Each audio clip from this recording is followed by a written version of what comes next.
Jane Eyre, Part 1, by Charlotte Brontë. Recording by Elizabeth Klett. Chapter 1.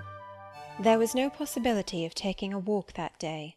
We had been wandering, indeed, in the leafless shrubbery an hour in the morning, but since dinner (Mrs. Reed, when there was no company, dined early), the cold winter wind had brought with it clouds so sombre, and a rain so penetrating, that further outdoor exercise was now out of the question. I was glad of it. I never liked long walks, especially on chilly afternoons. Dreadful to me was the coming home in the raw twilight, with nipped fingers and toes, and a heart saddened by the chidings of Bessie, the nurse, and humbled by the consciousness of my physical inferiority to Eliza, John, and Georgiana Reed. The said Eliza, John, and Georgiana were now clustered round their mamma in the drawing-room. She lay reclined on a sofa by the fireside, and with her darlings about her, for the time neither quarrelling nor crying, looked perfectly happy.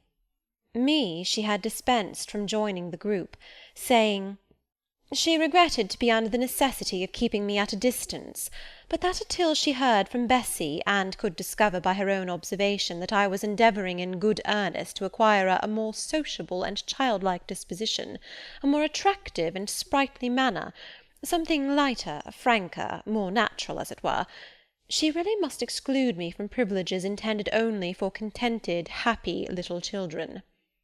"What does Bessie say I have done?" I asked. "Jane, I don't like cavillers or questioners. Besides, there is something truly forbidding in a child taking up her elders in that manner. Be seated somewhere, and until you can speak pleasantly, remain silent." A breakfast-room adjoined the drawing-room. I slipped in there. It contained a bookcase. I soon possessed myself of a volume, taking care that it should be one stored with pictures. I mounted into the window-seat. Gathering up my feet, I sat cross-legged, like a Turk, and having drawn the red moreen curtain nearly close, I was shrined in double retirement. Folds of scarlet drapery shut in my view to the right hand.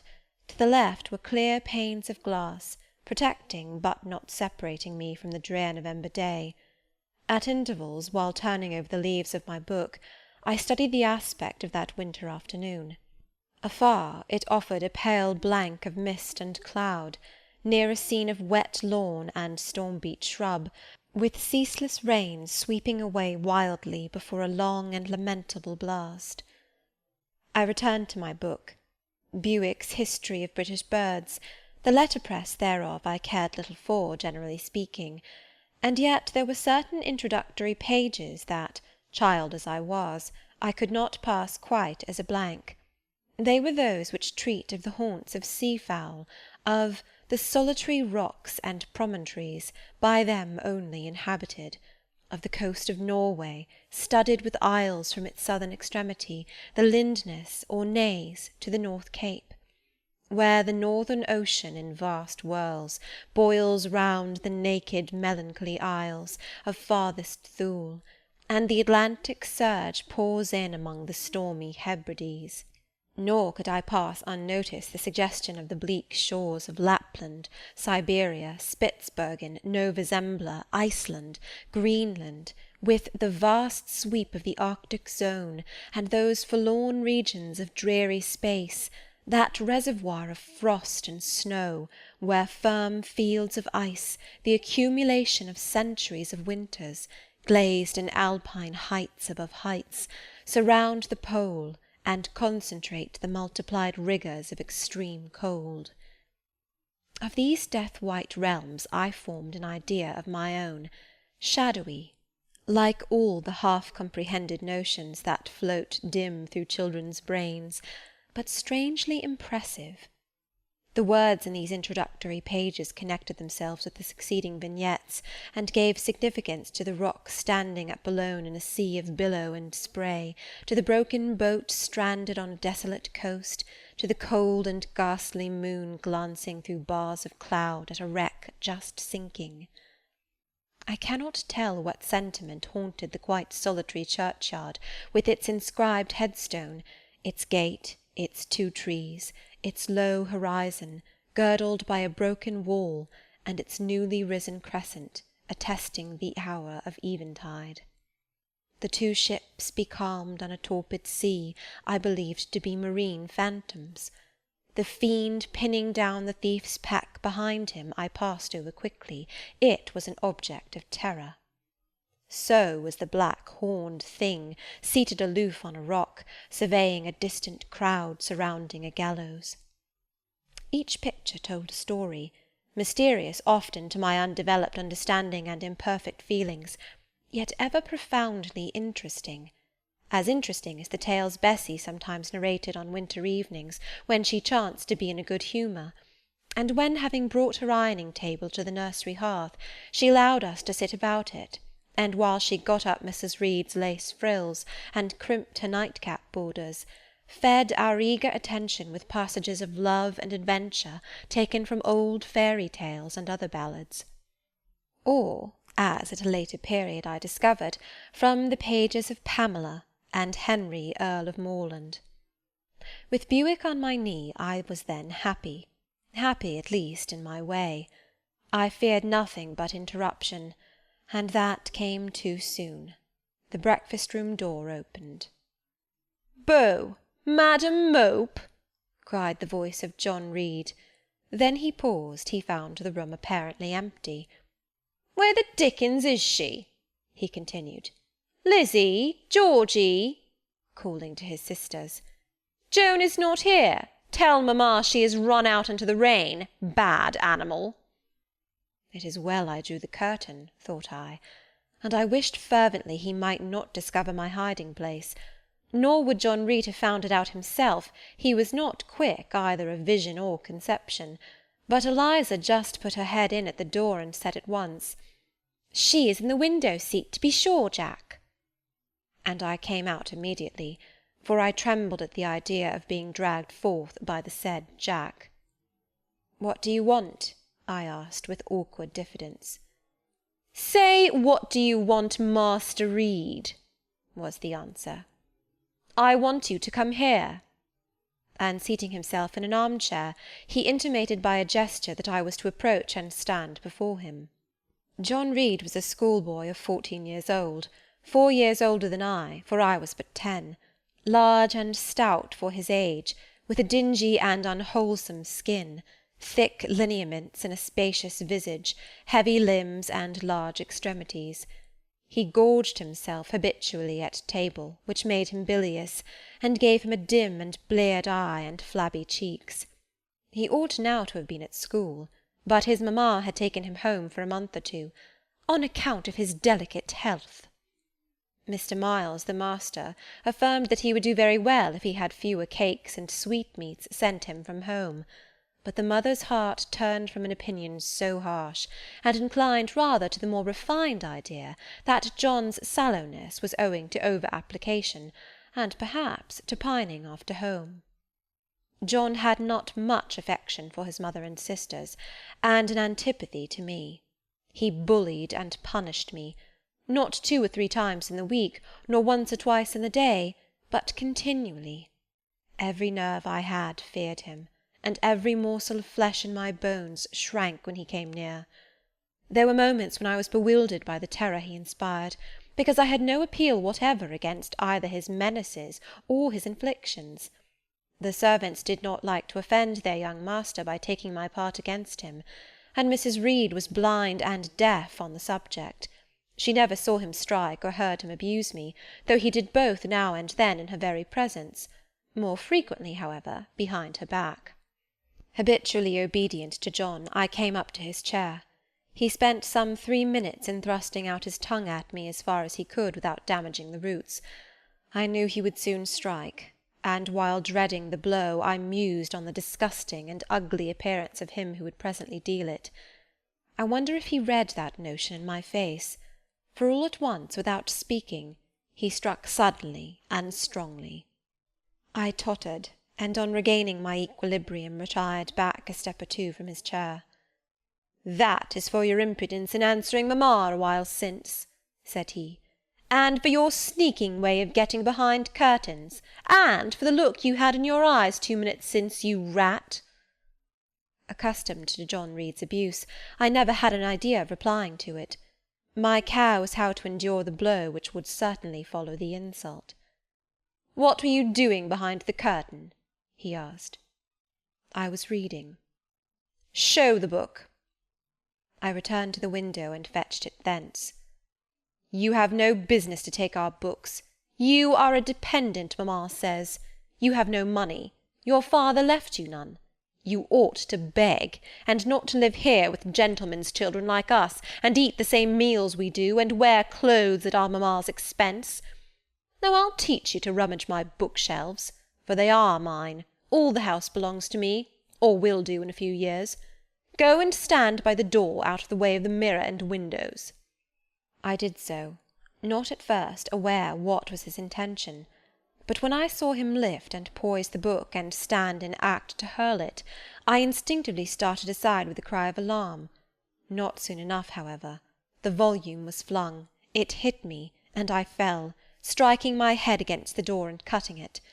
The cut bled, the pain was sharp, my terror had passed its climax, other feelings succeeded. "Wicked and cruel boy," I said, "you are like a murderer. You are like a slave-driver. You are like the Roman emperors." I had read Goldsmith's History of Rome, and had formed my opinion of Nero, Caligula, etc. Also I had drawn parallels in silence, which I never thought thus to have declared aloud. "What? What?" he cried. "Did she say that to me? Did you hear her, Eliza and Georgiana? Won't I tell mamma? But first—" He ran headlong at me. I felt him grasp my hair and my shoulder. He had closed with a desperate thing. I really saw in him a tyrant, a murderer. I felt a drop or two of blood from my head trickle down my neck, and was sensible of somewhat pungent suffering. These sensations for the time predominated over fear, and I received him in frantic sort. I don't very well know what I did with my hands, but he called me "Rat! Rat!" and bellowed out aloud.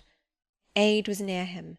Eliza and Georgiana had run for Mrs. Reed, who was gone upstairs. She now came upon the scene, followed by Bessy and her maid Abbot. We were parted. I heard the words, "Dear, dear, what a fury to fly at Master John! Did ever anybody see such a picture of passion?" Then Mrs. Reed subjoined, "Take her away to the Red Room, and lock her in there." 4 hands were immediately laid upon me, and I was borne upstairs. Chapter 2. I resisted all the way, a new thing for me, and a circumstance which greatly strengthened the bad opinion Bessy and Miss Abbot were disposed to entertain of me. The fact is, I was a trifle beside myself, or rather out of myself, as the French would say. I was conscious that a moment's mutiny had already rendered me liable to strange penalties, and, like any other rebel slave, I felt resolved in my desperation to go all lengths. "Hold her arms, Miss Abbot, she's like a mad cat." For shame, cried the lady's maid. "What shocking conduct, Miss Eyre, to strike a young gentleman, your benefactress's son, your young master."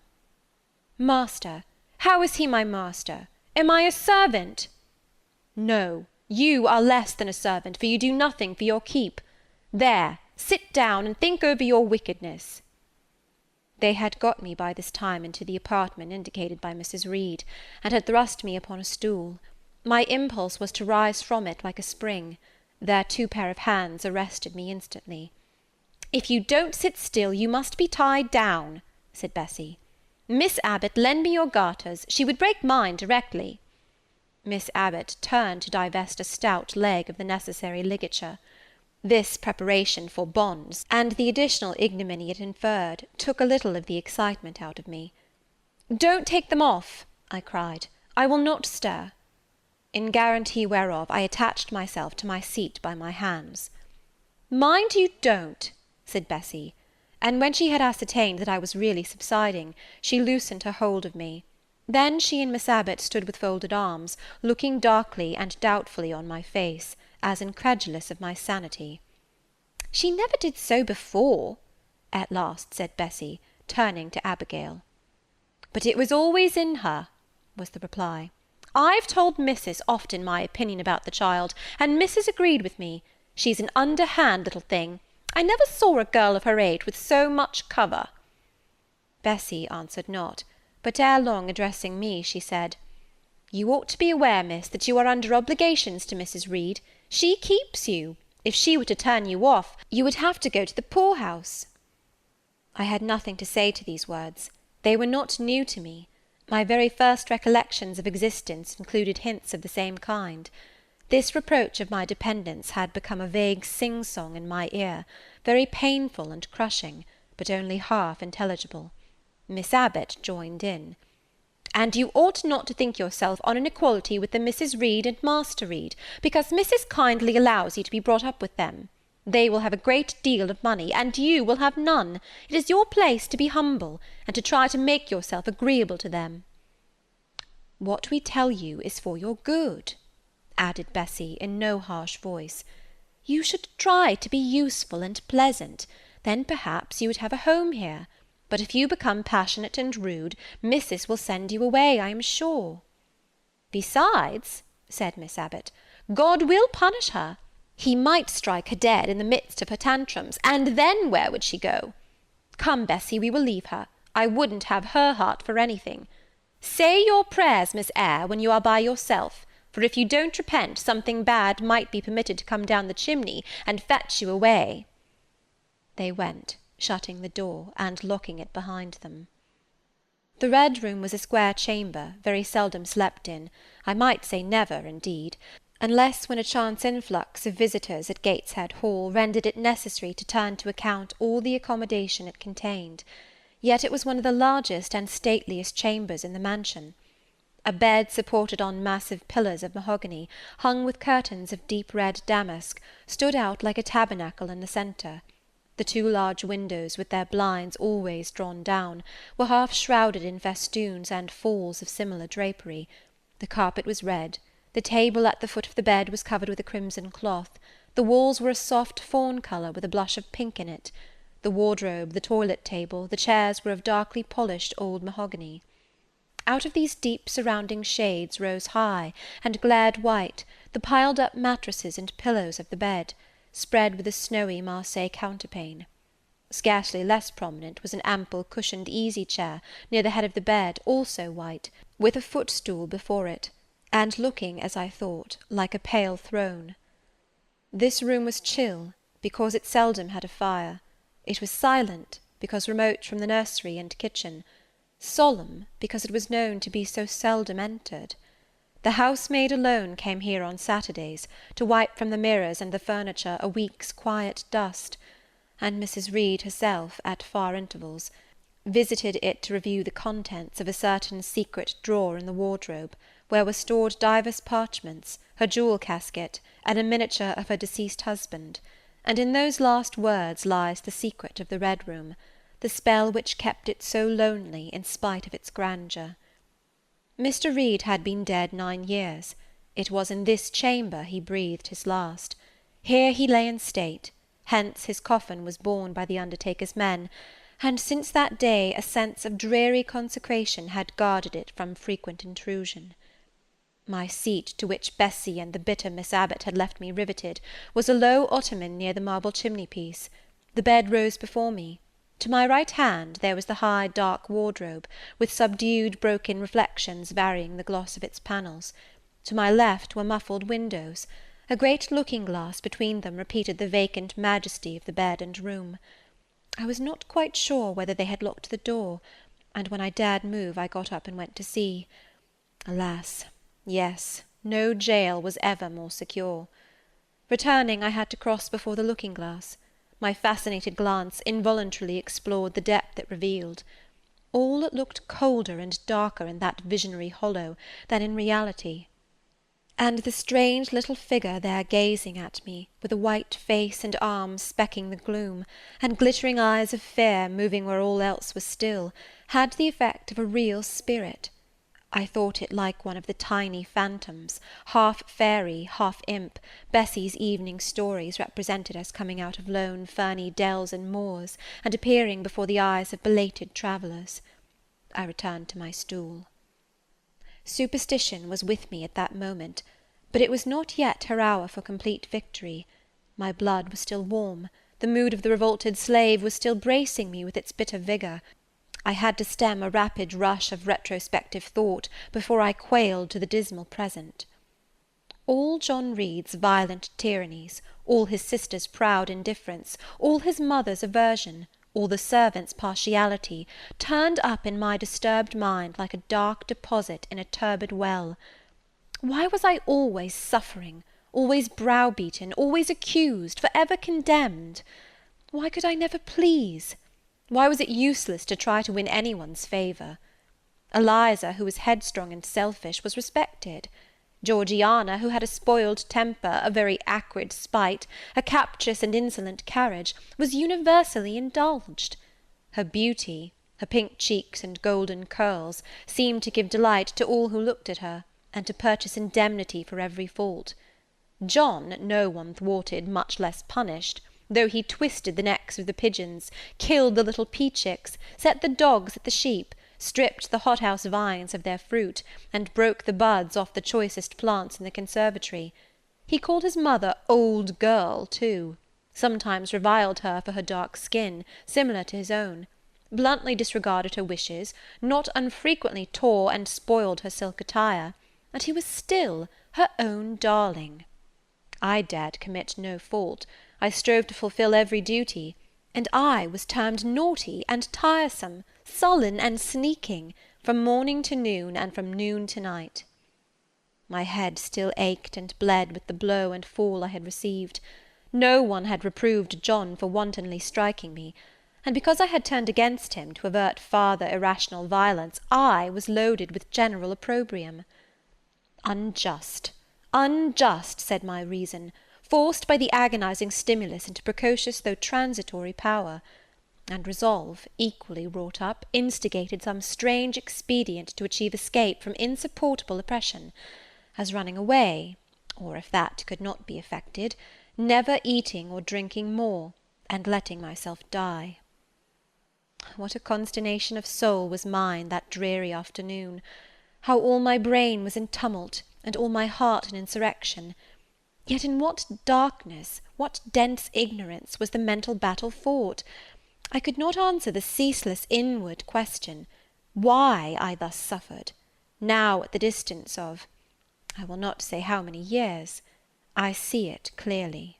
I was a discord in Gateshead Hall. I was like nobody there. I had nothing in harmony with Mrs. Reed or her children, or her chosen vassalage. If they did not love me, in fact, as little did I love them.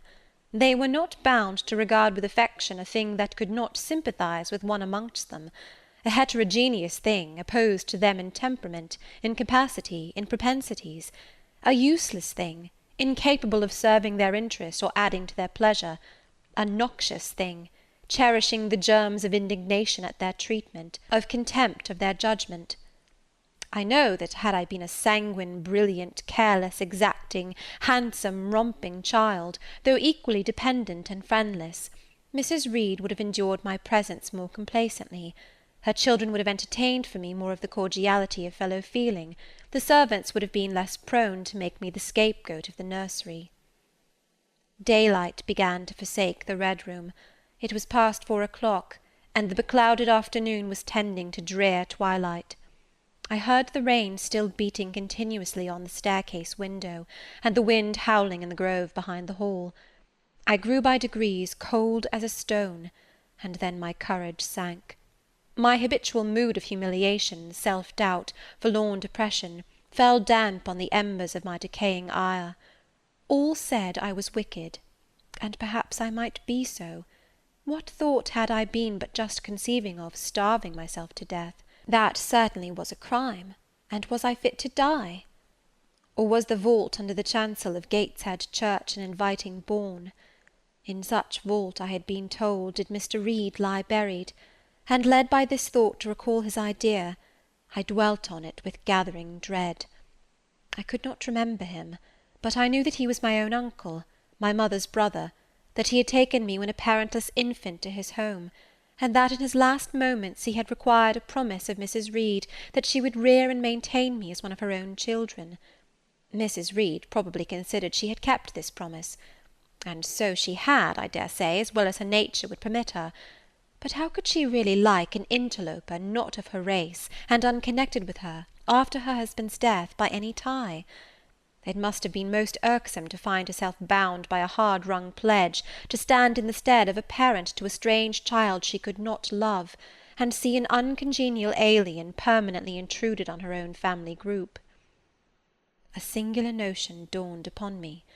I doubted not, never doubted, that if Mr. Reed had been alive he would have treated me kindly, and now, as I sat looking at the white bed and overshadowed walls, occasionally also turning a fascinated eye towards the dimly gleaming mirror, I began to recall what I had heard of dead men, troubled in their graves by the violation of their last wishes, revisiting the earth to punish the perjured and avenge the oppressed, and I thought Mr. Reed's spirit, harassed by the wrongs of his sister's child, might quit its abode, whether in the church vault or in the unknown world of the departed, and rise before me in this chamber.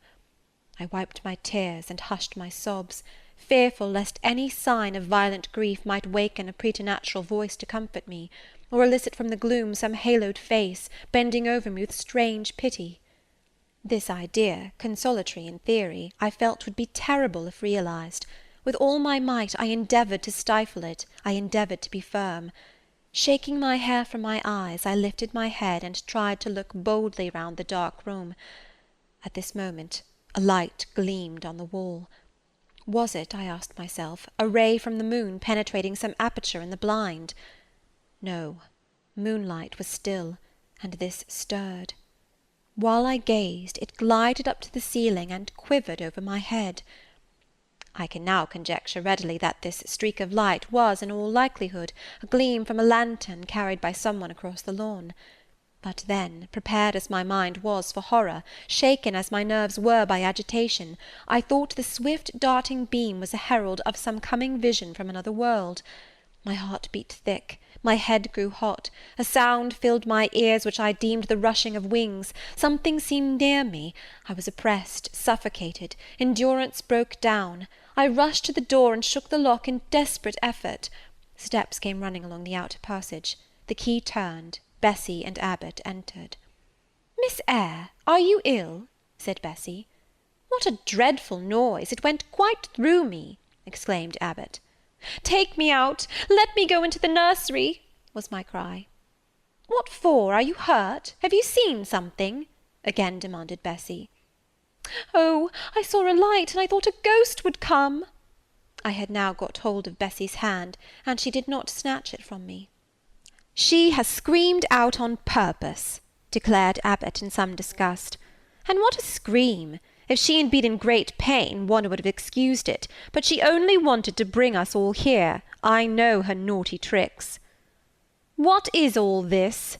demanded another voice peremptorily, and Mrs. Reed came along the corridor, her cap flying wide, her gown rustling stormily. "Abbot and Bessie, I believe I gave orders that Jane Eyre should be left in the red room till I came to her myself." "Miss Jane screamed so loud, mum," pleaded Bessie. "Let her go," was the only answer. "Loose Bessie's hand, child. You cannot succeed in getting out by these means, be assured. I abhor artifice, particularly in children. It is my duty to show you that tricks will not answer. You will now stay here an hour longer, and it is only on condition of perfect submission and stillness that I shall liberate you then." "Oh, aunt, have pity! Forgive me! I cannot endure it! Let me be punished some other way! I shall be killed if—" "Silence! This violence is all most repulsive." And so, no doubt, she felt it. I was a precocious actress in her eyes. She sincerely looked on me as a compound of virulent passions, mean spirit, and dangerous duplicity. Bessie and Abbot having retreated, Mrs. Reed, impatient of my now frantic anguish and wild sobs, abruptly thrust me back and locked me in without further parley. I heard her sweeping away, and soon after she was gone, I suppose I had a species of fit. Unconsciousness closed the scene.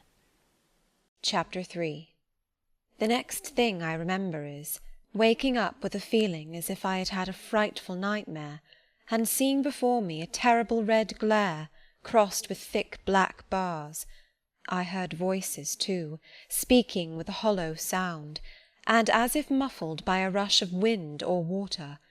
Agitation, uncertainty, and an all-predominating sense of terror confused my faculties. Ere long I became aware that someone was handling me, lifting me up and supporting me in a sitting posture, and that more tenderly than I had ever been raised or upheld before. I rested my head against a pillow or an arm, and felt easy.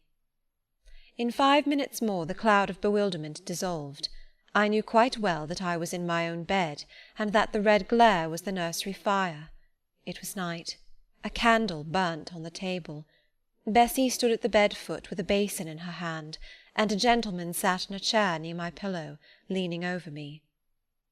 I felt an inexpressible relief, a soothing conviction of protection and security, when I knew that there was a stranger in the room, an individual not belonging to Gateshead, and not related to Mrs. Reed. Turning from Bessie, though her presence was far less obnoxious to me than that of Abbot, for instance, would have been, I scrutinized the face of the gentleman. I knew him. It was Mr. Lloyd, an apothecary, sometimes called in by Mrs. Reed when the servants were ailing. For herself and the children she employed a physician. "Well, who am I?" he asked. I pronounced his name, offering him at the same time my hand. He took it, smiling and saying, "We shall do very well by and by." Then he laid me down, and addressing Bessie, charged her to be very careful that I was not disturbed during the night. Having given some further directions, and intimates that he should call again the next day, he departed, to my grief. I felt so sheltered and befriended while he sat in the chair near my pillow, and as he closed the door after him, all the room darkened, and my heart again sank. Inexpressible sadness weighed it down. "Do you feel as if you should sleep, miss?" asked Bessie, rather softly. Scarcely dared I answer her, for I feared the next sentence might be rough. "I will try." "Would you like to drink, or could you eat anything?" "No, thank you, Bessie." "Then I think I shall go to bed, for it is past 12 o'clock, but you may call me if you want anything in the night." Wonderful civility this! It emboldened me to ask a question. "Bessie, what is the matter with me? Am I ill?" "You fell sick, I suppose, in the Red Room with the crying. You'll be better soon, no doubt." Bessie went into the housemaid's apartment, which was near. I heard her say, "Sarah, come and sleep with me in the nursery. I daren't for my life be alone with that poor child to-night. She might die. It's such a strange thing she should have that fit. I wonder if she saw anything. Missus was rather too hard." Sarah came back with her. They both went to bed. They were whispering together for half an hour before they fell asleep. I caught scraps of their conversation, from which I was able only too distinctly to infer the main subject discussed. "Something passed her, all dressed in white, and vanished. A great black dog behind him. 3 loud raps on the chamber door. A light in the churchyard just over his grave," etc., etc. At last both slept. The fire and the candle went out. For me, the watches of that long night passed in ghastly wakefulness, strained by dread, such dread as children only can feel. No severe or prolonged bodily illness followed this incident of the Red Room.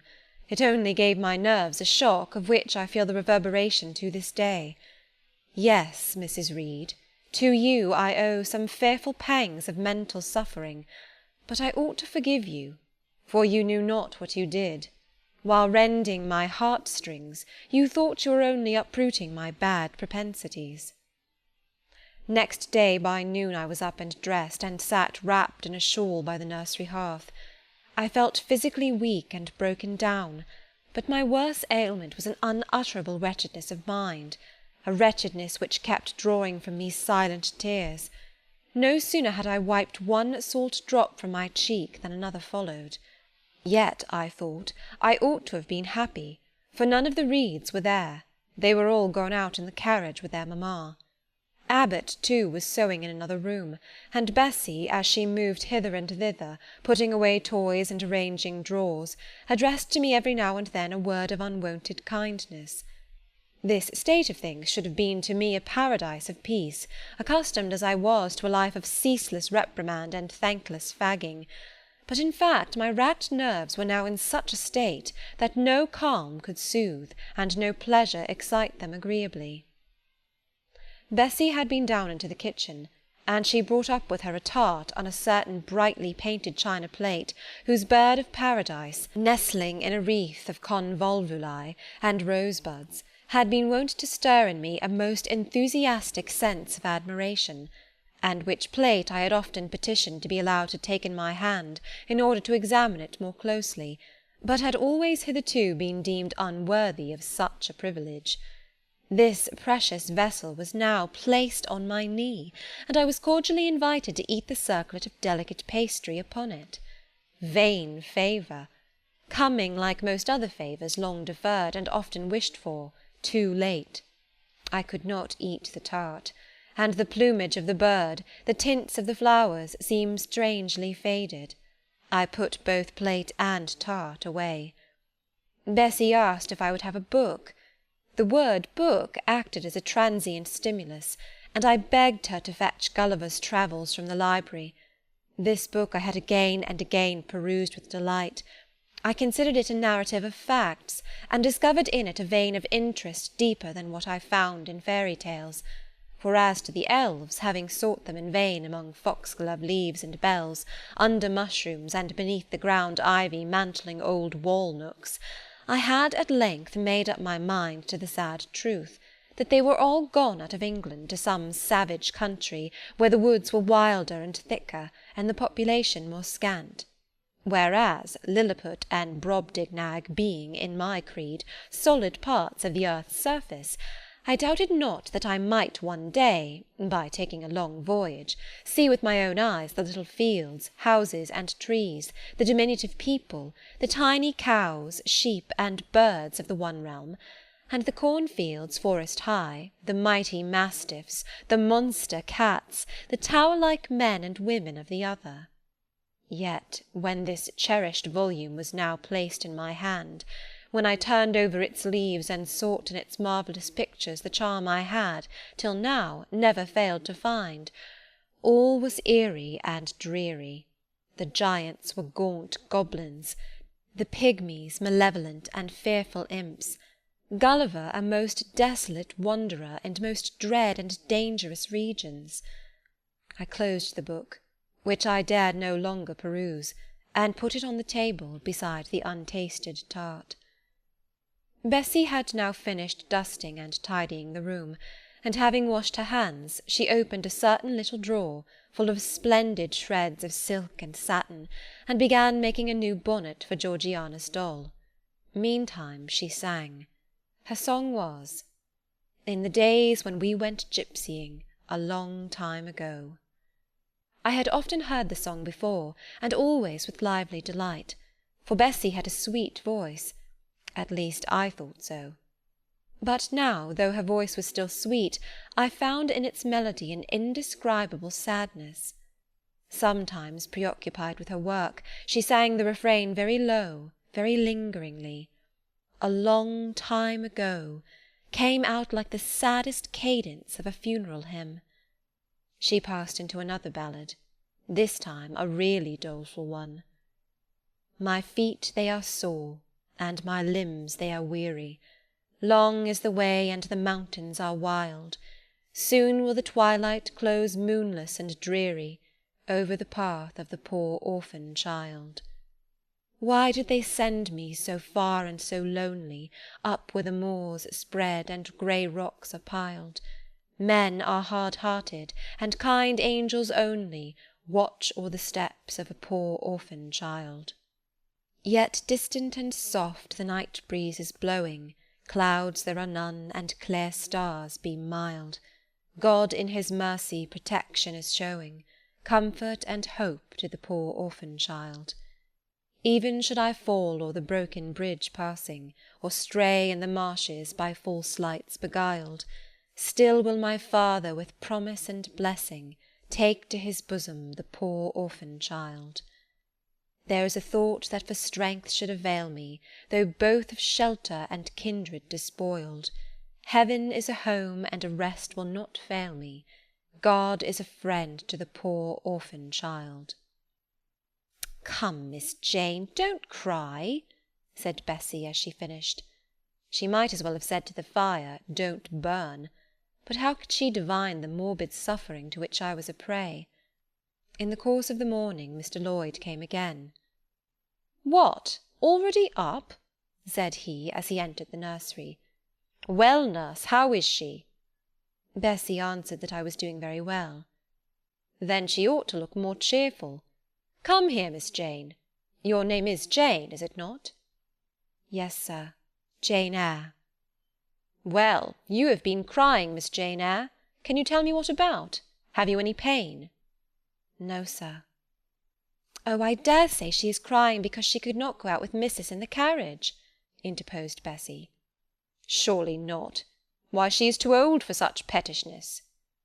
I thought so too, and my self-esteem being wounded by the false charge, I answered promptly, "I never cried for such a thing in my life. I hate going out in the carriage. I cry because I am miserable." "Oh, fie, miss," said Bessie. The good apothecary appeared a little puzzled. I was standing before him. He fixed his eyes on me very steadily. His eyes were small and grey, not very bright, but I dare say I should think them shrewd now. He had a hard-featured, yet good-natured looking face. Having considered me at leisure, he said, "What made you ill yesterday?" "She had a fall," said Bessie, again putting in her word. "Fall? Why, that is like a baby again. Can't she manage to walk at her age? She must be 8 or 9 years old." "I was knocked down," was the blunt explanation, jerked out of me by another pang of mortified pride. "But that did not make me ill," I added, while Mr. Lloyd helped himself to a pinch of snuff. As he was returning the books to his waistcoat pocket, a loud bell rang for the servants' dinner. He knew what it was. "That's for you, nurse," said he. "You can go down. I'll give Miss Jane a lecture till you come back." Bessie would rather have stayed, but she was obliged to go, because punctuality at meals was rigidly enforced at Gateshead Hall. "The fall did not make you ill.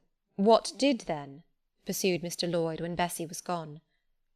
"I was shut up in a room where there is a ghost till after dark." I saw Mr. Lloyd smile and frown at the same time. "Ghost? What, you are a baby after all. You are afraid of ghosts?" "Of Mr. Reed's ghost I am. He died in that room and was laid out there. Neither Bessie nor anyone else will go into it at night if they can help it, and it was cruel to shut me up alone without a candle. So cruel I think I shall never forget it." "Nonsense. And is it that makes you so miserable? Are you afraid now in daylight?" "No, but night will come again before long, and besides, I am unhappy, very unhappy, for other things." "What other things? Can you tell me some of them?"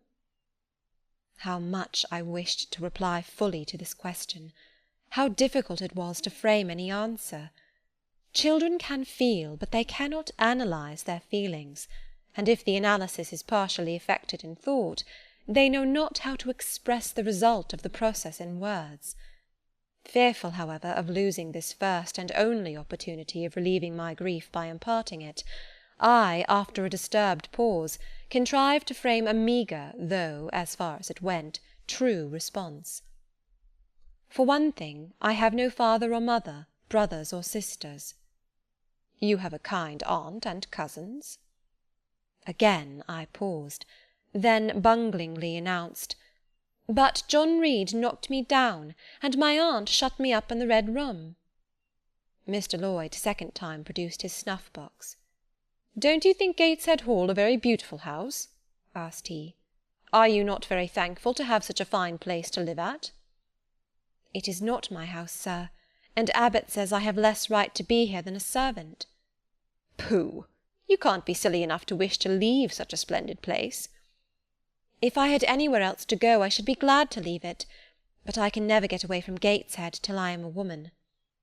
"Perhaps you may. Who knows? Have you any relations besides Mrs. Reed?" "I think not, sir." "None belonging to your father?" "I don't know. I asked Aunt Reed once, and she said possibly I might have some poor, low relations called Eyre, but she knew nothing about them." "If you had such, would you like to go to them?" I reflected. Poverty looks grim to grown people, still more so to children. They have not much idea of industrious, working, respectable poverty. They think of the word only as connected with ragged clothes, scanty food, fireless grates, rude manners, and debasing vices. Poverty for me was synonymous with degradation.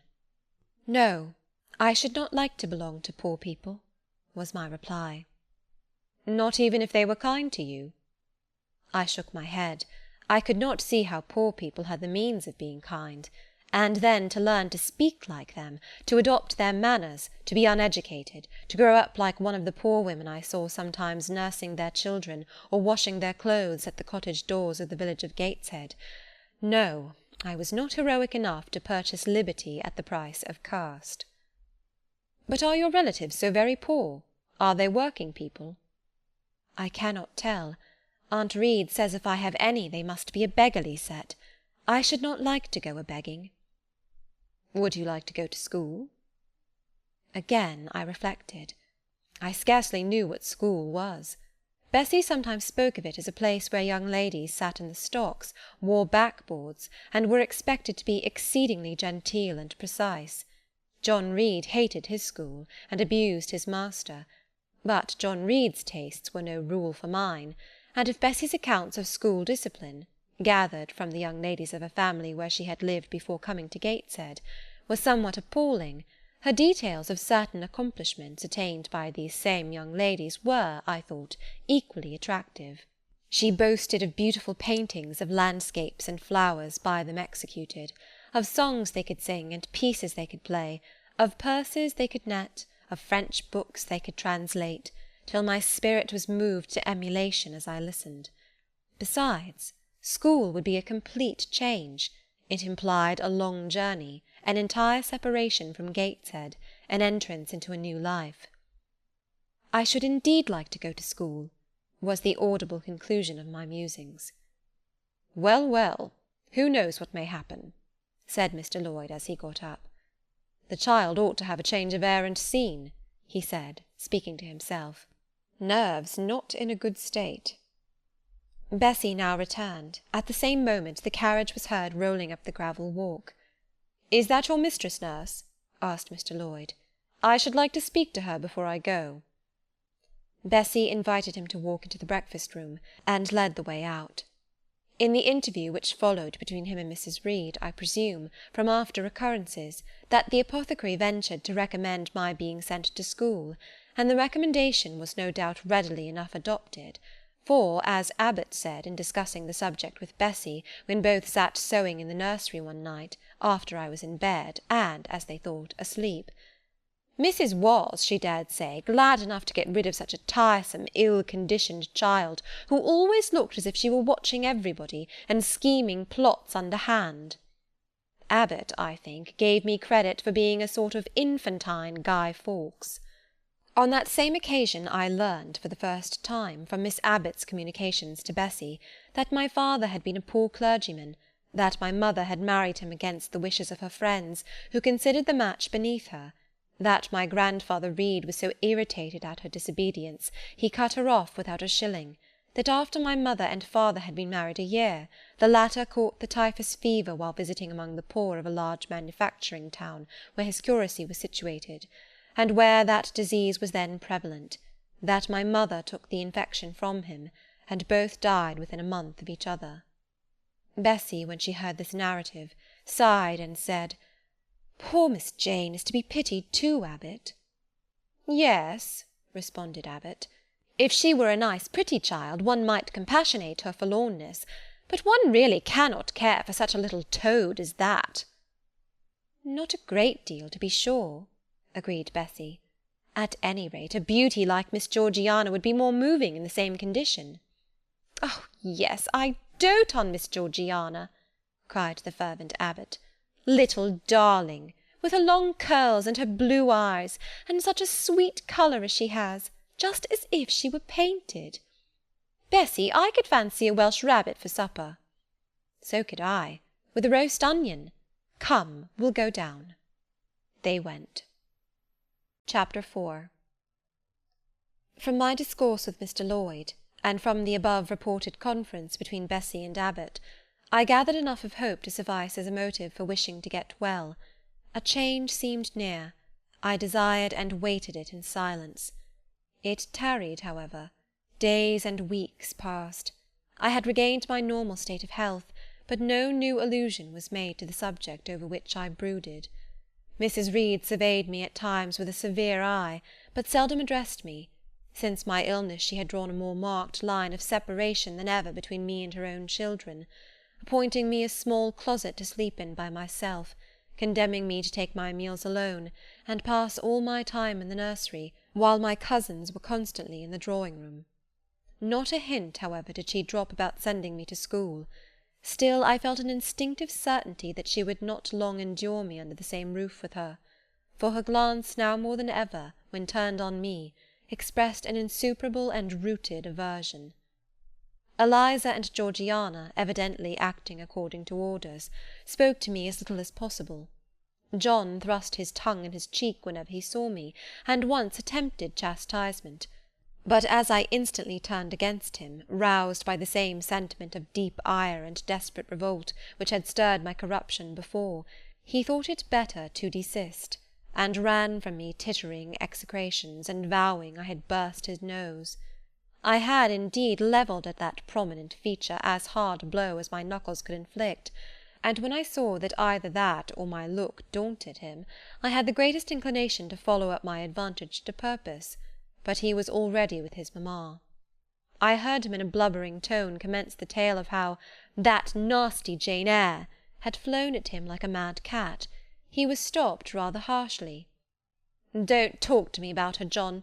I told you not to go near her. She is not worthy of notice. I do not choose that either you or your sisters should associate with her."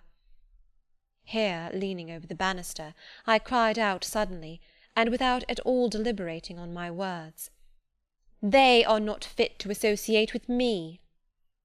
Mrs. Reed was rather a stout woman, but on hearing this strange and audacious declaration, she ran nimbly up the stair, swept me like a whirlwind into the nursery, and crushing me down on the edge of my crib, dared me in an emphatic voice to rise from that place, or utter one syllable during the remainder of the day. "What would Uncle Reed say to you if he were alive?" was my scarcely voluntary demand. I say scarcely voluntary, for it seemed as if my tongue pronounced words without my will consenting to their utterance. Something spoke out of me over which I had no control. "What?" said Mrs. Reed under her breath. Her usually cold, composed grey eye became troubled with a look like fear. She took her hand from my arm, and gazed at me as if she really did not know whether I were child or fiend. I was now in for it. "My Uncle Reed is in heaven, and can see all you do and think, and so can papa and mamma. They know how you shut me up all day long, and how you wish me dead." Mrs. Reed soon rallied her spirits. She shook me most soundly, she boxed both my ears, and then left me without a word. Bessie supplied the hiatus by a homily of an hour's length, in which she proved beyond a doubt I was the most wicked and abandoned child ever reared under a roof. I half believed her, for I felt indeed only bad feelings surging in my breast. November, December, and half of January passed away. Christmas and the New Year had been celebrated at Gateshead with the usual festive cheer. Presents had been interchanged, dinners and evening parties given.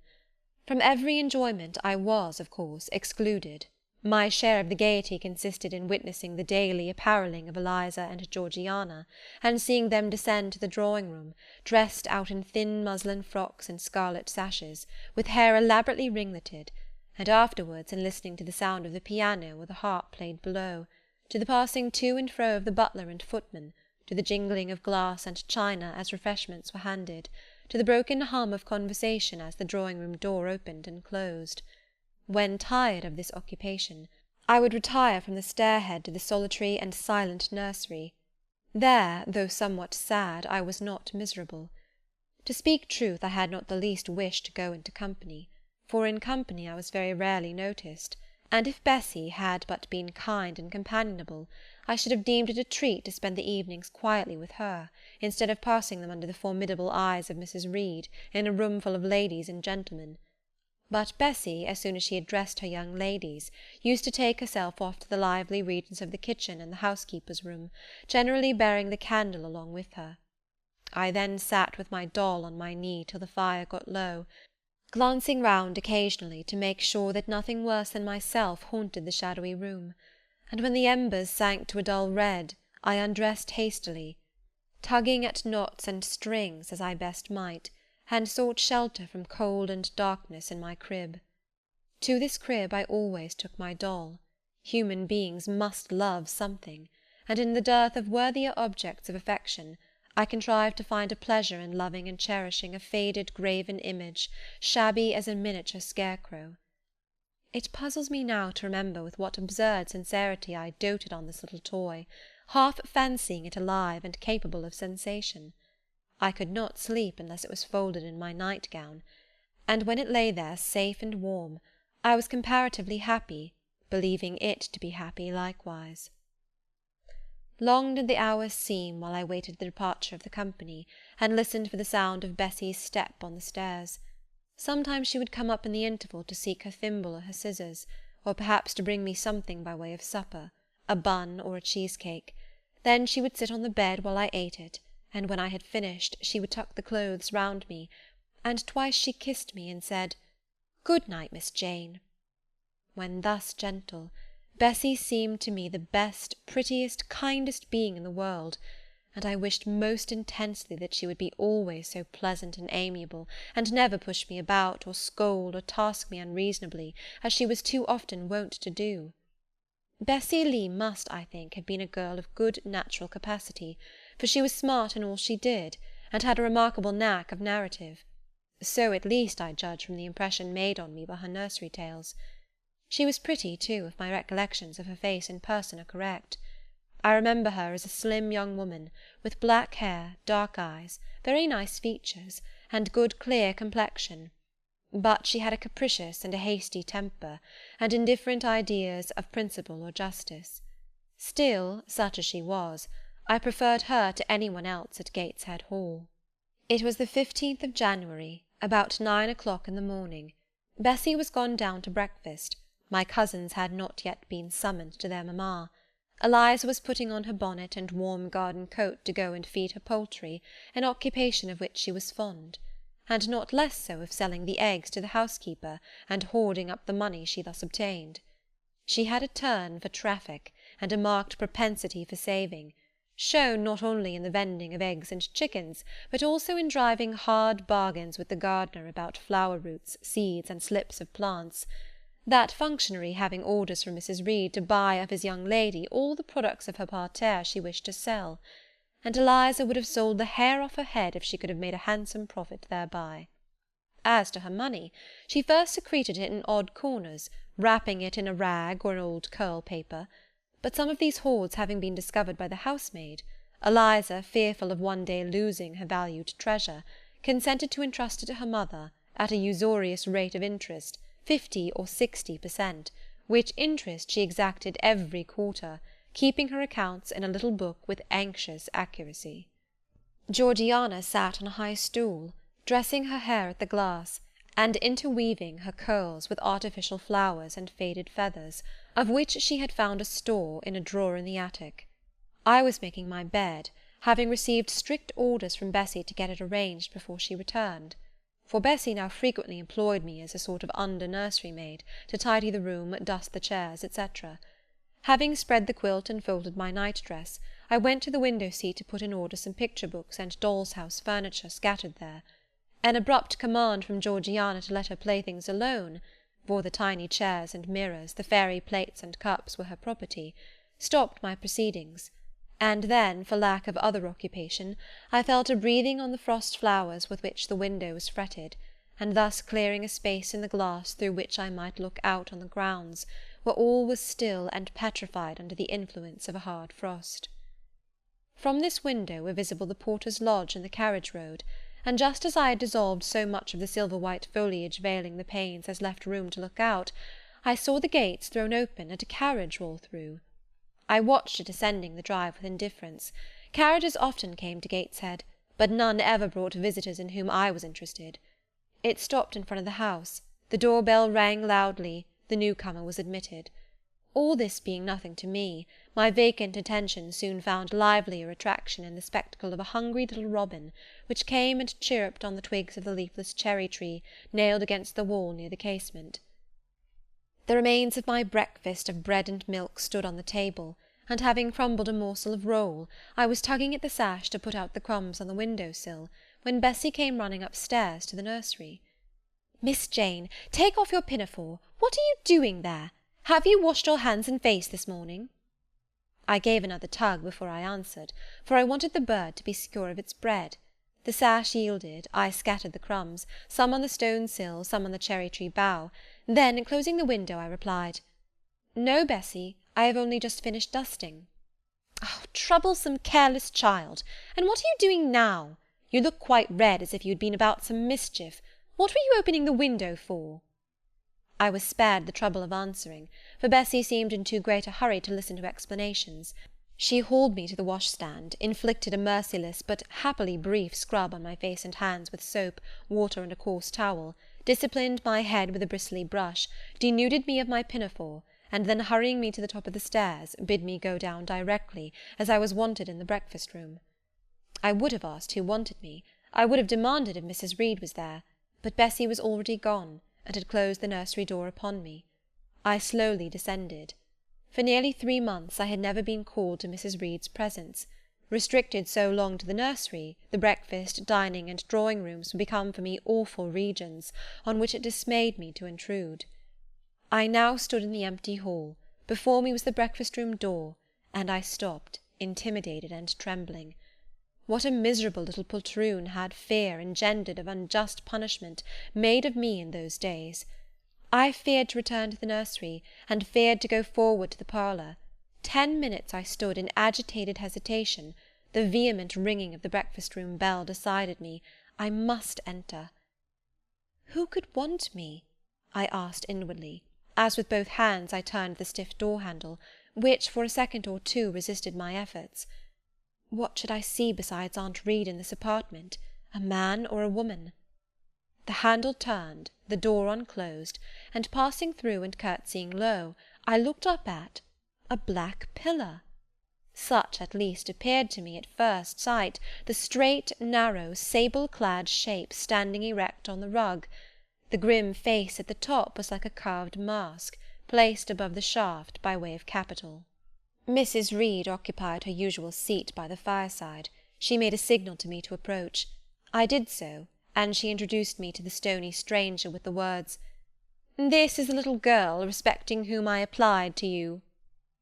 He, for it was a man, turned his head slowly towards where I stood, and having examined me with the 2 inquisitive-looking grey eyes which twinkled under a pair of bushy brows, said solemnly, and in a bass voice, "Her size is small. What is her age?" 10 years.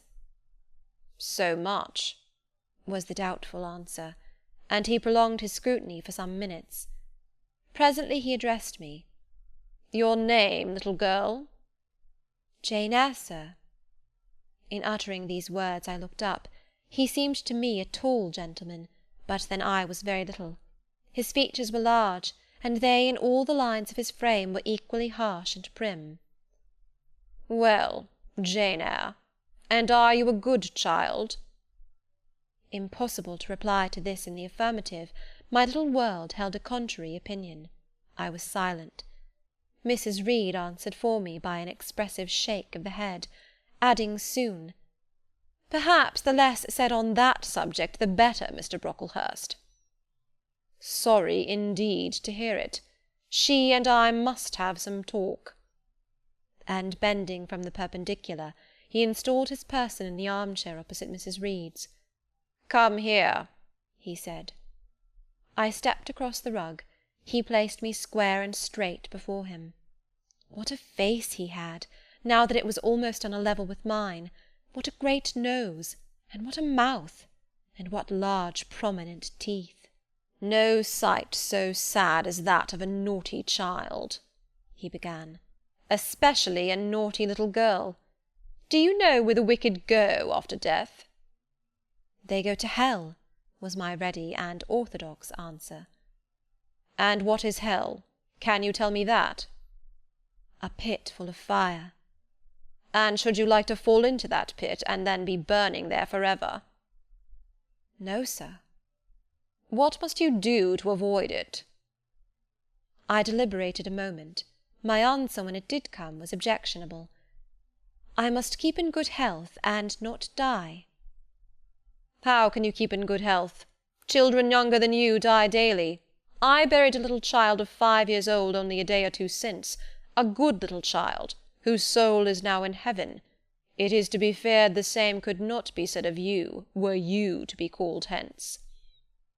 Not being in a condition to remove his doubt, I only cast my eyes down on the 2 large feet planted on the rug, and sighed, wishing myself far enough away. "I hope that sigh is from the heart, and that you repent of ever having been the occasion of discomfort to your excellent benefactress." "Benefactress, benefactress," said I, inwardly. "They all call Mrs. Reed my benefactress. If so, a benefactress is a disagreeable thing." "Do you say your prayers night and morning?" continued my interrogator. "Yes, sir." "Do you read your Bible?" "Sometimes." "With pleasure? Are you fond of it?" "I like Revelations, and the book of Daniel, and Genesis and Samuel, and a little bit of Exodus, and some parts of Kings and Chronicles, and Job and Jonah." "And the Psalms? I hope you like them?" "No, sir." "No? Oh, shocking!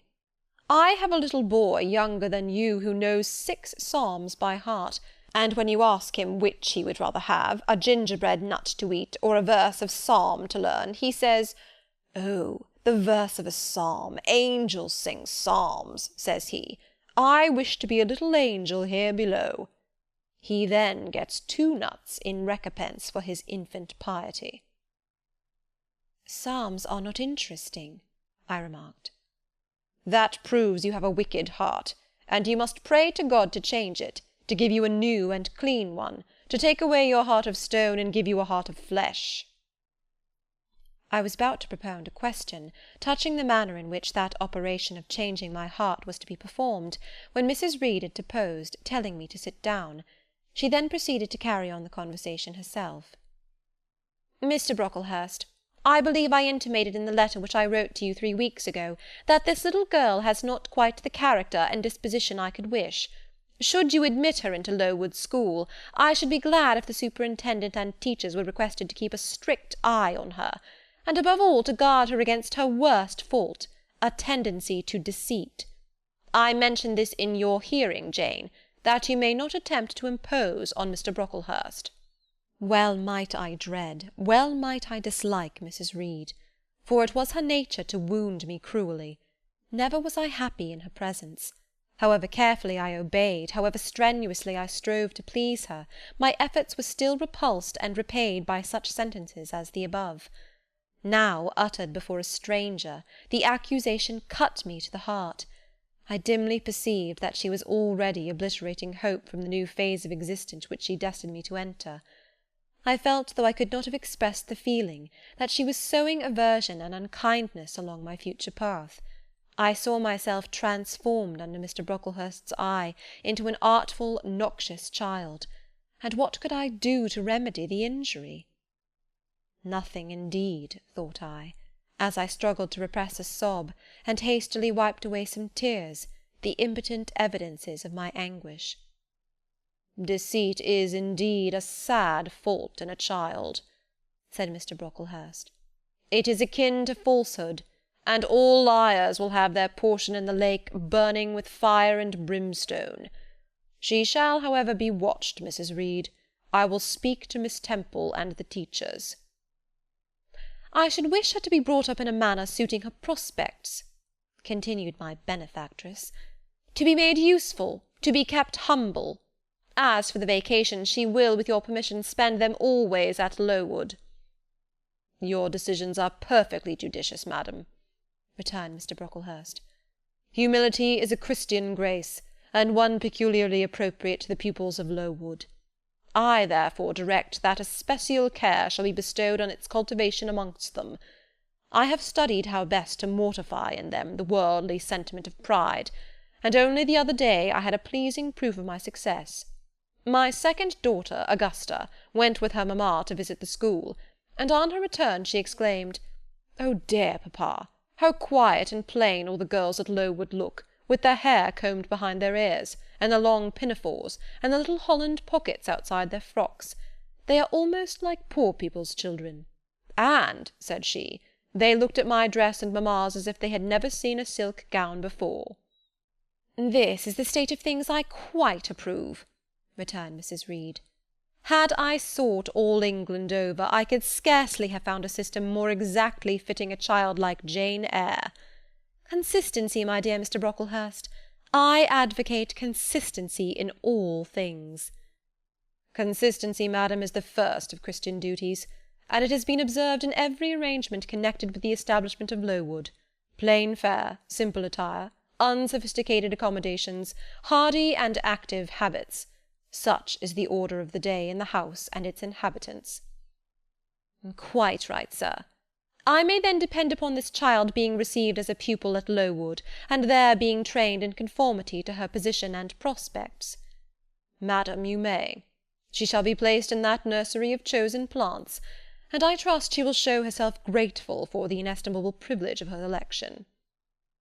"I will send to them as soon as possible, Mr. Brocklehurst, for I assure you I feel anxious to be relieved of a responsibility that was becoming too irksome." No doubt, madam. And now I wish you good morning. I shall return to Brocklehurst Hall in the course of a week or two. My good friend, the Archdeacon, will not permit me to leave him sooner. I shall send Miss Temple notice that she is to expect a new girl, so that there will be no difficulty about receiving her. Good-bye." "Good-bye, Mr. Brocklehurst. Remember me to Mrs. and Miss Brocklehurst, and to Augusta and Theodore, and Master Broughton Brocklehurst." "I will, madam. Little girl, here is a book entitled The Child's Guide. Read it with prayer, especially that part containing an account of the awfully sudden death of Martha G., a naughty child addicted to falsehood and deceit." With these words Mr. Brocklehurst put into my hand a thin pamphlet sewn in a cover, and having rung for his carriage, he departed. Mrs. Reed and I were left alone. Some minutes passed in silence. She was sewing. I was watching her. Mrs. Reed might be at that time some 6 or 7 and 30. She was a woman of robust frame, square-shouldered and strong-limbed, not tall, and though stout, not obese. She had a somewhat large face, the underjaw being much developed and very solid. Her brow was low, her chin large and prominent, mouth and nose sufficiently regular. Under her light eyebrows glimmered an eye devoid of ruth.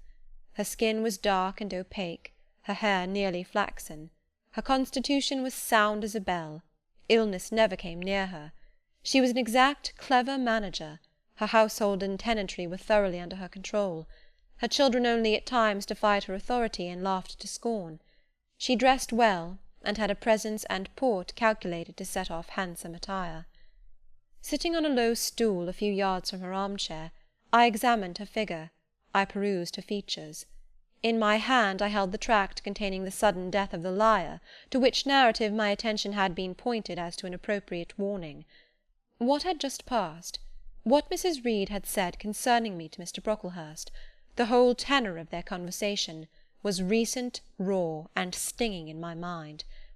I had felt every word as acutely as I had heard it plainly, and a passion of resentment fermented now within me. Mrs. Reed looked up from her work. Her eye settled on mine, Her fingers at the same time suspended their nimble movements. "Go out of the room. Return to the nursery," was her mandate. My look, or something else, must have struck her as offensive, for she spoke with extreme though suppressed irritation. I got up. I went to the door. I came back again. I walked to the window, across the room, then close up to her. Speak I must. I had been trodden on severely, and must turn. But how? What strength had I to dart retaliation at my antagonist? I gathered my energies, and launched them in this blunt sentence. I am not deceitful. If I were, I should say I loved you. But I declare I do not love you. I dislike you the worst of anybody in the world except John Reed. And this book about the liar you may give to your girl Georgiana, for it is she who tells lies, and not I." Mrs. Reed's hands still lay on her work, inactive. Her eye of ice continued to dwell freezingly on mine. "What more have you to say?" she asked, rather in the tone in which a person might address an opponent of adult age than such as ordinarily used to a child. That eye of hers, that voice, stirred every antipathy I had. Shaking from head to foot, thrilled with ungovernable excitement, I continued, "I am glad you are no relation of mine. I will never call you aunt again as long as I live. I will never come to see you when I am grown up, and if anyone asks me how I liked you, and how you treated me, I will say the very thought of you makes me sick, and that you treated me with miserable cruelty." "How dare you affirm that, Jane Eyre?" "How dare I, Mrs. Reed? How dare I? Because it is the truth. You think I have no feelings, and that I can do without one bit of love or kindness. But I cannot live so. And you have no pity. I shall remember how you thrust me back, roughly and violently thrust me back, into the Red Room, and locked me up there to my dying day, though I was in agony, though I cried out, while suffocating with distress, have mercy, Aunt Reed! And that punishment you made me suffer because your wicked boy struck me, knocked me down for nothing. I will tell anybody who asks me questions this exact tale. People think you a good woman, but you are bad, hard-hearted. You are deceitful." Ere I had finished this reply, my soul began to expand, to exult, with the strangest sense of freedom, of triumph, I ever felt. It seemed as if an invisible bond had burst, and that I had struggled out into unhoped-for liberty. Not without cause with this sentiment. Mrs. Reed looked frightened. Her work had slipped from her knee. She was lifting up her hands, rocking herself to and fro, and even twisting her face as if she would cry. "Jane, you are under a mistake. What is the matter with you? Why do you tremble so violently? Would you like to drink some water?" "No, Mrs. Reed." "Is there anything else you wish for, Jane? I assure you I desire to be your friend." "Not you. You told Mr. Brocklehurst I had a bad character, a deceitful disposition, and I'll let everybody at Lowood know what you are, and what you have done." "Jane, you don't understand these things. Children must be corrected for their faults." "Deceit is not my fault," I cried out in a high, savage voice. "But you are passionate, Jane, that you must allow. And now return to the nursery, there's a dear, and lie down a little." "I am not your dear. I cannot lie down. Send me to school soon, Mrs. Reed, for I hate to live here." "I will indeed send her to school soon," murmured Mrs. Reed sotto voce, and gathering up her work, she abruptly quitted the apartment. I was left there alone, winner of the field. It was the hardest battle I had fought, and the first victory I had gained. I stood a while on the rug where Mr. Brocklehurst had stood, and I enjoyed my conqueror's solitude. First I smiled to myself and felt elated, but this fierce pleasure subsided in me as fast as did the accelerated throb of my pulses. A child cannot quarrel with its elders as I had done, cannot give its furious feelings uncontrolled play as I had given mine, without experiencing afterwards the pang of remorse and the chill of reaction. A ridge of lighted heath, alive, glancing, devouring, would have been a meet emblem of my mind when I accused and menaced Mrs. Reed. The same ridge, black and blasted after the flames are dead, would have represented as meetly my subsequent condition, when half an hour's silence and reflection had shown me the madness of my conduct, and the dreariness of my hated and hating position. Something of vengeance I had tasted for the first time, as aromatic wine it seemed, on swallowing, warm and racy. Its after-flavour, metallic and corroding, gave me a sensation as if I had been poisoned. Willingly would I now have gone and asked Mrs. Reed's pardon, but I knew, partly from experience and partly from instinct, that was the way to make her repulse me with double scorn, thereby re-exciting every turbulent impulse of my nature. I would fain exercise some better faculty than that of fierce speaking, fain find nourishment for some less fiendish feeling than that of sombre indignation. I took a book, some Arabian Tales. I sat down and endeavoured to read. I could make no sense of the subject. My own thoughts swam always between me and the page I had usually found fascinating. I opened the glass door in the breakfast-room. The shrubbery was quite still. The black frost reigned, unbroken by sun or breeze, through the grounds. I covered my head and arms with the skirt of my frock, and went out to walk in part of the plantation which was quite sequestered, but I found no pleasure in the silent trees, the falling fir-cones, the congealed relics of autumn, russet leaves, swept by past winds in heaps, and now stiffened together. I leaned against a gate, and looked into an empty field where no sheep were feeding, where the short grass was nipped and blanched. It was a very grey day, a most opaque sky, onding on snaw, canopied all. Thence flakes fell in intervals, which settled on the hard path and on the hoary lea without melting. I stood, a wretched child enough, whispering to myself over and over again, "What shall I do? What shall I do?" All at once I heard a clear voice call, "Miss Jane, where are you? Come to lunch." It was Bessie, I knew well enough, but I did not stir. Her light step came tripping down the path. "You naughty little thing," she said, "why don't you come when you are called?" Bessie's presence, compared with the thoughts over which I had been brooding, seemed cheerful, even though, as usual, she was somewhat cross. The fact is, after my conflict with and victory over Mrs. Reed, I was not disposed to care much for the nursemaid's transitory anger, and I was disposed to bask in her youthful lightness of heart. I just put my 2 arms round her and said, "Come, Bessie, don't scold." The action was more frank and fearless than any I was habituated to indulge in. Somehow it pleased her. "You are a strange child, Miss Jane," she said as she looked down at me. "A little roving, solitary thing. And you are going to school, I suppose?" I nodded. "And won't you be sorry to leave poor Bessie?" "What does Bessie care for me? She's always scolding me." "Because you're such a queer, frightened, shy little thing. You should be bolder." "What, to get more knocks?" "Nonsense." "But you are rather put upon, that's certain. My mother said when she came to see me last week that she would not like a little one of her own to be in your place. Now come in, and I've some good news for you." "I don't think you have, Bessie." "Child, what do you mean? What sorrowful eyes you fix on me? Well, but Missis and the young ladies and Master John are going out to tea this afternoon, and you shall have tea with me. I'll ask cook to bake you a little cake, and then you shall help me look over your drawers, for I am soon to pack your trunk. Missis intends you to leave Gateshead in a day or 2, and you shall choose what toys you like to take with you." "Bessie, you must promise not to scold me any more till I go." "Well, I will. But mind you are a very good little girl, and don't be afraid of me. Don't start when I chance to speak rather sharply. It's so provoking."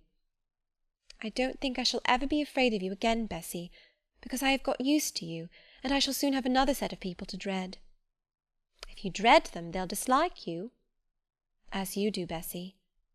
"I don't dislike you, miss.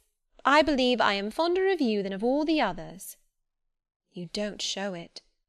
"You sharp little thing! You've got quite a new way of talking. What makes you so venturesome and hardy?" "Why, I shall soon be away from you, and besides—" I was going to say something about what had passed between me and Mrs. Reed, but on second thoughts I considered it better to remain silent on that head. "And so you're glad to leave me?" "Not at all, Bessie.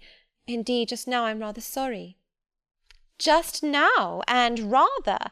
How coolly my little lady says it! I dare say now if I were to ask you for a kiss, you wouldn't give it me. You'd say you'd rather not." "I'll kiss you, and welcome. Bend your head down." Bessie stooped, we mutually embraced, and I followed her into the house quite comforted. That afternoon lapsed in peace and harmony, and in the evening Bessie told me some of her most enchanting stories, and sang me some of her sweetest songs. Even for me, life had its gleams of sunshine. Chapter 5. 5 o'clock had hardly struck on the morning of the 19th of January, when Bessie brought a candle into my closet, and found me already up and nearly dressed. I had risen half an hour before her entrance, and had washed my face and put on my clothes by the light of a half-moon just setting, whose rays streamed through the narrow window near my crib. I was to leave Gateshead that day by a coach which passed the lodge gates at 6 a.m. Bessie was the only person yet risen. She had lit a fire in the nursery, where she now proceeded to make my breakfast. Few children can eat when excited with the thoughts of a journey, nor could I. Bessie, having pressed me in vain to take a few spoonfuls of the boiled milk and bread she had prepared for me, wrapped up some biscuits in a paper and put them into my bag. Then she helped me on with my pelisse and bonnet, and wrapping herself in a shawl, she and I left the nursery. As we passed Mrs. Reed's bedroom, she said, "Will you go in and bid Missus good-bye?" "No, Bessie. She came to my crib last night when you were gone down to supper, and said I need not disturb her in the morning, or my cousins either, and she told me to remember that she had always been my best friend, and to speak of her and be grateful to her accordingly." "What did you say, miss?" "Nothing. I covered my face with the bedclothes, and turned from her to the wall." "Oh, that was wrong, Miss Jane." "It was quite right, Bessie. Your missus has not been my friend, she has been my foe." "Oh, Miss Jane, don't say so." "Good-bye to Gateshead," cried I, as we passed through the hall and went out at the front door. The moon was set, and it was very dark. Bessie carried a lantern, whose light glanced on wet steps and gravel roads sodden by a recent thaw. Raw and chill was the winter morning. My teeth chattered as I hastened down the drive. There was a light in the porter's lodge. When we reached it, we found the porter's wife just kindling her fire. My trunk, which had been carried down the evening before, stood corded at the door. It wanted but a few minutes of 6, and shortly after that hour had struck, the distant roll of wheels announced the coming coach. I went to the door and watched its lamps approach rapidly through the gloom. "Is she going by herself?" asked the porter's wife. "Yes." "And how far is it?" 50 miles. "What a long way! I wonder Mrs. Reed is not afraid to trust her so far alone." The coach drew up. There it was at the gates, with its 4 horses and its top laden with passengers. The guard and coachman loudly urged haste. My trunk was hoisted up. I was taken from Bessie's neck, to which I clung with kisses. "Be sure and take good care of her," cried she to the guard, as he lifted me into the inside. "Aye, aye," was the answer.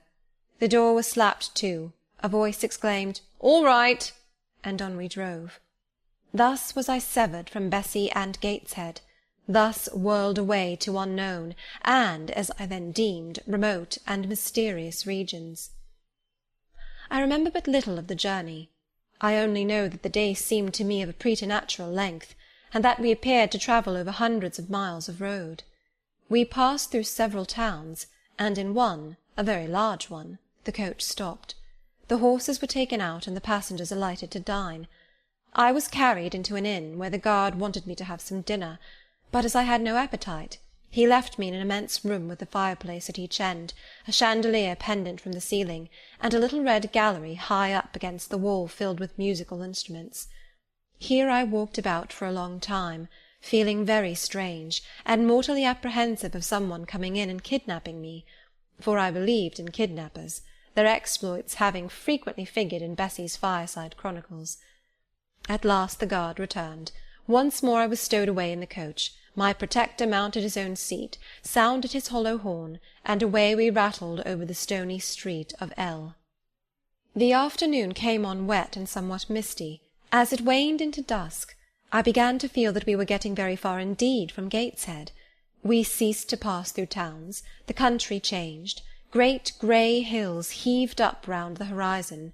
As twilight deepened, we descended a valley dark with wood, and long after night had overclouded the prospect, I heard a wild wind rushing amongst trees. Lulled by the sound, I at last dropped asleep. I had not long slumbered when the sudden cessation of motion awoke me. The coach door was open, and a person like a servant was standing at it. I saw her face and dress by the light of the lamps. "Is there a little girl called Jane Eyre here?" she asked. I answered yes, and was then lifted out. My trunk was handed down, and the coach instantly drove away. I was stiff with long sitting, and bewildered with the noise and motion of the coach. Gathering my faculties, I looked about me. Rain, wind, and darkness filled the air. Nevertheless, I dimly discerned a wall before me and a door open in it. Through this door I passed with my new guide. She shut and locked it behind her. There was now visible a house, or houses, for the building spread far, with many windows and lights burning in some. We went up a broad pebbly path, splashing wet, and were admitted at a door. Then the servant led me through a passage into a room with a fire, where she left me alone. I stood and warmed my numbed fingers over the blaze. Then I looked round.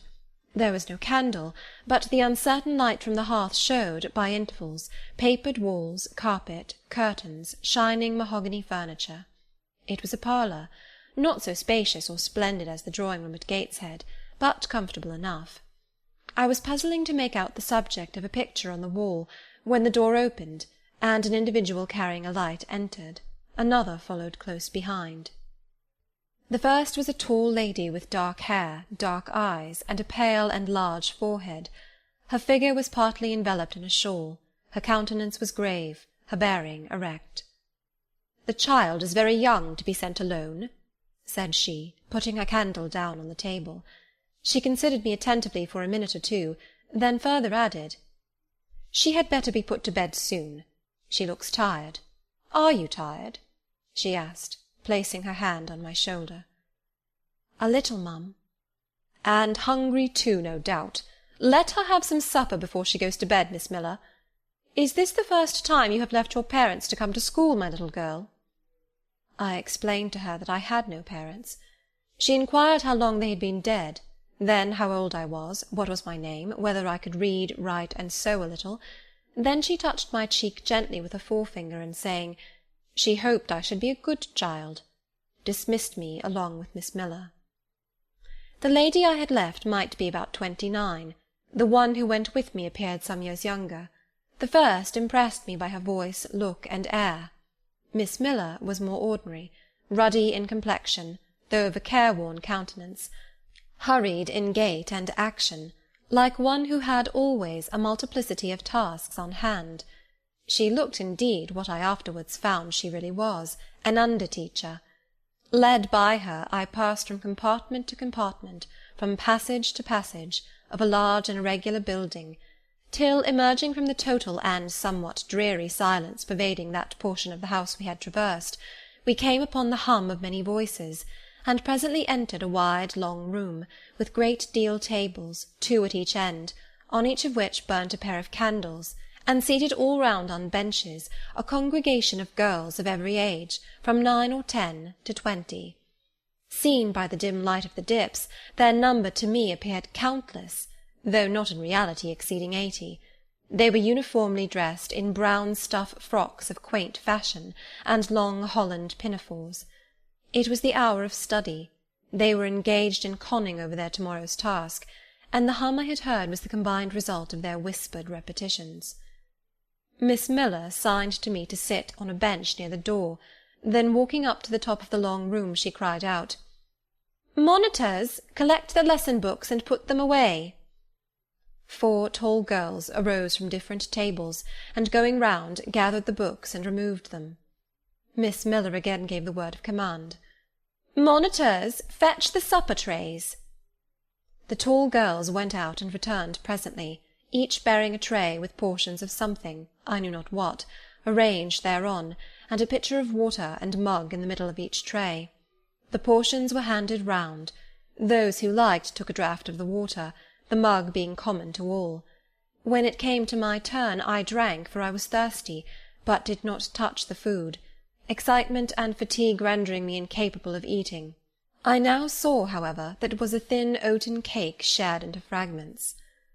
The meal over, prayers were read by Miss Miller, and the classes filed off, 2 and 2, upstairs. Overpowered by this time with weariness, I scarcely noticed what sort of a place the bedroom was, except that, like the schoolroom, I saw it was very long. To-night I was to be Miss Miller's bedfellow. She helped me to undress. When laid down, I glanced at the long rows of beds, each of which was quickly filled with 2 occupants. In 10 minutes the single light was extinguished, and amidst silence and complete darkness I fell asleep. The night passed rapidly. I was too tired even to dream. I only once awoke to hear the wind rave in furious gusts, and the rain fall in torrents, and to be sensible that Miss Miller had taken her place by my side. When I again unclosed my eyes, a loud bell was ringing. The girls were up and dressing. Day had not yet begun to dawn, and a rushlight or 2 burned in the room. I too rose reluctantly. It was bitter cold, and I dressed as well as I could for shivering, and washed when there was a basin at liberty, which did not occur soon, as there was but 1 basin to 6 girls, on the stands down the middle of the room. Again the bell rang. All formed in file, 2 and 2, and in that order descended the stairs and entered the cold and dimly lit schoolroom. Here prayers were read by Miss Miller. Afterwards she called out, "Form classes." A great tumult succeeded for some minutes, during which Miss Miller repeatedly exclaimed, "Silence!" and "Order!" When it subsided, I saw them all drawn up in 4 semicircles, before 4 chairs, placed at the 4 tables. All held books in their hands, and a great book, like a Bible, lay on each table before the vacant seat. A pause of some seconds succeeded, filled up by the low, vague hum of numbers. Miss Miller walked from class to class, hushing this indefinite sound. A distant bell tinkled. Immediately 3 ladies entered the room. Each walked to a table and took her seat. Miss Miller assumed the 4th vacant chair, which was that nearest the door, and around which the smallest of the children were assembled. To this inferior class I was called, and placed at the bottom of it. Business now began. The day's collect was repeated, then certain texts of Scripture were said, and to these succeeded a protracted reading of chapters in the Bible, which lasted an hour. By the time that exercise was terminated, day had fully dawned. The indefatigable bell now sounded for the 4th time. The classes were marshalled and marched into another room to breakfast. How glad I was to behold a prospect of getting something to eat! I was now nearly sick from inanition, having taken so little the day before. The refectory was a great low-ceiled, gloomy room. On 2 low tables smoked basins of something hot, which, however, to my dismay, sent forth an odour far from inviting. I saw a universal manifestation of discontent when the fumes of the repast met the nostrils of those destined to swallow it. From the van of the procession, the tall girls of the 1st class, rose the whispered words, "Disgusting! The porridge is burnt again!" "Silence!" ejaculated a voice, but not that of Miss Miller, but one of the upper teachers, a little and dark personage, smartly dressed, but of somewhat morose aspect, who installed herself at the top of one table, while a more buxom lady presided at the other. I looked in vain for her I had first seen the night before.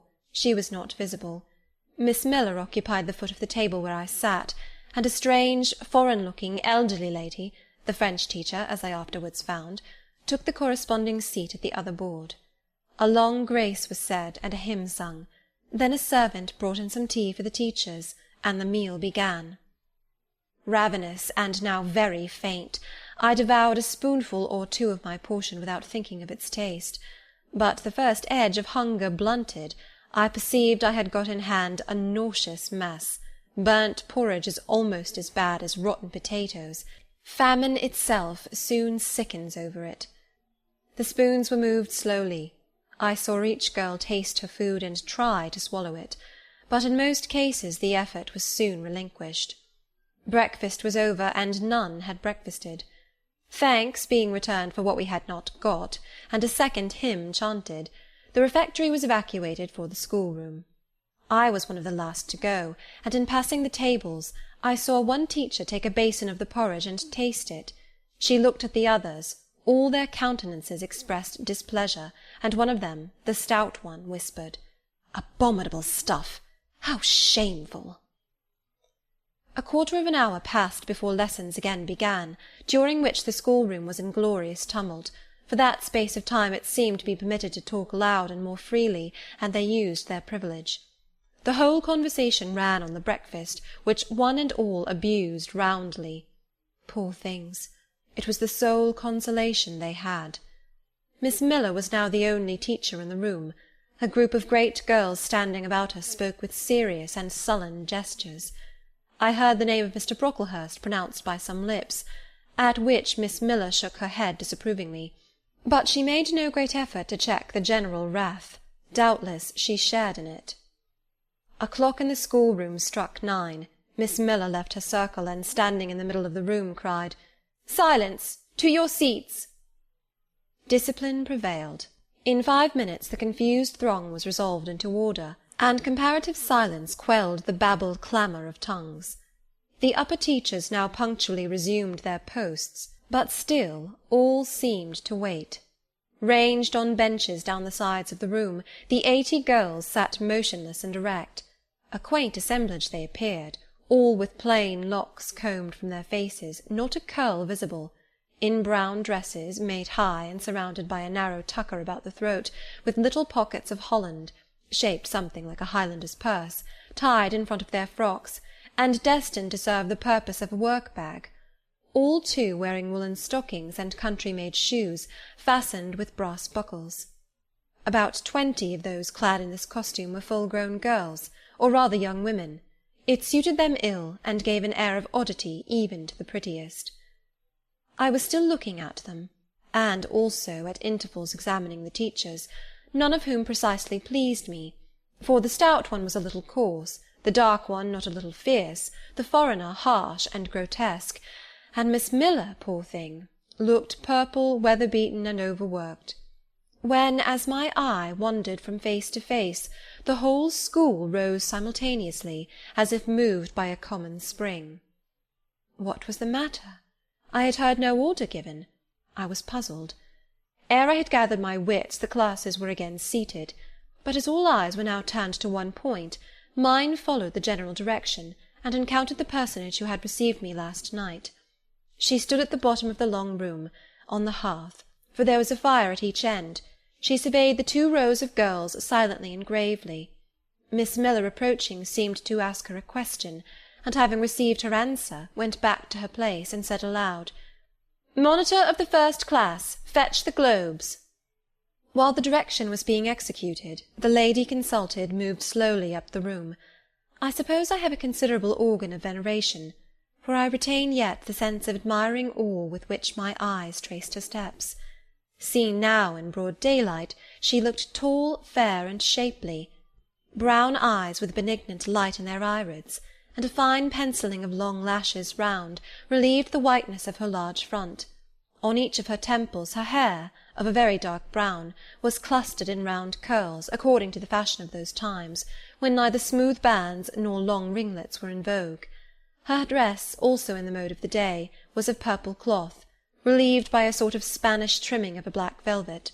A gold watches were not so common then as now, shone at her girdle. Let the reader add, to complete the picture, refined features, a complexion, if pale, clear, and a stately air and carriage, and he will have, at least, as clearly as words can give it, a correct idea of the exterior of Miss Temple, Maria Temple, as I afterwards saw the name written in a prayer-book entrusted to me to carry to church. The superintendent of Lowood, for such was this lady, having taken her seat before a pair of globes placed on one of the tables, summoned the first class round her, and commenced giving a lesson on geography. The lower classes were called by the teachers. Repetitions in history, grammar, etc., went on for an hour, Writing and arithmetic succeeded, and music lessons were given by Miss Temple to some of the elder girls. The duration of each lesson was measured by the clock, which at last struck 12. The superintendent rose. "I have a word to address to the pupils," said she. The tumult of cessation from lessons was already breaking forth, but it sank at her voice. She went on. "You had this morning a breakfast which you could not eat. You must be hungry. I have ordered that a lunch of bread and cheese shall be served to all." The teachers looked at her with a sort of surprise. "It is to be done on my responsibility," she added, in an explanatory tone to them, and immediately afterwards left the room. The bread and cheese was presently brought in and distributed, to the high delight and refreshment of the whole school. The order was now given, "To the garden." Each put on a coarse straw bonnet, with strings of coloured calico and a cloak of grey frieze. I was similarly equipped, and following the stream, I made my way into the open air. The garden was a wide enclosure, surrounded with walls so high as to exclude every glimpse of prospect. A covered veranda ran down one side, and broad walks bordered a middle space divided into scores of little beds. These beds were assigned as gardens for the pupils to cultivate, and each bed had an owner. When full of flowers they would doubtless look pretty, but now, at the latter end of January, all was wintry blight and brown decay. I shuddered as I stood and looked round me. It was an inclement day for outdoor exercise, not positively rainy, but darkened by a drizzling yellow fog. All underfoot was still soaking wet with the floods of yesterday. The stronger among the girls ran about and engaged in active games, but sundry pale and thin ones herded together for shelter and warmth in the veranda, and amongst these, as the dense mist penetrated to their shivering frames, I heard frequently the sound of a hollow cough. As yet I had spoken to no one, nor did anybody seem to take notice of me. I stood lonely enough, but to that feeling of isolation I was accustomed, it did not oppress me much. I leant against a pillar of the veranda, drew my grey mantle close about me, and trying to forget the cold which nipped me without, and the unsatisfied hunger which gnawed me within, delivered myself up to the employment of watching and thinking. My reflections were too undefined and fragmentary to merit record. I hardly yet knew where I was. Gateshead and my past life seemed floated away to an immeasurable distance. The present was vague and strange, and of the future I could form no conjecture. I looked round the convent-like garden, and then up at the house, a large building, half of which seemed grey and old, the other half quite new. The new part, containing the schoolroom and dormitory, was lit by mullioned and latticed windows, which gave it a church-like aspect. A stone tablet over the door bore this inscription: "Lowood Institution. This portion was rebuilt A.D. by Naomi Brocklehurst of Brocklehurst Hall in this county. Let your light so shine before men, that they may see your good works, and glorify your Father which is in heaven." St. Matthew, verse 16. I read these words over and over again. I felt that an explanation belonged to them, and was unable fully to penetrate their import. I was still pondering the significance of institution, and endeavouring to make out a connection between the first words and verse of Scripture, when the sound of a cough close behind me made me turn my head. I saw a girl sitting on a stone bench near. She was bent over a book, on the perusal of which she seemed intent. From where I stood I could see the title. It was Rasselas, a name that struck me as strange, and consequently attractive. In turning a leaf she happened to look up, and I said to her directly, "Is your book interesting?" I had already formed the intention of asking her to lend it to me some day. "I like it," she answered, after a pause of a second or two, during which she examined me. "What is it about?" I continued. I hardly know where I found the hardihood thus to open a conversation with a stranger. The step was contrary to my nature and habits. But I think her occupation touched a chord of sympathy somewhere, for I too liked reading, though of a frivolous and childish kind. I could not digest or comprehend the serious or substantial. "You may look at it," replied the girl, offering me the book. I did so. A brief examination convinced me that the contents were less taking than the title. Rasselas looked dull to my trifling taste. I saw nothing about fairies, nothing about genii, no bright variety seemed spread over the closely printed pages. I returned it to her. She received it quietly, and without saying anything she was about to relapse into her former studious mood. Again I ventured to disturb her. "Can you tell me what the writing on that stone over the door means? What is Lowood Institution?" "This house where you are come to live." "And why do they call it an institution? Is it in any way different from other schools?" "It is partly a charity school. You and I and all the rest of us are charity children. I suppose you are an orphan. Are not either your father or your mother dead?" "Both died before I can remember." "Well, all the girls here have lost either one or both parents, and this is called an institution for educating orphans." "Do we pay no money? Do they keep us for nothing?" "We pay, or our friends pay, £15 a year for each." "Then why do they call us charity children?" "Because £15 is not enough for board and teaching, and the deficiency is supplied by subscription." "Who subscribes?" "Different benevolent-minded ladies and gentlemen in this neighbourhood and in London." "Who is Naomi Brocklehurst?" "The lady who built the new part of this house, as that tablet records, and whose son overlooks and directs everything here." "Why?" "Because he is treasurer and manager of the establishment." "Then this house does not belong to that tall lady who wears a watch, and who said we were to have some bread and cheese?" "To Miss Temple? Oh, no, I wish it did. She has to answer to Mr. Brocklehurst for all she does. Mr. Brocklehurst buys all our food and all our clothes." "Does he live here?"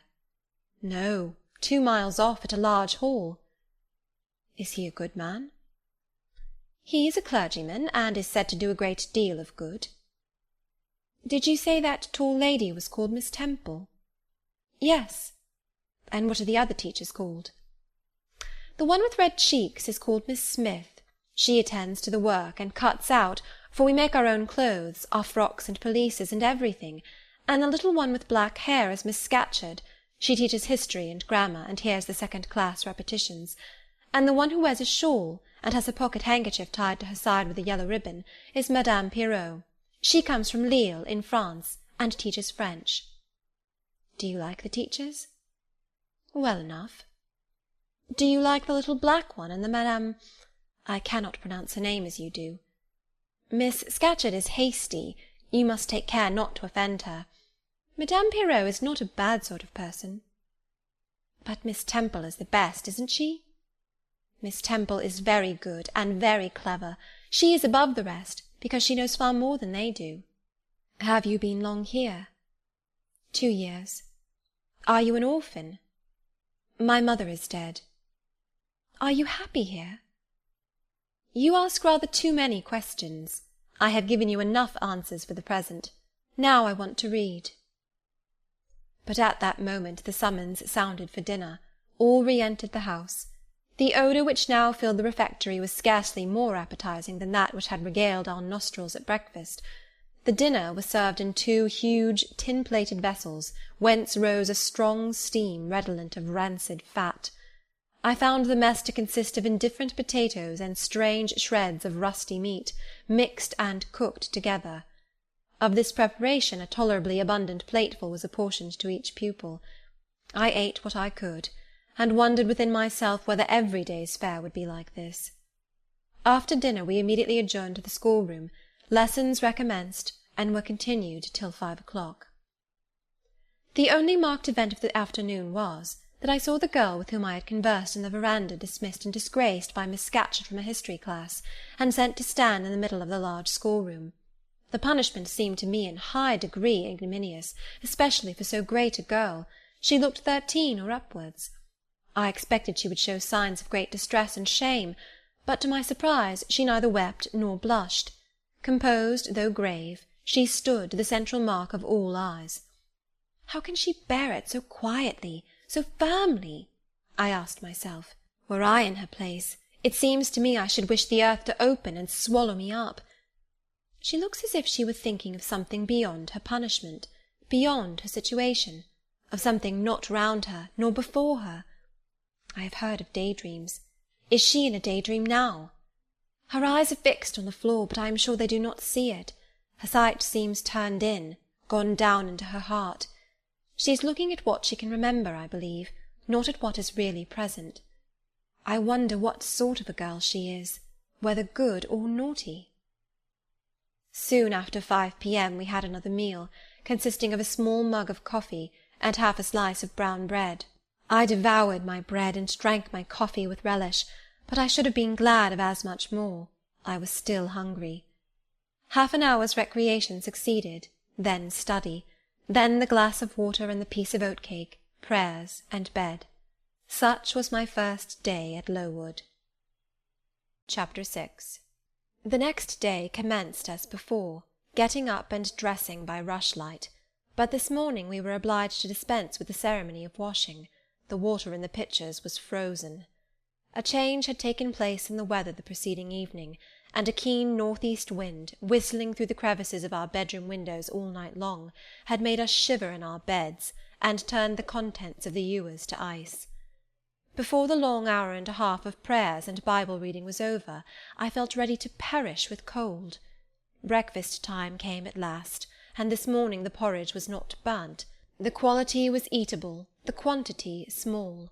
How small my portion seemed! I wished it had been doubled. In the course of the day I was enrolled a member of the 4th class, and regular tasks and occupations were assigned me. Hitherto I had only been a spectator of the proceedings at Lowood. I was now to become an actor therein.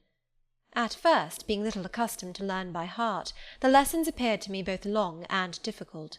The frequent change from task to task, too, bewildered me, and I was glad when, about 3 o'clock in the afternoon, Miss Smith put into my hands a border of muslin 2 yards long, together with needle, thimble, etc., and sent me to sit in a quiet corner of the schoolroom, with directions to hem the same.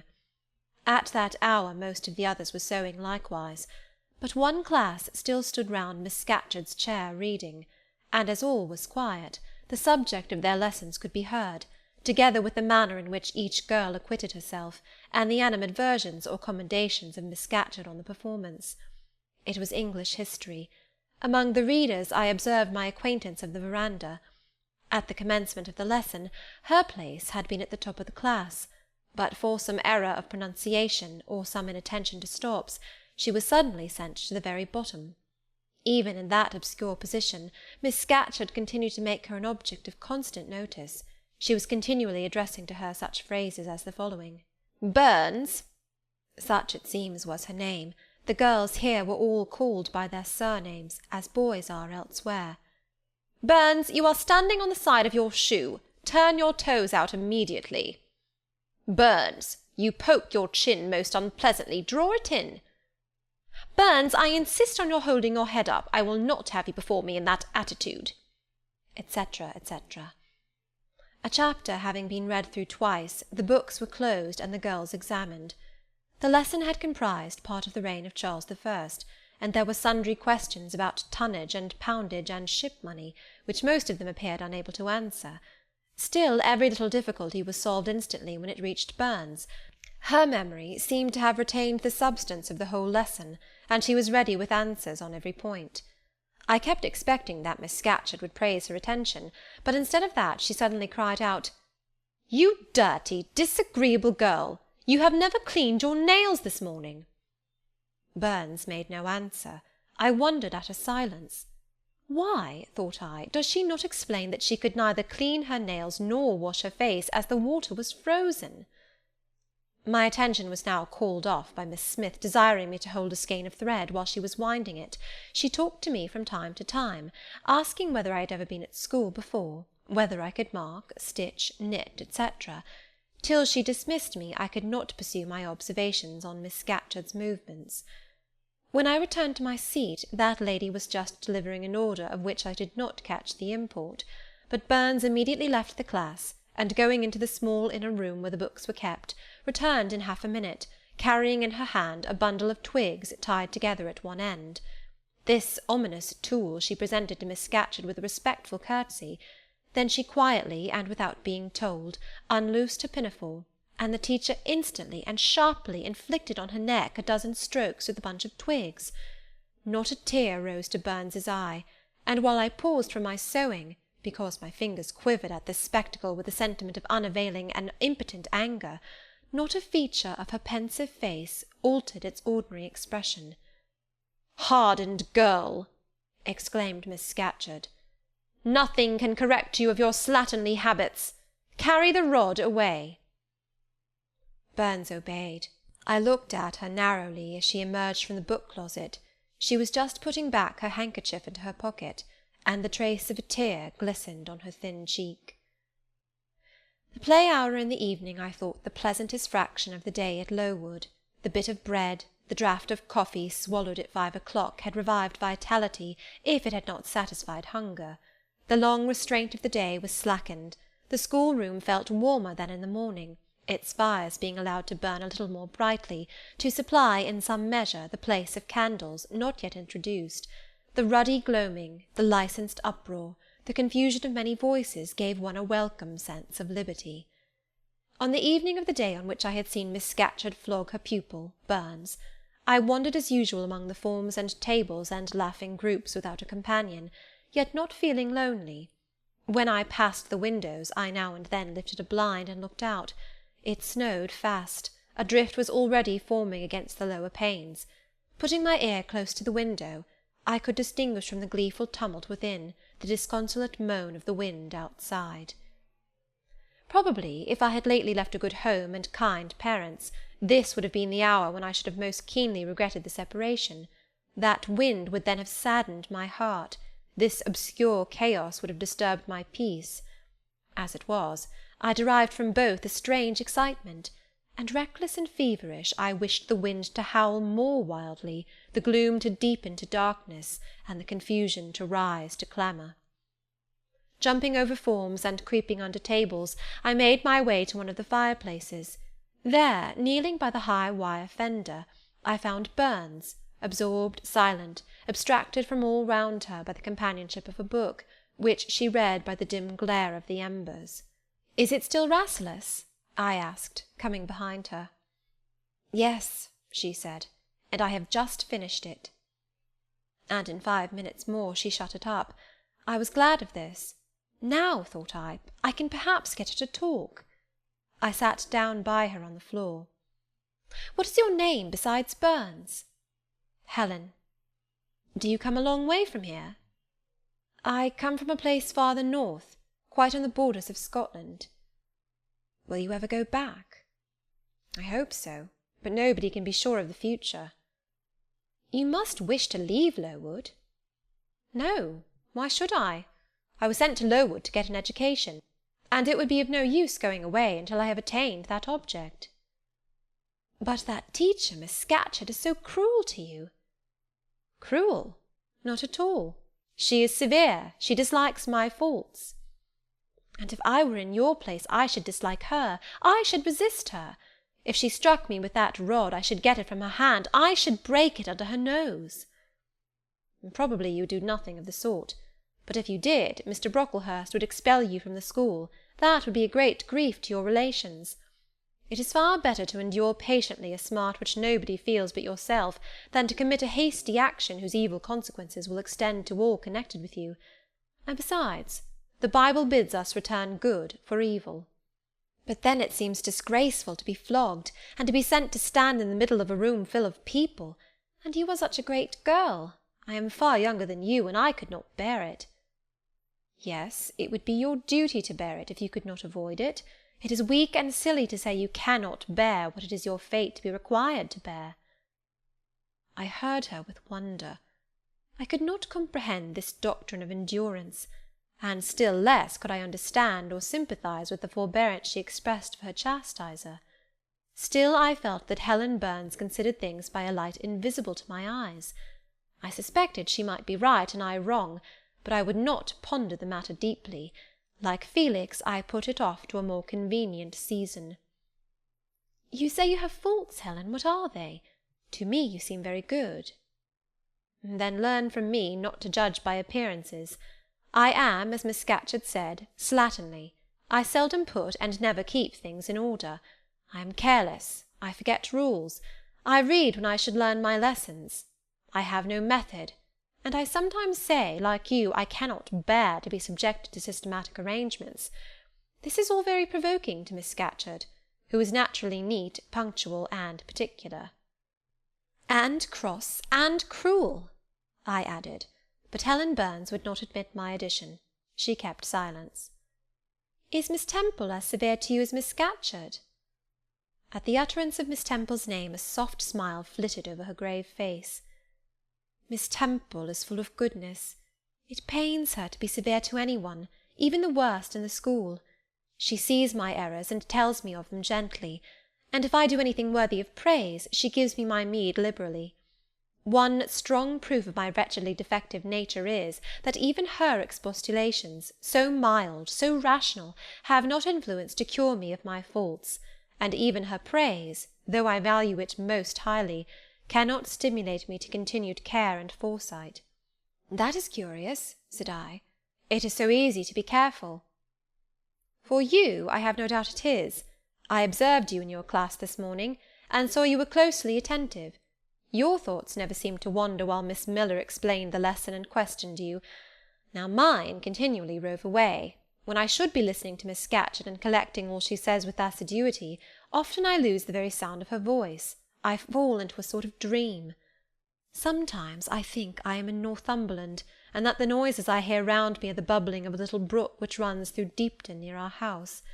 Then, when it comes to my turn to reply, I have to be awakened, and having heard nothing of what was read for listening to the visionary brook, I have no answer ready. Yet how well you replied this afternoon! It was mere chance. The subject on which we had been reading had interested me.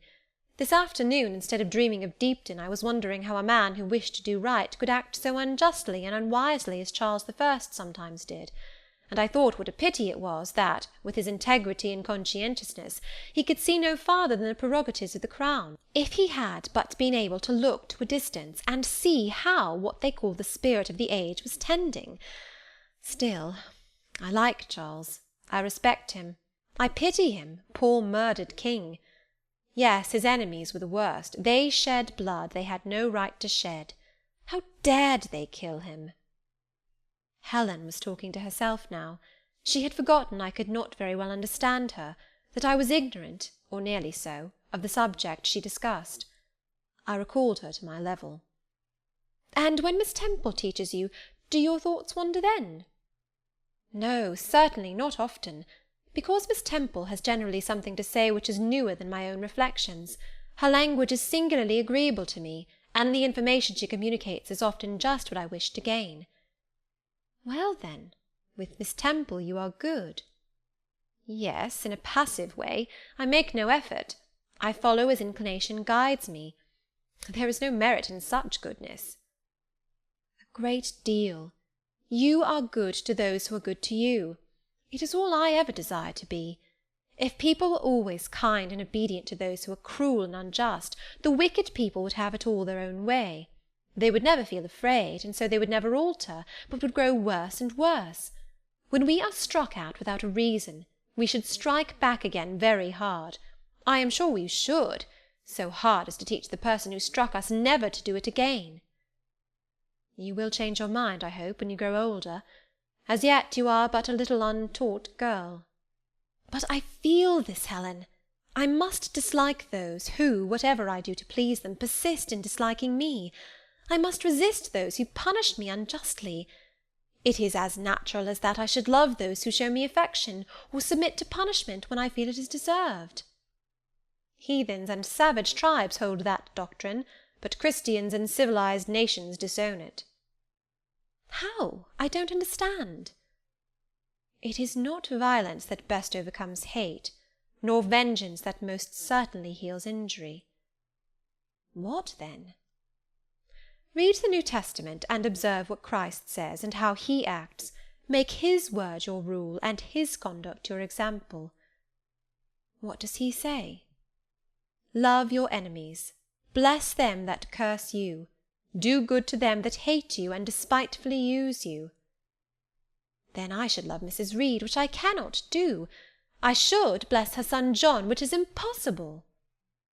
In her turn, Helen Burns asked me to explain, and I proceeded forthwith to pour out in my own way the tale of my sufferings and resentments.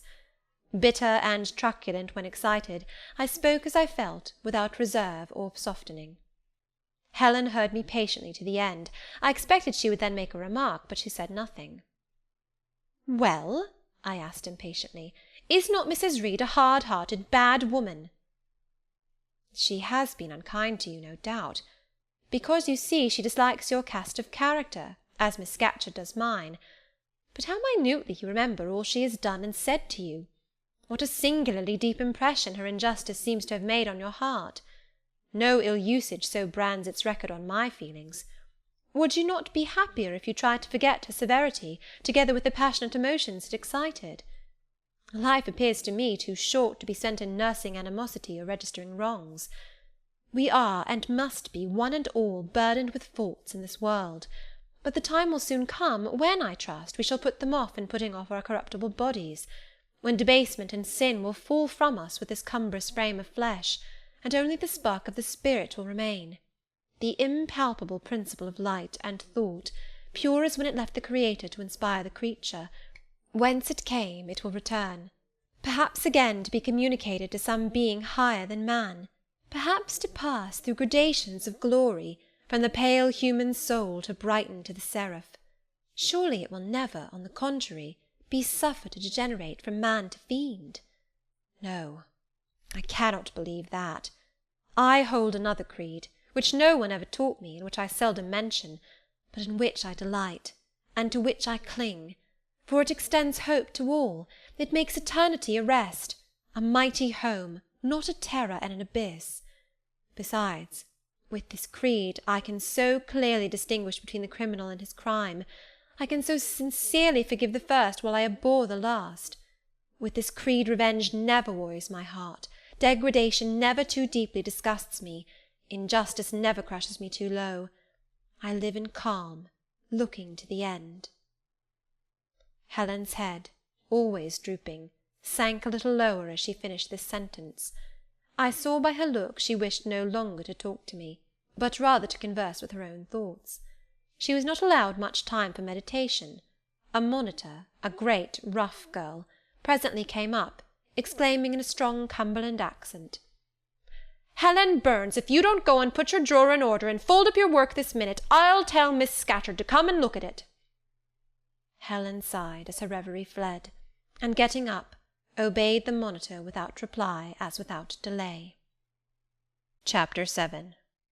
My first quarter at Lowood seemed an age, and not the golden age either. It comprised an irksome struggle with difficulties in habituating myself to new rules and unwonted tasks. The fear of failure in these points harassed me worse than the physical hardships of my lot, though these were no trifles. During January, February, and part of March, the deep snows, and after their melting the almost impassable roads, prevented our stirring beyond the garden walls, except to go to church, but within these limits we had to pass an hour every day in the open air. Our clothing was insufficient to protect us from the severe cold. We had no boots, the snow got into our shoes and melted there. Our ungloved hands became numbed and covered with chilblains, as were our feet. I remember well the distracting irritation I endured from this cause every evening, when my feet inflamed, and the torture of thrusting the swelled, raw, and stiff toes into my shoes in the morning. Then the scanty supply of food was distressing. With the keen appetites of growing children, we had scarcely sufficient to keep alive a delicate invalid. From this deficiency of nourishment resulted an abuse, which pressed hardly on the younger pupils. Whenever the famished great girls had an opportunity, they would coax or menace the little ones out of their portion. Many a time I have shared between two claimants the precious morsel of brown bread distributed at tea-time, and after relinquishing to a third half the contents of my mug of coffee, I have swallowed the remainder with an accompaniment of secret tears, forced from me by the exigency of hunger. Sundays were dreary days in that wintry season. We had to walk 2 miles to Brocklebridge Church, where our patron officiated. We set out cold, we arrived at church colder. During the morning service we became almost paralysed. It was too far to return to dinner, and an allowance of cold meat and bread, in the same penurious proportion observed in our ordinary meals, was served round between the services. At the close of the afternoon service we returned by an exposed and hilly road, where the bitter winter wind, blowing over a range of snowy summits to the north, almost flayed the skin from our faces. I can remember Miss Temple walking lightly and rapidly along our drooping line, her plaid cloak, which the frosty wind fluttered, gathered close about her, and encouraging us by precept and example to keep up our spirits and march forward, as she said, like stalwart soldiers. The other teachers, poor things, were generally themselves too much dejected to attempt the task of cheering others.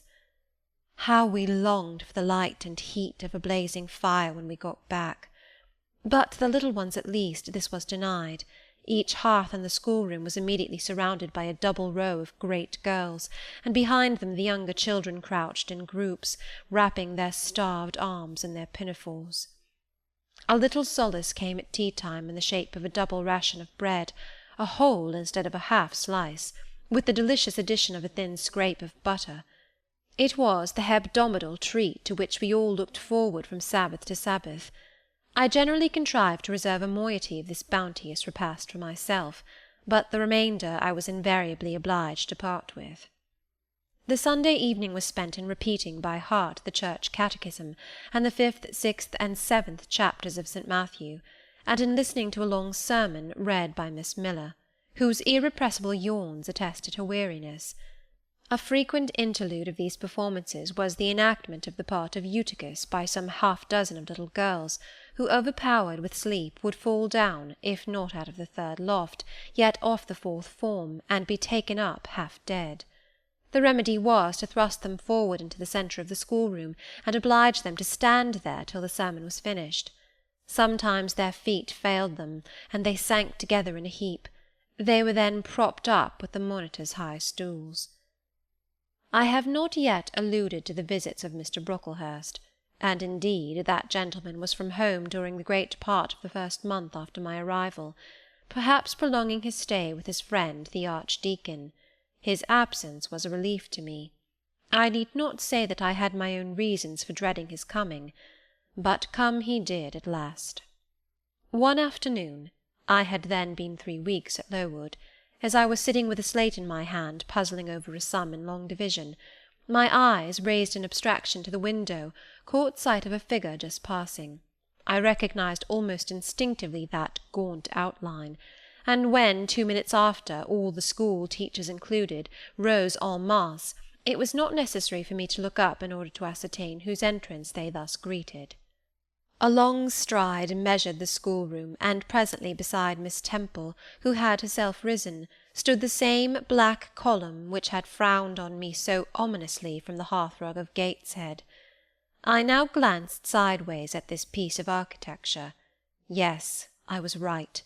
It was Mr. Brocklehurst, buttoned up in a surtout, and looking longer, narrower, and more rigid than ever. I had my own reasons for being dismayed at this apparition. Too well I remembered the perfidious hints given by Mrs. Reed about my disposition, etc., the promise pledged by Mr. Brocklehurst to apprise Miss Temple and the teachers of my vicious nature. All along I had been dreading the fulfilment of this promise. I had been looking out daily for the coming man, whose information respecting my past life and conversation was to brand me as a bad child for ever. Now there he was.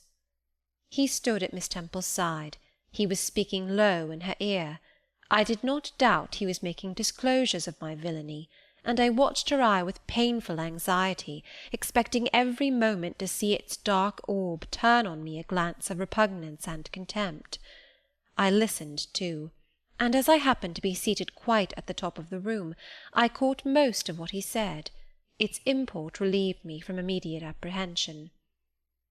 "I suppose, Miss Temple, the thread I bought at Lowton will do. It struck me that it would be just of the quality for the calico chemises, and I sorted the needles to match. You may tell Miss Smith that I forgot to make a memorandum of the darning needles, but she shall have some papers sent in next week, and she is not on any account to give out more than one at a time to each pupil. If they have more, they are apt to be careless and lose them. And oh, ma'am, I wish the woollen stockings were better looked to. When I was here last, I went into the kitchen garden and examined the clothes drying on the line.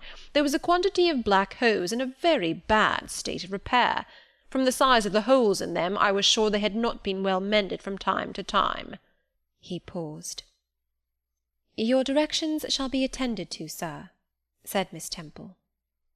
"And, ma'am," he continued, "the laundress tells me some of the girls have 2 clean tuckers in the week. It is too much. The rules limit them to 1. "I think I can explain that circumstance, sir. Agnes and Catherine Johnston were invited to take tea with some friends at Lowton last Thursday, and I gave them leave to put on clean tuckers for the occasion." Mr. Brocklehurst nodded. "Well, for once it may pass, but please not to let the circumstance occur too often. And there is another thing which surprised me. I find in settling accounts with the housekeeper that a lunch consisting of bread and cheese has twice been served out to the girls during the past fortnight. How is this? I looked over the regulations, and I find no such meal as lunch mentioned. Who introduced this innovation, and by what authority?" "I must be responsible for the circumstance, sir," replied Miss Temple. "The breakfast was so ill prepared that the pupils could not possibly eat it, and I dared not allow them to remain fasting till dinner-time." "Madam, allow me an instant. You are aware that my plan in bringing up these girls is not to accustom them to habits of luxury and indulgence, but to render them hardy, patient, self-denying. Should any little accidental disappointment of the appetite occur, such as the spoiling of a meal, the under or the over-dressing of a dish, the incident ought not to be neutralized by replacing with something more delicate the comfort lost, thus pampering the body and obviating the aim of this institution. It ought to be improved to the spiritual edification of the pupils by encouraging them to evince fortitude under temporary privation.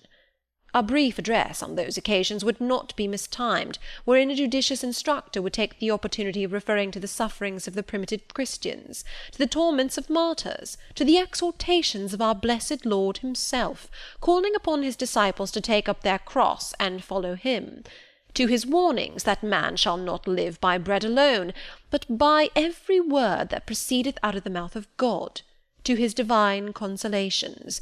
If ye suffer hunger or thirst for my sake, happy are ye. Oh, madam, when you put bread and cheese instead of burnt porridge into these children's mouths, you may indeed feed their vile bodies, but you little think how you starve their immortal souls." Mr. Brocklehurst again paused, perhaps overcome by his feelings. Miss Temple had looked down when he first began to speak to her, but she now gazed straight before her, and her face, naturally pale as marble, appeared to be assuming also the coldness and fixity of that material, especially her mouth, closed as if it would have required a sculptor's chisel to open it, and her brow settled gradually into petrified severity. Meantime Mr. Brocklehurst, standing on the hearth with his hands behind his back, majestically surveyed the whole school. Suddenly his eye gave a blink, as if it had met something that either dazzled or shocked its pupil.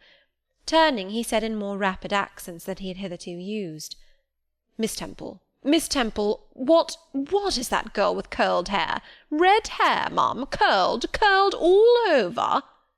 And extending his cane, he pointed to the awful object, his hand shaking as he did so.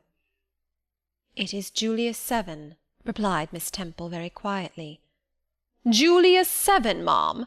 And why has she or any other curled hair? Why, in defiance of every precept and principle of this house, does she conform to the world so openly, here in an evangelical charitable establishment, as to wear her hair one mass of curls?" "Julia's hair curls naturally," returned Miss Temple, still more quietly. "Naturally? Yes, but we are not to conform to nature. I wish these girls to be the children of grace. And why that abundance? I have again and again intimated that I desire the hair to be arranged closely, modestly, plainly. Miss Temple, that girl's hair must be cut off entirely. I will send a barber to-morrow. And I see others who have far too much of the excrescence. That tall girl, tell her to turn round. Tell all the first form to rise up and direct their faces to the wall." Miss Temple passed her handkerchief over her lips, as if to smooth away the involuntary smile that curled them. She gave the order, however, and when the first class could take in what was required of them, they obeyed. Leaning a little back on my bench, I could see the looks and grimaces with which they commented on this manoeuvre. It was a pity Mr. Brocklehurst could not see them too. He would perhaps have felt that, whatever he might do with the outside of the cup and platter, the inside was further beyond his interference than he imagined. He scrutinized the reverse of these living medals some 5 minutes, then pronounced sentence. These words fell like the knell of doom. "All those top-knots must be cut off." Miss Temple seemed to remonstrate. "Madam," he pursued, "I have a master to serve whose kingdom is not of this world.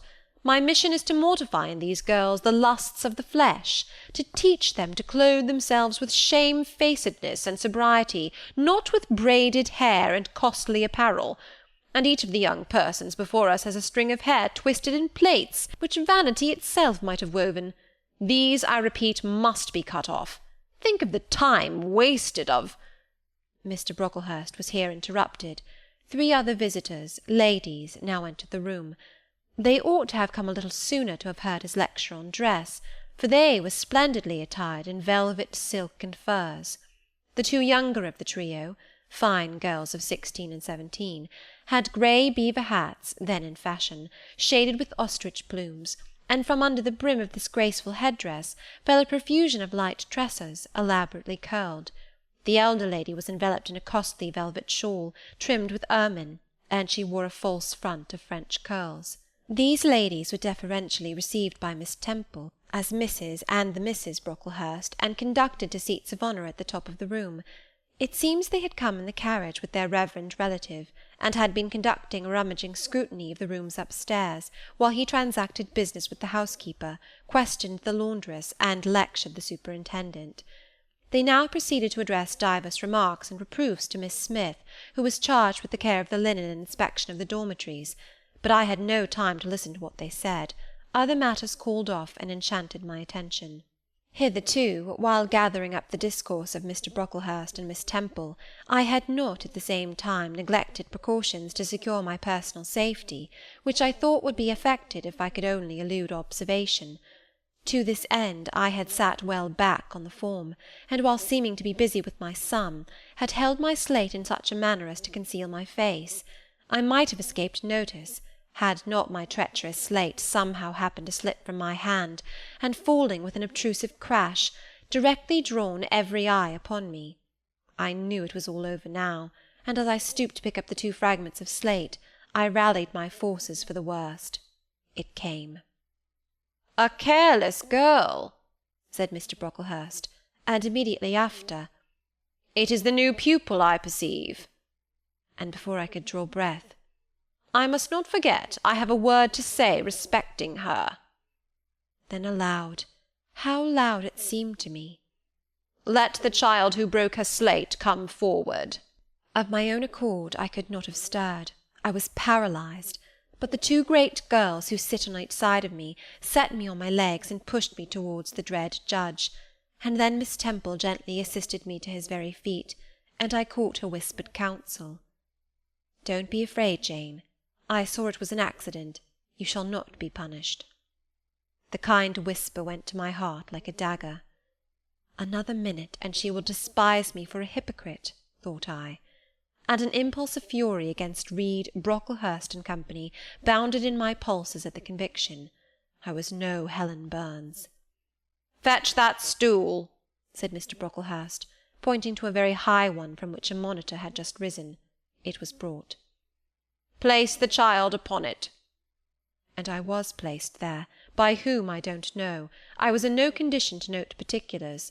I was only aware that they had hoisted me up to the height of Mr. Brocklehurst's nose, that he was within a yard of me, and that a spread of shot orange and purple silk pelisses and a cloud of silvery plumage extended and waved below me.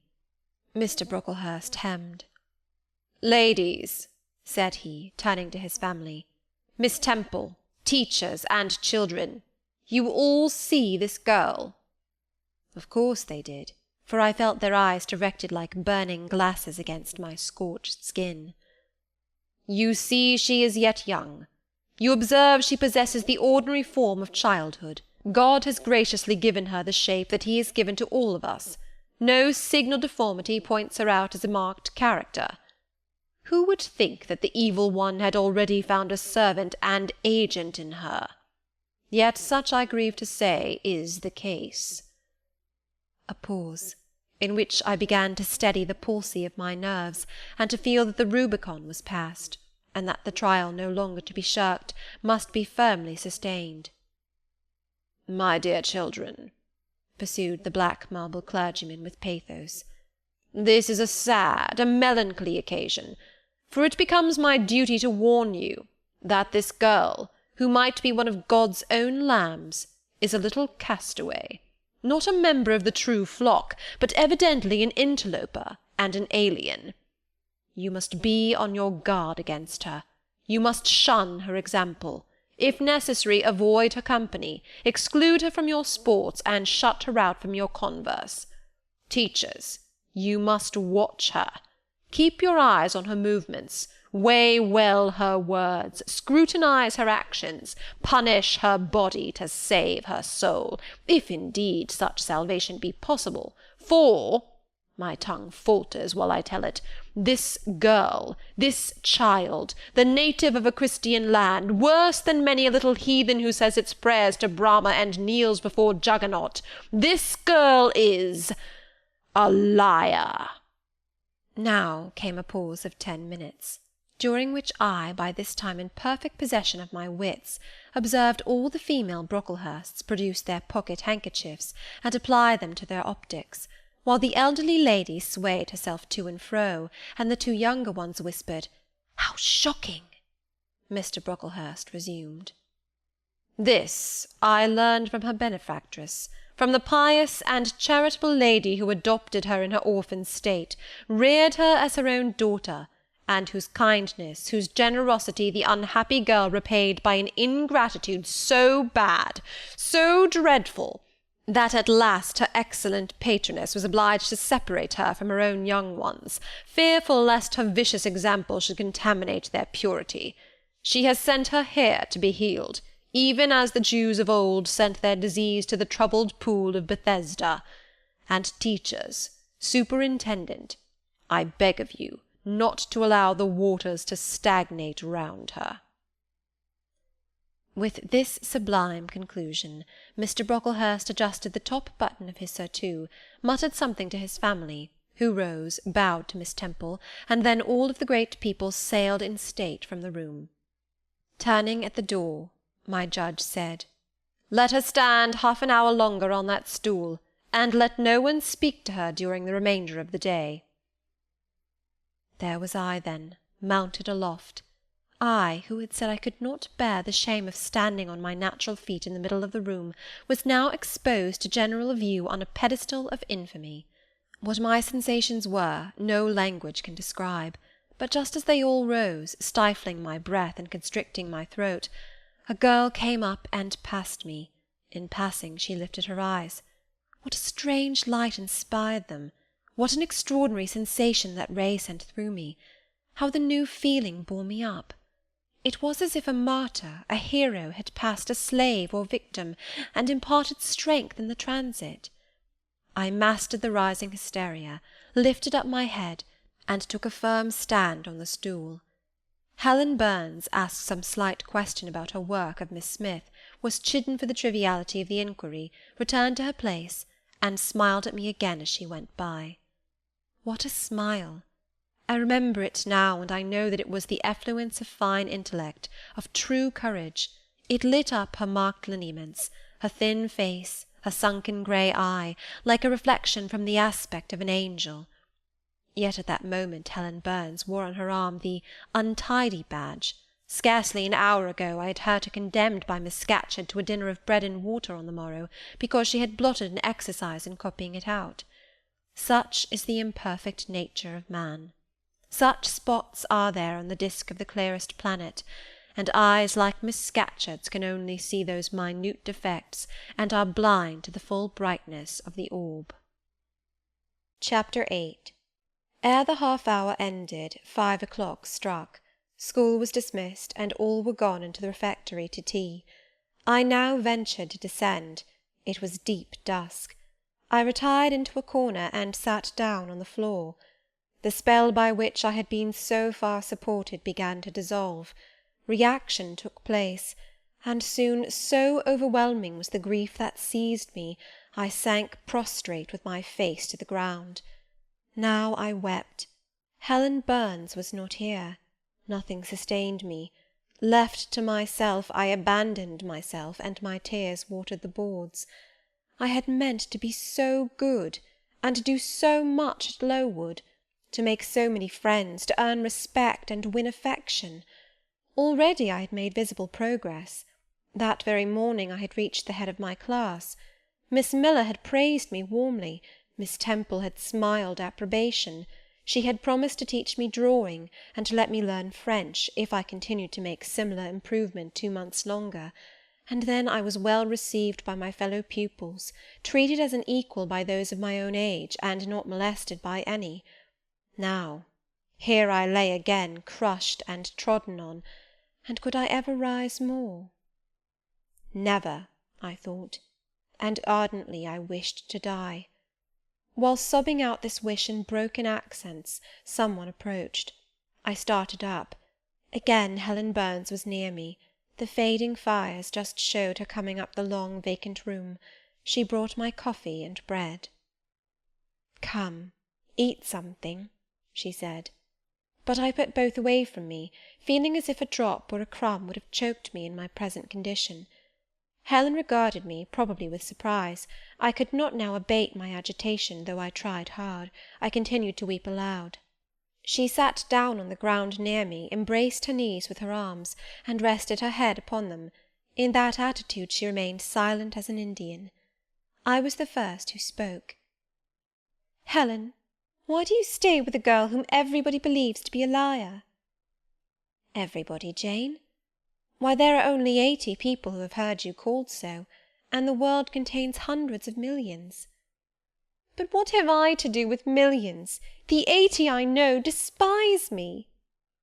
"Jane, you are mistaken. Probably not one in the school either despises or dislikes you. Many, I am sure, pity you much."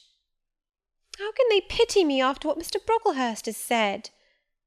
"Mr. Brocklehurst is not a god, nor is he even a great and admired man. He is little liked here. He never took steps to make himself liked. Had he treated you as an especial favourite, you would have found enemies, declared or covert, all round you. As it is, the greater number would offer you sympathy if they dared.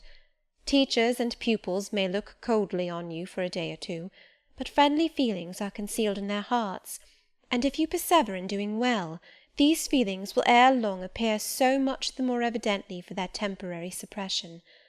Besides, Jane—" She paused. "Well, Helen?" said I, putting my hand into hers. She chafed my fingers gently to warm them, and went on. "If all the world hated you and believed you wicked, while your own conscience approved you and absolved you from guilt, you would not be without friends." "No. I know I should think well of myself, but that is not enough. If others don't love me, I would rather die than live. I cannot bear to be solitary and hated, Helen. Look here, to gain some real affection from you, or Miss Temple, or any other whom I truly love, I would willingly submit to have the bone of my arm broken, or to let a bull toss me, or to stand behind a kicking horse, and let it dash its hoof at my chest. Hush, Jane! You think too much of the love of human beings. You are too impulsive, too vehement. The sovereign hand that created your frame and put life into it has provided you with other resources than your feeble self, or than creatures feeble as you. Besides this earth, and besides the race of men, there is an invisible world and a kingdom of spirits. That world is round us, for it is everywhere, and those spirits watch us, for they are commissioned to guard us. And if we were dying in pain and shame, if scorn smote us on all sides, and hatred crushed us, angels see our tortures, recognise our innocence, if innocent we be, as I know you are of this charge, which Mr. Brocklehurst has weakly and pompously repeated at second hand from Mrs. Reed. For I read a sincere nature in your ardent eyes and on your clear front. And God waits only the separation of spirit from flesh to crown us with a full reward. Why then should we ever sink overwhelmed with distress, when life is so soon over, and death is so certain an entrance to happiness, to glory? I was silent. Helen had calmed me, but in the tranquillity she imparted there was an alloy of inexpressible sadness. I felt the impression of woe as she spoke, but I could not tell whence it came, and when, having done speaking, she breathed a little fast and coughed a short cough, I momentarily forgot my own sorrows to yield to a vague concern for her. Resting my head on Helen's shoulder, I put my arms round her waist. She drew me to her, and we reposed in silence. We had not sat long thus when another person came in. Some heavy clouds, swept from the sky by a rising wind, had left the moon bare, and her light, streaming in through a window near, shone full both on us and on the approaching figure, which we at once recognised as Miss Temple. "I came on purpose to find you, Jane Eyre," said she. "I want you in my room, and as Helen Burns is with you, she may come too." We went, following the superintendent's guidance. We had to thread some intricate passages, and mount a staircase before we reached her apartment. It contained a good fire, and looked cheerful. Miss Temple told Helen Burns to be seated in a low arm-chair on one side of the hearth, and herself taking another, she called me to her side. "Is it all over?" she asked, looking down at my face. "Have you cried your grief away?" "I'm afraid I never shall do that." "Why?" "Because I have been wrongly accused, and you, mum, and everybody else will now think me wicked." "We shall think you what you prove yourself to be, my child. Continue to act as a good girl, and you will satisfy us." "Shall I, Miss Temple?" "You will," said she, passing her arm round me. "And now tell me, who was the lady whom Mr. Brocklehurst called your benefactress?" "Mrs. Reed, my uncle's wife. My uncle is dead, and he left me to her care." "Did she not then adopt you of her own accord?" "No, mum. She was sorry to have to do it, but my uncle, as I have often heard the servants say, got her to promise before he died that she would always keep me." "Well now, Jane, you know, or at least I will tell you, that when a criminal is accused, he is always allowed to speak in his own defence. You have been charged with falsehood. Defend yourself to me as well as you can. Say whatever your memory suggests is true, but add nothing, and exaggerate nothing." I resolved in the depth of my heart that I would be most moderate, most correct, and having a few minutes in order to arrange coherently what I had to say, I told her all the story of my sad childhood.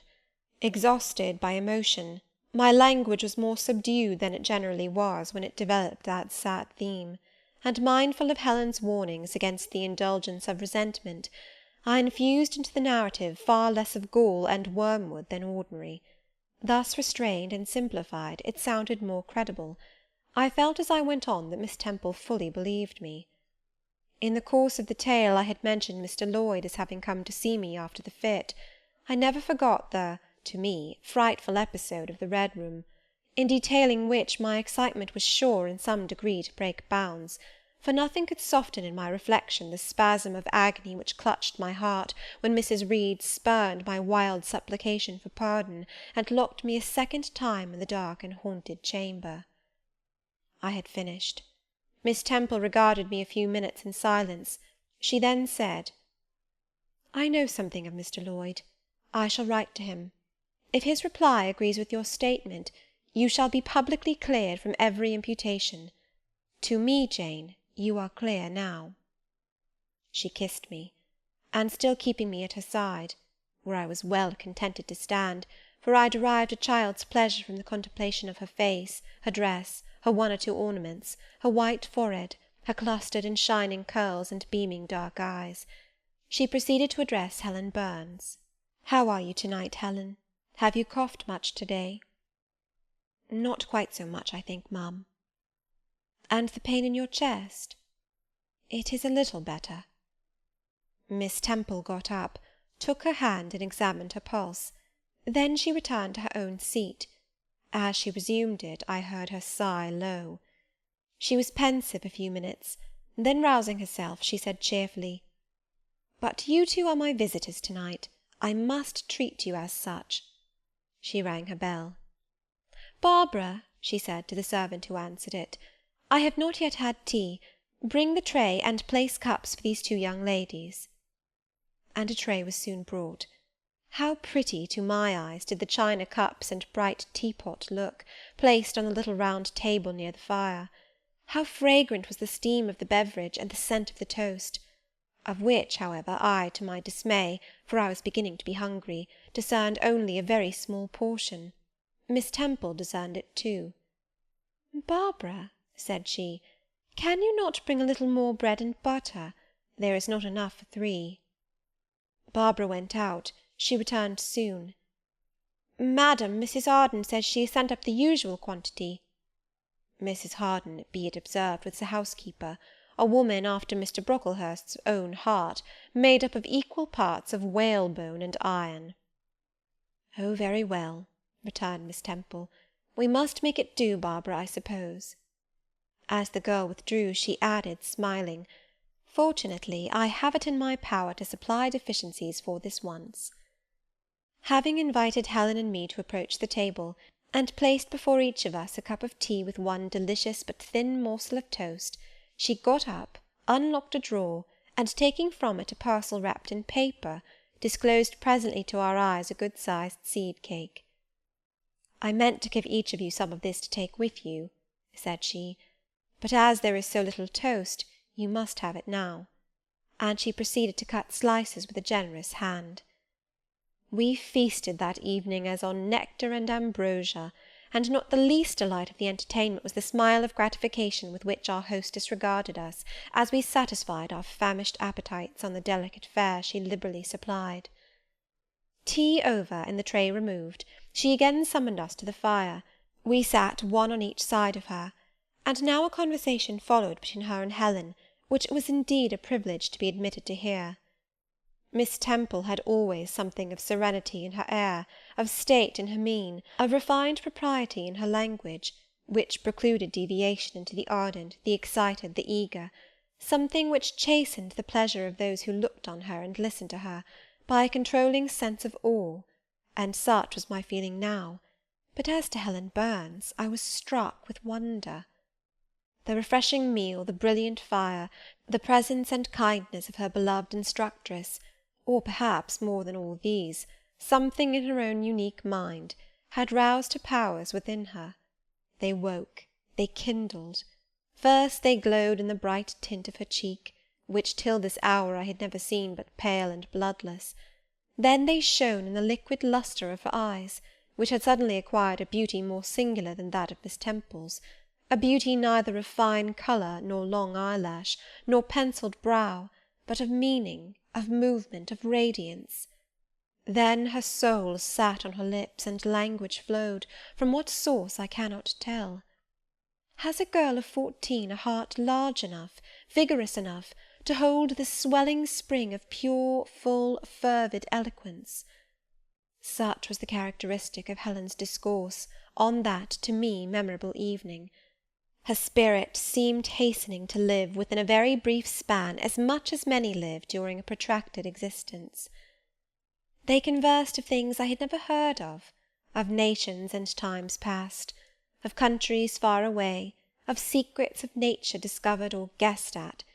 They spoke of books, how many they had read, what stores of knowledge they possessed.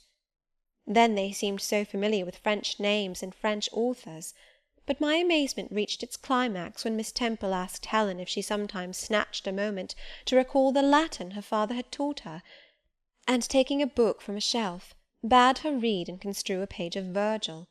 And Helen obeyed, my organ of veneration expanding at every sounding line. She had scarcely finished ere the bell announced bedtime. No delay could be admitted. Miss Temple embraced us both, saying, as she drew us to her heart, "God bless you, my children."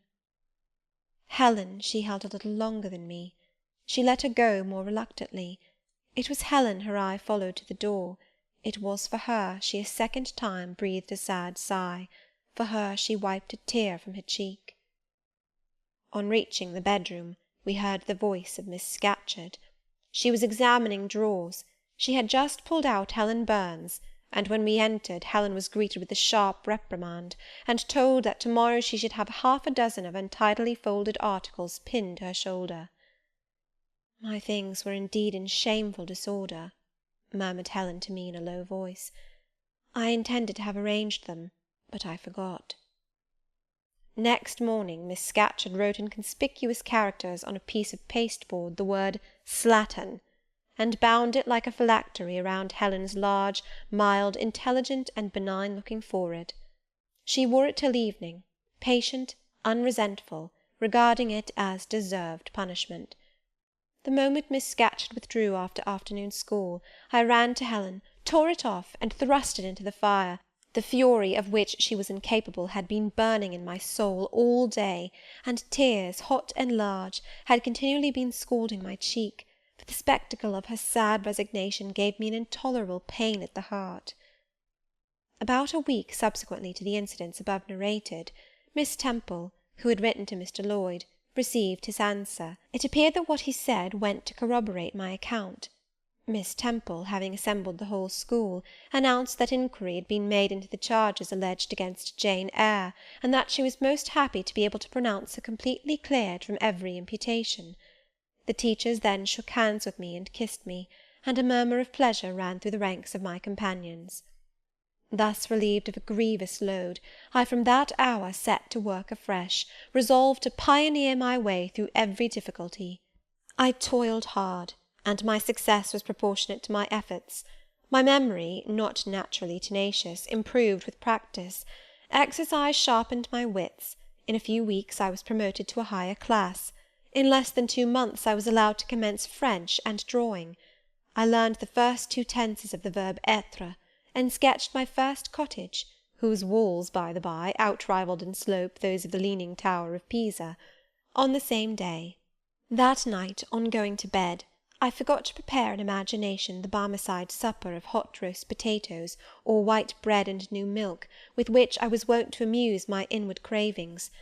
I feasted instead on the spectacle of ideal drawings which I saw in the dark, all the work of my own hands, freely pencilled houses and trees, picturesque rocks and ruins, Cuyp-like groups of cattle, sweet paintings of butterflies hovering over unblown roses, of birds picking at ripe cherries, of wrens' nests enclosing pearl-like eggs, wreathed about with young ivy sprays. I examined, too, in thought, the possibility of my ever being able to translate currently a certain little French story which Madame Pierrot had that day shown me, nor was that problem solved to my satisfaction ere I fell sweetly asleep. Well has Solomon said, "Better is a dinner of herbs where love is, than a stalled ox and hatred therewith." I would not now have exchanged Lowood with all its privations for Gateshead and its daily luxuries. Chapter 9. But the privations, or rather the hardships of Lowood lessened. Spring drew on. She was indeed already come. The frosts of winter had ceased. Its snows were melted, its cutting winds ameliorated. My wretched feet, flayed and swollen to lameness by the sharp air of January, began to heal and subside under the gentler breathings of April. The nights and mornings no longer by their Canadian temperature froze the very blood in our veins. We could now endure the play hour passed in the garden, Sometimes on a sunny day it began even to be pleasant and genial, and a greenness grew over those brown beds, which, freshening daily, suggested the thought that hope traversed them at night, and left each morning brighter traces of her steps. Flowers peeped out amongst the leaves, snowdrops, crocuses, purple auriculas, and golden-eyed pansies. On Thursday afternoons, half-holidays, we now took walks, and found still sweeter flowers opening by the wayside, under the hedges. I discovered, too, that a great pleasure, an enjoyment which the horizon only bounded, lay all outside the high and spike-guarded walls of our garden. This pleasure consisted in prospect of noble summits girdling a great hill-hollow, rich in verdure and shadow, in a bright beck, full of dark stones and sparkling eddies. How different had this scene looked when I viewed it laid out beneath the iron sky of winter, stiffened in frost, shrouded with snow, when mists as chill as death wandered to the impulse of east winds along those purple peaks, and rolled down Ing and Holm till they blended with the frozen fog of the beck. The beck itself was then a torrent, turbid and curbless. It tore asunder the wood, and sent a raving sound through the air, often thickened with wild rain or whirling sleet, and for the forest on its banks, that showed only ranks of skeletons. April advanced to May. A bright, serene May it was. Days of blue sky, placid sunshine, and soft western or southern gales filled up its duration. And now vegetation matured with vigour. Lowood shook loose its tresses, it became all green, all flowery. Its great elm, ash, and oak skeletons were restored to majestic life. Woodland plants sprang up profusely in its recesses. Unnumbered varieties of moss filled its hollows, and it made a strange ground sunshine out of the wealth of its wild primrose plants. I have seen their pale gold gleam in overshadowed spots, like scatterings of the sweetest lustre. All this I enjoyed often and fully, free, unwatched, and almost alone. For this unwonted liberty and pleasure there was a cause, to which it now becomes my task to advert. Have I not described a pleasant site for a dwelling, when I speak of it as bosomed in hill and wood, and rising from the verge of a stream? Assuredly pleasant enough, but whether healthy or not is another question. That forest dell, where Lowood lay, was the cradle of fog, and fog-bred pestilence, which, quickening with the quickening spring, crept into the orphan asylum, breathed typhus through its crowded schoolroom and dormitory, and ere May arrived, transformed the seminary into a hospital. Semi-starvation and neglected colds had predisposed most of the pupils to receive infection. 45 out of the 80 girls lay ill at one time. Classes were broken up, rules relaxed. The few who continued well were allowed almost unlimited licence, because the medical attendant insisted on the necessity of frequent exercise to keep them in health, and had it been otherwise, no one had leisure to watch or restrain them. Miss Temple's whole attention was absorbed by the patients. She lived in the sick-room, never quitting it except to snatch a few hours' rest at night. The teachers were fully occupied with packing up and making other necessary preparations for the departure of those girls who were fortunate enough to have friends and relations able and willing to remove them from the seat of contagion. Many, already smitten, went home only to die.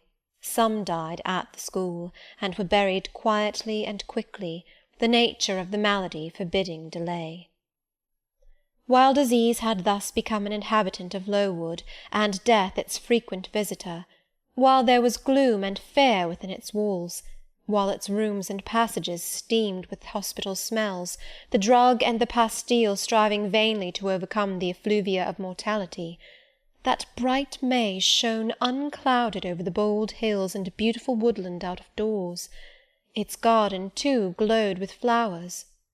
Hollyhocks had sprung up tall as trees, lilies had opened, tulips and roses were in bloom, the borders of the little beds were gay with pink thrift and crimson double daisies, The sweetbriars gave out morning and evening their scent of spice and apples, and these fragrant treasures were all useless for most of the inmates of Lowood, except to furnish now and then a handful of herbs and blossoms to put in a coffin.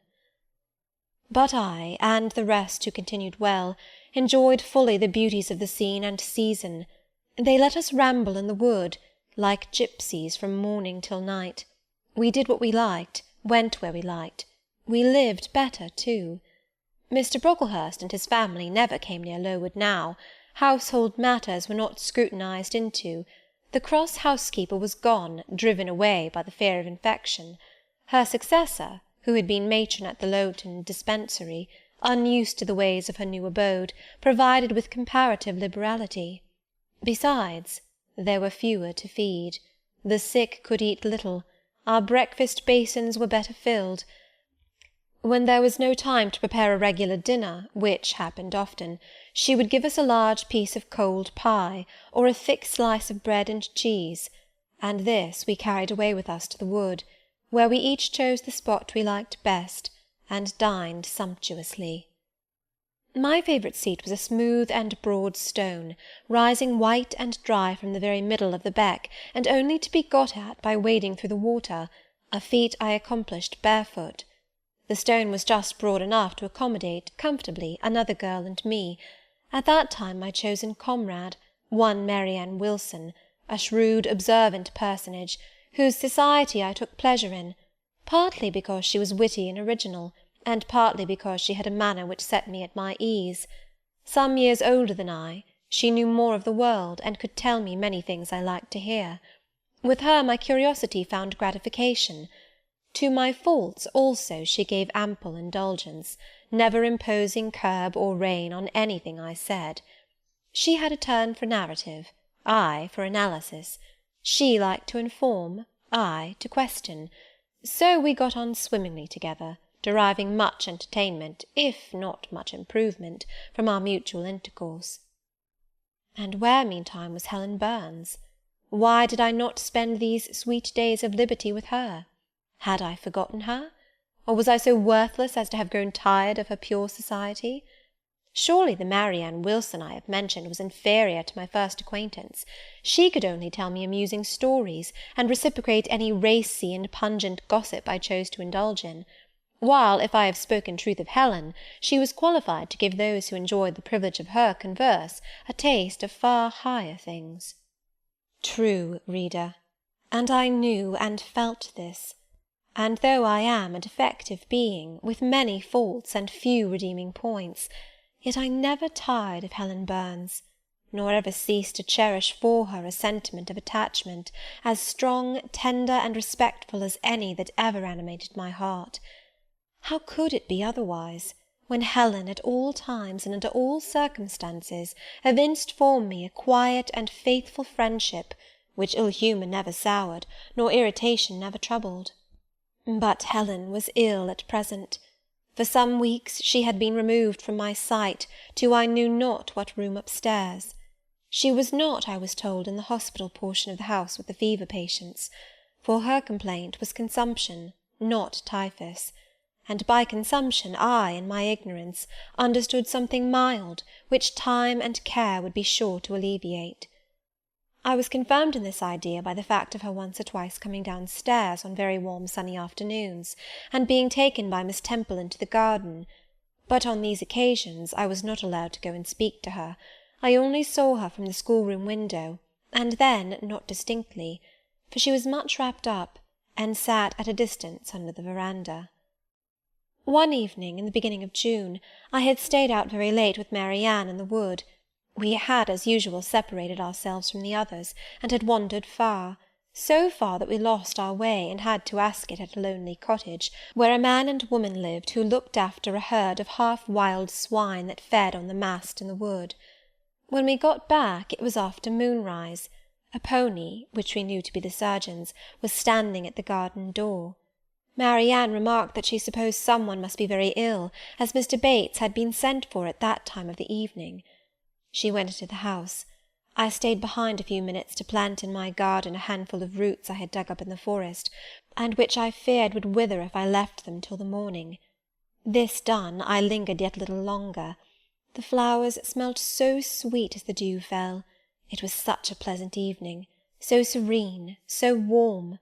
The still glowing west promised so fairly another fine day on the morrow. The moon rose with such majesty in the grave east. I was noting these things and enjoying them as a child might, when it entered my mind as it had never done before. How sad to be lying now on a sick bed, and to be in danger of dying! This world is pleasant. It would be dreary to be called from it, and to have to go who knows where. And then my mind made its first earnest effort to comprehend what had been infused into it concerning heaven and hell, and for the first time it recoiled, baffled, and for the first time, glancing behind, on each side, and before it, it saw all round an unfathomed gulf. It felt the one point where it stood, the present. All the rest was formless cloud and vacant depth, and it shuddered at the thought of tottering and plunging amid that chaos. While pondering this new idea, I heard the front door open. Mr. Bates came out, and with him was a nurse. After she had seen him mount his horse and depart, she was about to close the door, but I ran up to her. "How is Helen Burns?" "Very poorly," was the answer. "Is it her Mr. Bates has been to see?" "Yes." "And what does he say about her?" "He says she'll not be here long." This phrase, uttered in my hearing yesterday, would have only conveyed the notion that she was about to be removed to Northumberland, to her own home. I should not have suspected that it meant she was dying, but I knew instantly now. It opened clear on my comprehension that Helen Burns was numbering her last days in this world, and that she was going to be taken to the region of spirits, if such region there were. I experienced a shock of horror, then a strong thrill of grief, then a desire, a necessity to see her, and I asked in what room she lay. "She is in Miss Temple's room," said the nurse. "May I go up and speak to her?" "Oh, no, child, it is not likely. And now it is time for you to come in. You'll catch the fever if you stop out when the dew is falling." The nurse closed the front door. I went in by the side entrance which led to the schoolroom. I was just in time. It was 9 o'clock, and Miss Miller was calling the pupils to go to bed. It might be 2 hours later, probably near 11, when I, not having been able to fall asleep, and deeming from the perfect silence of the dormitory that my companions were all wrapped in profound repose, rose softly, put on my frock over my night-dress, and without shoes crept from the apartment, and set off in quest of Miss Temple's room. It was quite at the other end of the house, but I knew my way, and the light of the unclouded summer moon, entering here and there at passage windows, enabled me to find it without difficulty. An odour of camphor and burnt vinegar warned me when I came near the fever-room, and I passed its door quickly, fearful lest the nurse who sat up all night should hear me. I dreaded being discovered and sent back, for I must see Helen, I must embrace her before she died, I must give her one last kiss, exchange with her one last word. Having descended a staircase, traversed a portion of the house below, and succeeded in opening and shutting without noise 2 doors, I reached another flight of steps. These I mounted, and then, just opposite to me, was Miss Temple's room. A light shone through the keyhole and from under the door. A profound stillness pervaded the vicinity. Coming near, I found the door slightly ajar, probably to admit some fresh air into the close abode of sickness. Indisposed to hesitate, and full of impatient impulses, soul and senses quivering with keen throes, I put it back and looked in. My eyes sought Helen, and feared to find death.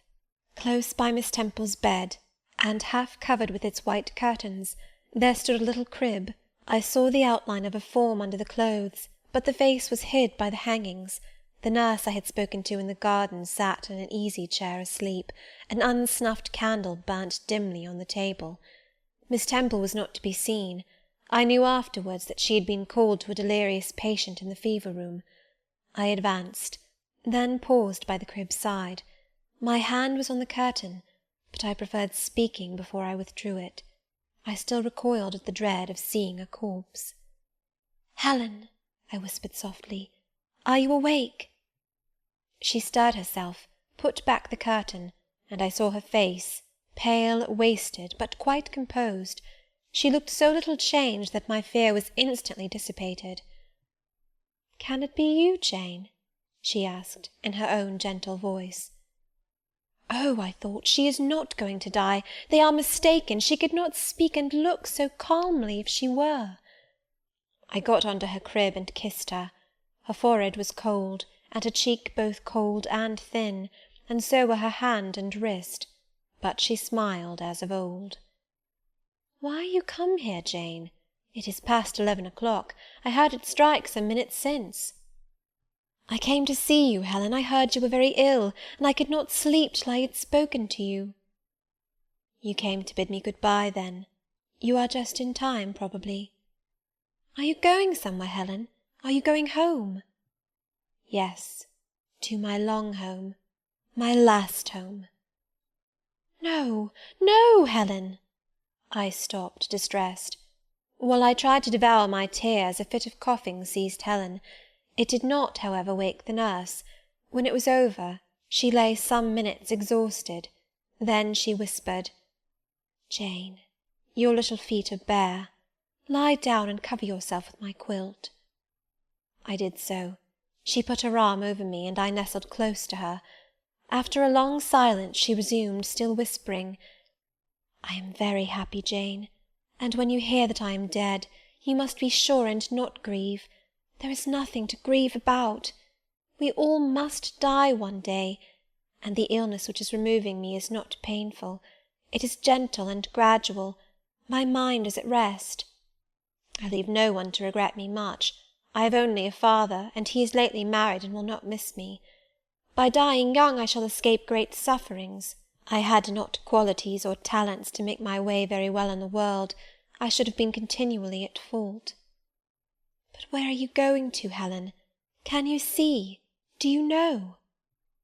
"I believe. I have faith. I am going to God." "Where is God? What is God?" "My Maker and yours, who will never destroy what he created. I rely implicitly on his power, and confide wholly in his goodness. I count the hours till that eventful one arrives which shall restore me to him, reveal him to me." "You are sure, then, Helen, that there is such a place as heaven, and that our souls can get to it when we die?" "I am sure there is a future state. I believe God is good. I can resign my immortal part to him without any misgiving. God is my Father. God is my friend. I love him. I believe he loves me." "And shall I see you again, Helen, when I die?"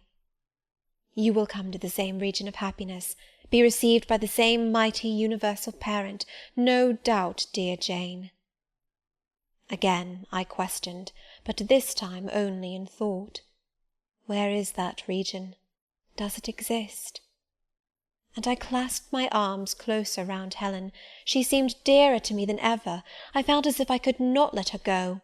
I lay with my face hidden on her neck. Presently she said, in the sweetest tone, "How comfortable I am! The last fit of coughing has tired me a little. I feel as if I could sleep. But don't leave me, Jane.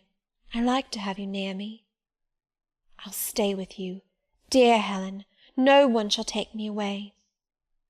"Are you warm, darling?" "Yes. Good night, Jane. Good night, Helen." She kissed me, and I her, and we both soon slumbered. When I awoke it was day. An unusual movement roused me. I looked up. I was in somebody's arms. The nurse held me. She was carrying me through the passage back to the dormitory. I was not reprimanded for leaving my bed. People had something else to think about. No explanation was afforded then to my many questions. But a day or two afterwards I learned that Miss Temple, on returning to her own room at dawn, had found me laid in the little crib, my face against Helen Burns's shoulder, my arms round her neck. I was asleep, and Helen was dead. Her grave is in Brocklebridge churchyard. For 15 years after her death it was only covered by a grassy mound, but now a grey marble tablet marks the spot, inscribed with her name and the word Resurgam. Chapter 10. Hitherto I have recorded in detail the events of my insignificant existence. To the first 10 years of my life I have given almost as many chapters. But this is not to be a regular autobiography. I am only bound to invoke memory where I know her responses will possess some degree of interest. Therefore I now pass a space of 8 years almost in silence. A few lines only are necessary to keep up the links of connection. When the typhus fever had fulfilled its mission of devastation at Lowood, it gradually disappeared from thence, but not till its virulence and the number of its victims had drawn public attention on the school. Inquiry was made into the origin of the scourge, and by degrees various facts came out which excited public indignation in a high degree. The unhealthy nature of the sight, the quantity and quality of the children's food, the brackish, fetid water used in its preparation, the pupils' wretched clothing and accommodations, all these things were discovered, and the discovery produced a result mortifying to Mr. Brocklehurst, but beneficial to the institution. Several wealthy and benevolent individuals in the county subscribed largely for the erection of a more convenient building in a better situation. New regulations were made, improvements in diet and clothing introduced. The funds of the school were entrusted to the management of a committee. Mr. Brocklehurst, who, from his wealth and family connections, could not be overlooked, still retained the post of treasurer, but he was aided in the discharge of his duties by gentlemen of rather more enlarged and sympathizing minds. His office of inspector, too, was shared by those who knew how to combine reason with strictness, comfort with economy, compassion with uprightness. The school, thus improved, became in time a truly useful and noble institution. I remained an inmate of its walls, after its regeneration, for 8 years, 6 as a pupil and 2 as a teacher, and in both capacities I bear my testimony to its value and importance. During those 8 years my life was uniform, but not unhappy, because it was not inactive. I had the means of an excellent education placed within my reach, a fondness for some of my studies, and a desire to excel in all, together with a great delight in pleasing my teachers, especially such as I loved, urged me on. I availed myself fully of the advantages offered me. In time I rose to be the first girl of the first class. Then I was invested with the office of teacher, which I discharged with zeal for 2 years. But at the end of that time I altered. Miss Temple, through all changes, had thus far continued superintendent of the seminary. To her instruction I owed the best part of my acquirements. Her friendship and society had been my continual solace. She had stood me in the stead of mother, governess, and latterly companion. At this period she married, removed with her husband, a clergyman, an excellent man, almost worthy of such a wife, to a distant county, and consequently was lost to me. From the day she left I was no longer the same. With her was gone every settled feeling, every association that had made Lowood in some degree a home to me. I had imbibed from her something of her nature and much of her habits. More harmonious thoughts, what seemed better regulated feelings, had become the inmates of my mind. I had given an allegiance to duty and order. I was quiet.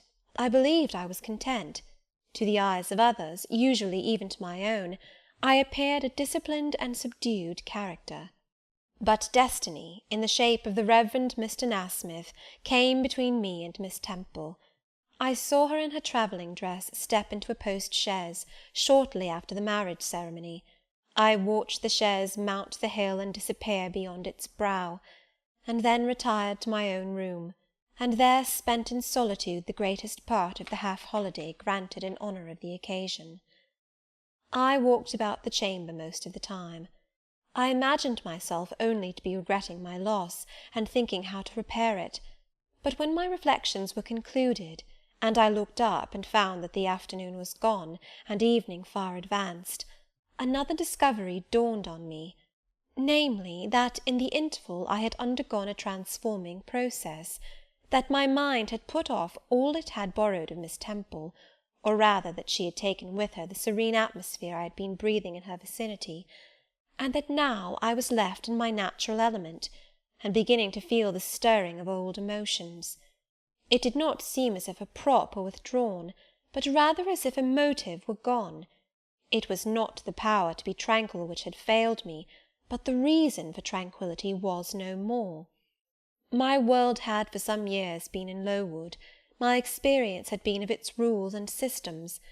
Now I remembered that the real world was wide, and that a varied field of hopes and fears, of sensations and excitements, awaited those who had courage to go forth into its expanse, to seek real knowledge of life amidst its perils. I went to my window, opened it, and looked out. There were the two wings of the building, there was the garden, there were the skirts of Lowood, there was the hilly horizon. My eye passed all other objects to rest on those most remote, the blue peaks. It was those I longed to surmount. All within their boundary of rock and heath seemed prison ground, exile limits. I traced the white road, winding round the base of one mountain, and vanishing in a gorge between two. How I longed to follow it farther! I recalled the time when I had travelled that very road in a coach. I remembered descending that hill at twilight. An age seemed to have elapsed since the day which brought me first to Lowood, and I had never quitted it since. My vacations had been all spent at school. Mrs. Reed had never sent for me to Gateshead. Neither she nor any of her family had ever been to visit me. I had had no communication by letter or message with the outer world. School rules, school duties, school habits and notions, and voices and faces and phrases and costumes, and preferences and antipathies, such was what I knew of existence. And now I felt that it was not enough. I tired of the routine of 8 years in one afternoon. I desired liberty. For liberty I gasped, for liberty I uttered a prayer. It seemed scattered on the wind, then faintly blowing. I abandoned it and framed a humbler supplication, for change, stimulus. That petition, too, seemed swept off into vague space. Then, cried I, half desperate, grant me at least a new servitude. Here a bell ringing the hour of supper called me downstairs. I was not free to resume the interrupted chain of my reflections till bedtime. Even then a teacher who occupied the same room with me kept me from the subject to which I longed to recur, by a prolonged effusion of small talk. How I wished sleep would silence her! It seemed as if, could I but go back to the idea which had last entered my mind as I stood by the window, some inventive suggestion would rise for my relief. Miss Gryce snored at last. She was a heavy Welshwoman, and till now her habitual nasal strains had never been regarded by me in any other light than as a nuisance.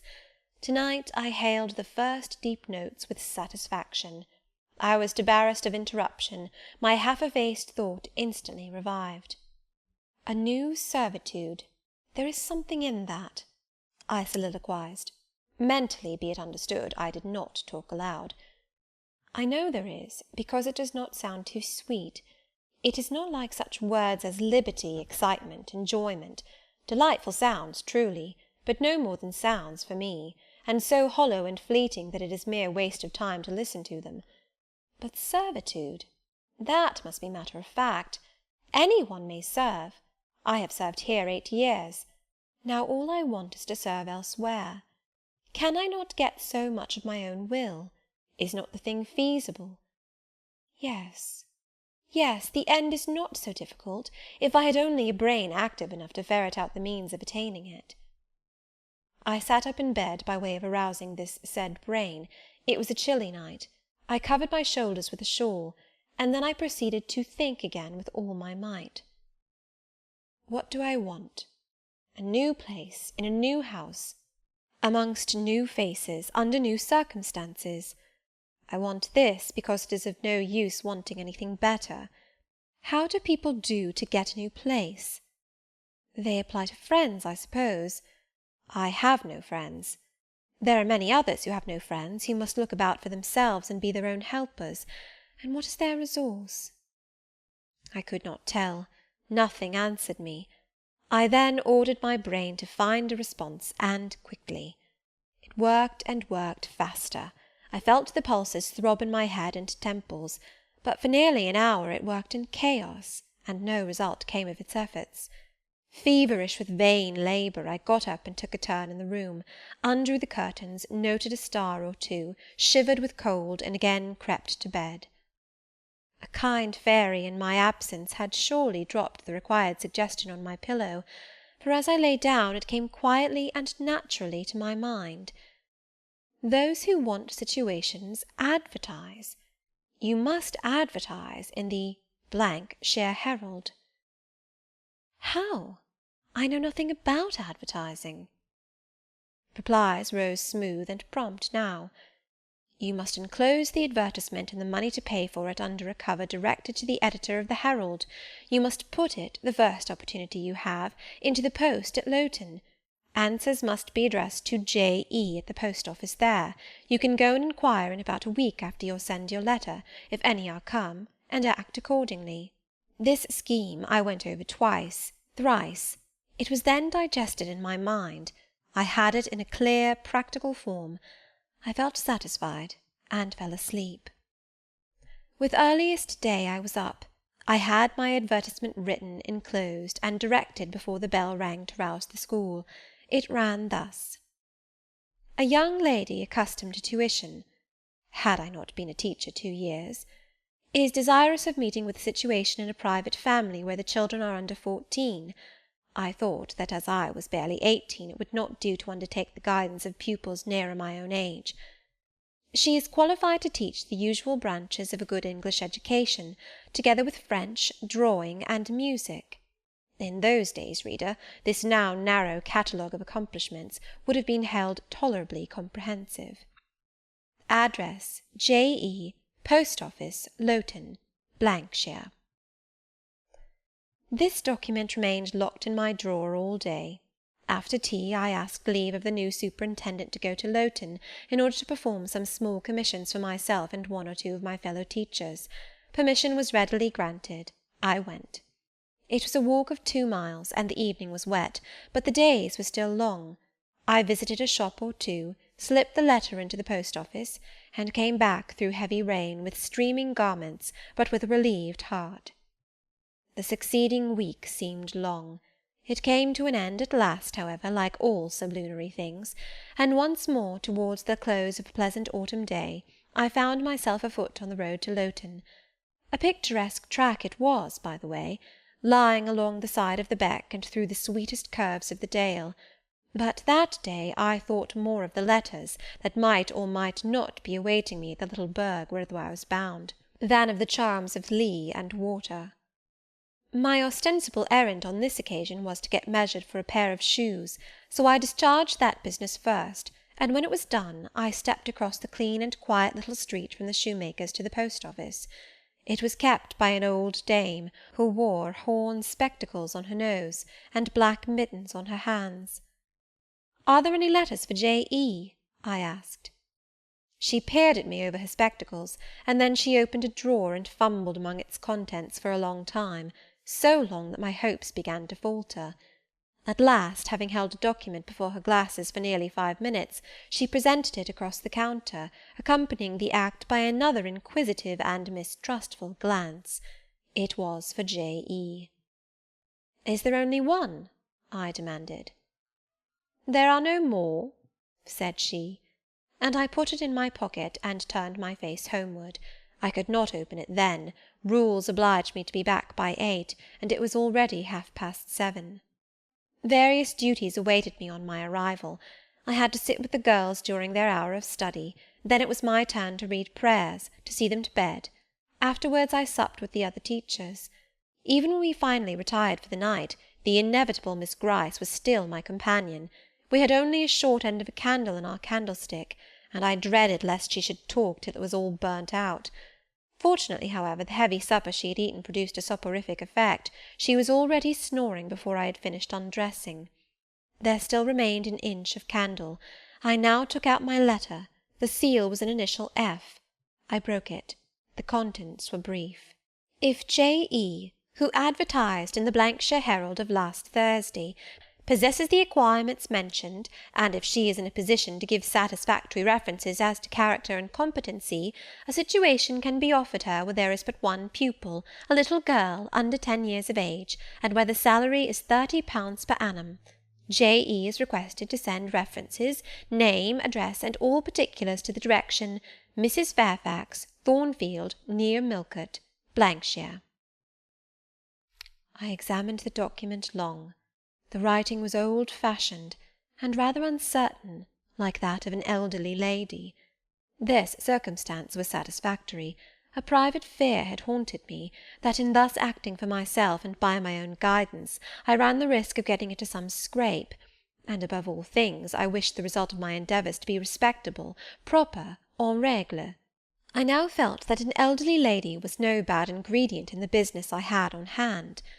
Mrs. Fairfax. I saw her in a black gown and widow's cap, frigid perhaps, but not uncivil, a model of elderly English respectability. Thornfield. That doubtless was the name of her house, a neat, orderly spot, I was sure, though I failed in my efforts to conceive a correct plan of the premises. Millcote, Blankshire. I brushed up my recollections of the map of England. Yes, I saw it, both the shire and the town. Blankshire was 70 miles nearer London than the remote county where I now resided. That was a recommendation to me. I longed to go where there was life and movement. Millcote was a large manufacturing town on the banks of the A. A busy place enough, doubtless, so much the better. It would be a complete change at least. Not that my fancy was much captivated by the idea of long chimneys and clouds of smoke.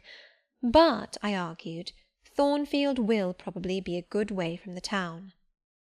Here the socket of the candle dropped, and the wick went out. Next day new steps were to be taken. My plans could no longer be confined to my own breast. I must impart them in order to achieve their success.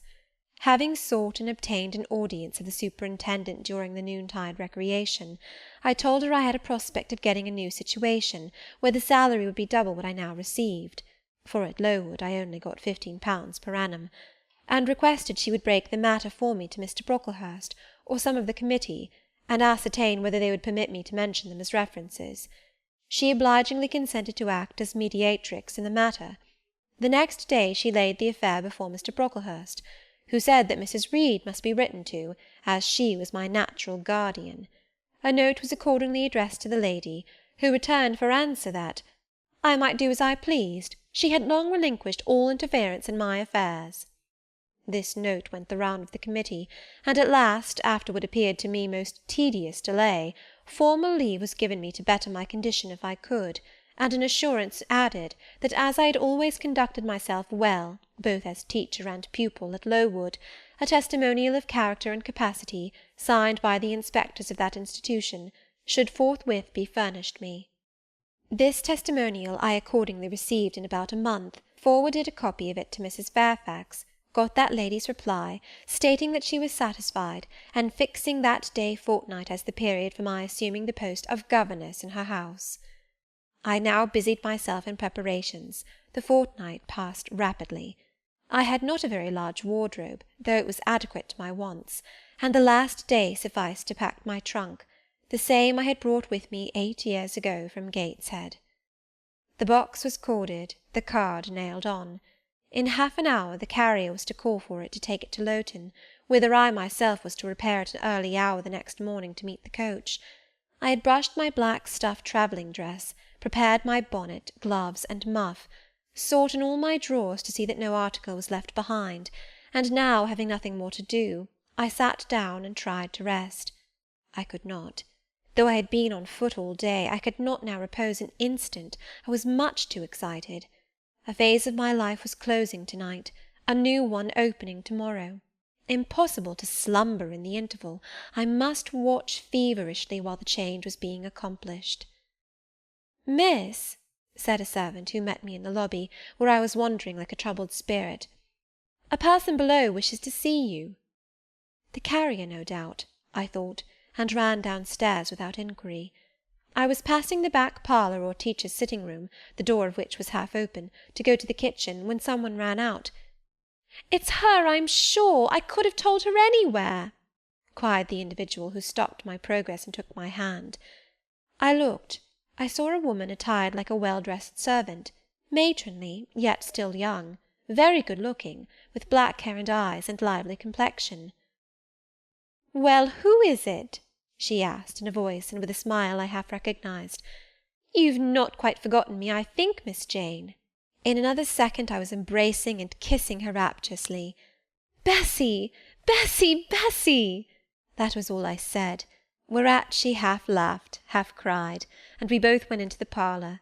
By the fire stood a little fellow of 3 years old, in plaid frock and trousers. "That is my little boy," said Bessy directly. "Then you are married, Bessy?"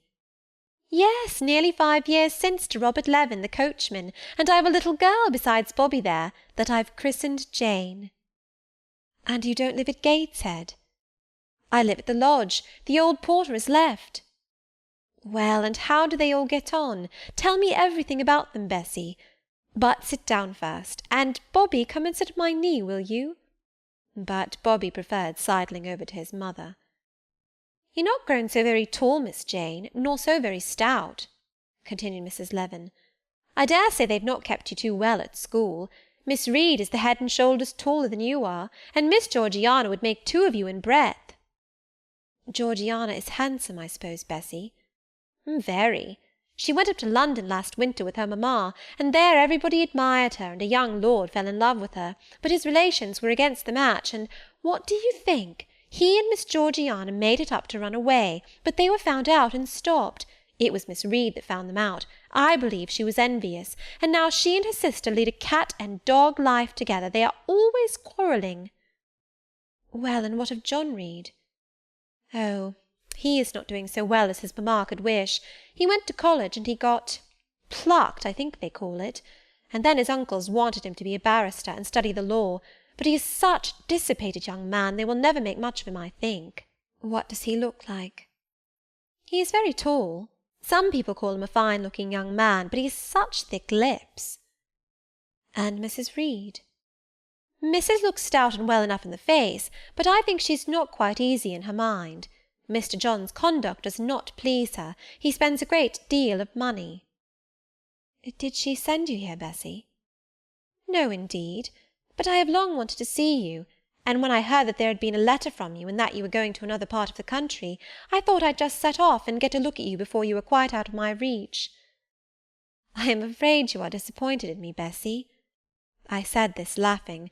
I perceived that Bessy's glance, though it expressed regard, did in no shape denote admiration. "No, Miss Jane, not exactly. You are genteel enough, you look like a lady, and it is as much as I ever expected of you. You were no beauty as a child." I smiled at Bessy's frank answer. I felt that it was correct, but I confess I was not quite indifferent to its import. At 18 most people wish to please, and the conviction that they have not an exterior likely to second that desire brings anything but gratification. "I dare say you are clever, though," continued Bessy, by way of solace. "What can you do? Can you play on the piano?" "A little." There was one in the room. Bessy went and opened it, and then asked me to sit down and give her a tune. I played a waltz or two, and she was charmed. "The Miss Reeds could not play as well," said she exultingly. "I always said you would surpass them in learning. And can you draw?" "That is one of my paintings over the chimney-piece." It was a landscape in water-colours, of which I had made a present to the superintendent, in acknowledgment of her obliging mediation with the committee on my behalf, and which she had framed and glazed. "Well, that is beautiful, Miss Jane. It is as fine a picture as any Miss Reed's drawing-master could paint, let alone the young ladies themselves, who could not come near it. And have you learnt French?" "Yes, Bessy, I can both read it and speak it."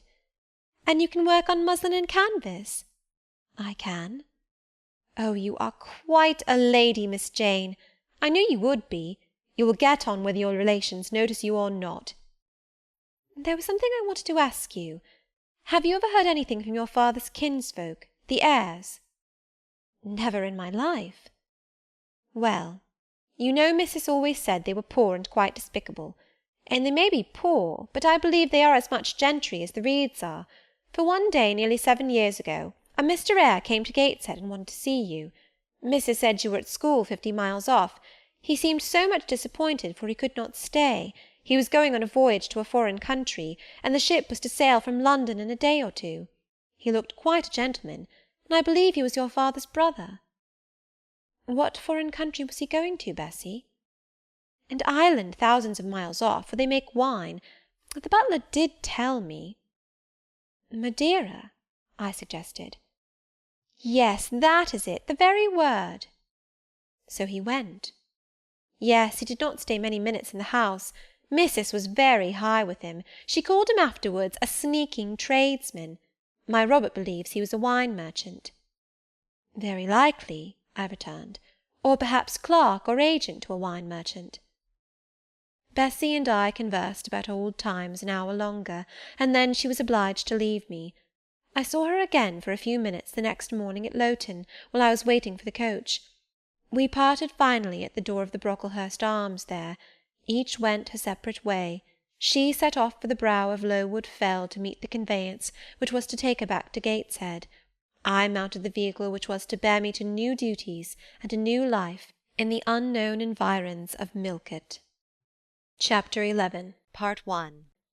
A new chapter in a novel is something like a new scene in a play, and when I draw up the curtain this time, reader, you must fancy you see a room in the George Inn at Millcote, with such large figured papering on the walls as inn-rooms have, such a carpet, such furniture, such ornaments on the mantelpiece, such prints, including a portrait of George III, and another of the Prince of Wales, and a representation of the death of Wolfe. All this is visible to you by the light of an oil lamp hanging from the ceiling, and by that of an excellent fire, near which I sit in my cloak and bonnet. My muff and umbrella lie on the table, and I am warming away the numbness and chill contracted by 16 hours' exposure to the rawness of an October day. I left Lowton at 4 o'clock a.m., and the Millcote town clock is now just striking 8. Reader, though I look comfortably accommodated, I am not very tranquil in my mind. I thought when the coach stopped here, there would be some one to meet me. I looked anxiously round as I descended the wooden steps the boots placed for my convenience, expecting to hear my name pronounced, and to see some description of carriage waiting to convey me to Thornfield. Nothing of the sort was visible, and when I asked a waiter if any one had been to inquire after a Miss Eyre, I was answered in the negative, so I had no resource but to request to be shown into a private room, and here I am waiting, while all sorts of doubts and fears are troubling my thoughts. It is a very strange sensation to inexperienced youth to feel itself quite alone in the world, cut adrift from every connection, uncertain whether the port to which it is bound can be reached, and prevented by many impediments from returning to that it has quitted. The charm of adventure sweetens that sensation, the glow of pride warms it, but then the throb of fear disturbs it, and fear with me became predominant when half an hour elapsed and I was still alone. I bethought myself to ring the bell. "Is there a place in this neighbourhood called Thornfield?" I asked of the waiter who answered the summons. "Thornfield? I don't know, mum. I'll inquire at the bar." He vanished, but reappeared instantly. "Is your name Eyre, miss?" "Yes." "Person here waiting for you." I jumped up, took my muff and umbrella, and hastened into the inn passage. A man was standing by the open door, and in the lamplit street I dimly saw a one-horse conveyance. "This will be your luggage, I suppose?" said the man rather abruptly when he saw me, pointing to my trunk in the passage. "Yes." He hoisted it on to the vehicle, which was a sort of car, and then I got in. Before he shut me up, I asked him how far it was to Thornfield. "A matter of 6 miles." "How long shall we be before we get there?" "Happen an hour and a half." He fastened the car door, climbed to his own seat outside, and set off. Our progress was leisurely, and gave me ample time to reflect. I was content to be at length so near the end of my journey, and as I leaned back in the comfortable, though not elegant conveyance, I meditated much at my ease. I suppose, thought I, judging from the plainness of the servant and carriage, Mrs. Fairfax is not a very dashing person. So much the better. I never lived amongst fine people but once, and I was very miserable with them. I wonder if she lives alone except this little girl. If so, and if she is in any degree amiable, I shall be surely able to get on with her. I will do my best. It is a pity that doing one's best does not always answer. At Lowood, indeed, I took that resolution, kept it, and succeeded in pleasing. But with Mrs. Reed, I remember my best was always spurned with scorn. I pray God Mrs. Fairfax may not turn out a second Mrs. Reed. But if she does, I am not bound to stay with her. Let the worst come to the worst, I can advertise again. How far are we now on our road, I wonder? I let down the window and looked out. Millcote was behind us. Judging by the number of its lights, it seemed a place of considerable magnitude, much larger than Lowton. We were now, as far as I could see, on a sort of common, but there were houses scattered all over the district. I felt we were in a different region to Lowood, more populous, less picturesque, more stirring, less romantic. The roads were heavy, the night misty. My conductor let his horse walk all the way, and the hour and a half extended, I verily believe, to 2 hours. At last he turned in his seat and said, "You're known so far for Thornfield now." Again I looked out. We were passing a church. I saw its low, broad tower against the sky, and its bell was tolling a quarter. I saw a narrow galaxy of lights, too, on a hillside, marking a village or hamlet. About 10 minutes after, the driver got down and opened a pair of gates. We passed through, and they clashed to behind us. We now slowly ascended a drive, and came upon the long front of a house. Candlelight gleamed from one curtained bow window, all the rest were dark. The car stopped at the front door. It was opened by a maidservant. I alighted and went in. "Will you walk this way, ma'am?" said the girl, and I followed her across a square hall with high doors all round. She ushered me into a room whose double illumination of fire and candle at first dazzled me, contrasting as it did with the darkness to which my eyes had been for 2 hours inured. When I could see, however, a cosy and agreeable picture presented itself to my view. A snug, small room, a round table by a cheerful fire, an arm-chair high-backed and old-fashioned, wherein sat the neatest imaginable little elderly lady, in widow's cap, black silk gown, and snowy muslin apron, exactly like what I had fancied Mrs. Fairfax, only less stately and milder-looking. She was occupied in knitting. A large cat sat demurely at her feet. Nothing, in short, was wanting to complete the beau ideal of domestic comfort. A more reassuring introduction for a new governess could scarcely be conceived. There was no grandeur to overwhelm, no stateliness to embarrass, and then, as I entered, the old lady got up and promptly and kindly came forward to meet me. "How do you do, my dear? I'm afraid you have had a tedious ride. John drives so slowly. You must be cold. Come to the fire." "Mrs. Fairfax, I suppose?" said I. "Yes, you are right. Do sit down." She conducted me to her own chair, and then began to remove my shawl and untie my bonnet strings. I begged she would not give herself so much trouble. "Oh, it is no trouble. I dare say your own hands are almost numbed with cold. Leah, make a little hot negus and cut a sandwich or two. Here are the keys of the store-room." And she produced from her pocket a most housewifely bunch of keys, and delivered them to the servant. "Now then, draw nearer to the fire," she continued. "You've brought your luggage with you, haven't you, my dear?" "Yes, ma'am." "I'll see it carried into your room," she said, and bustled out. She treats me like a visitor, thought I. I little expected such a reception. I anticipated only coldness and stiffness. This is not like what I have heard of the treatment of governesses, but I must not exult too soon. She returned, with her own hands cleared her knitting apparatus and a book or two from the table, to make room for the tray which Leah now brought, and then herself handed me the refreshments. I felt rather confused at being the object of more attention than I had ever before received, and that, too, shown by my employer and superior. But as she did not seem herself to consider she was doing anything out of her place, I thought it better to take her civilities quietly. "Shall I have the pleasure of seeing Miss Fairfax to-night?" I asked, when I had partaken of what she offered me. "What did you say, my dear?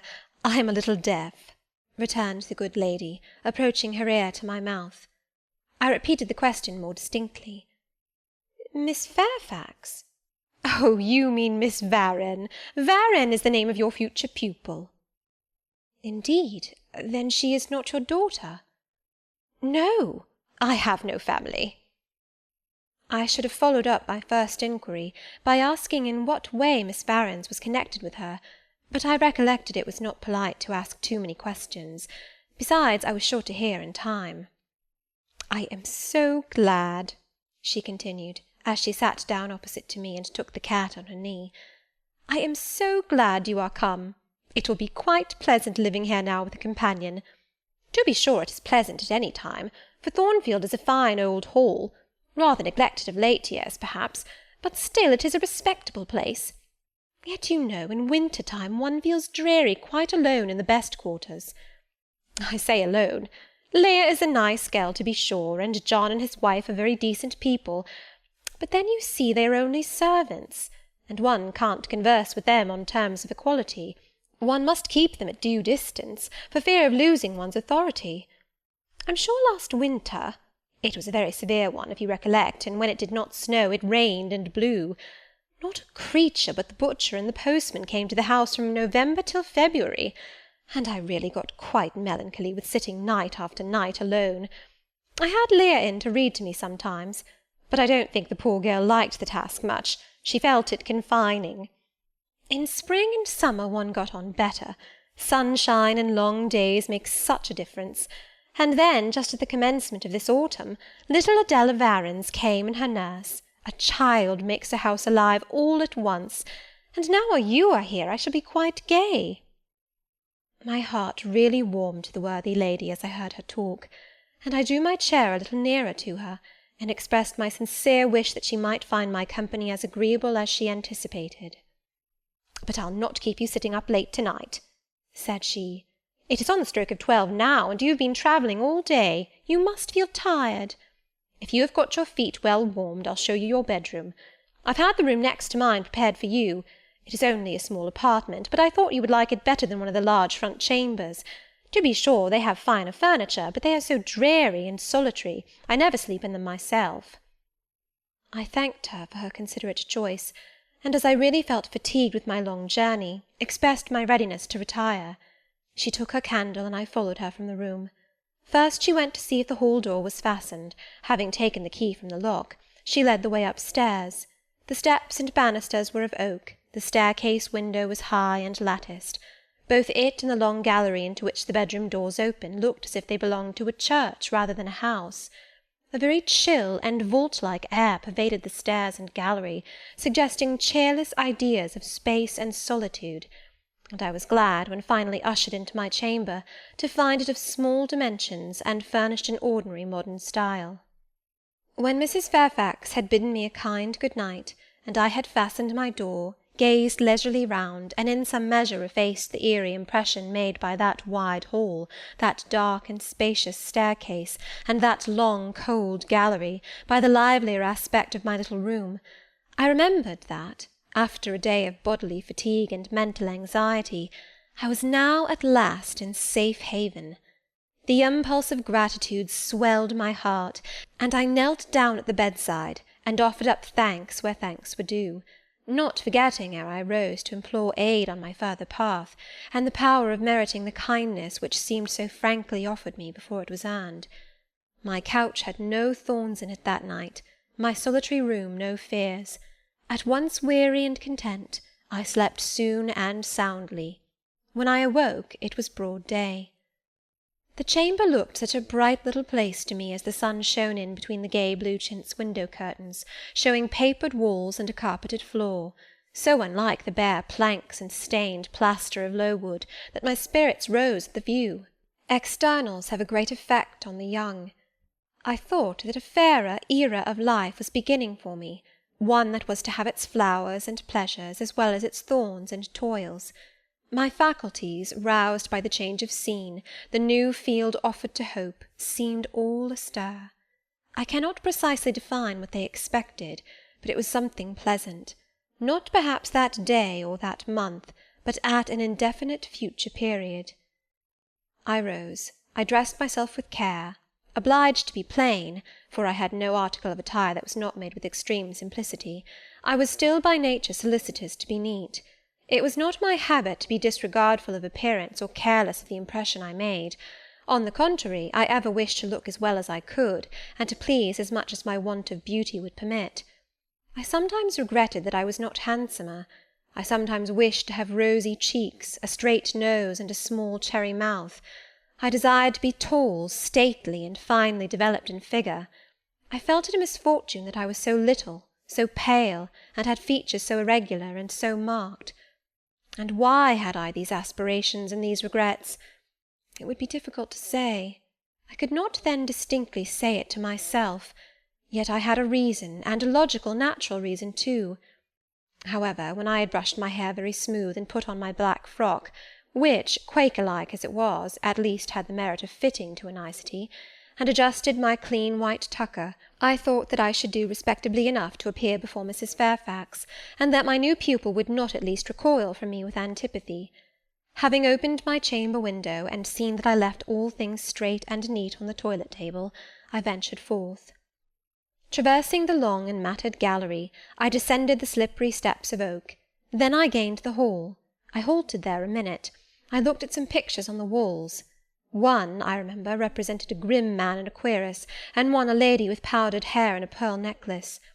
At a bronze lamp pendant from the ceiling, at a great clock whose case was of oak curiously carved, an ebon black with time and rubbing. Everything appeared very stately and imposing to me, but then I was so little accustomed to grandeur. The hall door, which was half of glass, stood open. I stepped over the threshold. It was a fine autumn morning. The early sun shone serenely on embrowned groves and still green fields. Advancing on to the lawn, I looked up and surveyed the front of the mansion. It was 3 stories high, of proportions not vast, though considerable, a gentleman's manor-house, not a nobleman's seat. Battlements round the top gave it a picturesque look. Its grey front stood out well from the background of a rookery, whose cawing tenants were now on the wing. They flew over the lawn and grounds to alight in a great meadow, from which these were separated by a sunk fence, and where an array of mighty old thorn-trees, strong, knotty, and broad as oaks, at once explained the etymology of the mansion's designation.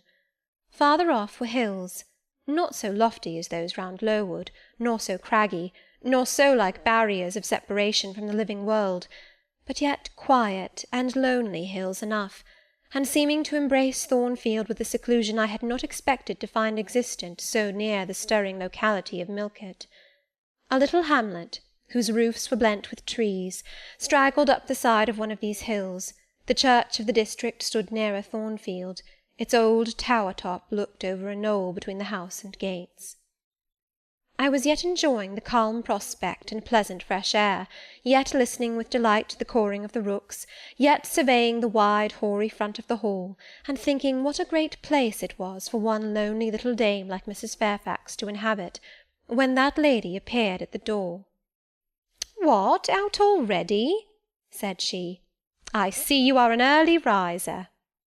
I went up to her, and was received with an affable kiss and shake of the hand. "How do you like Thornfield?" she asked. I told her I liked it very much. "Yes," she said, "it is a pretty place, but I fear it will be getting out of order unless Mr. Rochester should take it into his head to come and reside here permanently, or at least visit it rather oftener. Great houses and fine grounds require the presence of the proprietor." "Mr. Rochester?" I exclaimed. "Who is he?" "The owner of Thornfield," she responded quietly. "Did you not know he was called Rochester?" Of course I did not. I had never heard of him before, but the old lady seemed to regard his existence as a universally understood fact, with which everybody must be acquainted by instinct. "I thought," I continued, Thornfield belonged to you?" "To me! Bless you, child, what an idea! To me! I am only the housekeeper, the manager. To be sure, I am distantly related to the Rochesters by the mother's side, or at least my husband was. He was a clergyman, incumbent of Hay, that little village yonder on the hill, and that church near the gates was his. The present Mr. Rochester's mother was a Fairfax, and second cousin to my husband. But I never presume on the connection. In fact, it is nothing to me. I consider myself quite in the light of an ordinary housekeeper. My employer is always civil, and I expect nothing more." "And the little girl, my pupil?" "She is Mr. Rochester's ward. He commissioned me to find a governess for her. He intended to have her brought up in Blankshire, I believe. Here she comes, with her bonne, as she calls her nurse." The enigma then was explained. This affable and kind little widow was no great dame, but a dependent like myself. I did not like her the worse for that. On the contrary, I felt better pleased than ever. The equality between her and me was real, not the mere result of condescension on her part. So much the better, my position was all the freer. As I was meditating on this discovery, a little girl, followed by her attendant, came running up the lawn. I looked to my pupil, who did not at first appear to notice me.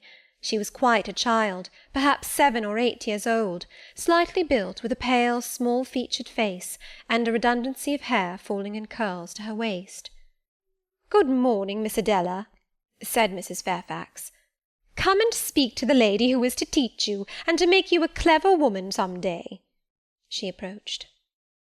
"C'est là ma gouvernante," said she, pointing to me, and addressing her nurse, who answered, "Mais oui, certainement." "Are they foreigners?" I inquired, amazed at hearing the French language. "The nurse is a foreigner, and Adela was born on the continent, and I believe never left it until within 6 months ago. When she first came here she could speak no English. Now she can make shift to talk it a little. I don't understand her, she mixes it so with French, but you will make out her meaning very well, I dare say."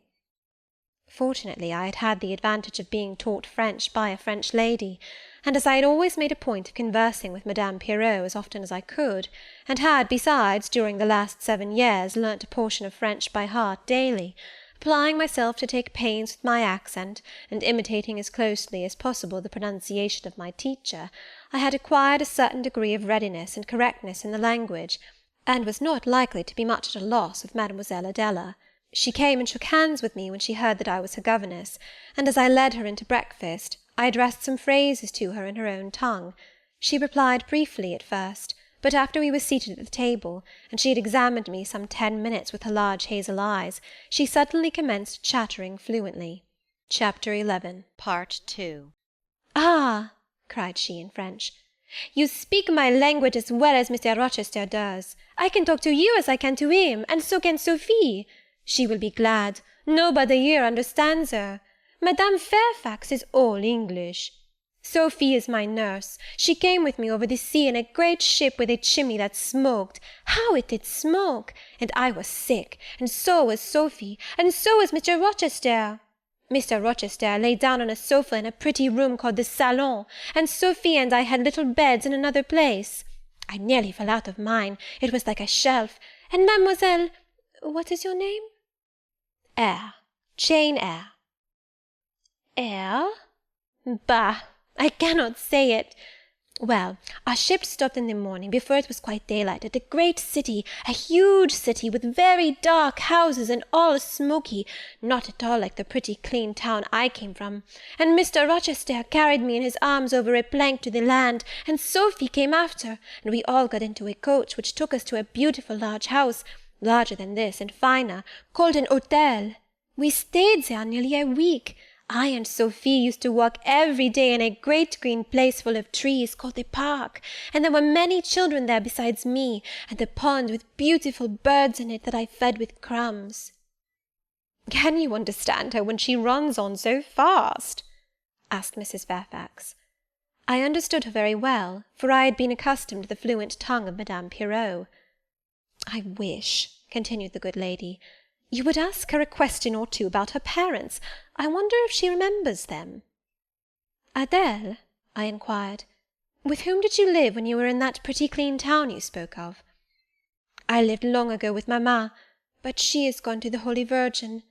Mamma used to teach me to dance and sing and to say verses.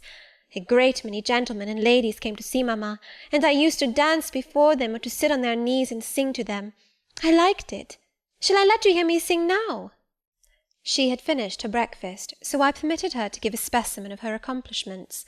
Descending from her chair, she came and placed herself on my knee. Then, folding her little hands demurely before her, shaking back her curls and lifting her eyes to the ceiling, she commenced singing a song from some opera. It was the strain of a forsaken lady, who, after bewailing the perfidy of her lover, calls pride to her aid, desires her attendant to deck her in her brightest jewels and richest robes, and resolves to meet the false one that night at a ball, and prove to him, by the gaiety of her demeanour, how little his desertion has affected her. The subject seems strangely chosen for an infant singer, but I suppose the point of the exhibition lay in hearing the notes of love and jealousy warbled with the lisp of childhood, and in very bad taste that point was, at least I thought so. Adele sang the canzonet tunefully enough, and with the naivete of her age. This achieved, she jumped from my knee and said, "Now, mademoiselle, I will repeat you some poetry." Assuming an attitude, she began La Ligue des Rats, Fable de La Fontaine. She then declaimed the little piece with an attention to punctuation and emphasis, a flexibility of voice, and an appropriateness of gesture, very unusual indeed at her age, and which proved she had been very carefully trained. "Was it your mamma who taught you that piece?" I asked. "Yes, and she just used to say it in this way. Qu'avez-vous donc? Lui dit un de ses rats. Parlez!" She made me lift my hand so, to remind me to raise my voice at the question. Now shall I dance for you?" "No, that will do. But after your mamma went to the Holy Virgin, as you say, with whom did you live then?" "With Madame Frederic and her husband. She took care of me, but she is nothing related to me. I think she is poor, for she had not so fine a house as mamma. I was not long there. Mr. Rochester asked me if I would like to go and live with him in England, and I said yes, for I knew Mr. Rochester before I knew Madame Frederic, and he was always kind to me, and gave me pretty dresses and toys. But you see, he has not kept his word, for he has brought me to England, and now he has gone back again himself, and I never see him." After breakfast, Adele and I withdrew to the library, which room, it appears, Mr. Rochester had directed should be used as the schoolroom. Most of the books were locked up behind glass doors, but there was one bookcase left open, containing everything that could be needed in the way of elementary works, and several volumes of light literature, poetry, biography, travels, a few romances, etc. I suppose he had considered that these were all the governess would require for her private perusal, and indeed they contented me amply for the present. Compared with the scanty pickings I had now and then been able to glean at Lowood, they seemed to offer an abundant harvest of entertainment and information. In this room, too, there was a cabinet piano, quite new and of superior tone, also an easel for painting, and a pair of globes. I found my pupil sufficiently docile, though disinclined to apply. She had not been used to regular occupation of any kind. I felt it would be injudicious to confine her too much at first. So, when I had talked to her a great deal, and got her to learn a little, and when the morning had advanced to noon, I allowed her to return to her nurse. I then proposed to occupy myself till dinner-time in drawing some little sketches for her use. As I was going upstairs to fetch my portfolio and pencils, Mrs. Fairfax called to me. "Your morning school hours are over now, I suppose?" said she. She was in a room the folding doors of which stood open. I went in when she addressed me. It was a large, stately apartment, with purple chairs and curtains, a Turkey carpet, walnut-panelled walls, one vast window rich in slanted glass, and a lofty ceiling nobly moulded. Mrs. Fairfax was dusting some vases of fine purple spar, which stood on a sideboard. "What a beautiful room!" I exclaimed as I looked round, for I had never seen before any half so imposing. "Yes, this is the dining-room. I have just opened the window to let in a little air and sunshine, for everything gets so damp in apartments that are seldom inhabited.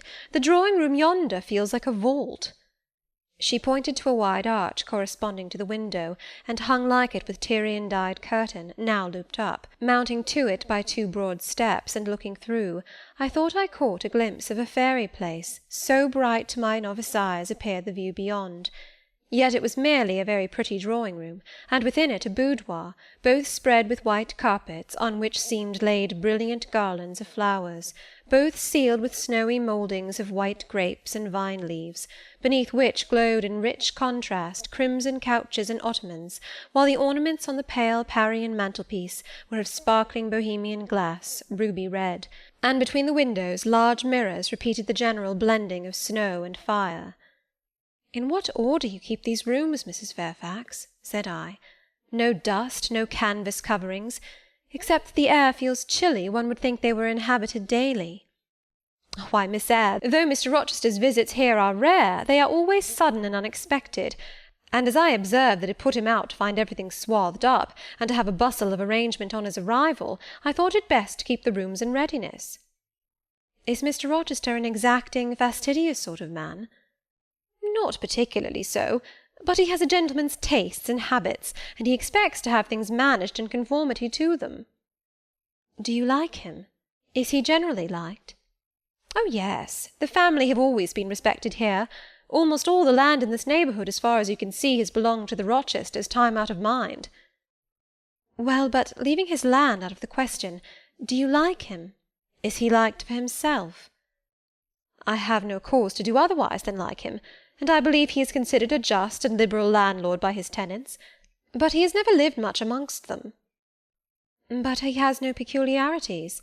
What, in short, is his character?" "Oh, his character is unimpeachable, I suppose. He is rather peculiar, perhaps. He has travelled a great deal, and seen a great deal of the world, I should think. I dare say he is clever, but I never had much conversation with him." "In what way is he peculiar?" "I don't know. It is not easy to describe. Nothing striking. But you feel it when he speaks to you. You cannot be always sure whether he is in jest or earnest, whether he is pleased or the contrary. You don't thoroughly understand him, in short. At least I don't. But it is of no consequence. He is a very good master." This was all the account I got from Mrs. Fairfax of her employer and mine.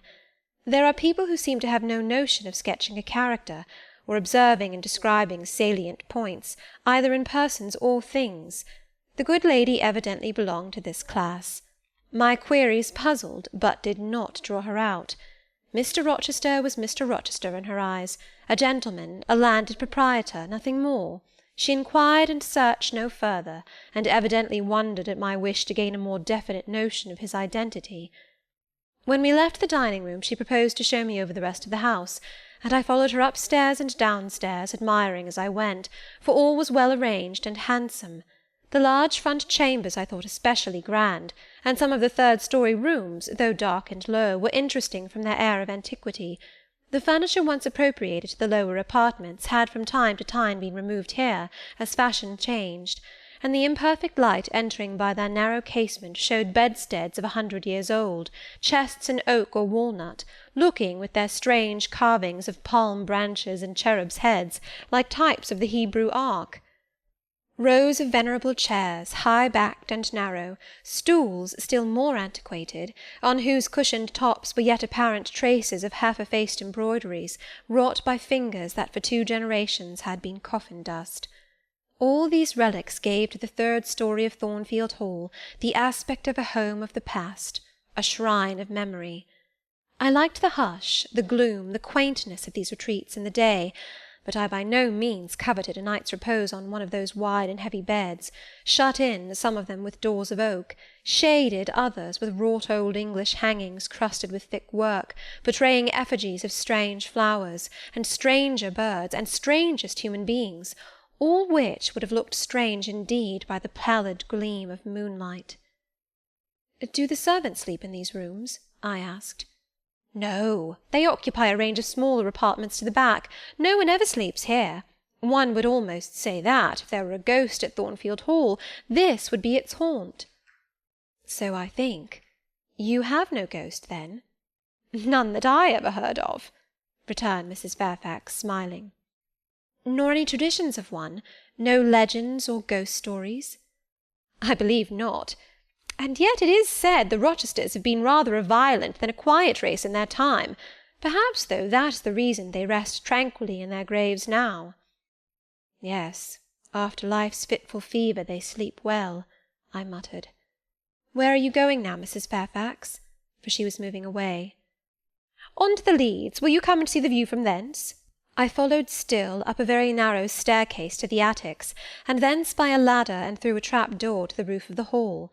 I was now on a level with the crow colony, and could see into their nests. Leaning over the battlements and looking far down, I surveyed the grounds laid out like a map, the bright and velvet lawn closely girdling the grey base of the mansion, the field, wide as a park, dotted with its ancient timber, the wood, dun and sere, divided by a path visibly overgrown, greener with moss than the trees were with foliage, the church at the gates, the road, the tranquil hills, all reposing in the autumn day's sun, the horizon bounded by a propitious sky, azure, marbled with pearly white. No feature in the scene was extraordinary, but all was pleasing. When I turned from it and repassed the trap-door, I could scarcely see my way down the ladder. The attic seemed black as a vault compared with that arch of blue air to which I had been looking up, and to that sunlit scene of grove, pasture, and green hill, of which the hall was the centre, and over which I had been gazing with delight. Mrs. Fairfax stayed behind a moment to fasten the trap-door. I, by drift of groping, found the outlet from the attic, and proceeded to descend the narrow garret staircase. I lingered in the long passage to which this led, separating the front and back rooms of the third story, narrow, low, and dim, with only one little window at the far end, and looking, with its 2 rows of small black doors all shut, like a corridor in some Bluebeard's castle. While I paced softly on, the last sound I expected to hear in so still a region, a laugh, struck my ear. It was a curious laugh, distinct, formal, mirthless. I stopped. The sound ceased, only for an instant. It began again, louder, for at first, though distinct, it was very low. It passed off in a clamorous peal that seemed to wake an echo in every lonely chamber, though it originated but in one, and I could have pointed out the door from which the accents issued. "Mrs. Fairfax," I called out, for now I heard her descending the great stairs, "did you hear that loud laugh? Who is it?" "Some of the servants, very likely," she answered. "Perhaps Grace Poole." "Did you hear it?" I again inquired. "Yes, plainly. I often hear her. She sews in one of these rooms. Sometimes Leah is with her. They are frequently noisy together." The laugh was repeated in its low syllabic tone, and terminated in an odd murmur. "Grace!" exclaimed Mrs. Fairfax. I really did not expect any Grace to answer, for though the laugh was as tragic, as preternatural a laugh as any I have heard, and but that it was high noon, and that no circumstance of ghostliness accompanied the curious cachinnation, but that neither scene nor season favoured fear, I should have been superstitiously afraid. However, the event showed me I was a fool for entertaining a sense even of surprise. The door nearest me opened, and a servant came out, a woman of between 30 and 40, a set, square-made figure, red-haired, and with a hard, plain face. Any apparition less romantic or less ghostly could scarcely be conceived. "Too much noise, Grace," said Mrs. Fairfax. "Remember directions." Grace curtsied silently and went in. "She is a person we have to sew and assist Leah in her housemaid's work," continued the widow. "Not altogether unobjectionable in some points, but she does well enough. By the by, how have you got on with your new pupil this morning?"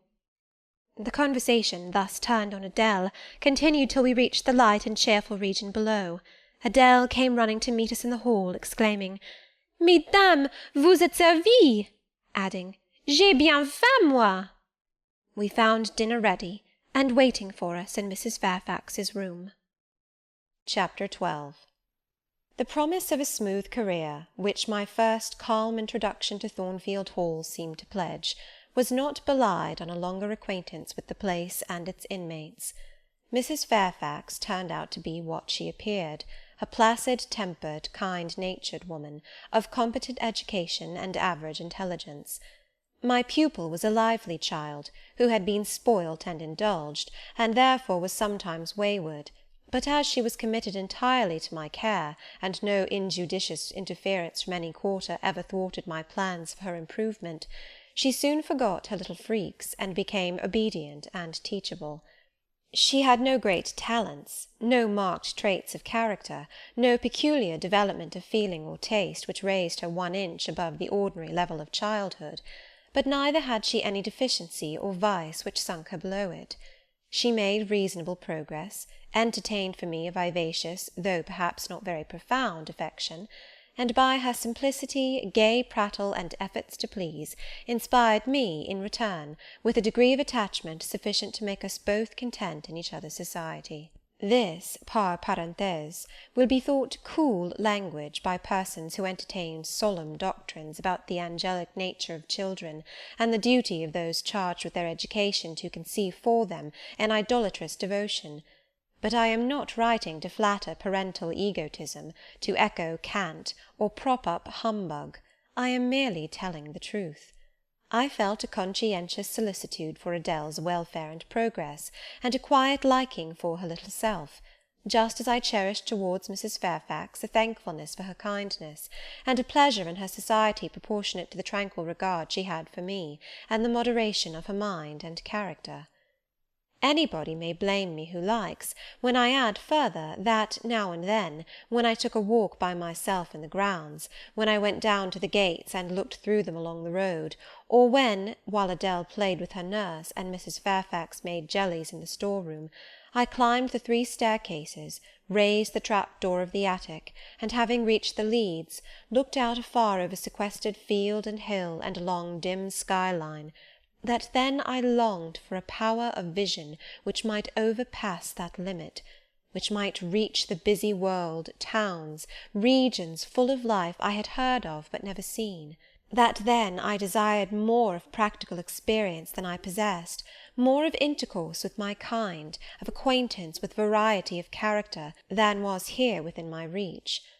I valued what was good in Mrs. Fairfax, and what was good in Adèle, but I believed in the existence of other and more vivid kinds of goodness, and what I believed in I wished to behold. Who blames me? Many, no doubt, and I shall be called discontented. I could not help it. The restlessness was in my nature. It agitated me to pain sometimes. Then my sole relief was to walk along the corridor of the 3rd story, backwards and forwards, safe in the silence and solitude of the spot, and allow my mind's eye to dwell on whatever bright visions rose before it, and certainly they were many and glowing, to let my heart be heaved by the exultant movement, which, while it swelled it in trouble, expanded it with life, and, best of all, to open my inward ear to a tale that was never ended, a tale my imagination created, and narrated continuously, quickened with all of incident, life, fire, feeling, that I desired and had not in my actual existence. It is in vain to say human beings ought to be satisfied with tranquillity. They must have action, and they will make it if they cannot find it. Millions are condemned to a stiller doom than mine, and millions are in silent revolt against their lot. Nobody knows how many rebellions, besides political rebellions, ferment in the masses of life which people earth. Women are supposed to be very calm generally, but women feel just as men feel. They need exercise for their faculties, and a field for their efforts, as much as their brothers do. They suffer from too rigid a restraint, too absolute a stagnation, precisely as men would suffer; and it is narrow-minded in their more privileged fellow-creatures to say that they ought to confine themselves to making puddings and knitting stockings, to playing on the piano and embroidering bags. It is thoughtless to condemn them, or laugh at them, if they seek to do more or learn more than custom has pronounced necessary for their sex. When thus alone, I not unfrequently heard Grace Poole's laugh, the same peal, the same low, slow ha, ha, which, when first heard, had thrilled me. I heard, too, her eccentric murmurs, stranger than her laugh. There were days when she was quite silent, but there were others when I could not account for the sounds she made. Sometimes I saw her, She would come out of her room with a basin, or a plate, or a tray in her hand, go down to the kitchen, and shortly return, generally, oh, romantic reader, forgive me for telling the plain truth, bearing a pot of porter. Her appearance always acted as a damper to the curiosity raised by her oral oddities. Hard-featured and staid, she had no point to which interest could attach. I made some attempts to draw her into conversation, but she seemed a person of few words. A monosyllabic reply usually cut short every effort of that sort. The other members of the household, viz., John and his wife, Leah the housemaid, and Sophie the French nurse, were decent people, but in no respect remarkable. With Sophie I used to talk French, and sometimes I asked her questions about her native country, but she was not of a descriptive or narrative turn, and generally gave such vapid and confused answers as were calculated rather to check than encourage inquiry. October, November, December passed away. One afternoon in January, Mrs. Fairfax had begged a holiday for Adele because she had a cold, and as Adele seconded the request with an ardour that reminded me how precious occasional holidays had been to me in my own childhood, I accorded it, deeming that I did well in showing pliability on the point. It was a fine calm day, though very cold. I was tired of sitting still in the library through a whole long morning. Mrs. Fairfax had just written a letter which was waiting to be posted, so I put on my bonnet and cloak, and volunteered to carry it to Hay. The distance, 2 miles, would be a pleasant winter afternoon walk.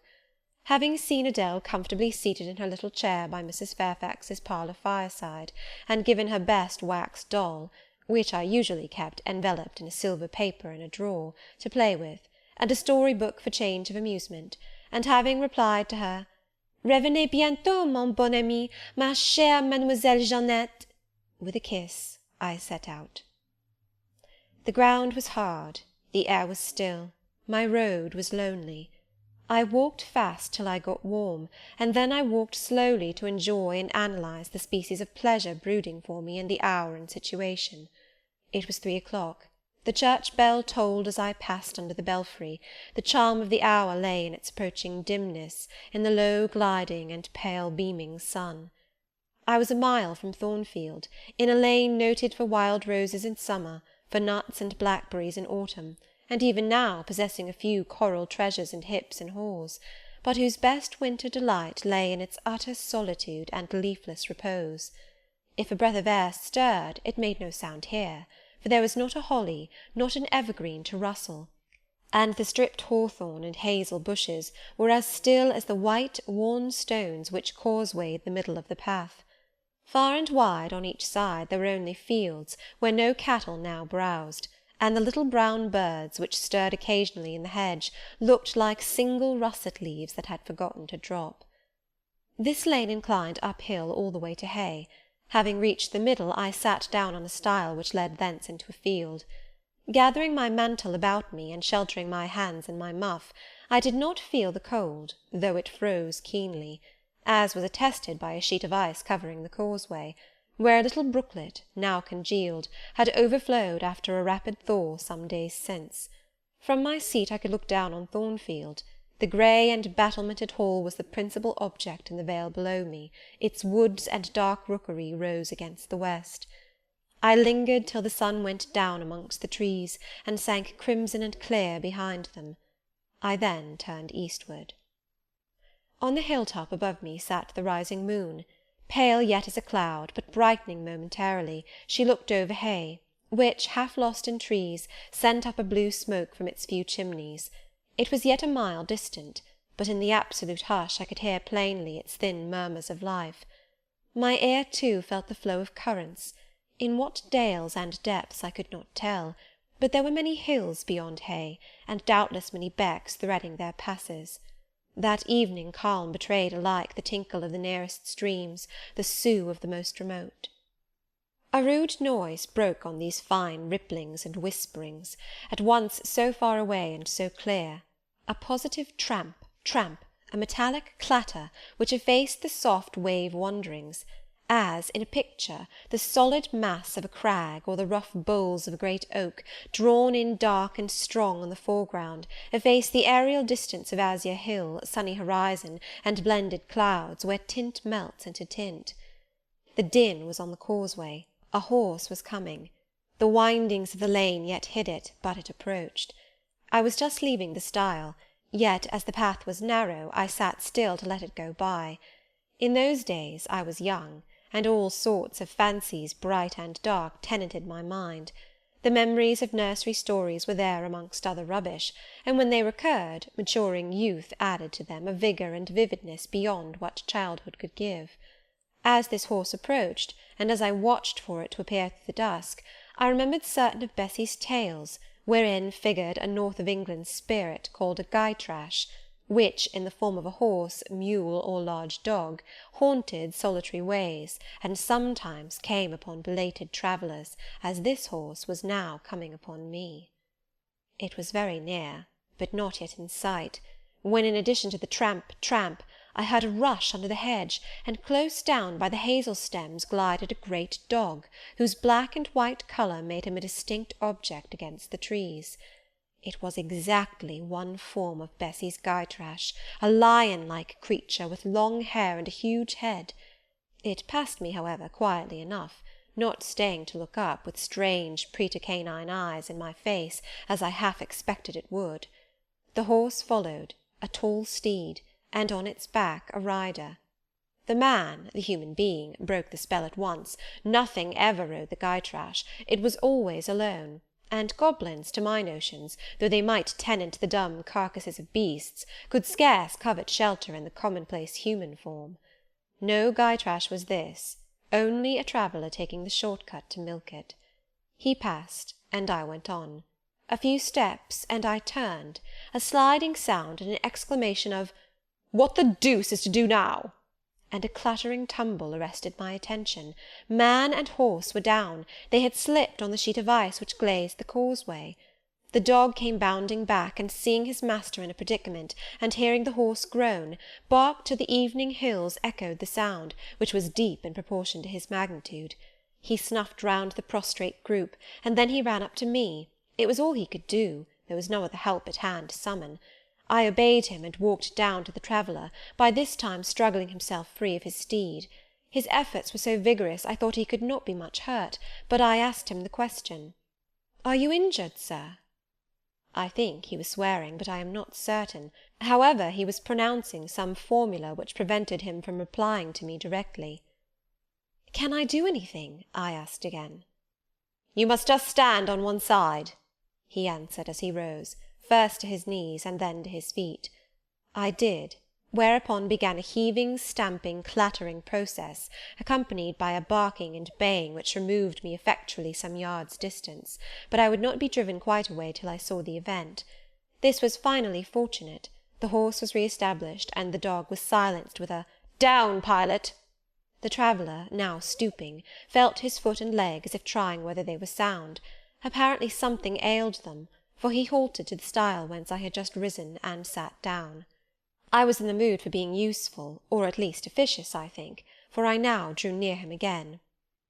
"If you are hurt, and want help, sir, I can fetch some one either from Thornfield Hall or from Hay." "Thank you, I shall do. I have no broken bones, only a sprain." And again he stood up and tried his foot, but the result extorted an involuntary "Ugh!" Something of daylight still lingered, and the moon was waxing bright. I could see him plainly. His figure was enveloped in a riding cloak, fur-collared and steel-clasped. Its details were not apparent, but I traced the general points of middle height and considerable breadth of chest. He had a dark face, with stern features and a heavy brow. His eyes and gathered eyebrows looked ireful and thwarted just now. He was past youth, but had not reached middle age. Perhaps he might be 35. I felt no fear of him, and but little shyness. Had he been a handsome, heroic-looking young gentleman, I should not have dared to stand thus questioning him against his will, and offering my services unasked. I had hardly ever seen a handsome youth, never in my life spoken to one. I had a theoretical reverence and homage for beauty, elegance, gallantry, fascination. but had I met those qualities incarnate in masculine shape, I should have known instinctively that they neither had nor could have sympathy with anything in me, and should have shunned them as one would fire, lightning, or anything else that is bright but antipathetic. If even the stranger had smiled and been good-humoured to me when I addressed him, if he had put off my offer with assistance gaily and with thanks, I should have gone on my way and not felt any vocation to renew inquiries, but the frown, the roughness of the traveller set me at my ease. I retained my station when he waved me to go, and announced, "I cannot think of leaving you, sir, at so late an hour, in this solitary lane, till I see you are fit to mount your horse." He looked at me when I said this. He had hardly turned his eyes in my direction before. "I should think you ought to be at home yourself," said he, "if you have a home in this neighbourhood. Where do you come from?" "From just below, and I am not at all afraid of being out late when it is moonlight. I will run over to Hay for you with pleasure, if you wish it. Indeed, I am going there to post a letter." "You live just below? Do you mean at that house with the battlements?" pointing to Thornfield Hall, on which the moon cast a hoary gleam, bringing it out distinct and pale from the woods, that, by contrast with the western sky, now seemed one mass of shadow. "Yes, sir." "Whose house is it?" "Mr. Rochester's." "Do you know Mr. Rochester?" "No, I have never seen him." "He is not resident, then?" "No." "Can you tell me where he is?" "I cannot." "You are not a servant at the Hall, of course. You are—" He stopped, ran his eye over my dress, which, as usual, was quite simple, a black merino cloak, a black beaver bonnet, neither of them half fine enough for a lady's maid. He seemed puzzled to decide what I was. I helped him. "I am the governess." "Ah, the governess," he repeated. "Deuce take me if I had not forgotten. The governess." And again my raiment underwent scrutiny. In 2 minutes he rose from the stile. His face expressed pain when he tried to move. "I cannot commission you to fetch help," he said, "but you may help me a little yourself, if you will be so kind." "Yes, sir." "You have not an umbrella that I can use as a stick?" "No." "Try to get hold of my horse's bridle and lead him to me. You are not afraid?" I should have been afraid to touch a horse when alone, but when told to do it, I was disposed to obey. I put down my muff on the stile, and went up to the tall steed. I endeavoured to catch the bridle, but it was a spirited thing, and would not let me come near its head. I made effort on effort, though in vain. Meantime I was mortally afraid of its trampling forefeet. The traveller waited and watched for some time, and at last he laughed. "I see," he said. "The mountain will never be brought to Mahomet, so all you can do is to aid Mahomet to go to the mountain. I must beg of you to come here." I came. "Excuse me," he continued. "Necessity compels me to make you useful." He laid a heavy hand on my shoulder, and leaning on me with some stress, limped to his horse. Having once caught the bridle, he mastered it directly and sprang to his saddle, grimacing grimly as he made the effort, for it wrenched his sprain. "Now," said he, releasing his under lip from a hard bite, "just hand me my whip. It lies there under the hedge." I sought it and found it. "Thank you. Now make haste with a letter to Hay, and return as fast as you can." A touch of a spurred heel made his horse first start and rear, and then bound away. The dog rushed in his traces. All three vanished. Like heath that in the wilderness the wild wind whirls away. I took up my muff and walked on. The incident had occurred and was gone for me. It was an incident of no moment, no romance, no interest in a sense. Yet it marked with change one single hour of a monotonous life. My help had been needed and claimed. I had given it. I was pleased to have done something. Trivial, transitory though the deed was, it was yet an active thing, and I was weary of an existence all passive. The new face, too, was like a new picture introduced to the gallery of memory, and it was dissimilar to all the others hanging there, firstly, because it was masculine, and secondly, because it was dark, strong, and stern. I had it still before me when I entered Hay, and slipped the letter into the post-office. I saw it as I walked fast downhill all the way home. When I came to the stile, I stopped a minute, looked round, and listened, with an idea that a horse's hoofs might ring on the causeway again, and that a rider in a cloak, and a Gytrash like Newfoundland dog might be again apparent.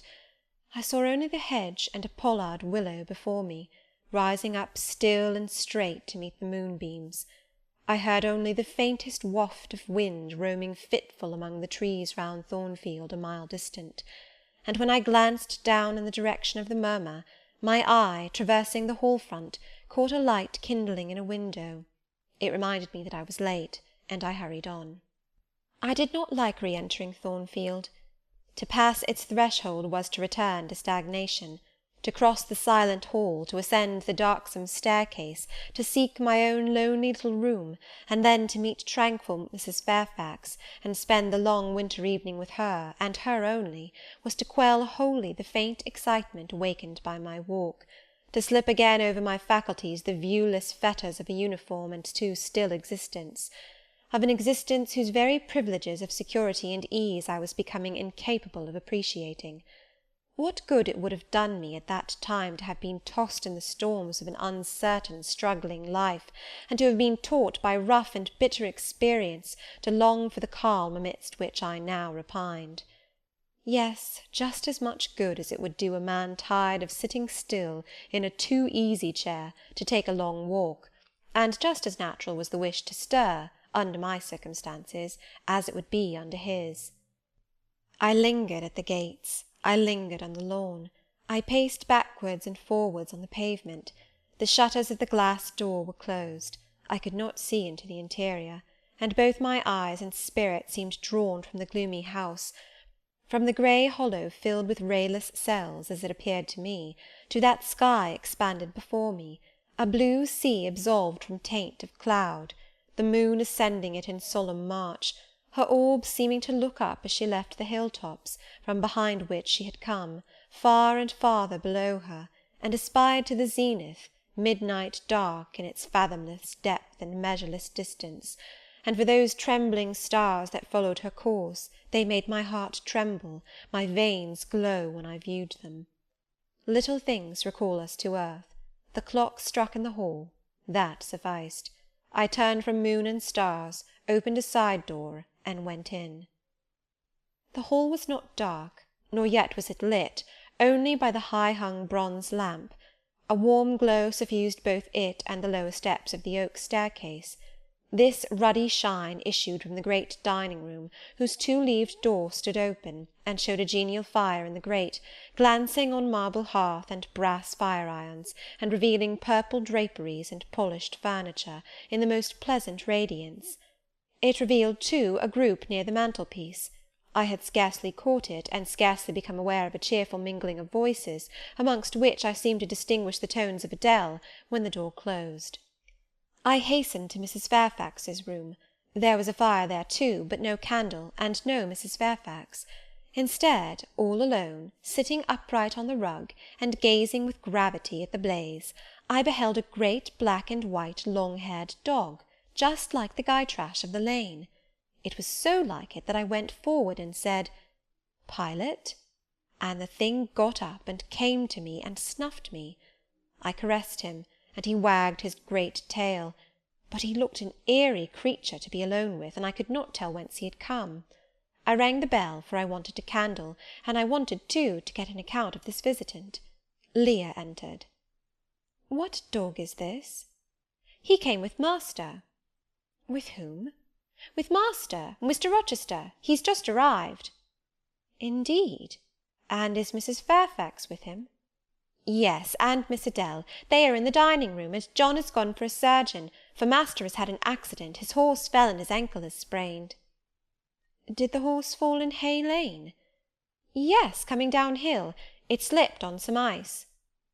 "Ah! Bring me a candle, will you, Leah?" Leah brought it. She entered, followed by Mrs. Fairfax, who repeated the news, adding that Mr. Carter the surgeon was come, and was now with Mr. Rochester. Then she hurried out to give orders about tea, and I went upstairs to take off my things. Chapter 13. Mr. Rochester, it seems, by the surgeon's orders, went to bed early that night, nor did he rise soon next morning.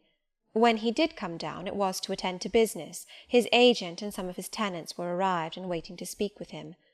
Adele and I had now to vacate the library. It would be in daily requisition as a reception-room for callers. A fire was lit in an apartment upstairs, and there I carried our books, and arranged it for the future schoolroom. I discerned in the course of the morning that Thornfield Hall was a changed place. No longer silent as a church, it echoed every hour or two to a knock at the door or a clang of the bell. Steps, too, often traversed the hall, and new voices spoke in different keys below. A rill from the outer world was flowing through it. It had a master. For my part, I liked it better. Adele was not easy to teach that day. She could not apply. She kept running to the door and looking over the banisters to see if she could get a glimpse of Mr. Rochester. Then she coined pretexts to go downstairs, in order, as I shrewdly suspected, to visit the library, where I knew she was not wanted. Then, when I got a little angry, and made her sit still, she continued to talk incessantly of her ami, Monsieur Edward Fairfax de Rochester, as she dubbed him.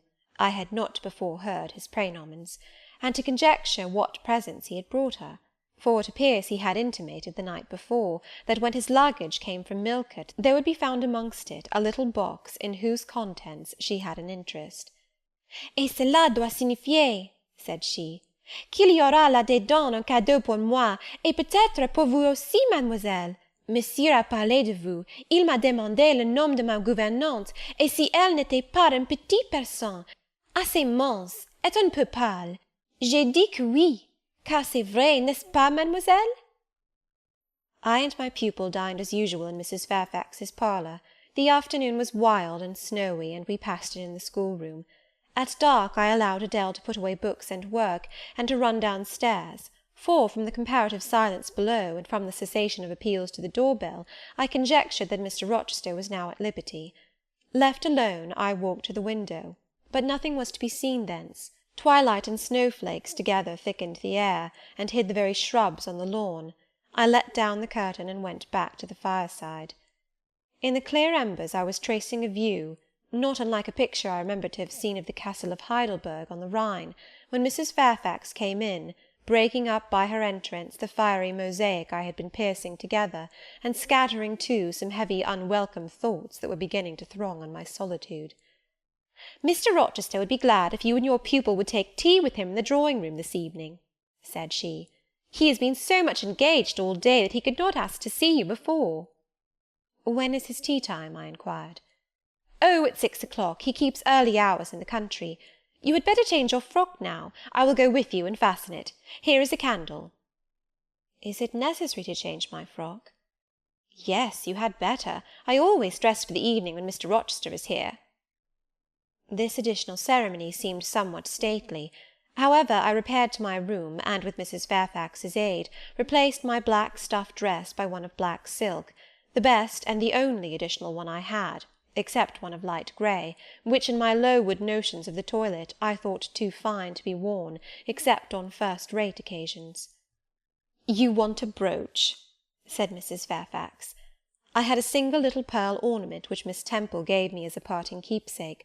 I put it on, and then we went downstairs. Unused as I was to strangers, it was rather a trial to appear thus formally summoned in Mr. Rochester's presence. I let Mrs. Fairfax precede me into the dining-room, and kept in her shade as we crossed that apartment, and, passing the arch, whose curtain was now dropped, entered the elegant recess beyond. 2 wax candles stood lighted on the table, and 2 on the mantelpiece. Basking in the light and heat of a superb fire lay Pilot.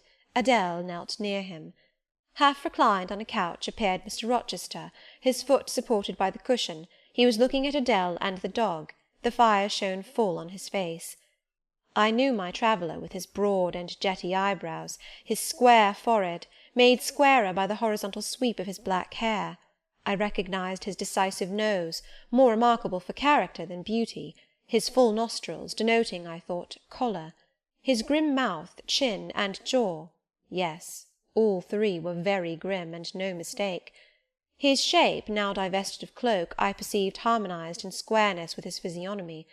I suppose it was a good figure, in the athletic sense of the term. broad-chested and thin-flanked, though neither tall nor graceful. Mr. Rochester must have been aware of the entrance of Mrs. Fairfax and myself, but it appeared he was not in the mood to notice us, for he never lifted his head as we approached. "Here is Miss Eyre, sir," said Mrs. Fairfax, in her quiet way. He bowed, still not taking his eyes from the group of the dog and child. "Let Miss Eyre be seated," said he, and there was something in the forced, stiff bow, in the impatient yet formal tone, which seemed further to express, "What the deuce is it to me whether Miss Eyre is there or not? At this moment I am not disposed to accost her." I sat down quite disembarrassed. A reception of finished politeness would probably have confused me. I could not have returned or repaid it by answering grace and elegance on my part. But harsh caprice laid me under no obligation. On the contrary, a decent quiescence under the freak of manner gave me the advantage. Besides, the eccentricity of the proceeding was piquant. I felt interested to see how he would go on. He went on as a statue would. That is, he neither spoke nor moved. Mrs. Fairfax seemed to think it necessary that some one should be amiable, and she began to talk. Kindly, as usual, and, as usual, rather trite, she condoled with him on the pressure of business he had had all day, on the annoyance it must have been to him with that painful sprain. Then she commended his patience and perseverance in going through with it. "Madam, I should like some tea," was the sole rejoinder she got. She hastened to ring the bell, and when the tray came, she proceeded to arrange the cups, spoons, etc., with assiduous celerity. I and Adele went to the table, but the master did not leave his couch. "Will you hand Mr. Rochester's cup?" said Mrs. Fairfax to me. "Adele might perhaps spill it." I did as requested. As he took the cup from my hand, Adele, thinking the moment propitious for making a request in my favour, cried out, "N'est-ce pas, monsieur, qu'il y a un cadeau pour Mademoiselle Eyre dans votre petit coffre?" "Who talks of cadeau?" said he gruffly. "Did you expect a present, Miss Eyre? Are you fond of presents?" And he searched my face with eyes that I saw were dark, irate, and piercing. "I hardly know, sir. I have little experience of them. They are generally thought pleasant things." "Generally thought? But what do you think?" "I should be obliged to take time, sir, before I could give you an answer worthy of your acceptance. A present has many faces to it, has it not? And one should consider all before pronouncing an opinion as to its nature." "Miss Eyre, you are not so unsophisticated as Adele. She demands a cadeau clamorously the moment she sees me. You beat about the bush." "Because I have less confidence in my deserts than Adele has. She can prefer the claim of old acquaintance, and the right too of custom, for she says you have always been in the habit of giving her playthings. But if I had to make out a case, I should be puzzled, since I am a stranger, and have done nothing to entitle me to an acknowledgment." "Oh, don't fall back on over-modesty. I have examined Adele, and find you have taken great pains with her.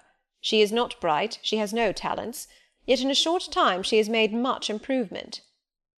"Sir, you have now given me my cadeau. I am obliged to you. It is the meed teachers most covet, praise of their pupils' progress." "Humph," said Mr. Rochester, and he took his tea in silence. "Come to the fire," said the master, when the tray was taken away, and Mrs. Fairfax had settled into a corner with her knitting, while Adele was leading me by the hand round the room, showing me the beautiful books and ornaments on the consoles and chiffonières.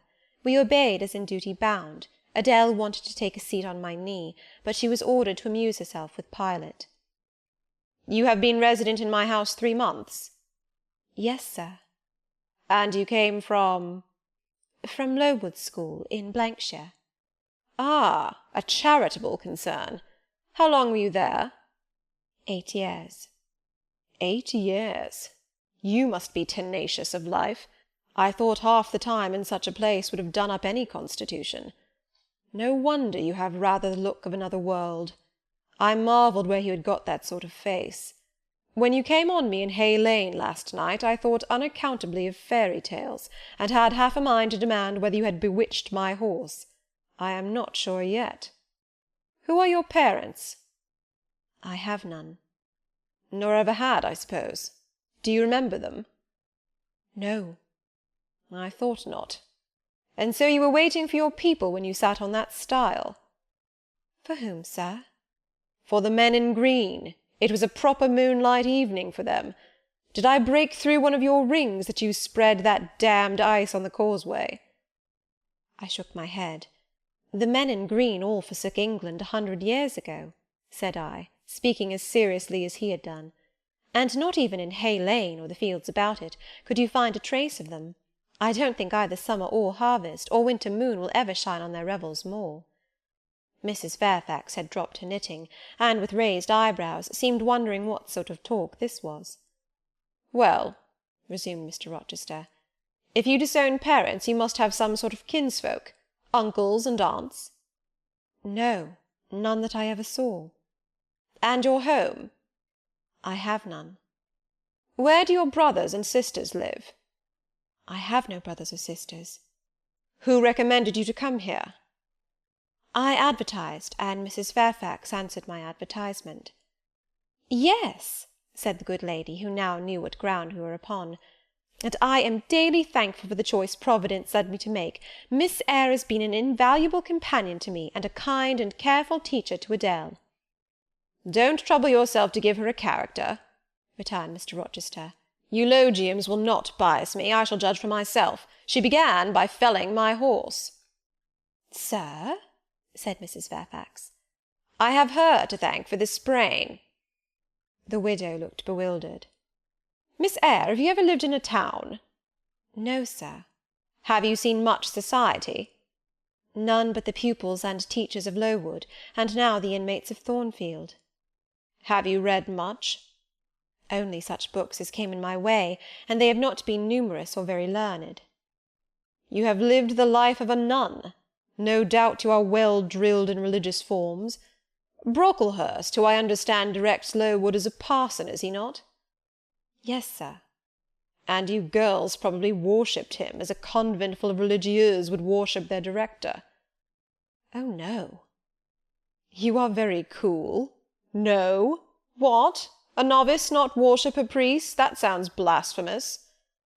"I disliked Mr. Brocklehurst, and I was not alone in the feeling. He is a harsh man, at once pompous and meddling. He cut off our hair, and for economy's sake brought us bad needles and thread, with which we could hardly sew." "That was very false economy," remarked Mrs. Fairfax, who now again caught the drift of the dialogue. "And what was the head and front of his offending?" demanded Mr. Rochester. "He starved us when he had the sole superintendence of the provision department, before the committee was appointed, and he bored us with long lectures once a week, and with evening readings from books of his own inditing, about sudden deaths and judgments, which made us afraid to go to bed." "What age were you when you went to Lowood?" "About 10. "And you stayed there 8 years. You are now, then, 18? I assented. "Arithmetic, you see, is useful. Without its aid I should hardly have been able to guess your age. It is a point difficult to fix where the features and countenance are so much at variance as in your case. And now what did you learn at Lowood? Can you play?" "A little." "Of course. That is the established answer. Go into the library. I mean, if you please. Excuse my tone of command. I am used to say, 'Do this,' and it is done. I cannot alter my customary habits for this one new inmate. Go then into the library, take a candle with you, leave the door open, sit down to the piano, and play a tune." I departed, obeying his directions. "Enough!" he called out in a few minutes. "You play a little, I see, like any other English schoolgirl. Perhaps rather better than some, but not well." I closed the piano and returned. Mr. Rochester continued. "Adele showed me some sketches this morning, which she said were yours. I don't know whether they were entirely of your doing. Probably a master aided you." "No, indeed," I interjected. "Ah, that pricks pride. Well, fetch me your portfolio if you can vouch for its contents being original, but don't pass your word unless you are certain. I can recognise patchwork." "Then I shall say nothing, and you shall judge for yourself, sir." I brought the portfolio from the library. "Approach the table," said he, and I wheeled it to his couch. Adele and Mrs. Fairfax drew near to see the pictures. "No crowding," said Mr. Rochester. Take the drawings from my hand as I finish with them, but don't push your faces up to mine." He deliberately scrutinized each sketch and painting. 3 he laid aside. The others, when he examined them, he swept from him. "Take them off to the other table, Mrs. Fairfax," said he, "and look at them with Adele. You," glancing at me, "resume your seat and answer my questions. I perceive those pictures were done by one hand. Was that hand yours?" "Yes." "And when did you find time to do them? They have taken much time and some thought." "I did them in the last 2 vacations I spent at Lowood, when I had no other occupation." "Where did you get your copies?" "Out of my head." "That head I see now on your shoulders?" "Yes, sir." "Has it other furniture of the same kind within?" "I should think it may have. I should hope, better." He spread the pictures before him, and again surveyed them alternately. While he is so occupied, I will tell you, reader, what they are, and first I must premise that they are nothing wonderful. The subjects had indeed risen vividly on my mind. As I saw them with the spiritual eye before I attempted to embody them, they were striking, but my hand would not second my fancy, and in each case it had wrought out but a pale portrait of the thing I had conceived. These pictures were in water-colours. The first represented clouds, low and livid, rolling over a swollen sea. All the distance was in eclipse. So, too, was the foreground, or rather the nearest billows, for there was no land. One gleam of light lifted into relief a half-submerged mast, on which sat a cormorant, dark and large, with wings flecked with foam. Its beak held a gold bracelet set with gems, that I had touched with as brilliant tints as my palette could yield, and as glittering distinctness as my pencil could impart. Sinking below the bird and mast, a drowned corpse glanced through the green water. A fair arm was the only limb clearly visible, whence the bracelet had been washed or torn. The second picture contained for foreground only the dim peak of a hill, with grass and some leaves slanting as if by a breeze. Beyond and above spread an expanse of sky, dark blue as at twilight. Rising into the sky was a woman's shape to the bust, portrayed in tints as dusk and soft as I could combine. The dim forehead was crowned with a star. The lineaments below were seen as through the suffusion of vapour. The eyes shone dark and wild, the hair streamed shadowy, like a beamless cloud torn by storm or electric travail. On the neck lay a pale reflection like moonlight. The same faint lustre touched the train of thin clouds from which rose and bowed this vision of the evening star. The third showed the pinnacle of an iceberg piercing a polar wintry sky. A muster of northern lights reared their dim lances, close serried along the horizon. Throwing these into distance, rose, in the foreground, a head, a colossal head, inclined towards the iceberg and resting against it. 2 thin hands, joined under the forehead and supporting it, drew up before the lower features a sable veil, a brow quite bloodless, white as bone, and an eye hollow and fixed, a blank of meaning, but for the glassiness of despair, alone were visible. Above the temples, amidst wreathed turban folds of black drapery, vague in its character and consistency as cloud, gleamed a ring of white flame, gemmed with sparkles of a more lurid tinge. This pale crescent was the likeness of a kingly crown. What it diademed was the shape which shape had none. "Were you happy when you painted these pictures?" asked Mr. Rochester presently. "I was absorbed, sir. Yes, and I was happy. To paint them, in short, was to enjoy one of the keenest pleasures I have ever known." "That is not saying much.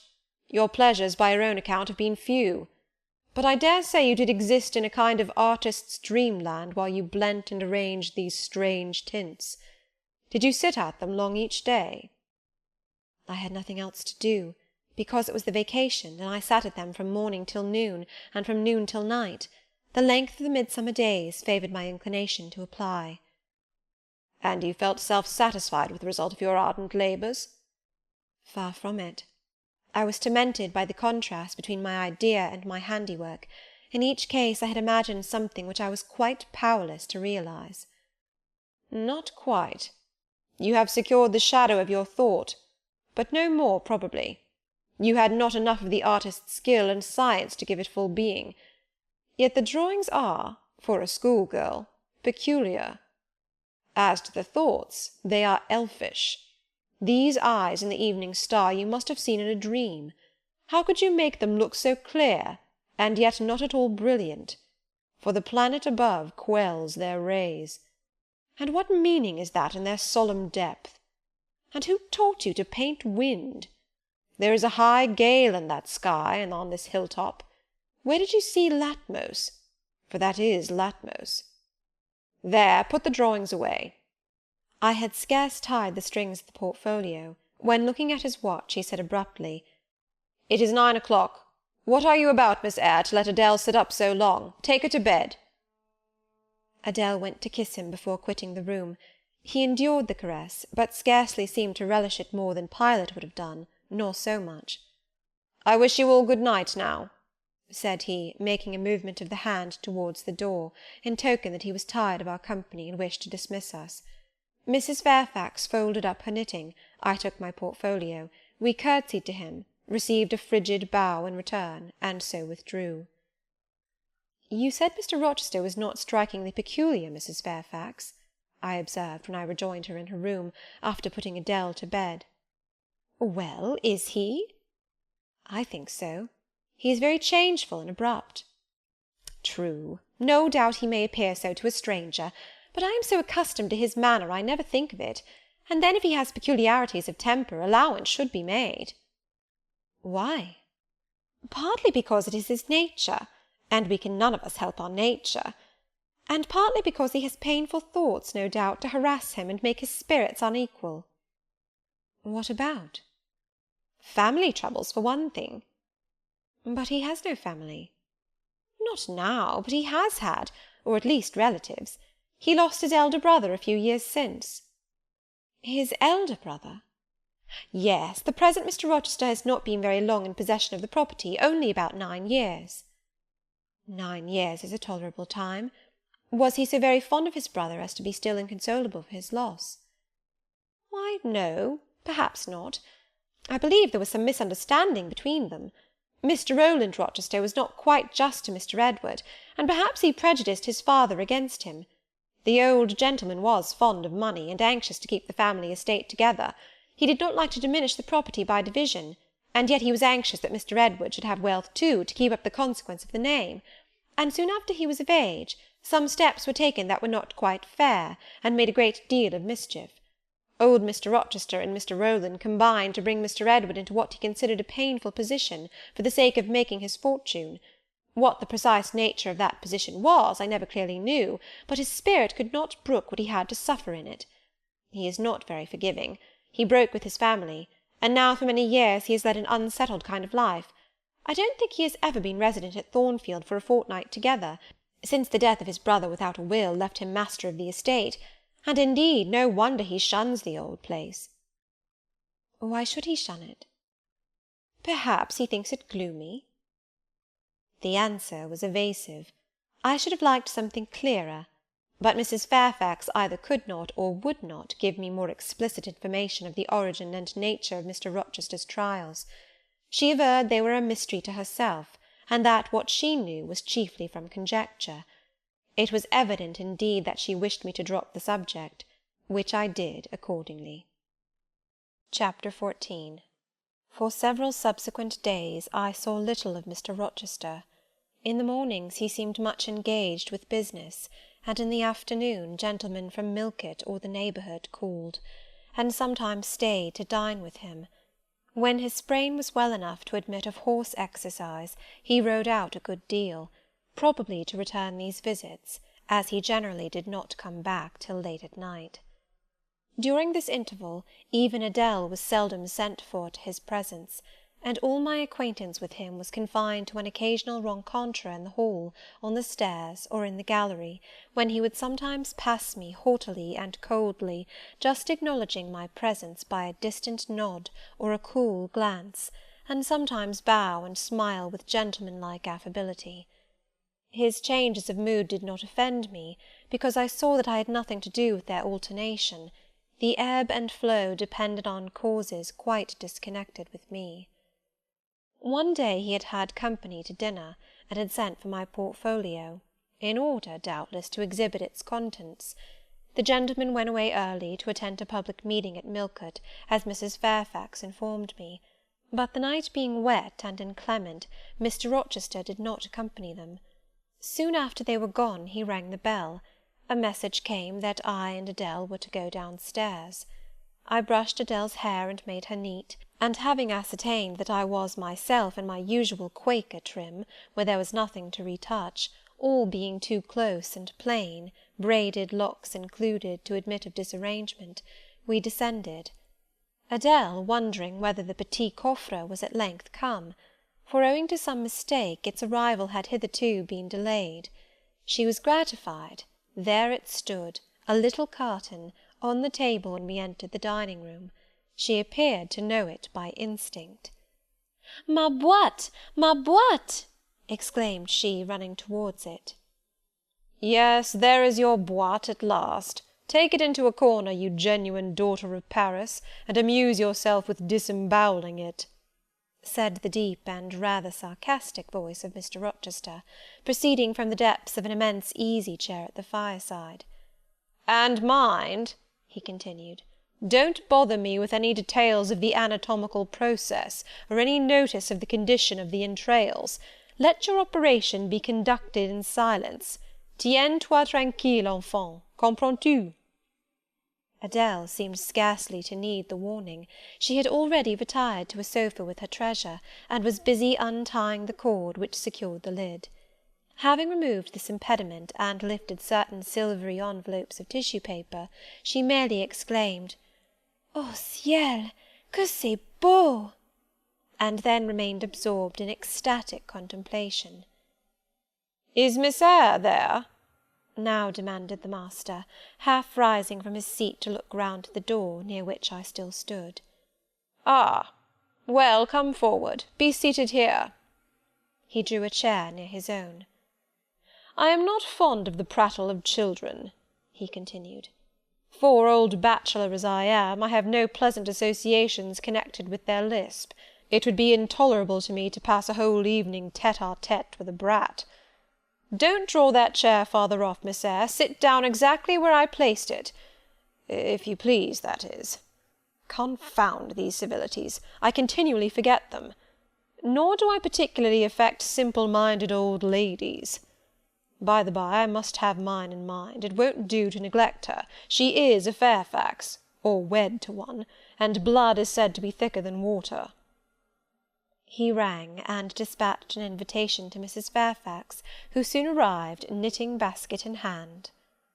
"Good evening, madam. I sent to you for a charitable purpose. I have forbidden Adele to talk to me about her presents, and she is bursting with repletion. Have the goodness to serve her as an auditress and interlocutrice. It will be one of the most benevolent acts you ever performed." Adele, indeed, no sooner saw Mrs. Fairfax than she summoned her to her sofa, and there quickly filled her lap with the porcelain, the ivory, the waxen contents of her boîte, pouring out, meantime, explanations and raptures in such broken English as she was mistress of. "Now I have performed the part of a good host," pursued Mr. Rochester. "Put my guests into the way of amusing each other, I ought to be at liberty to attend to my own pleasure. Miss Eyre, draw your chair still a little farther forward. You are yet too far back. I cannot see you without disturbing my position in this comfortable chair, which I have no mind to do." I did as I was bid, though I would much rather have remained somewhat in the shade, but Mr. Rochester had such a direct way of giving orders, it seemed a matter of course to obey him promptly. We were, as I have said, in the dining-room. The lustre, which had been lit for dinner, filled the room with a festal breadth of light. The large fire was all red and clear. The purple curtains hung rich and ample before the lofty window and loftier arch. Everything was still, save the subdued chat of Adele, she dared not speak loud, and filling up each pause, the beating of winter rain against the panes. Mr. Rochester, as he sat in his damask-covered chair, looked different to what I had seen him look before, not quite so stern, much less gloomy. There was a smile on his lips, and his eyes sparkled, Whether with wine or not, I am not sure, but I think it very probable. He was, in short, in his after-dinner mood, more expanded and genial, and also more self-indulgent than the frigid and rigid temper of the morning. Still he looked preciously grim, cushioning his massive head against the swelling back of his chair, and receiving the light of the fire on his granite-hewn features, and in his great dark eyes. For he had great dark eyes, and very fine eyes too, not without a certain change in their depth sometimes, which, if it was not softness, reminded you, at least, of that feeling. He had been looking 2 minutes at the fire, and I had been looking the same length of time at him, when, turning suddenly, he caught my gaze fastened on his physiognomy. "You examine me, Miss Eyre," said he. "Do you think me handsome?" I should, if I had deliberated, have replied to this question by something conventionally vague and polite, but the answer somehow slipped from my tongue before I was aware. "No, sir." "Ah? By my word, there is something singular about you," said he. "You have the air of a little Nonette, quaint, quiet, grave, and simple, as you sit with your hands before you, and your eyes generally bent on the carpet, except, by the by, when they are directed piercingly to my face, as just now, for instance. And when one asks you a question, or makes a remark to which you are obliged to reply, you rap out a round rejoinder, which, if not blunt, is at least brusque. What do you mean by it?" "Sir, I was too plain. I beg your pardon. I ought to have replied that it was not easy to give an impromptu answer to a question about appearances, that tastes mostly differ, and that beauty is of little consequence, or something of that sort." "You ought to have replied no such thing. Beauty of little consequence, indeed! And so, under pretence of softening the previous outrage, of stroking and soothing me into placidity, you stick a sly penknife under my ear. Go on. What fault do you find with me, pray? I suppose I have all my limbs and all my features like any other man?" "Mr. Rochester, allow me to disown my first answer. I intended no pointed repartee, it was only a blunder." "Just so. I think so, and you shall be answerable for it. Criticise me. Does my forehead not please you?" He lifted up the sable waves of hair which lay horizontally over his brow, and showed a solid enough mass of intellectual organs, but an abrupt deficiency where the suave sign of benevolence should have risen. "Now, ma'am, am I a fool?" "Far from it, sir. You would perhaps think me rude if I inquired in return whether you are a philanthropist." "There again! Another stick of the penknife, when she pretended to pat my head, and that is because I said I did not like the society of children and old women, low be it spoken. No, young lady, I am not a general philanthropist, but I bear a conscience," and he pointed to the prominences which are said to indicate that faculty, and which, fortunately for him, was sufficiently conspicuous, giving indeed a marked breadth to the upper part of his head. "And besides, I once had a kind of rude tenderness of heart. When I was as old as you, I was a feeling fellow enough, partial to the unfledged, unfostered, and unlucky. But fortune has knocked me about since.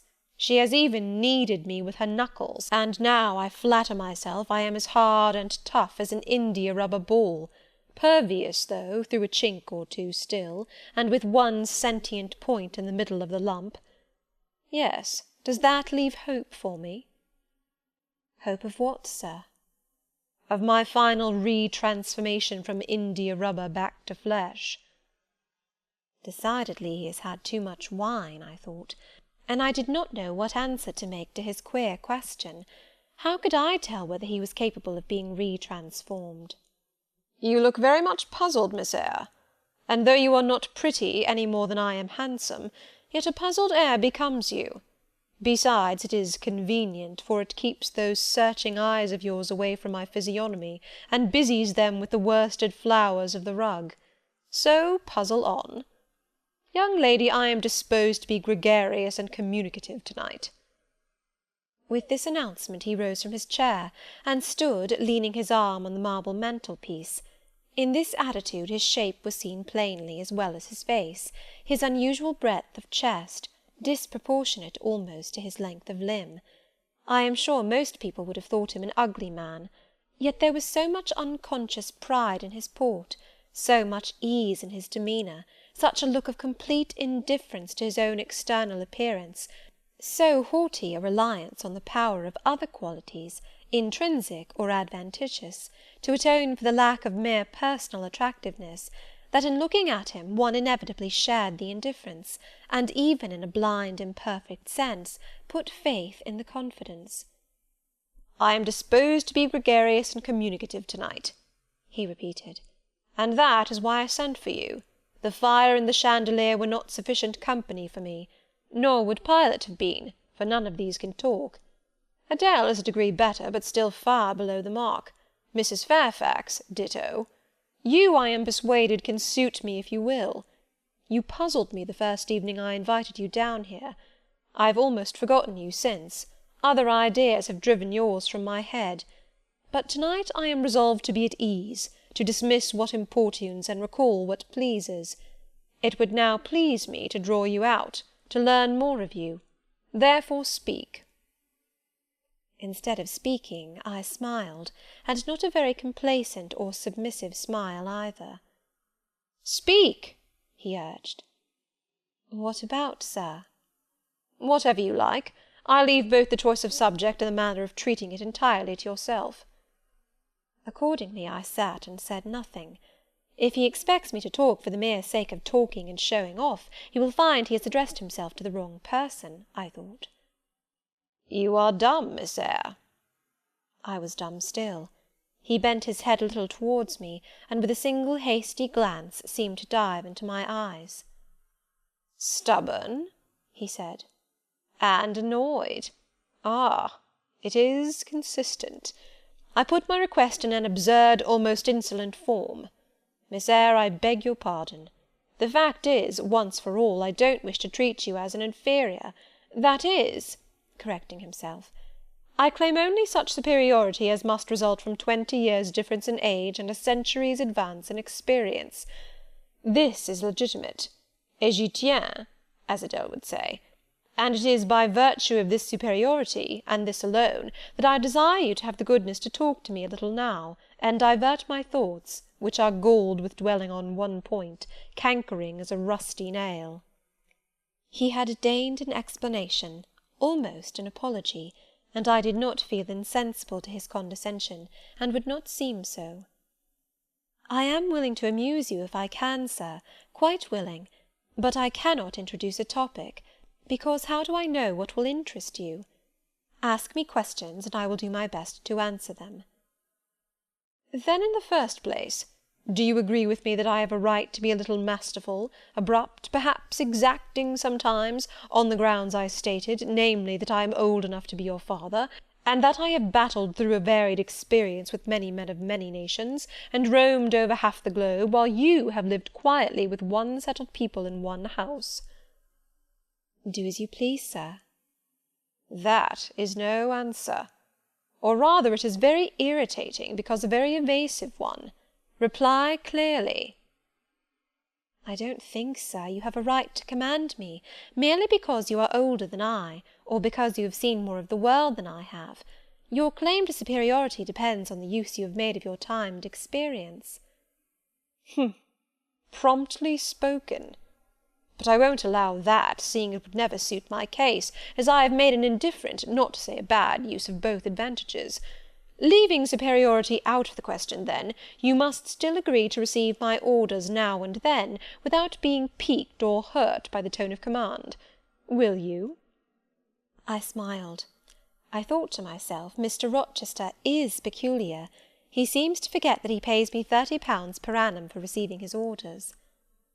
"The smile is very well," said he, catching instantly the passing expression. "But speak too." "I was thinking, sir, that very few masters would trouble themselves to inquire whether or not their paid subordinates were piqued and hurt by their orders." "Paid subordinates? What? You are my paid subordinate, are you? Oh, yes, I had forgotten the salary. Well, then, on that mercenary ground, will you agree to let me hector a little?" "No, sir, not on that ground, but on the ground that you did forget it, and that you care whether or not a dependent is comfortable in his dependency, I agree heartily."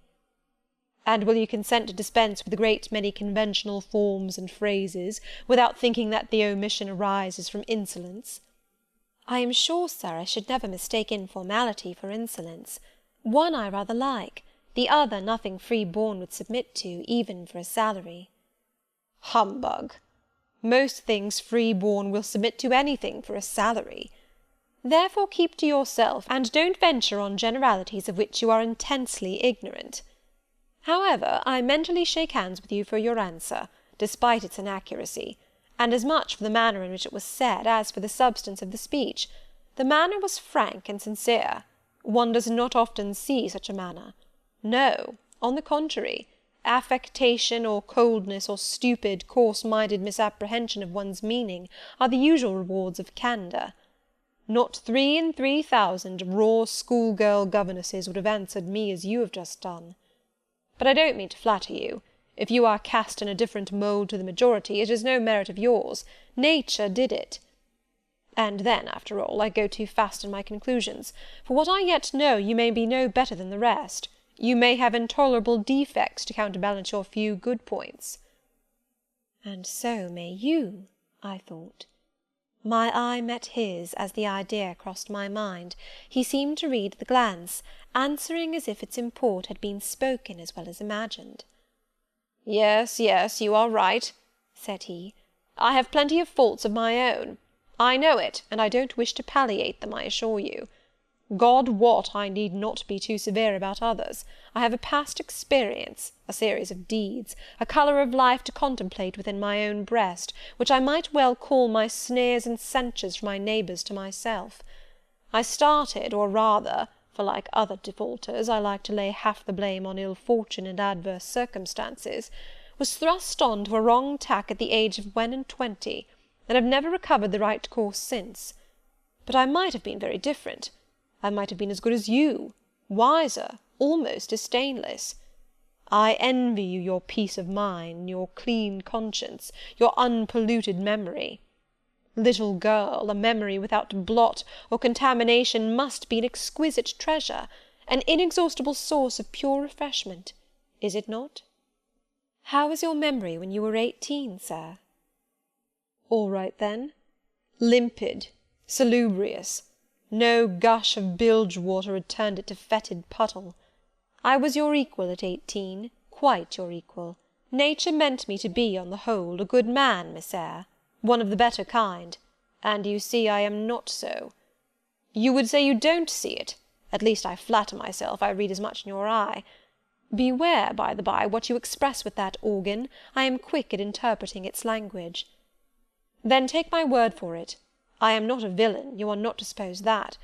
Not to attribute to me any such bad eminence, but owing, I verily believe, rather to circumstances than to my natural bent, I am a trite, commonplace sinner, hackneyed in all the poor petty dissipations with which the rich and worthless try to put on life. Do you wonder that I avow this to you? Know that in the course of your future life you will often find yourself elected the involuntarily confidant of your acquaintances' secrets. People will instinctively find out, as I have done, that it is not your forte to tell of yourself, but to listen while others talk of themselves. They will feel, too, that you listen with no malevolent scorn of their indiscretion, but with a kind of innate sympathy, not the less comforting and encouraging because it is very unobtrusive in its manifestations." "How do you know? How can you guess all this, sir?" "I know it well. Therefore I proceed almost as freely as if I were writing my thoughts in a diary. You would say I should have been superior to circumstances. So I should. But you see I was not. When fate wronged me, I had not the wisdom to remain cool. I turned desperate. Then I degenerated. Now, when any vicious simpleton excites my disgust by his paltry ribaldry, I cannot flatter myself that I am better than he. I am forced to confess that he and I are on a level. I wish I had stood firm. God knows I do.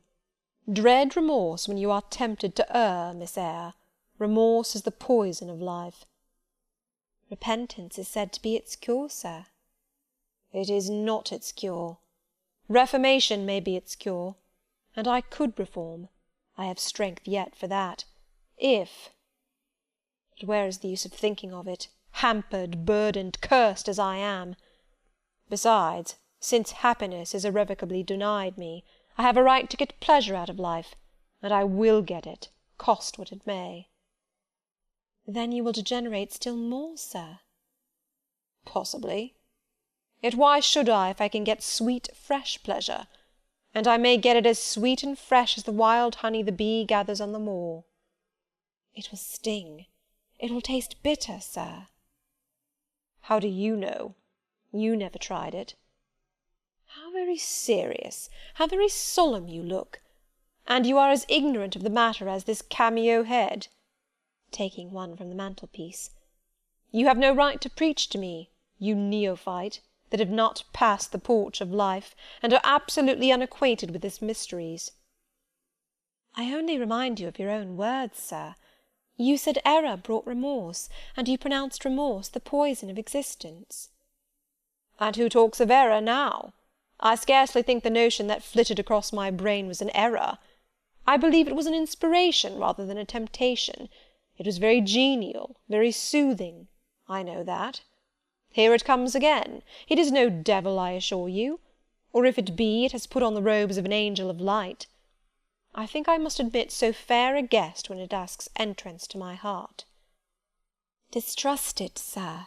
It is not a true angel." "Once more, how do you know? By what instinct do you pretend to distinguish between a fallen seraph of the abyss and a messenger from the eternal throne, between a guide and a seducer?"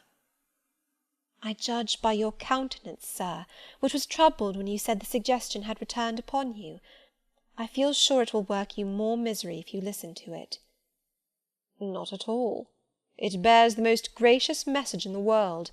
For the rest, you are not my conscience-keeper, so don't make yourself uneasy. Here, come in, bonny wanderer." He said this as if he spoke to a vision, viewless to any eye but his own. Then, folding his arms, which he had half extended, on his chest, he seemed to enclose in their embrace the invisible being.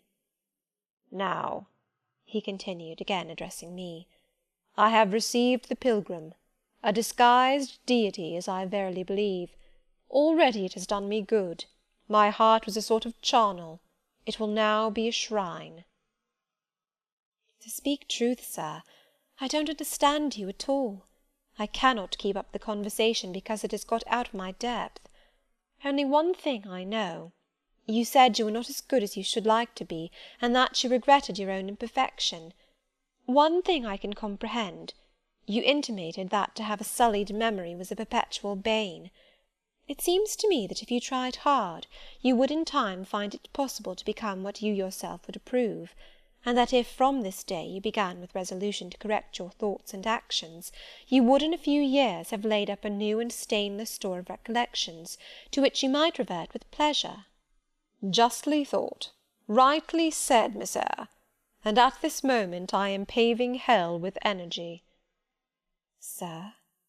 "I am laying down good intentions, which I believe durable as flint. Certainly my associates and pursuits shall be other than they have been." "And better?" "And better. So much better as pure ore is than foul dross. You seem to doubt me. I don't doubt myself.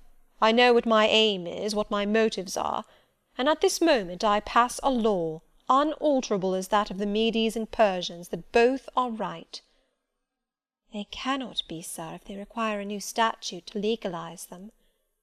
"They are, Miss Eyre, though they absolutely require a new statute. Unheard-of combinations of circumstances demand unheard-of rules." "That sounds a dangerous maxim, sir, because one can see at once that it is liable to abuse." "Sententious sage! So it is, but I swear by my household gods not to abuse it." "You are human and fallible." "I am, So are you. What then? The human and fallible should not arrogate a power with which the divine and perfect alone can be safely entrusted. What power? That of saying of any strange, unsanctioned line of action, let it be right. Let it be right. The very words, you have pronounced them. May it be right, then? I said, as I rose, deeming it useless to continue a discourse which was all darkness to me, and besides, sensible that the character of my interlocutor was beyond my penetration, at least beyond its present reach, and feeling the uncertainty, the vague sense of insecurity which accompanies a conviction of ignorance. Where are you going? To put Adele to bed. It is past her bedtime. You are afraid of me, because I talk like a sphinx. Your language is enigmatical, sir, but though I am bewildered, I am certainly not afraid. You are afraid. Your self-love dreads a blunder. In that sense I do feel apprehensive. I have no wish to talk nonsense. If you did, it would be in such a grave, quiet manner I should mistake it for sense. Do you never laugh, Miss Eyre? Don't trouble yourself to answer. I see you laugh rarely. But you can laugh very merrily. Believe me, you are not naturally austere, any more than I am naturally vicious. The low wood constraint still clings to you somewhat, controlling your features, muffling your voice, and restricting your limbs, and you fear in the presence of a man and a brother, or father, or master, or what you will, to smile too gaily, speak too freely, or move too quickly. But in time I think you will learn to be natural with me, as I find it impossible to be conventional with you, and then your looks and movements will have more vivacity and variety than they dare offer now. I see at intervals the glance of a curious sort of bird through the close-set bars of a cage. A vivid, restless, resolute captive is there. Were it but free, it would soar cloud-high. You are still bent on going. It has struck 9, sir. Never mind. Wait a minute. Adele is not ready to go to bed yet. My position, Miss Eyre, with my back to the fire and my face to the room, favours observation. While talking to you, I have also occasionally watched Adele. I have my own reasons for thinking her a curious study, reasons that I may, nay, that I shall impart to you some day. She pulled out of her box about 10 minutes ago a little pink silk frock. Rapture lit her face as she unfolded it. Coquetry runs in her blood, blends with her brains, and seasons the marrow of her bones. Il faut que je sais, cried she, et à l'instant même. She rushed out of the room. She is now with Sophy, undergoing a robing process. In a few minutes she will re-enter, and I know what I shall see. A miniature of Céline Varenne as she used to appear on the boards at the rising of— but never mind that. However, my tenderest feelings are about to receive a shock, such as my presentiment. Stay now to see whether it will be realized. Ere long, Adele's little foot was heard tripping across the hall.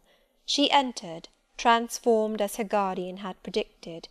A dress of rose-coloured satin, very short, and as full in the skirt as it could be gathered, replaced the brown frock she had previously worn. A wreath of rosebuds circled her forehead. Her feet were dressed in silk stockings and small white satin sandals. "Est-ce que ma robe va bien?" cried she, bounding forwards. "Et mes souliers, et mes bras! Tenez, je crois que je vais danser." And spreading out her dress, she chassed across the room, till, having reached Mr. Rochester, she wheeled lightly round before him on tiptoe, then dropped on one knee at his feet, exclaiming, "Monsieur, je vous remercie 1000 fois de votre bonté." Then rising, she added, "C'est comme cela que maman faisait, n'est-ce pas, monsieur?" "Precisely," was the answer.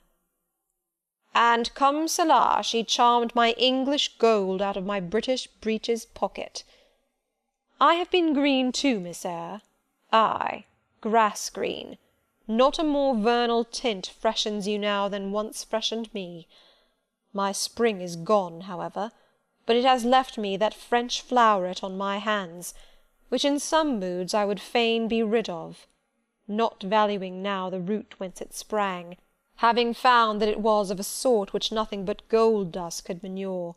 I have but half a liking to the blossom, especially when it looks so artificial as just now. I keep it and rear it rather on the Roman Catholic principle of expiating numerous sins, great or small, by one good work. I'll explain all this some day. Good night. Chapter 15. Mr. Rochester did, on a future occasion, explain it. It was one afternoon when he chanced to meet me and Adele in the grounds, and while she played with Pilot and her shuttlecock, he asked me to walk up and down a long beech avenue within sight of her. He then said that she was the daughter of a French opera dancer, Céline Varenne, towards whom he had once cherished what he called a grande passion. This passion Céline had professed to return with even superior ardour.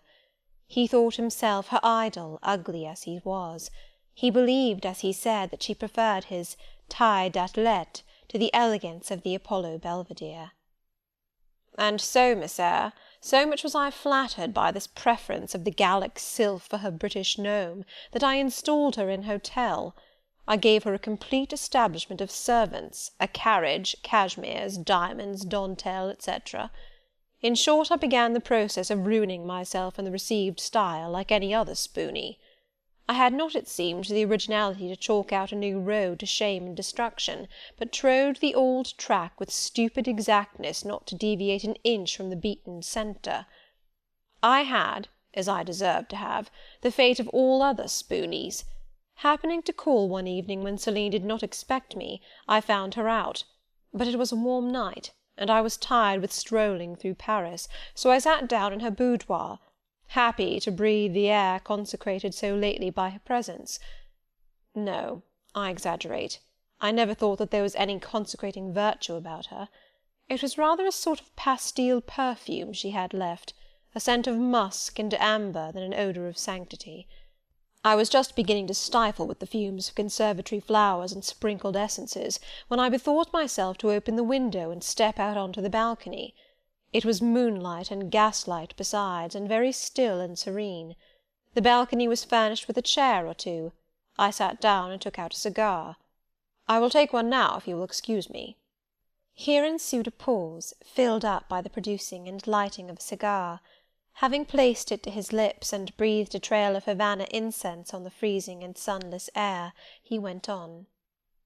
I liked bonbons, too, in those days, Miss Eyre, and I was croquant, overlook the barbarism, croquant chocolat confit, and smoking alternately, and watching meantime the equipage that rolled along the fashionable streets toward the neighbouring opera-house, when in an elegant close carriage, drawn by a beautiful pair of English horses, and distinctly seen in the brilliant city night, I recognised the voiture I had given Céline.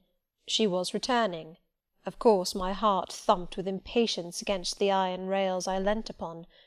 The carriage stopped, as I had expected, at the hotel door. My flame, that is the very word for an opera inamorata, alighted. Though muffled in a cloak, an unnecessary encumbrance, by the by, on so warm a June evening, I knew her instantly by her little foot, seen peeping from the skirt of her dress as she skipped from the carriage step. Bending over the balcony, I was about to murmur, "Mon ange," in a tone, of course, which should be audible to the ear of love alone, when a figure jumped from the carriage after her, cloaked also, but that was a spurred heel which had rung on the pavement, and that was a hatted head which now passed under the arched porte-cochere of the hotel. You never felt jealousy, did you, Miss Eyre? Of course not. I need not ask you, because you have never felt love. You have both sentiments yet to experience. Your soul sleeps. The shock is yet to be given which shall waken it. You think all existence lapses in as quiet a flow as that in which your youth has hitherto slid away. Floating on with closed eyes and muffled ears, you neither see the rocks bristling not far off in the bed of the flood, nor hear the breakers boil at their base. But I tell you, and you may mark my words, you will come some day to a craggy pass in the Channel, where the whole of life's stream will be broken up into whirl and tumult, foam and noise. Either you will be dashed to atoms on crag points, or lifted up and borne on by some master wave into a calmer current, as I am now. I like this day. I like that sky of steel. I like the sternness and stillness of the world under this frost. I like Thornfield, its antiquity, its retirement, its old crow-trees and thorn-trees, its grey facade and lines of dark windows reflecting that metal welkin. And yet how long have I abhorred the very thought of it, shunned it like a great plague-house! How do I still abhor? He ground his teeth and was silent. He arrested his step and struck his boot against the hard ground. Some hated thought seemed to have him in its grip, and to hold him so tightly that he could not advance. We were ascending the avenue when he thus paused. The hall was before us. Lifting his eye to its battlements, he cast over them a glare such as I never saw before or since. Pain, shame, ire, impatience, disgust, detestation, seemed momentarily to hold a quivering conflict in the large pupil dilating under his ebon eyebrow. Wild was the wrestle which should be paramount, but another feeling rose and triumphed, something hard and cynical, self-willed and resolute. It settled his passion and petrified his countenance. He went on. During the moment I was silent, Miss Eyre, I was arranging a point with my destiny. She stood there by that beech trunk, a hag like one of those who appeared to Macbeth on the heath of Forres. "You like Thornfield?" she said, lifting her finger. And then she wrote in the air a memento, which ran in lurid hieroglyphics all along the house front, between the upper and lower row of windows. "Like it if you can. Like it if you dare." "I will like it," said I. "I dare like it. And," he subjoined moodily, "I will keep my word. I will break obstacles to happiness, to goodness, yes, goodness. I wish to be a better man than I have been, than I am, as Job's Leviathan broke the spear, the dart, and the habergeon, hindrances which others count as iron and brass, I will esteem but straw and rotten wood." Adele here ran before him with her shuttlecock. "Away!" he cried harshly. "Keep at a distance, child, or go in to Sophy." Continuing then to pursue his walk in silence, I ventured to recall him to the point where he had abruptly diverged. "Did you leave the balcony, sir," I asked, "when Mademoiselle Varenne entered?" I almost expected a rebuff for this hardly well-timed question, but, on the contrary, waking out of his scowling abstraction, he turned his eyes towards me, and the shade seemed to clear off his brow. "Oh, I had forgotten Céline. Well, to resume. When I saw my charmer thus come in accompanied by a cavalier, I seemed to hear a hiss, and the green snake of jealousy, rising on undulating coils from the moonlit balcony, glided within my waistcoat, and ate its way in 2 minutes to my heart's core. Strange!" he exclaimed, suddenly starting again from the point. "Strange that I should choose you for the confidant of all this, young lady. Passing strange that you should listen to me quietly, as if it were the most usual thing in the world for a man like me to tell stories of his opera mistress to a quaint, inexperienced girl like you. But the last singularity explains the first, as I intimated once before. You, with your gravity, considerateness, and caution, were made to be the recipient of secrets. Besides, I know what sort of a mind I have placed in communication with my own. I know it is one not liable to take infection. It is a peculiar mind. It is a unique one. Happily I do not mean to harm it, but if I did, it would not take harm from me. The more you and I converse, the better, for while I cannot blight you, you may refresh me." After this digression, he proceeded. "I remained in the balcony. They will come to her boudoir, no doubt, thought I. Let me prepare an ambush. So, putting my hand in through the open window, I drew the curtain over it, leaving only an opening through which I could take observations. Then I closed the casement, all but a chink just wide enough to furnish an outlet to lovers' whispered vows. Then I stole back to my chair, and as I resumed it, the pair came in. My eye was quickly at the aperture. Celine's chambermaid entered, lit a lamp, left it on the table, and withdrew. The couple were thus revealed to me clearly. Both removed their cloaks, and there was the Varenne, shining in satin and jewels, my gifts, of course, and there was her companion in an officer's uniform, and I knew him for a young roué of a vicomte, a brainless and vicious youth whom I had sometimes met in society, and had never thought of hating because I despised him so absolutely. On recognising him, the fang of the snake jealousy was instantly broken, because at the same moment my love for Celine sank under an extinguisher. A woman who could betray me for such a rival was not worth contending for. She deserved only scorn. Less, however, than I, who had been her dupe. They began to talk. Their conversation eased me completely. Frivolous, mercenary, heartless, and senseless, it was rather calculated to weary than enrage a listener. A card of mine lay on the table. This, being perceived, brought my name under discussion. Neither of them possessed an energy or wit to belabour me soundly, but they insulted me as coarsely as they could in their little way, especially Celine, who even waxed rather brilliant on my personal defects, deformities, she termed them. Now it had been her custom to launch out into fervent admiration of what she called my beauté mâle, wherein she differed diametrically from you, who told me point blank at the second interview that you did not think me handsome. The contrast struck me at the time, and— Adele here came running up again. Monsieur, John has just been to say that your agent has called and wishes to see you.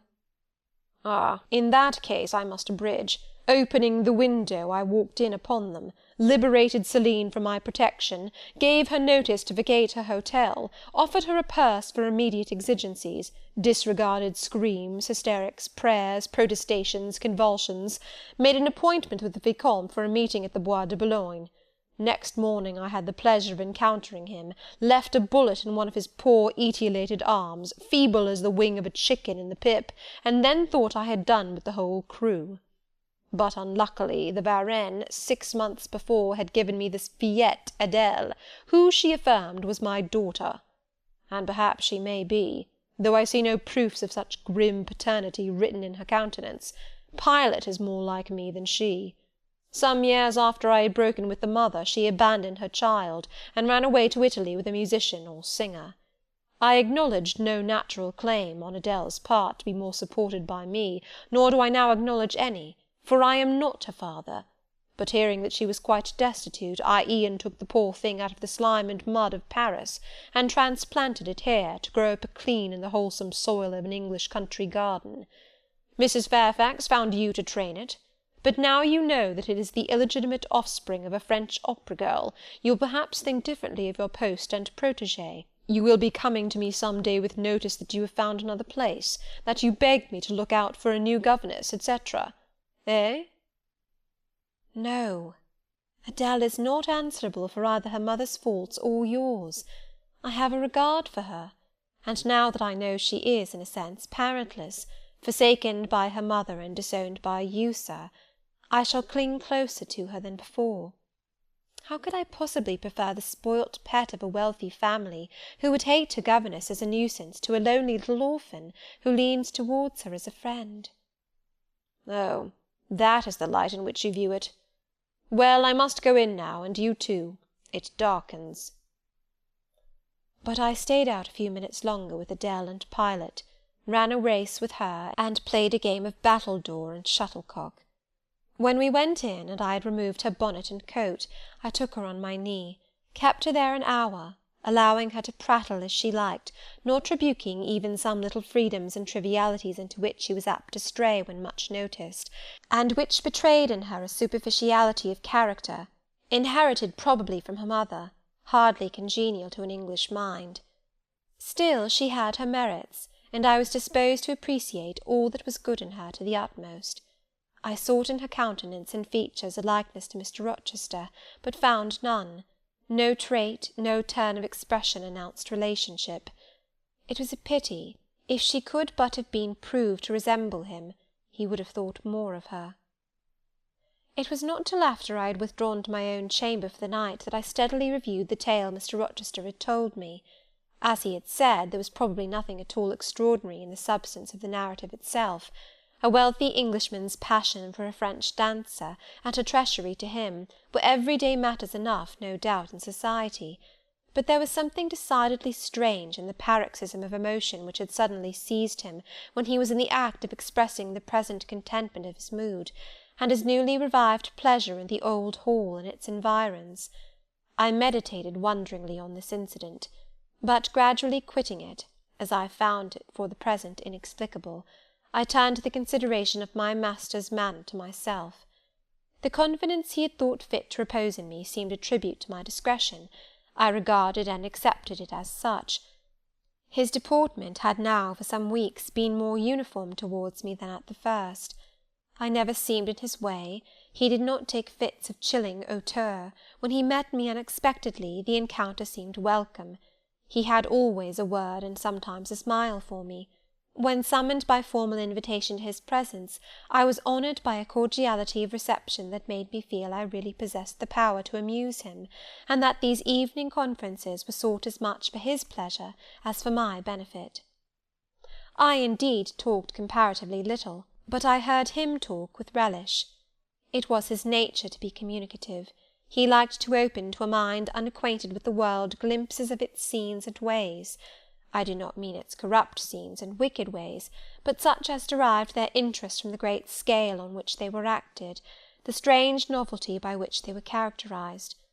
And I had a keen delight in receiving the new ideas he offered, in imagining the new pictures he portrayed, and following him in thought through the new regions he disclosed, never startled or troubled by one noxious illusion.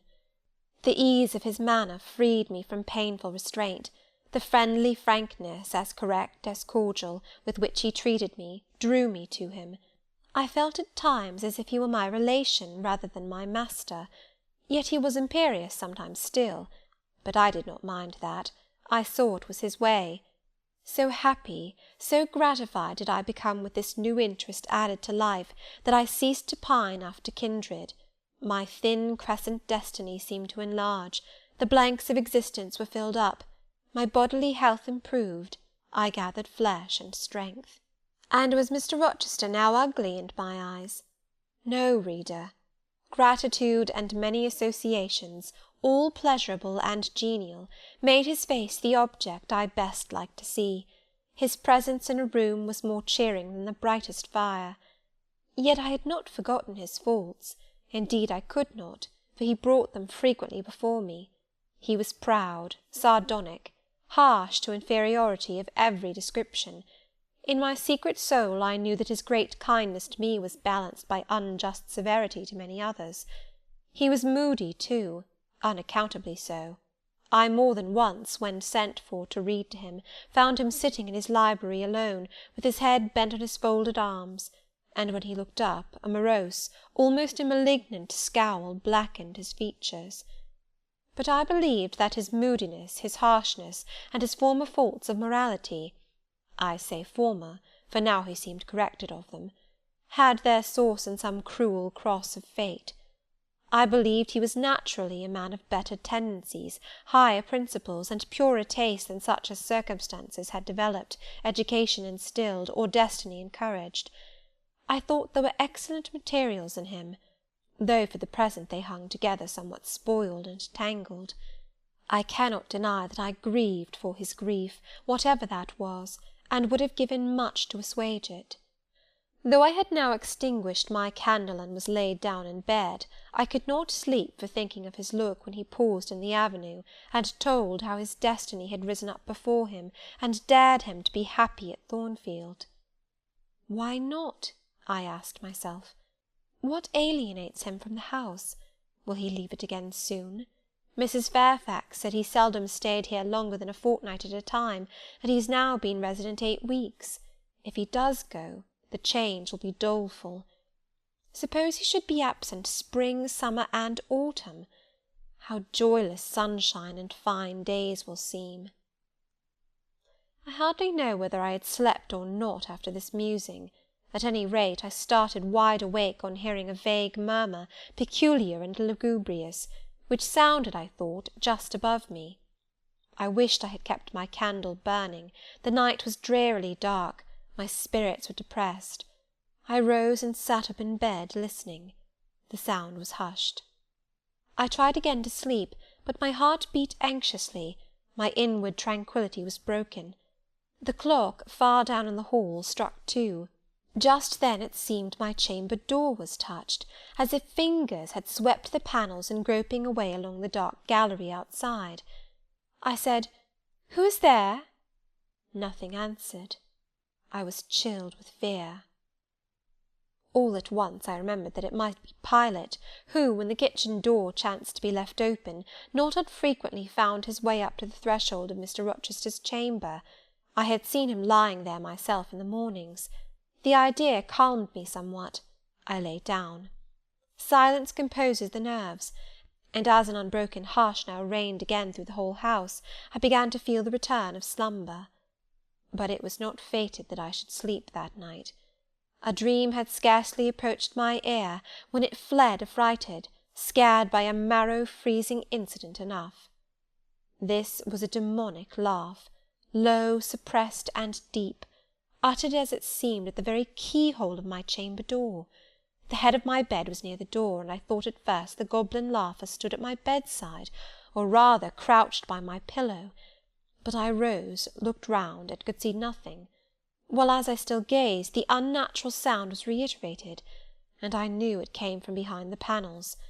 My first impulse was to rise and fasten the bolt, my next again to cry out, "Who is there?" Something gurgled and moaned. Ere long, steps retreated up the gallery towards the 3rd-story staircase. A door had lately been made to shut in that staircase. I heard it open and close, and all was still. Was that Grace Poole? And is she possessed with a devil? Thought I. Impossible now to remain longer by myself. I must go to Mrs. Fairfax. I hurried on my frock and a shawl. I withdrew the bolt and opened the door with a trembling hand. There was a candle burning just outside, and on the matting in the gallery. I was surprised at this circumstance, but still more was I amazed to perceive the air quite dim, as if filled with smoke, and while looking to the right hand and left to find whence these blue wreaths issued, I became further aware of a strong smell of burning.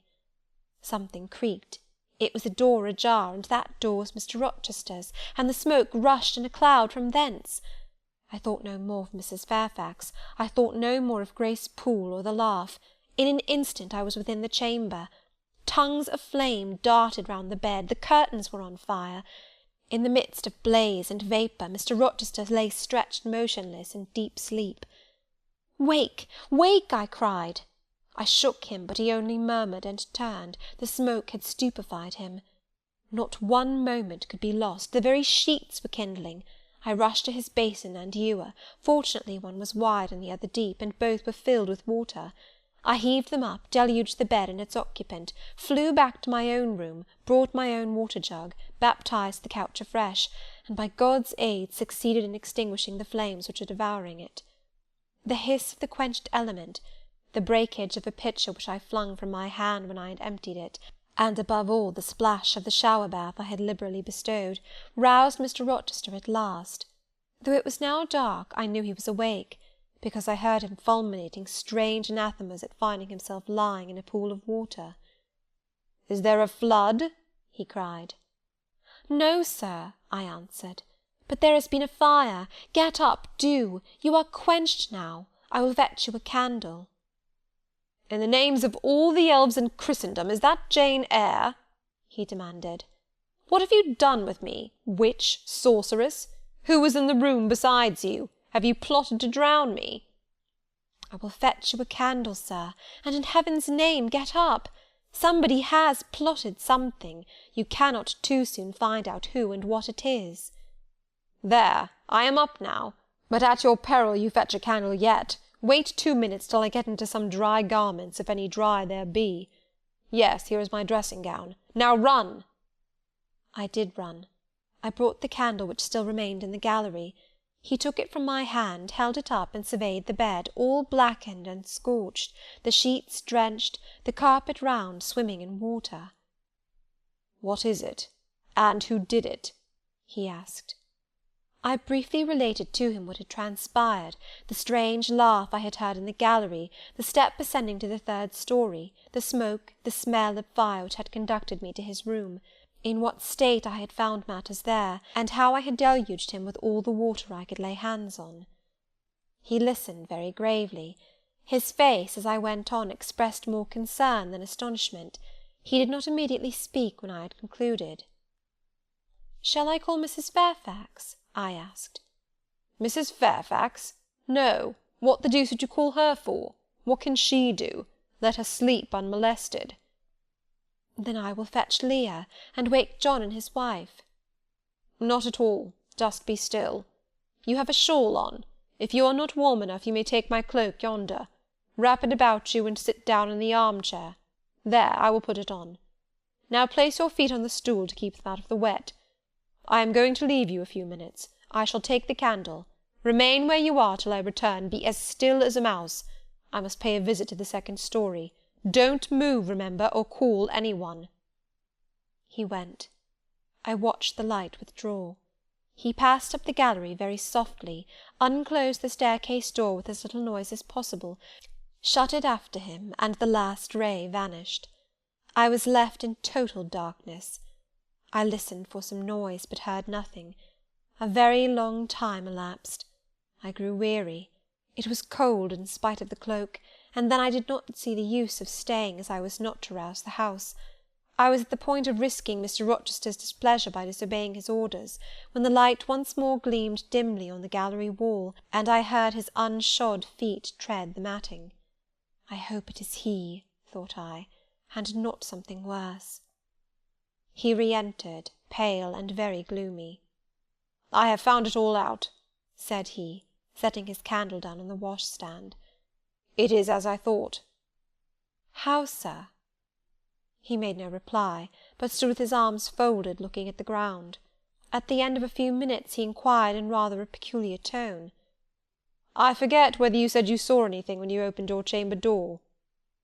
"No, sir, only the candlestick on the ground." "But you heard an odd laugh? You have heard that laugh before, I should think, or something like it?" "Yes, sir. There is a woman who sews here, called Grace Poole. She laughs in that way. She is a singular person." "Just so. Grace Poole, you have guessed it. She is, as you say, singular. Very. Well, I shall reflect on the subject. Meantime, I am glad that you were the only person besides myself acquainted with the precise details of to-night's incident. You are no talking fool. Say nothing about it. I will account for this state of affairs," pointing to the bed, "and now return to your own room. I shall do very well on the sofa in the library for the rest of the night. It is near 4. In 2 hours the servants will be up." "Good night, then, sir," said I, departing. He seemed surprised, very inconsistently so, as he had just told me to go. "What!" he exclaimed. "Are you quitting me already, and in that way?" "You said I might go, sir." "But not without taking leave? Not without a word or two of acknowledgment and good-will? Not, in short, in that brief, dry fashion? Why, you have saved my life, snatched me from a horrible and excruciating death, and you walk past me as if we were mutual strangers. At least shake hands." He held out his hand. I gave him mine. He took it first in one, then in both his own. "You have saved my life. I have a pleasure in owing you so immense a debt. I cannot say more. Nothing else that has being would have been tolerable to me in the character of creditor for such an obligation, but you, it is different. I feel your benefits no burden, Jane." He paused, gazed at me. Words almost visible trembled on his lips, but his voice was checked. "Good night again, sir. There is no debt, benefit, burden, obligation in the case." "I knew," he continued, "you would do me good in some way, at some time.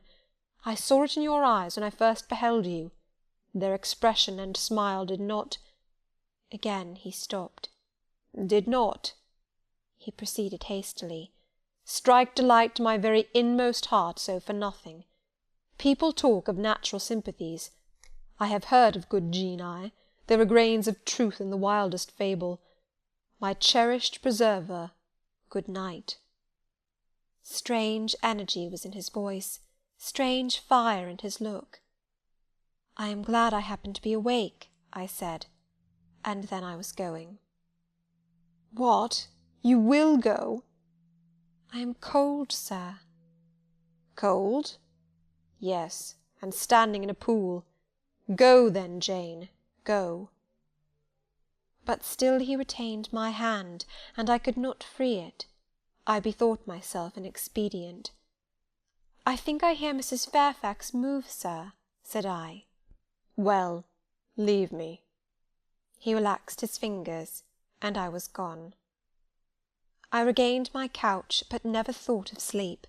Till morning dawned, I was tossed on a buoyant but unquiet sea, where billows of trouble rolled under surges of joy. I thought sometimes I saw beyond its wild waters a shore, sweet as the hills of Beulah, and now and then a freshening gale, wakened by hope, bore my spirit triumphantly towards the bourne. But I could not reach it, even in fancy. A counteracting breeze blew off land and continually drove me back. Sense would resist delirium, judgment would warn passion. Too feverish to rest, I rose as soon as day dawned. Chapter 16. I both wished and feared to see Mr. Rochester on the day which followed this sleepless night. I wanted to hear his voice again, yet feared to meet his eye. During the early part of the morning I momentarily expected his coming. He was not in the frequent habit of entering the schoolroom, but he did step in for a few minutes sometimes, and I had the impression that he was sure to visit it that day. But the morning passed just as usual. Nothing happened to interrupt the quiet course of Adele's studies. Only soon after breakfast I heard some bustle in the neighbourhood of Mr. Rochester's chamber, Mrs. Fairfax's voice, and Leah's, and the cook's, that is, John's wife, and even John's own gruff tones. There were exclamations of, "What a mercy master was not burnt in his bed!" "It is always dangerous to keep a candle lit at night." "How providential that he had presence of mind to think of the water-jug!" "I wonder he waked nobody." "It is to be hoped he will not take cold with sleeping on the library sofa," etc. To much confabulation succeeded a sound of scrubbing and setting to rights, and when I passed the room, in going downstairs to dinner, I saw through the open door that all was again restored to complete order, only the bed was stripped of its hangings. Leah stood up in the window-seat, rubbing the panes of glass dimmed with smoke. I was about to address her, for I wished to know what account had been given of the affair, but on advancing I saw a second person in the chamber, a woman sitting on a chair by the bedside, and sewing rings to new curtains. That woman was no other than Grace Poole. There she sat, staid and taciturn, looking as usual in her brown stuff gown, her check apron, white handkerchief, and cap. She was intent on her work, in which her whole thoughts seemed absorbed. On her hard forehead, and in her commonplace features, was nothing either of the paleness or desperation one would have expected to see marking the countenance of a woman who had attempted murder, and whose intended victim had followed her late last night to her lair, and, as I believed, charged her with the crime she wished to perpetrate. I was amazed, confounded. She looked up, while I still gazed at her.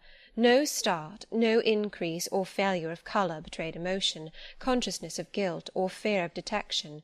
She said, "Good morning, miss," in her usual phlegmatic and brief manner, and taking up another ring and more tape, went on with her sewing. I will put her to some test, thought I. Such absolute impenetrability is past comprehension. "Good morning, Grace," I said. "Has anything happened here? I thought I heard the servants all talking together a while ago." "Only master had been reading in his bed last night. He fell asleep with his candle lit, and the curtains got on fire, but fortunately he awoke before the bedclothes or the woodwork caught, and contrived to quench the flames with the water in the ewer." "A strange affair," I said in a low voice. Then, looking at her fixedly, "Did Mr. Rochester wake nobody? Did no one hear him move?" She again raised her eyes to me, and this time there was something of consciousness in her expression. She seemed to examine me warily. Then she answered, "The servants sleep so far off, you know, miss, they would not be likely to hear. Mrs. Fairfax's room and yours are the nearest to master's, but Mrs. Fairfax said she heard nothing. When people get elderly, they often sleep heavy." She paused, and then added with a sort of assumed indifference, but still in a marked and significant tone, "But you are young, miss, and I should say a light sleeper. Perhaps you may have heard a noise." "I did," said I, dropping my voice, so that Leah, who was still polishing the panes, could not hear me, "and at first I thought it was Pilot. But Pilot cannot laugh, and I am certain I heard a laugh, and a strange one." She took a new needleful of thread, waxed it carefully, threaded her needle with steady hand, and then observed with perfect composure, "It is hardly likely master would laugh, I should think, miss, when he was in such danger. You must have been dreaming." "I was not dreaming," I said, with some warmth, for her brazen coolness provoked me. Again she looked at me, and with the same scrutinizing and conscious eye. "Have you told master that you heard a laugh?" she inquired. "I have not had the opportunity of speaking to him this morning." "You did not think of opening your door and looking out into the gallery?" she further asked. She appeared to be cross-questioning me, attempting to draw from me information unawares. The idea struck me that if she discovered I knew or suspected her guilt, she would be playing some of her malignant pranks on me. I thought it advisable to be on my guard. "On the contrary," said I bolted my door." "Then you are not in the habit of bolting your door every night before you get into bed?" Fiend! She wants to know my habits, that she may lay her plans accordingly. Indignation again prevailed over prudence. I replied sharply, "Hitherto I have often omitted to fasten the bolt. I did not think it necessary. I was not aware any danger or annoyance was to be dreaded at Thornfield Hall. But in future," and I laid marked stress on the words, "I shall take good care to make all secure before I venture to lie down." "It will be wise to do so," was her answer. "This neighbourhood is as quiet as any I know, and I never heard of the Hall being attempted by robbers since it was a house, though there are hundreds of pounds' worth of plate in the plate closet, as is well known. And you see, for such a large house, there are very few servants, because master has never lived here much, and when he does come, being a bachelor, he needs little waiting on. But I always think it best to err on the safe side. A door is soon fastened, and it is well to have a drawn bolt between one and any mischief that may be about. A deal of people, miss, are for trusting all to Providence, but I say Providence will not dispense with the means, though he often blesses them when they are used discreetly." And here she closed her harangue, a long one for her, and uttered with the demureness of a Quakeress. I still stood absolutely dumbfounded at what appeared to be her miraculous self-possession and most inscrutable hypocrisy, when the cook entered. "Mrs. Poole," said she, addressing Grace, "the servants' dinner will soon be ready. Will you come down?" "No, just put my pint of porter and a bit of pudding on a tray, and I'll carry it upstairs." "You'll have some meat?" "Just a morsel, and a taste of cheese, that's all." "And the sago?" "Never mind it at present. I shall be coming down before tea-time. I'll make it myself." The cook here turned to me, saying that Mrs. Fairfax was waiting for me, so I departed. I hardly heard Mrs. Fairfax's account of the curtain conflagration during dinner, so much was I occupied in puzzling my brains over the enigmatical character of Grace Poole, and still more in pondering the problem of her position at Thornfield, and questioning why she had not been given into custody that morning, or at the very least dismissed from her master's service. He had almost as much as declared his conviction of her criminality last night. What mysterious cause withheld him from accusing her? Why had he enjoined me, too, to secrecy? It was strange. A bold, vindictive, and haughty gentleman seemed somehow in the power of one of the meanest of his dependents, so much in her power, that even when she lifted her hand against his life, he dared not openly charge her with the attempt, much less punish her for it. Had Grace been young and handsome, I should have been tempted to think that tenderer feelings than prudence or fear influenced Mr. Rochester in her behalf; but, hard-favoured and matronly as she was, the idea could not be admitted. Yet, I reflected, she has been young once. Her youth would be contemporary with her master's. Mrs. Fairfax told me once she had lived here many years. I don't think she can ever have been pretty, but for aught I know, she may possess originality and strength of character to compensate for the want of personal advantages. Mr. Rochester is an amateur of the decided and eccentric. Grace is eccentric, at least. What of a former caprice, a freak very possible to a nature so sudden and headstrong as his, has delivered him into her power, and she now exercises over his actions a secret influence, the result of his own indiscretion, which he cannot shake off, and dare not disregard. But having reached this point of conjecture, Mrs. Poole's square, flat figure, and uncommonly dry, even coarse face, recurred so distinctly to my mind's eye that I thought, no, impossible, my supposition cannot be correct.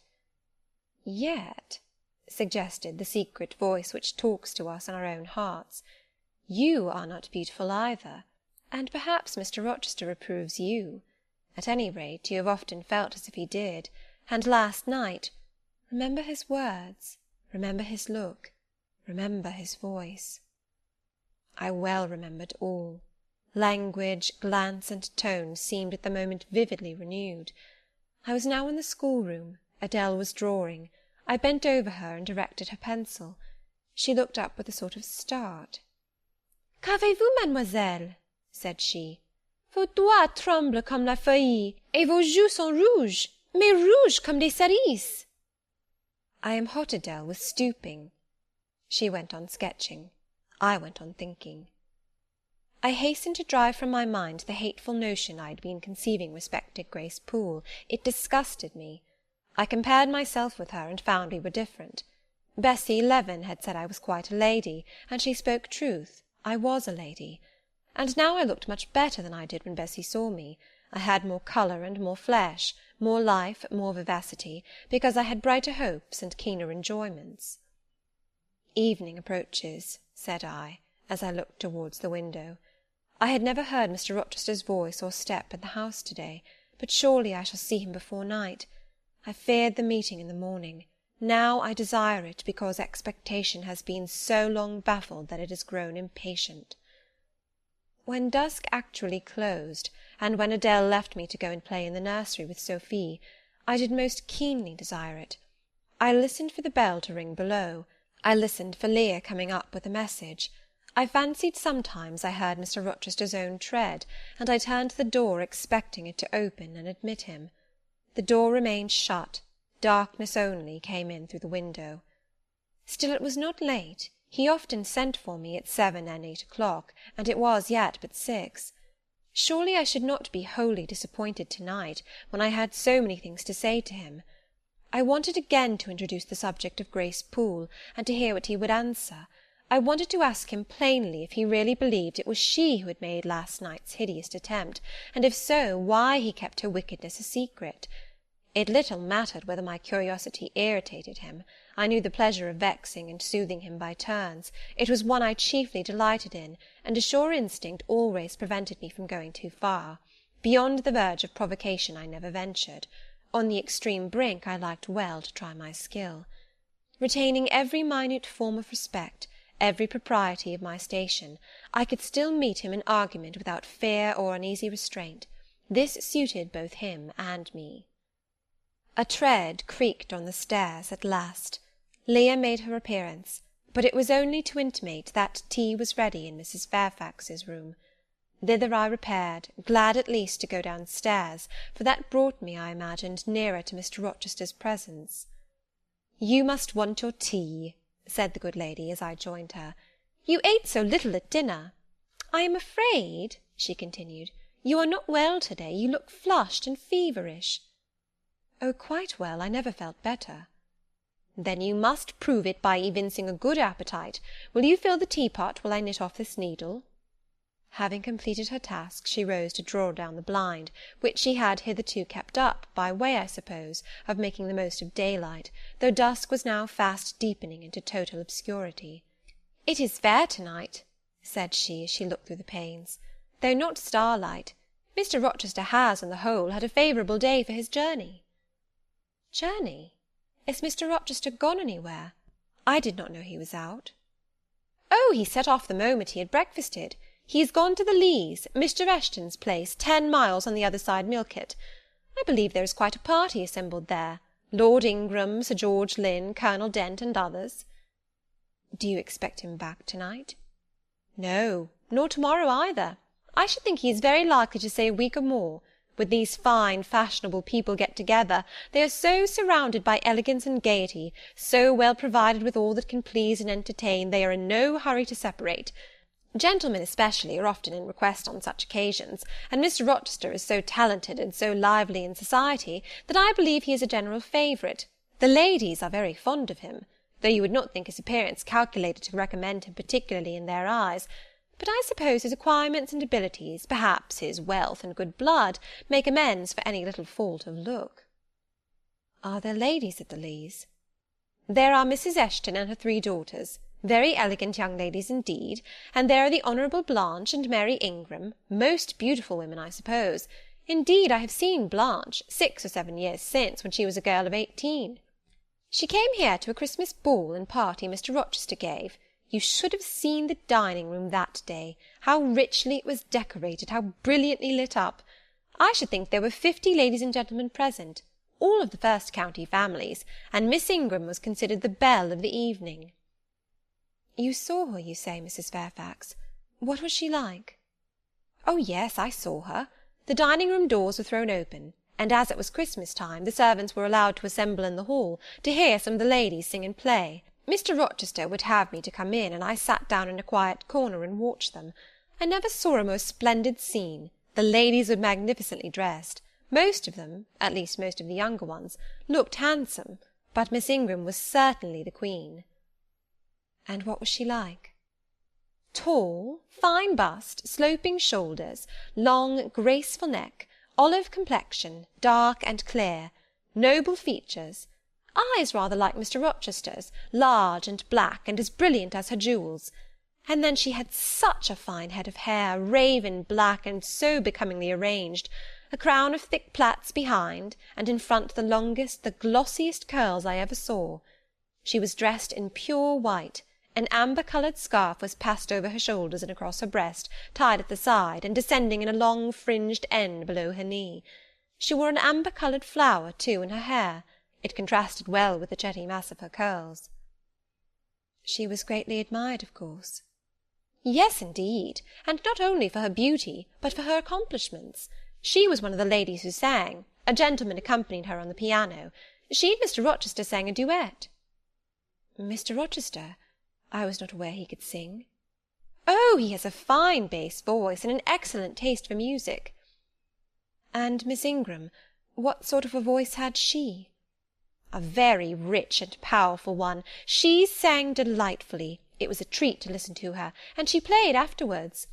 I am no judge of music, but Mr. Rochester is, and I heard him say her execution was remarkably good." "And this beautiful and accomplished lady, she is not yet married?" "It appears not. I fancy neither she nor her sister have very large fortunes. Old Lord Ingram's estates was chiefly entailed, and the eldest son came in for everything almost."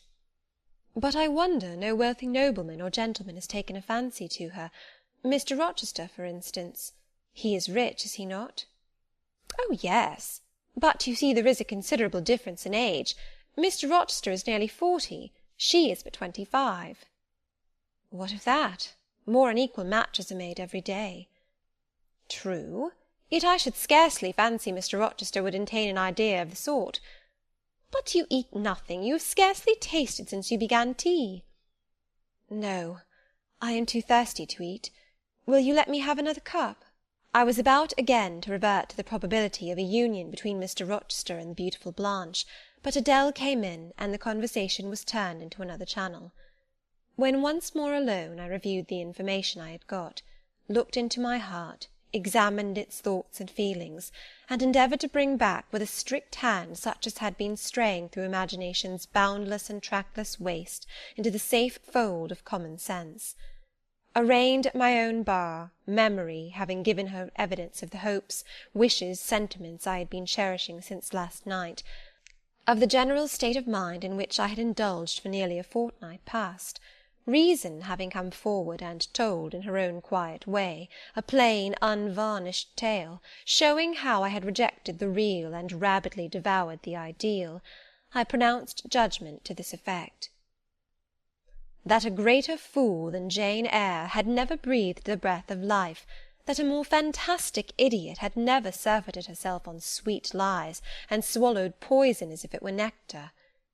You, I said, a favourite with Mr. Rochester, you gifted with the power of pleasing him, you of importance to him in any way, go, your folly sickens me. And you have derived pleasure from occasional tokens of preference, equivocal tokens shown by a gentleman of family and a man of the world to a dependent and a novice. How dared you? Poor stupid dupe! Could not even self-interest make you wiser? You repeated to yourself this morning the brief scene of last night. Cover your face and be ashamed. He said something in praise of your eyes, did he?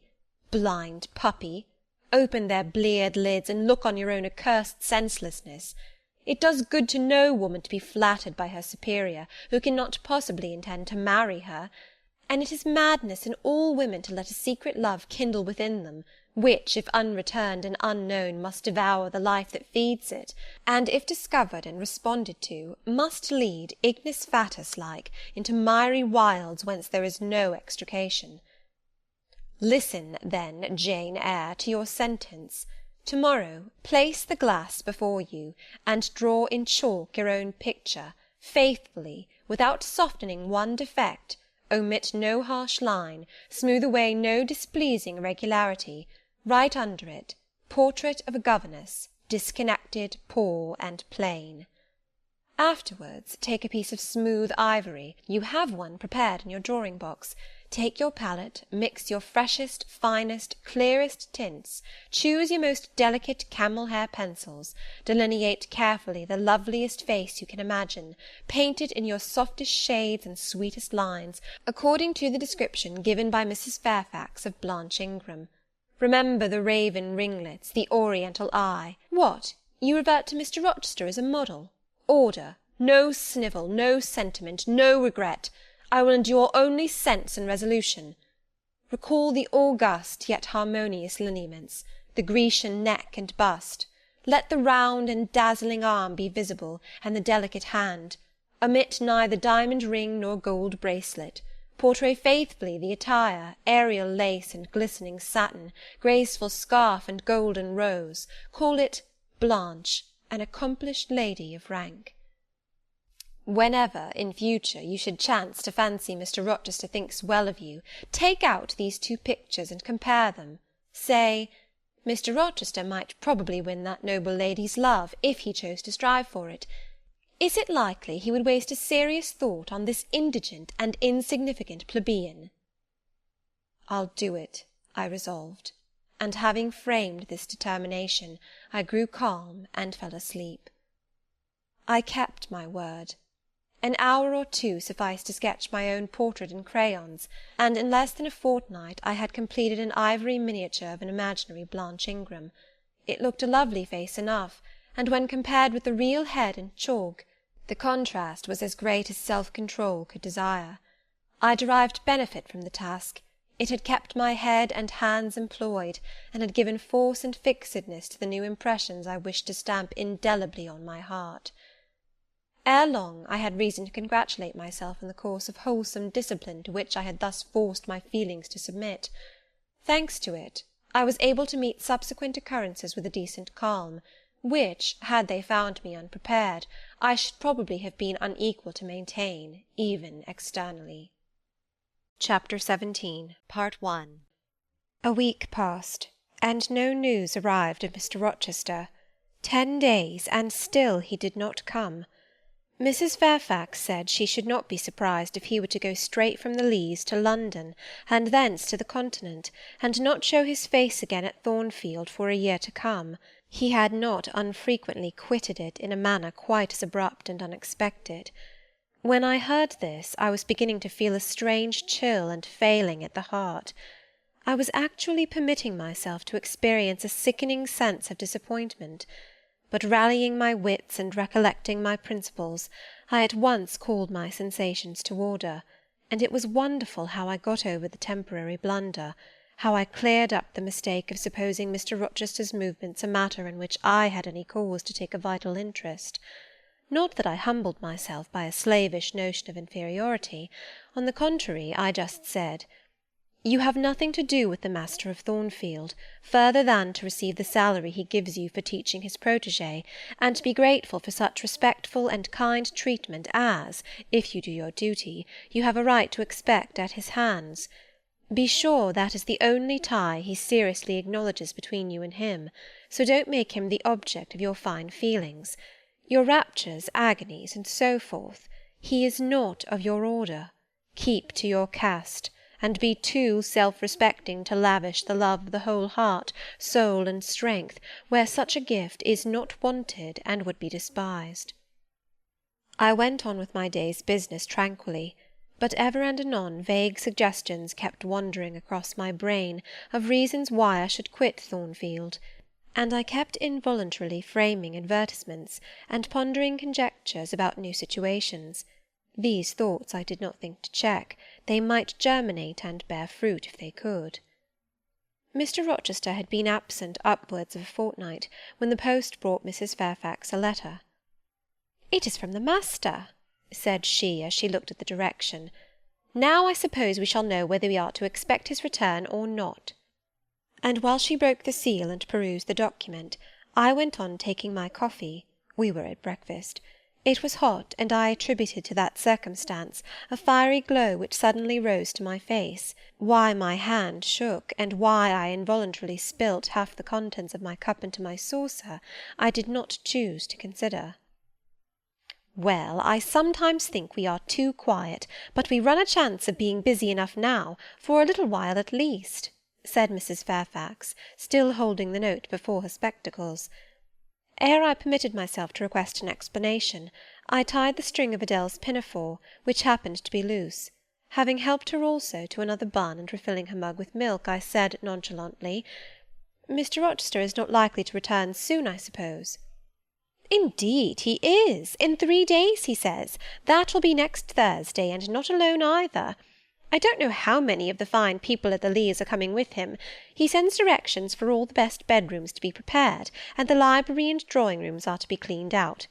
I am to get more kitchen hands from the George Inn at Millcote, and from wherever else I can, and the ladies will bring their maids and gentlemen their valets, so we shall have a full house of it." And Mrs. Fairfax swallowed her breakfast and hastened away to commence operations. The 3 days were, as she had foretold, busy enough. I had thought all the rooms at Thornfield beautifully clean and well arranged, but it appears I was mistaken. 3 women were got to help, and such scrubbing, such brushing, such washing of paint and beating of carpets, such taking down and putting up of pictures, such polishing of mirrors and lustres, such lighting of fires and bedrooms, such airing of sheets and feather beds on hearths, I never beheld, either before or since. Adèle ran quite wild in the midst of it.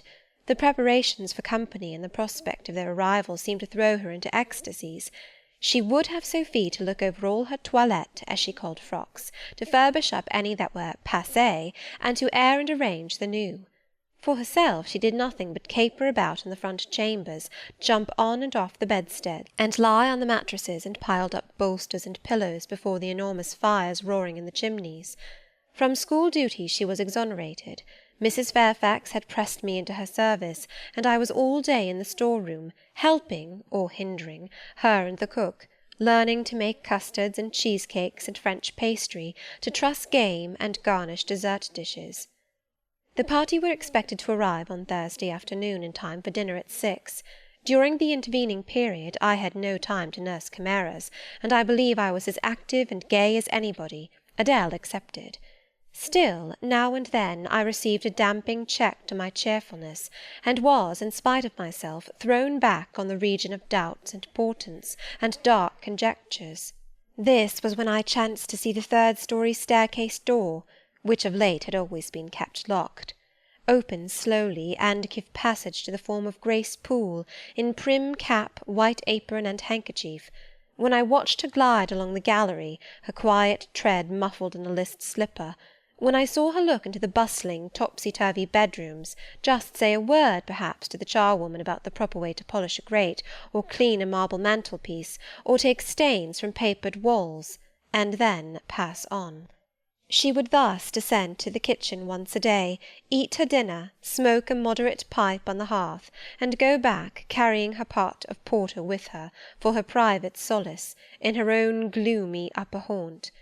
Only 1 hour in 24 did she pass with her fellow-servants below. All the rest of her time was spent in some low-ceiled oaken chamber of the second story. There she sat and sewed, and probably laughed drearily to herself, as companionless as a prisoner in his dungeon. The strangest thing of all was, that not a soul in the house, except me, noticed her habits, or seemed to marvel at them. No one discussed her position or employment. No one pitied her solitude or isolation. I once indeed overheard part of a dialogue between Leah and one of the charwomen, of which Grace formed the subject. Leah had been saying something I had not caught, and the charwoman remarked, "She gets good wages, I guess." "Yes," said Leah, "I wish I had as good. Not that mine are to complain of. There's no stinginess at Thornfield, but they're not 1/5 of the sum Mrs. Poole receives. And she is laying by. She goes every quarter to the bank at Millcote. I should not wonder but she has enough saved to keep her independent if she liked to leave. But I suppose she got used to the place, and then she's not 40 yet, and strong and able for anything. It is too soon for her to give up business." "She is a good hand, I dare say," said the charwoman. "Ah, she understands what she has to do, nobody better," rejoined Leah significantly. "And it is not every one could fill her shoes, not for all the money she gets." "That it is not," was the reply. "I wonder whether the master—" The charwoman was going on, but here Leah turned and perceived me, and she instantly gave her companion a nudge. "Doesn't she know?" I heard the woman whisper. Leah shook her head, and the conversation was of course dropped. All I had gathered from it amounted to this, that there was a mystery at Thornfield, and that from participation in that mystery I was purposely excluded. Thursday came. All work had been completed the previous evening. Carpets were laid down, bed-hangings festooned, radiant white counterpanes spread, toilet tables arranged, furniture rubbed, flowers piled in vases. Both chambers and saloons looked as fresh and bright as hands could make them. The hall, too, was scoured, and the great carved clock, as well as the steps and banisters of the staircase, were polished to the brightness of glass. In the dining-room the sideboard flashed resplendent with plate. In the drawing-room and boudoir, vases of exotics bloomed on all sides. Afternoon arrived. Mrs. Fairfax assumed her best black satin gown, her gloves, and her gold watch, for it was her part to receive the company, to conduct the ladies to their rooms, etc. Adele, too, would be dressed, though I thought she had little chance of being introduced to the party that day at least. However, to please her, I allowed Sophy to apparel her in one of her short, full muslin frocks. For myself, I had no need to make any change. I should not be called upon to quit my sanctum of the schoolroom. For a sanctum it was now become to me, a very pleasant refuge in time of trouble. It had been a mild, serene spring day, one of those days which, towards the end of March or the beginning of April, rise shining over the earth as heralds of summer. It was drawing to an end now, but the evening was even warm, and I sat at work in the schoolroom with the window open. "It gets late," said Mrs. Fairfax, entering in rustling state. "I am glad I ordered dinner an hour after the time Mr. Rochester mentioned, for it is past 6 now. I have sent John down to the gates to see if there is anything on the road. One can see a long way from thence in the direction of Millcote." She went to the window. "Here he is," said she. "Well, John," leaning out, "any news?" "They're coming, ma'am," was the answer. "They'll be here in 10 minutes." Adele flew to the window. I followed, taking care to stand on one side, so that, screened by the curtain, I could see without being seen. The 10 minutes John had given seemed very long, but at last wheels were heard, 4 equestrians galloped up the drive, and after them came 2 open carriages. Fluttering veils and waving plumes filled the vehicles. 2 of the cavaliers were young, dashing-looking gentlemen. The third was Mr. Rochester, on his black horse, Mesrour, Pilot bounding before him. At his side rode a lady, and he and she were the first of the party. Her purple riding habit almost swept the ground, her veil streamed long on the breeze, mingling with its transparent folds, and gleaming through them shone rich raven ringlets. "Miss Ingram!" exclaimed Mrs. Fairfax, and away she hurried to her post below. The cavalcade, following the sweep of the drive, quickly turned the angle of the house, and I lost sight of it.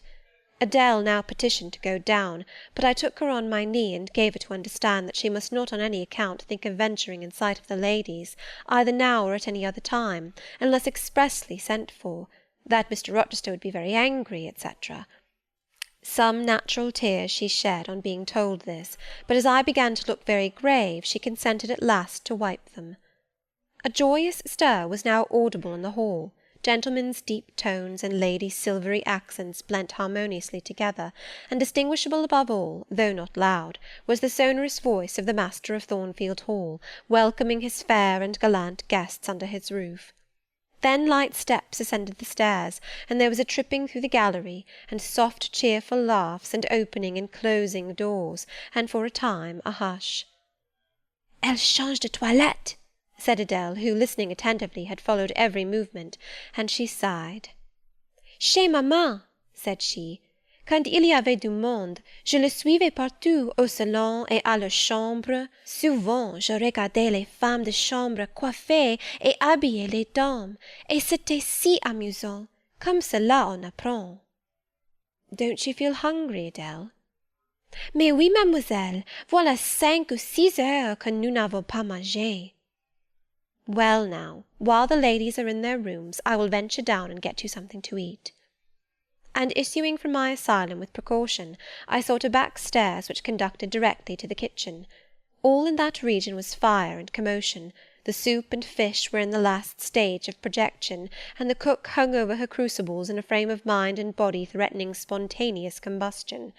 In the servants' hall 2 coachmen and 3 gentlemen's gentlemen stood or sat round the fire. The Abigails, I suppose, were upstairs with their mistresses. The new servants that had been hired from Millcote were bustling about everywhere. Threading this chaos, I at last reached the larder.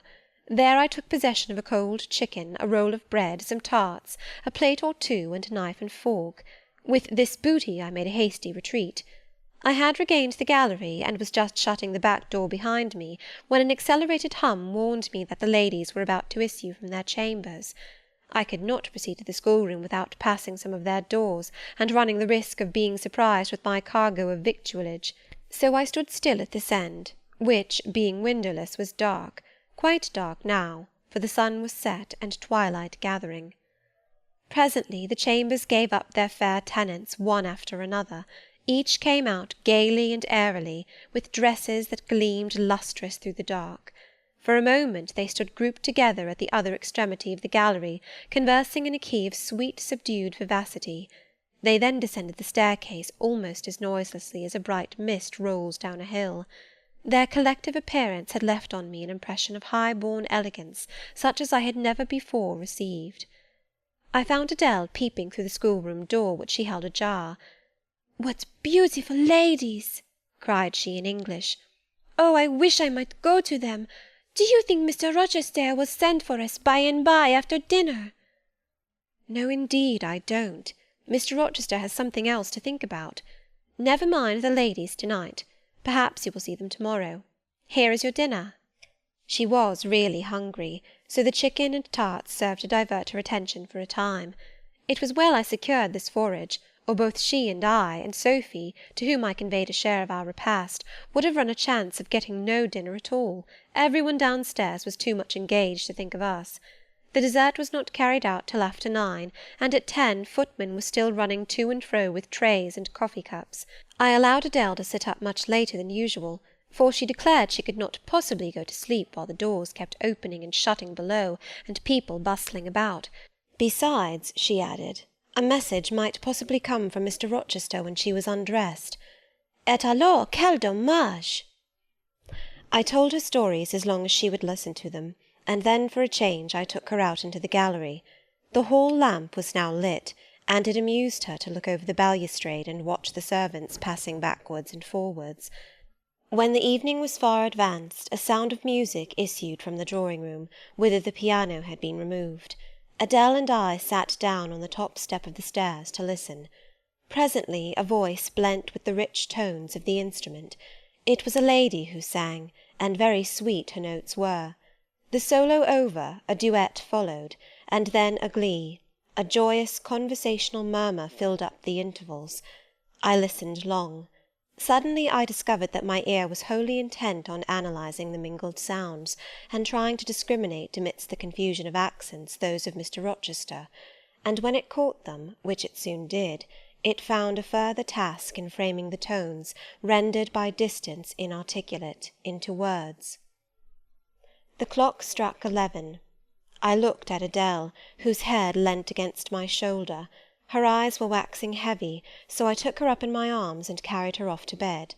It was near 1 before the gentlemen and ladies sought their chambers. The next day was as fine as its predecessor. It was devoted by the party to an excursion to some site in the neighbourhood. They set out early in the forenoon, some on horseback, the rest in carriages. I witnessed both the departure and the return. Miss Ingram, as before, was the only lady equestrian, and as before, Mr. Rochester galloped at her side. The two rode a little apart from the rest. I pointed out this circumstance to Mrs. Fairfax, who was standing at the window with me. "You said it was not likely they should think of being married," said I, "but you see Mr. Rochester evidently prefers her to any of the other ladies." "Yes, I dare say. No doubt he admires her." "And she him," I added. "Look how she leans her head toward him as if they were conversing confidentially." "I wish I could see her face. I have never had a glimpse of it yet." "You will see her this evening," answered Mrs. Fairfax. "I happened to remark to Mr. Rochester how much Adele wished to be introduced to the ladies, and he said, 'Oh, let her come into the drawing-room after dinner, and request Miss Eyre to accompany her.'"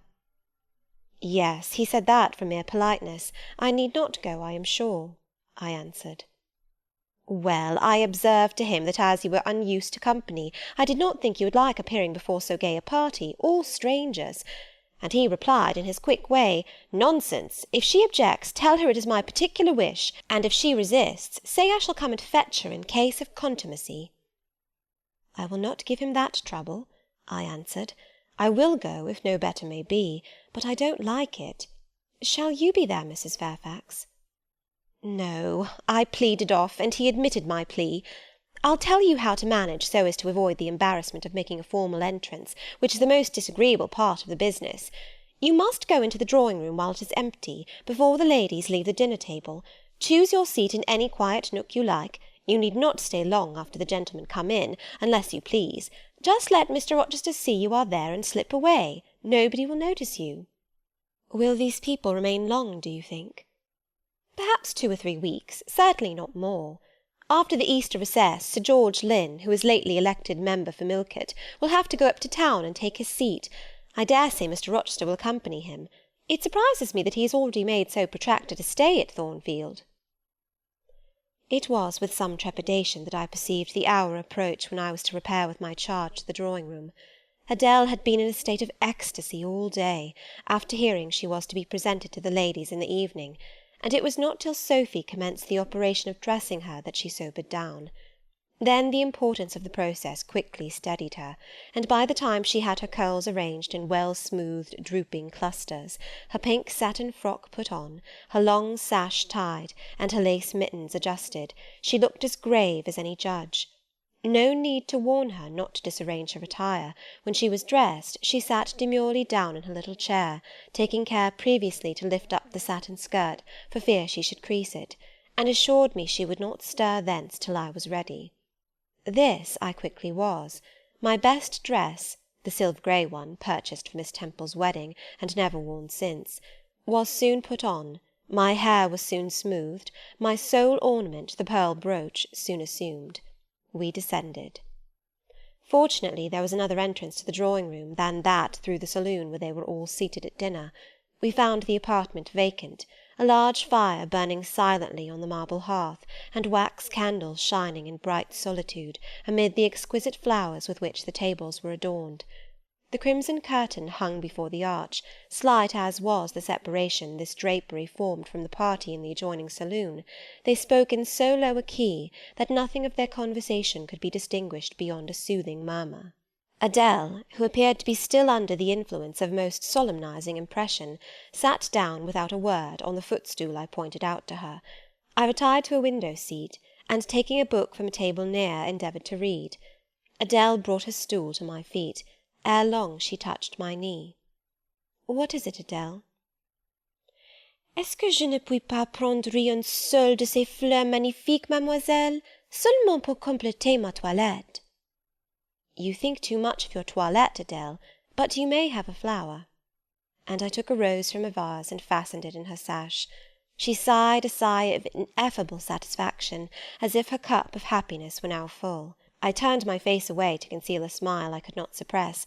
There was something ludicrous as well as painful in the little Parisienne's earnest and innate devotion to matters of dress. A soft sound of rising now became audible. The curtain was swept back from the arch. Through it appeared the dining-room, with its lit lustre pouring down light on the silver and glass of a magnificent dessert service, covering a long table. A band of ladies stood in the opening. They entered, and the curtain fell behind them. There were but 8, yet somehow as they flocked in they gave the impression of a much larger number. Some of them were very tall. Many were dressed in white, and all had a sweeping amplitude of array that seemed to magnify their persons as a mist magnifies the moon. I rose and curtsied to them. 1 or 2 bent their heads in return. The others only stared at me. They dispersed about the room, reminding me, by the lightness and buoyancy of their movements, of a flock of white plumy birds. Some of them threw themselves in half-reclining positions on the sofas and ottomans. Some bent over the tables and examined the flowers and books. The rest gathered in a group round the fire. All talked in a low but clear tone, which seemed habitual to them.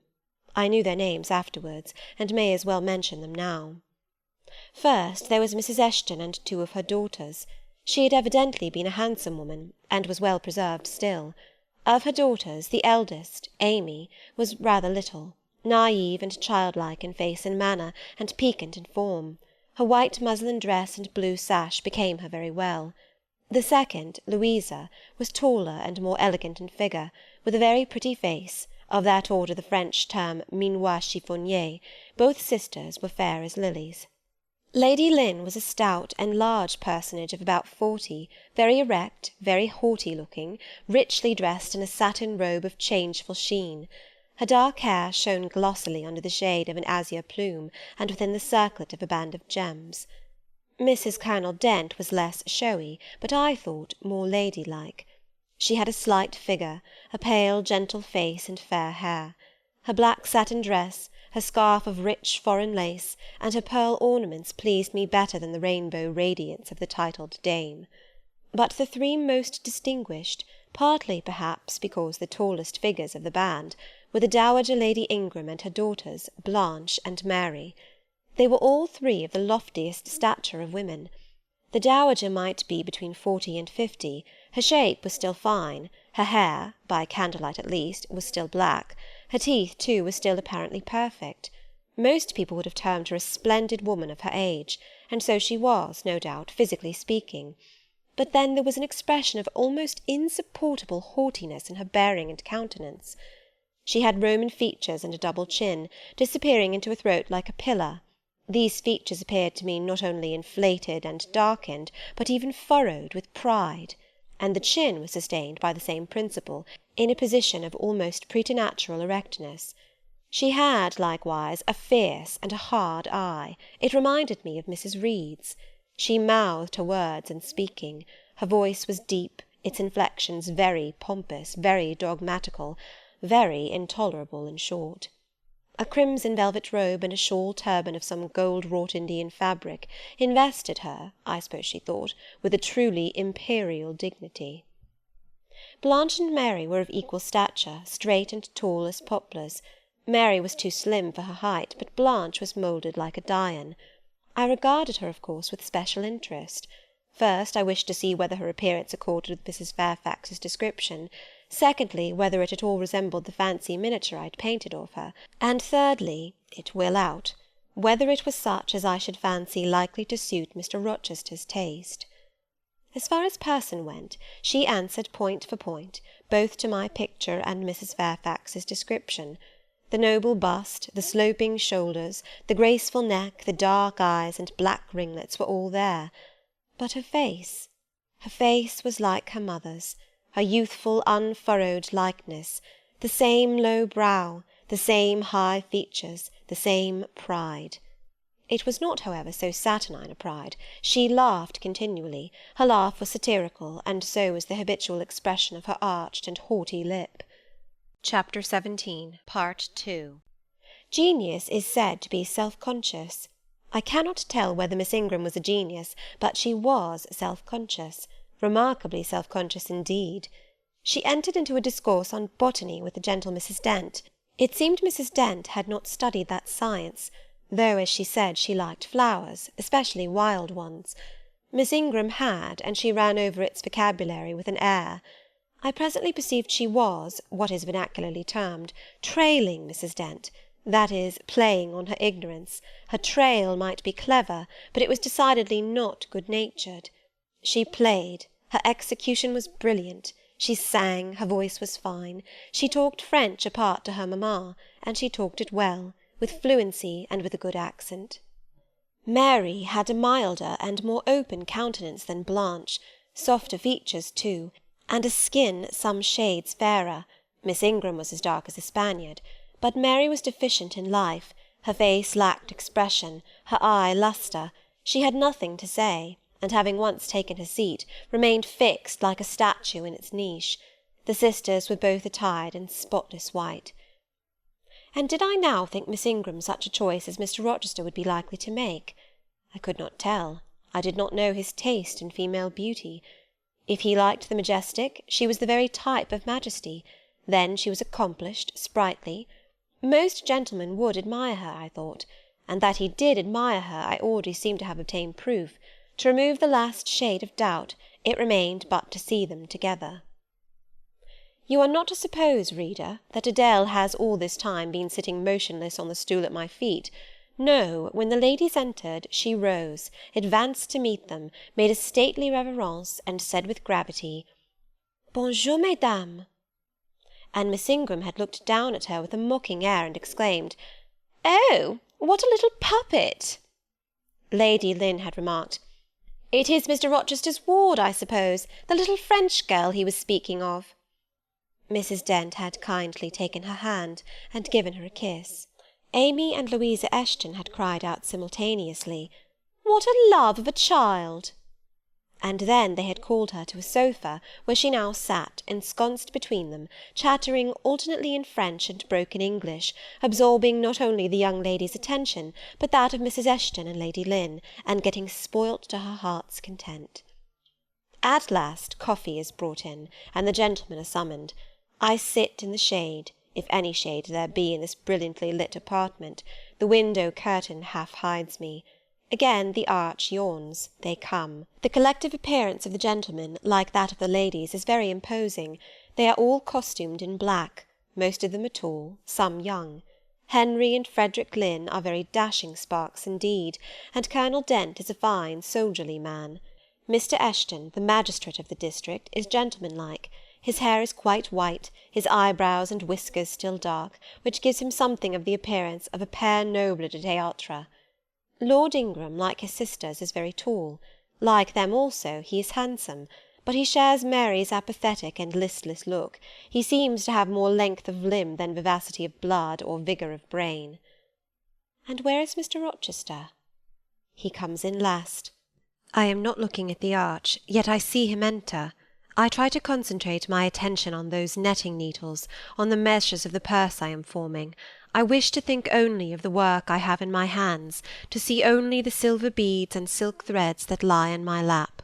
Whereas I distinctly behold his figure, and I inevitably recall the moment when I last saw it, just after I had rendered him what he deemed an essential service, and he, holding my hand and looking down on my face, surveyed me with eyes that revealed a heart full and eager to overflow, in whose emotions I had a part. How near had I approached him at that moment? What had occurred since, calculated to change his and my relative positions? Yet now, how distant, how far estranged we were! So far estranged that I did not expect him to come and speak to me. I did not wonder when, without looking at me, he took a seat at the other side of the room, and began conversing with some of the ladies. No sooner did I see that his attention was riveted on them, and that I might gaze without being observed, than my eyes were drawn involuntarily to his face. I could not keep their lids under control. They would rise, and the irids would fix on him. I looked, and had an acute pleasure in looking, a precious yet poignant pleasure, pure gold with a steely point of agony, a pleasure like what the thirst-perishing man might feel who knows the well to which he has crept is poisoned, yet stoops and drinks divine draughts nevertheless. Most true it is that beauty is in the eye of the gazer.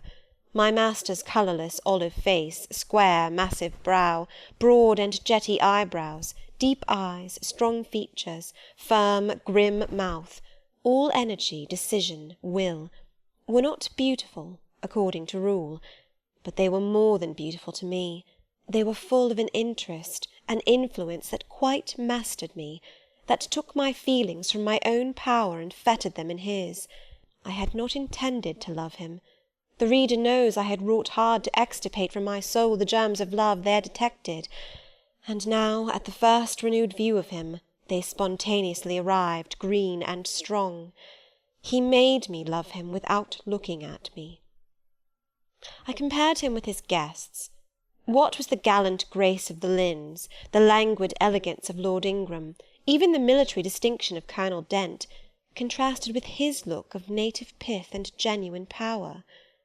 I had no sympathy in their appearance, their expression, yet I could imagine that most observers would call them attractive, handsome, imposing, while they would pronounce Mr. Rochester at once harsh-featured and melancholy-looking. I saw them smile, laugh. It was nothing.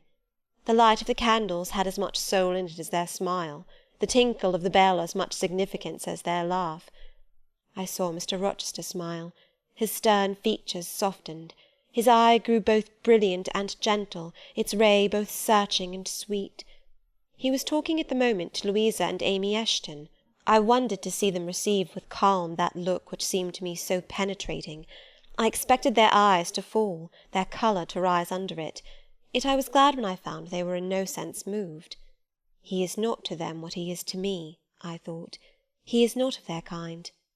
I believe he is of mine. I am sure he is. I feel akin to him. I understand the language of his countenance and movements. Though rank and wealth sever us widely, I have something in my brain and heart, in my blood and nerves, that assimilates me mentally to him. Did I say, a few days since, that I had nothing to do with him but to receive my salary at his hands? Did I forbid myself to think of him in any other light than as a paymaster? Blasphemy against nature! Every good, true, vigorous feeling I have gathers impulsively round him. I know I must conceal my sentiments. I must smother hope. I must remember that he cannot care much for me. For when I say that I am of his kind, I do not mean that I have his force to influence and his spell to attract. I mean only that I have certain tastes and feelings in common with him. I must then repeat continually that we are forever sundered.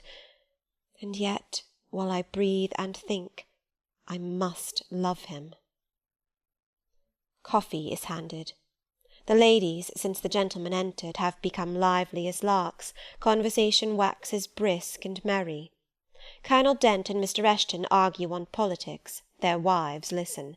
The two proud dowagers, Lady Lynn and Lady Ingram, confabulate together. Sir George, whom, by the by, I have forgotten to describe, a very big and very fresh-looking country gentleman, stands before their sofa, coffee-cup in hand, and occasionally puts in a word. Mr. Frederick Lynn has taken a seat beside Mary Ingram, and is showing her the engravings of a splendid volume. She looks, smiles now and then, but apparently says little. The tall and phlegmatic Lord Ingram leans with folded arms on the chair-back of the little and lively Amy Eshton. She glances up at him, and chatters like a wren. She likes him better than she does Mr. Rochester. Henry Lynn has taken possession of an ottoman at the feet of Louisa. Adele shares it with him. He is trying to talk French with her, and Louisa laughs at his blunders. With whom will Blanche Ingram pair? She is standing alone at the table, bending gracefully over an album. She seems waiting to be sought, but she will not wait too long. She herself selects a mate. Mr. Rochester, having quitted the Eshtons, stands on the hearth as solitary as she stands by the table. She confronts him, taking her station on the opposite side of the mantelpiece. "Mr. Rochester, I thought you were not fond of children." "Nor am I."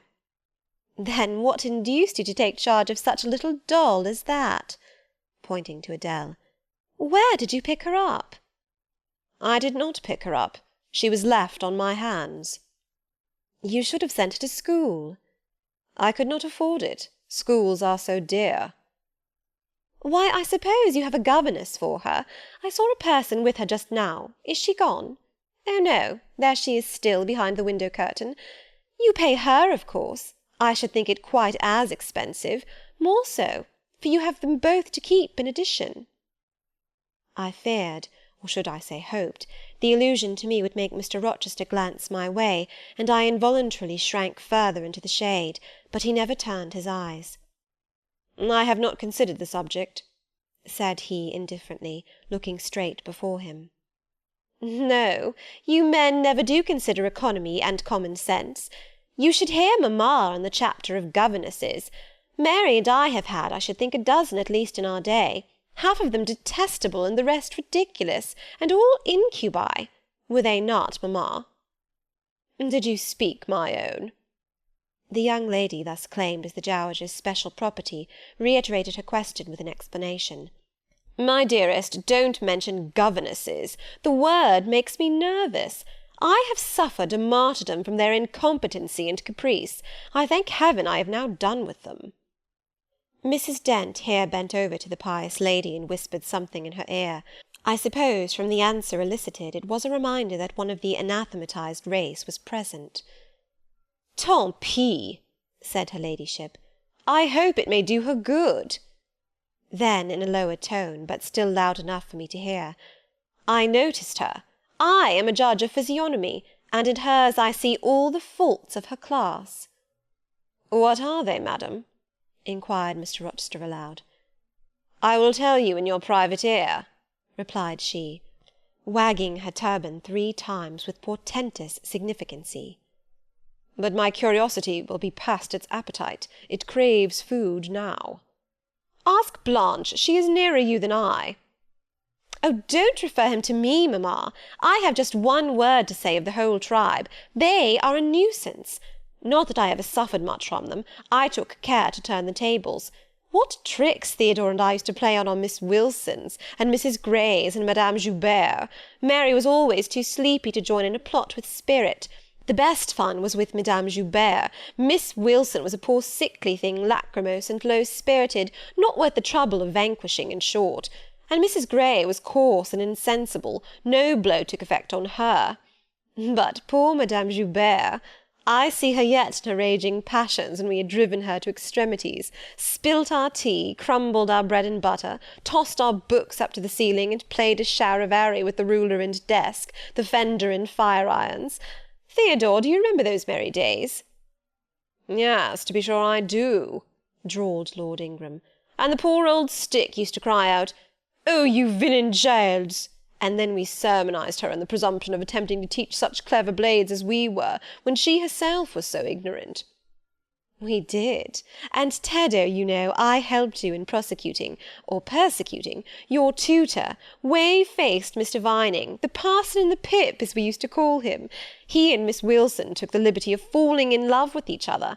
At least Teddo and I thought so. We surprised sundry tender glances and sighs which we interpreted as tokens of la belle passion, and I promise you the public soon had the benefit of our discovery. We employed it as a sort of lever to hoist our dead weights from the house. Dear mamma, there, as soon as she got an inkling of the business, found out that it wasn't of an immoral tendency. Did you not, my lady mother? Certainly, my best, and I was quite right. Depend on that. There are 1,000 reasons why liaison between governesses and tutors should never be tolerated a moment in any well-regulated house. Firstly— Oh, gracious, mamma, spare us the enumeration. Au reste, we all know them. Danger of bad example to innocence of childhood, distractions and consequent neglect of duty on the part of the attached, mutual alliance and reliance, confidence thence resulting, insolence accompanying, mutiny and general blow-up. Am I right, Baroness Ingram of Ingram Park? My lily-flower, you are right now, as always. Then no more need be said. Change the subject. Amy Eshton, not hearing or not heeding this dictum, joined in with her soft infantine tone. Louisa and I used to quiz our governess too, but she was such a good creature, she would bear anything, nothing put her out. She was never cross with us, was she, Louisa? No, never. We might do what we pleased, ransack her desk and her work-box, and turn her drawers inside out, and she was so good-natured she would give us anything we asked for. I suppose now, said Miss Ingram, curling her lip sarcastically, we shall have an abstract of the memoirs of all the governesses extant. In order to avert such a visitation, I again move the introduction of a new topic. Mr. Rochester, do you second my motion? Madam, I support you on this point as on every other.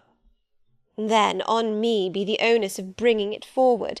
Signor Eduardo, are you in voice to-night? Donna Bianca, if you command it, I will be. Then, Signor, I lay on you my sovereign behest to furbish up your lungs and other vocal organs, as they will be wanted on my royal service. Who would not be the Rizzio of so divine a Mary? A fig for Rizzio, cried she, tossing her head with all its curls as she moved to the piano. It is my opinion the fiddler David must have been an insipid sort of fellow.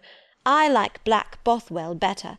To my mind, a man is nothing without a spice of the devil in him, and history may say what it will of James Hepburn, but I have a notion he was just the sort of wild, fierce, bandit hero whom I could have consented to gift with my hand.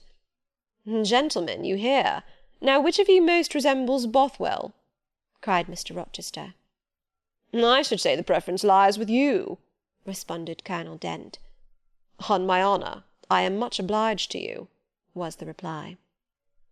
Miss Ingram, who had now seated herself with proud grace at the piano, spreading out her snowy robes in queenly amplitude, commenced a brilliant prelude, talking meantime. She appeared to be on her high horse to-night. Both her words and her air seemed intended to excite not only the admiration, but the amazement of her auditors. She was evidently bent on striking them as something very dashing and daring indeed. Oh, I am so sick of the young men of the present day, exclaimed she, rattling away at the instrument. Poor puny things, not fit to stir a step beyond papa's park gates, nor to go even so far without mamma's permission and guardianship. Creatures so absorbed in care about their pretty faces and their white hands and their small feet, as if a man had anything to do with beauty, as if loveliness were not the special prerogative of woman, her legitimate appanage and heritage. I grant an ugly woman is a blot on the fair face of creation, but as to the gentlemen, let them be solicitous to possess only strength and valour. Let their motto be, hunt, shoot, and fight. The rest is not worth a fillip. Such should be my device were I a man. Whenever I marry, she continued, after a pause which none interrupted, I am resolved my husband shall not be a rival, but a foil to me. I will suffer no competitor near the throne. I shall exact an undivided homage. His devotions shall not be shared between me and the shape he sees in his mirror. Mr. Rochester, now sing, and I will play for you. I am all obedience, was the response. Here, then, is a Corsair song.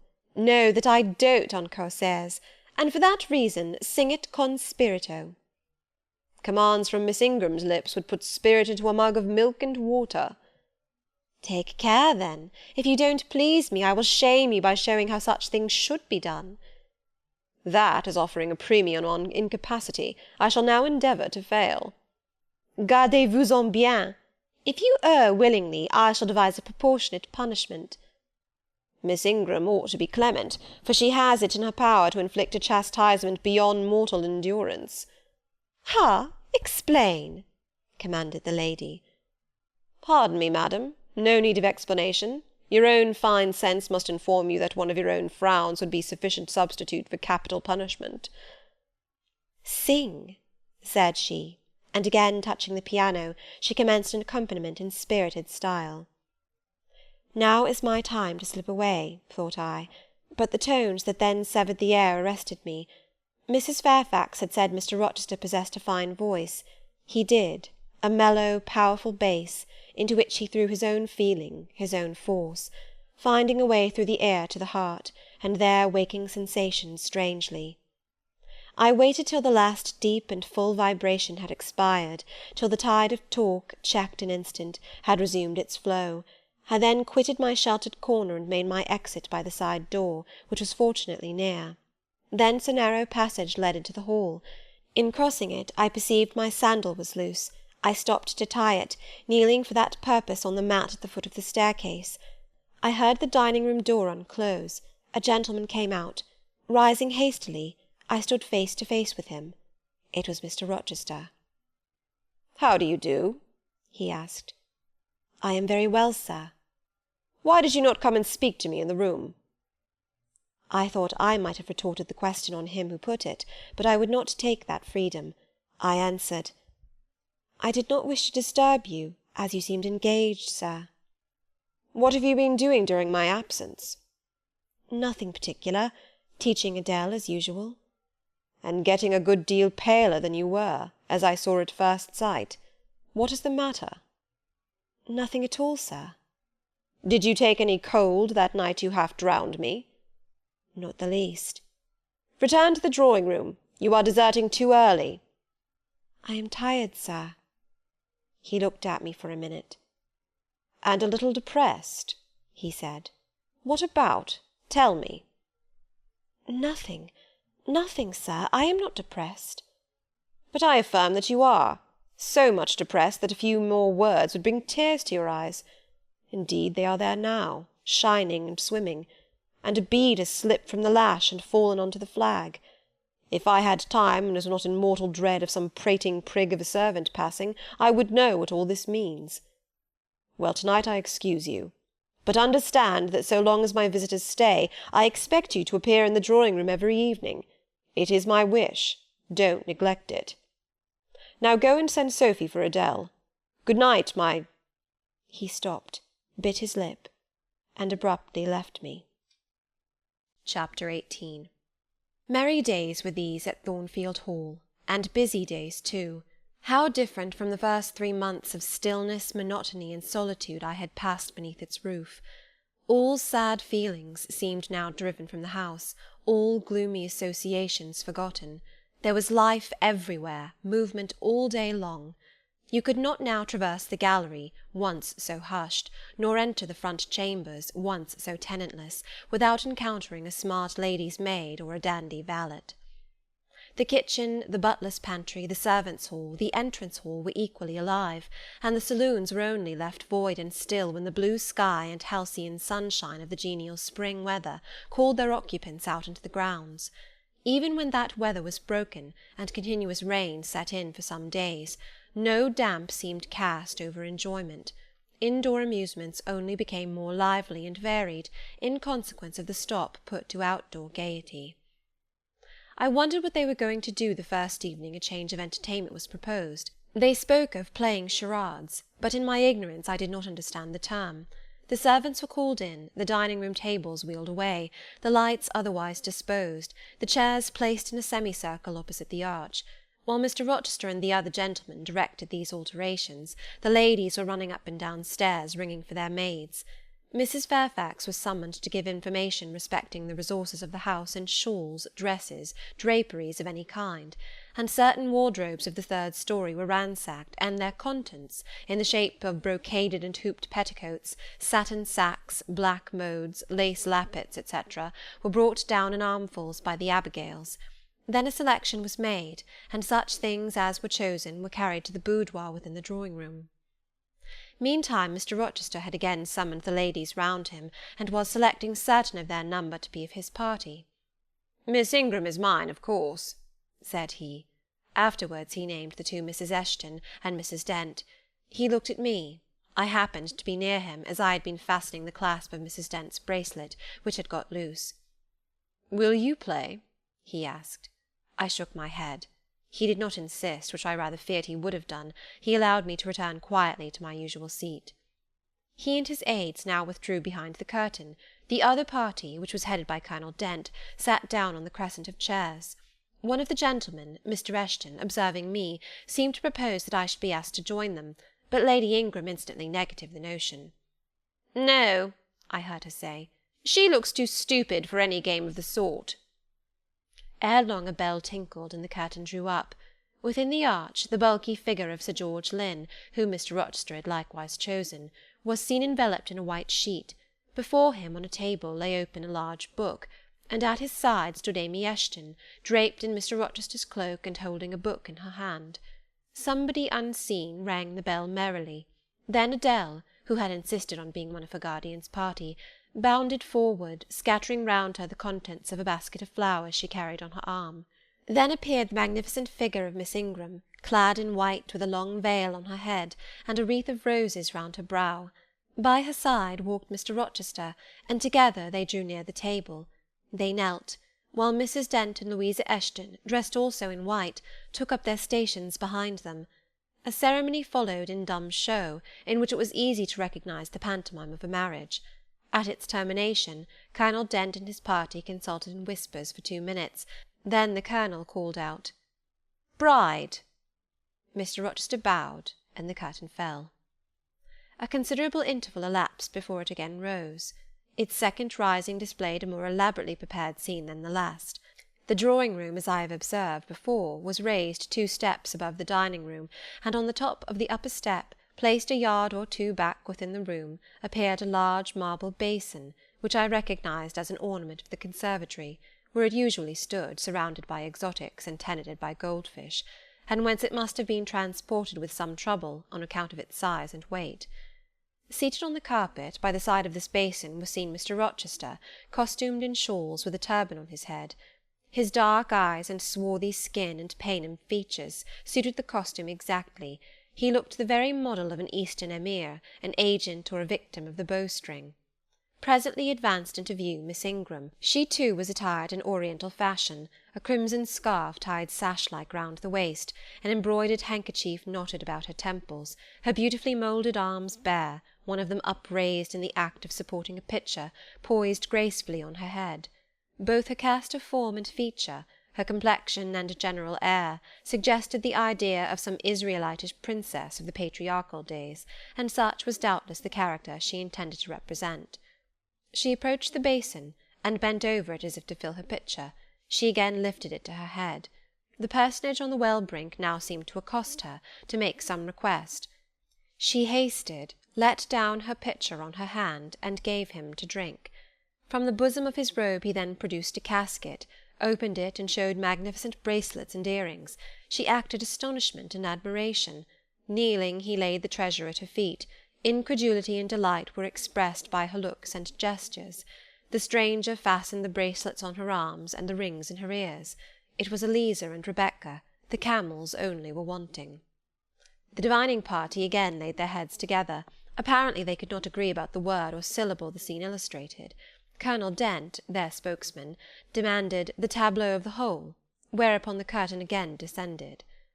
On its third rising only a portion of the drawing-room was disclosed, the rest being concealed by a screen, hung with some sort of dark and coarse drapery. The marble basin was removed. In its place stood a deal table and a kitchen chair. These objects were visible by a very dim light proceeding from a horn lantern, the wax candles being all extinguished. Amidst this sordid scene sat a man with his clenched hands resting on his knees, and his eyes bent on the ground. I knew Mr. Rochester, though the begrimed face, the disordered dress, his coat hanging loose from one arm, as if it had been almost torn from his back in a scuffle, the desperate and scowling countenance, the rough, bristling hair might well have disguised him. As he moved, a chain clanked. To his wrists were attached fetters. "Bridewell!" exclaimed Colonel Dent, and the charade was solved. A sufficient interval having elapsed for the performers to resume their ordinary costume, they re-entered the dining-room. Mr. Rochester led in Miss Ingram. She was complimenting him on his acting. "Do you know," said she, "that of the three characters I liked you in the last best. Oh, had you but lived a few years earlier, what a gallant gentleman highwayman you would have made!" "Is all the soot washed from my face?" he asked, turning it towards her. "Alas, yes, more's the pity. Nothing could be more becoming to your complexion than that ruffian's rouge." "You would like a hero of the road, then?" "An English hero of the road would be the next best thing to an Italian bandit, and that could only be surpassed by a Levantine pirate." "Well, whatever I am, remember you are my wife. We were married an hour since in the presence of all these witnesses." She giggled, and her colour rose. "Now, Dent," continued Mr. Rochester, "it is your turn." And as the other party withdrew, he and his band took the vacated seats. Miss Ingram placed herself at her leader's right hand. The other diviners filled the chairs on each side of him and her. I did not now watch the actors. I no longer waited with interest for the curtain to rise. My attention was absorbed by the spectators. My eyes, erewhile fixed on the arch, were now irresistibly attracted to the semicircle of chairs. What charade Colonel Dent and his party played, what word they chose, how they acquitted themselves, I no longer remember. But I still see the consultation which followed each scene. I see Mr. Rochester turn to Miss Ingram, and Miss Ingram to him. I see her incline her head towards him, till the jetty curls almost touch his shoulder and wave against his cheek. I hear their mutual whisperings. I recall their interchanged glances, and something even of the feeling roused by the spectacle returns in memory at this moment. I have told you, reader, that I had learnt to love Mr. Rochester. I could not unlove him now, merely because I found that he had ceased to notice me, because I might pass hours in his presence and he would never once turn his eyes in my direction, because I saw all his attentions appropriated by a great lady who scorned to touch me with the hem of her robes as she passed, who, if even her dark and imperious eye fell on me by chance, would withdraw it instantly as from an object too mean to merit observation.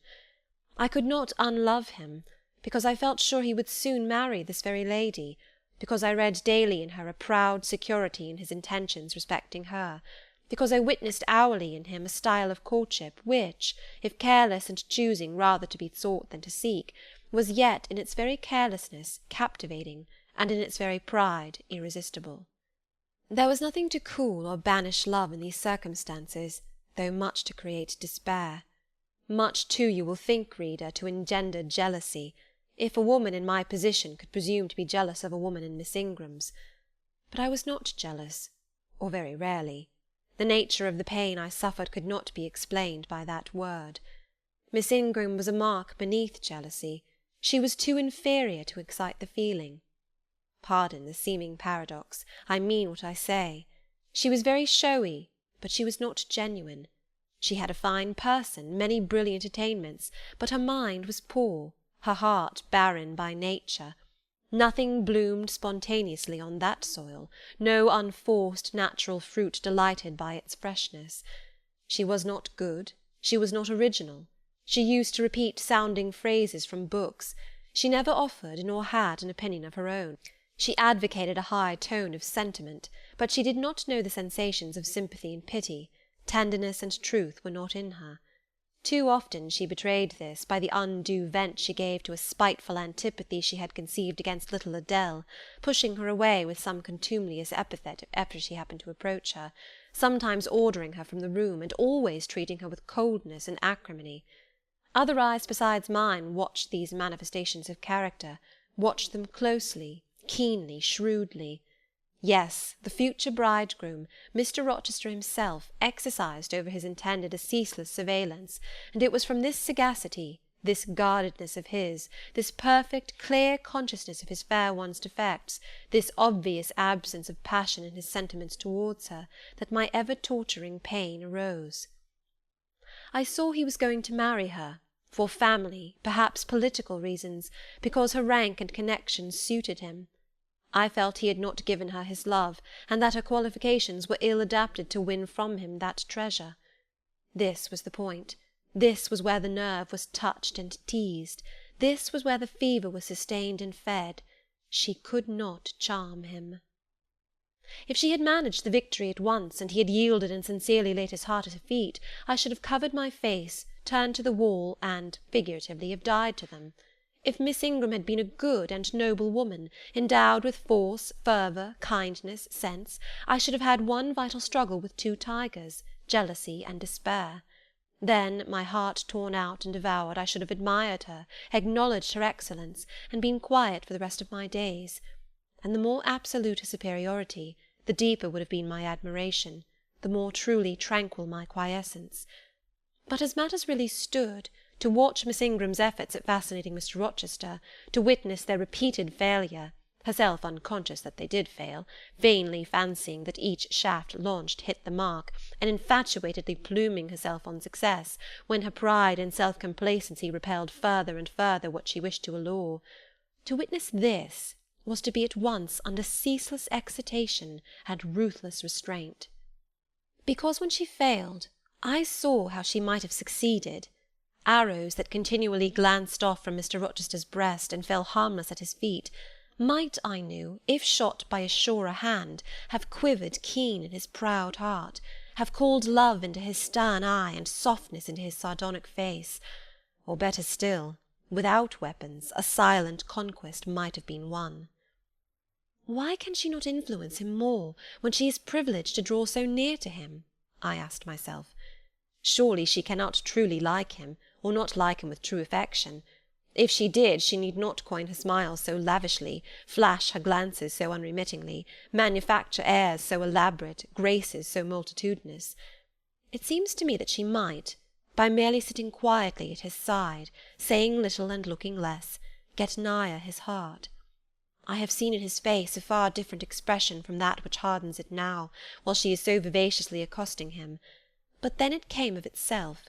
It was not elicited by meretricious arts and calculated manoeuvres, and one had but to accept it, to answer what he asked without pretension, to address him when needful without grimace, and it increased, and grew kinder and more genial, and warmed one like a fostering sunbeam. How will she manage to please him when they are married? I do not think she will manage it. And yet it might be managed, and his wife might, I verily believe, be the very happiest woman the sun shines on. I have not yet said anything condemnatory of Mr. Rochester's project of marrying for interest and connections. It surprised me when I first discovered that such was his intention. I had thought him a man unlikely to be influenced by motives so commonplace in his choice of a wife. But the longer I considered the position, education, etc., of the parties, the less I felt justified in judging and blaming either him or Miss Ingram for acting in conformity to ideas and principles instilled into them, doubtless, from their childhood. All their class held these principles. I supposed, then, they had reasons for holding them such as I could not fathom. It seemed to me that, were I a gentleman like him, I would take to my bosom only such a wife as I could love. But the very obviousness of the advantages to the husband's own happiness offered by this plan convinced me that there must be arguments against its general adoption, of which I was quite ignorant. Otherwise, I felt sure all the world would act as I wished to act. But in other points, as well as this, I was growing very lenient to my master. I was forgetting all his faults, for which I had once kept a sharp look-out. It had formerly been my endeavour to study all sides of his character, to take the bad with the good, and from the just weighing of both to form an equitable judgment. Now I saw no bad. The sarcasm that had repelled, the harshness that had startled me once, were only like keen condiments in a choice dish. Their presence was pungent, but their absence would be felt as comparatively insipid. And as for the vague something, was it a sinister or a sorrowful, a designing or a desponding expression? That opened upon a careful observer now and then in his eye, and closed again before one could fathom the strange depth partially disclosed. That something which used to make me fear and shrink, as if I had been wandering amongst volcanic-looking hills, and had suddenly felt the ground quiver and seen it gape. That something I at intervals beheld still, and with throbbing heart, but not with palsied nerves. Instead of wishing to shun him, I longed only to dare, to divine it, and I thought Miss Ingram happy because one day she might look into the abyss at her leisure, explore its secrets, and analyse their nature. Meantime, while I thought only of my master and his future bride, saw only them, heard only their discourse, and considered only their movements of importance, the rest of the party were occupied with their own separate interests and pleasures.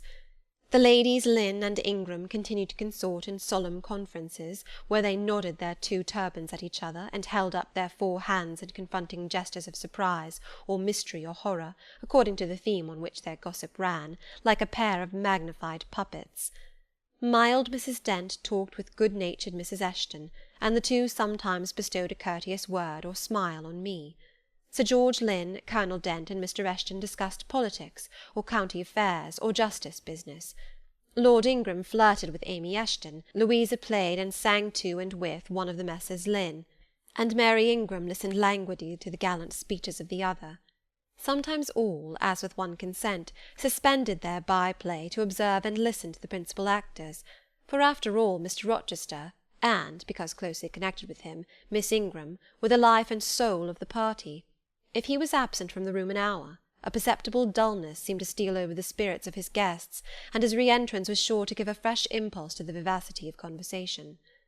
The want of his animating influence appeared to be peculiarly felt one day that he had been summoned to Millcote on business, and was not likely to return till late. The afternoon was wet. A walk the party had proposed to take to see a gipsy camp, lately pitched on a common beyond Hay, was consequently deferred. Some of the gentlemen were gone to the stables. The younger ones, together with the younger ladies, were playing billiards in the billiard-room. The dowagers Ingram and Lynn sought solace in a quiet game at cards. Blanche Ingram, after having repelled, by supercilious taciturnity, some efforts of Mrs. Dent and Mrs. Eshton to draw her into conversation, had first murmured over some sentimental tunes and airs on the piano, and then, having fetched a novel from the library, had flung herself in haughty listlessness on a sofa, and prepared to beguile, by the spell of fiction, the tedious hours of absence. The room and the house were silent. Only now and then the merriment of the billiard-players was heard from above. It was verging on dusk, and the clock had already given warning of the hour to dress for dinner, when little Adele, who knelt by me in the drawing-room window-seat, suddenly exclaimed, "Voilà Monsieur Rochester, qui revient!" I turned, and Miss Ingram darted forwards from her sofa. The others, too, looked up from their several occupations, for at the same time a crunching of wheels and a splashing tramp of horse-hoofs became audible on the wet gravel. A post-chaise was approaching. "What can possess him to come home in that style?" said Miss Ingram. "He rode Mesrour, the black horse, did he not, when he went out? And Pilot was with him? What has he done with the animals?" As she said this, she approached a tall person and ample garments so near the window that I was obliged to bend back almost to the breaking of my spine. In her eagerness she did not observe me at first, but when she did, she curled her lip and moved to another casement. The post-chaise stopped. The driver rang the door-bell, and a gentleman alighted attired in travelling garb, but it was not Mr. Rochester. It was a tall, fashionable-looking man, a stranger. "How provoking!" exclaimed Miss Ingram. "You tiresome monkey," apostrophising Adele, "who perched you up in the window to give false intelligence!" And she cast on me an angry glance, as if I were in fault. Some parleying was audible in the hall, and soon the newcomer entered. He bowed to Lady Ingram, as deeming her the eldest lady present.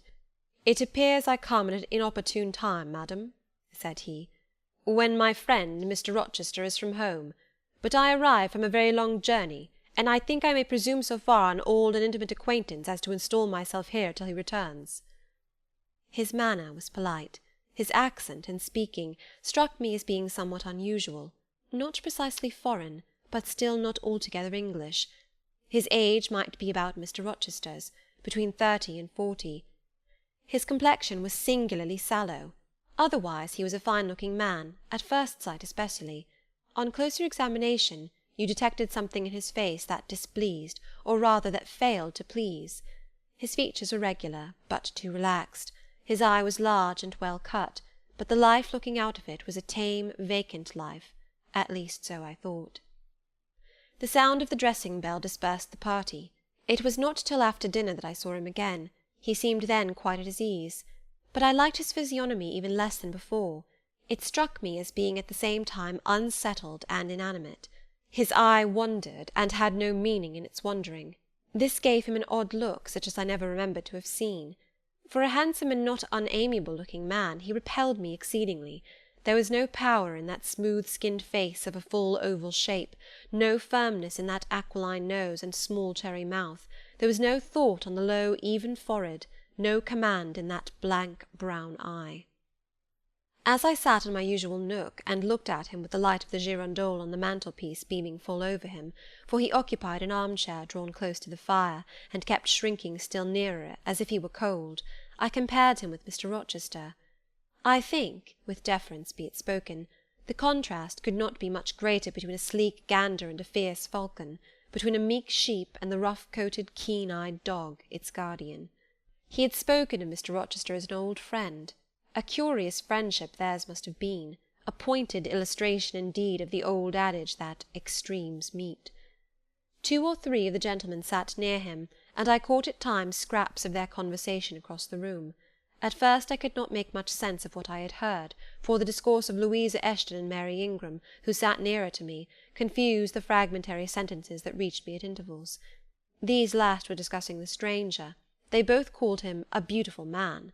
Louisa said he was a love of a creature, and she adored him, and Mary instanced his pretty little mouth and nice nose, as her ideal of the charming. "And what a sweet-tempered forehead he has!" cried Louisa.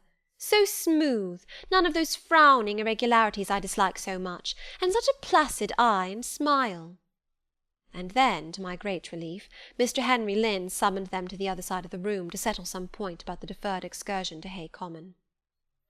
I was now able to concentrate my attention on the group by the fire, and I presently gathered that the newcomer was called Mr. Mason.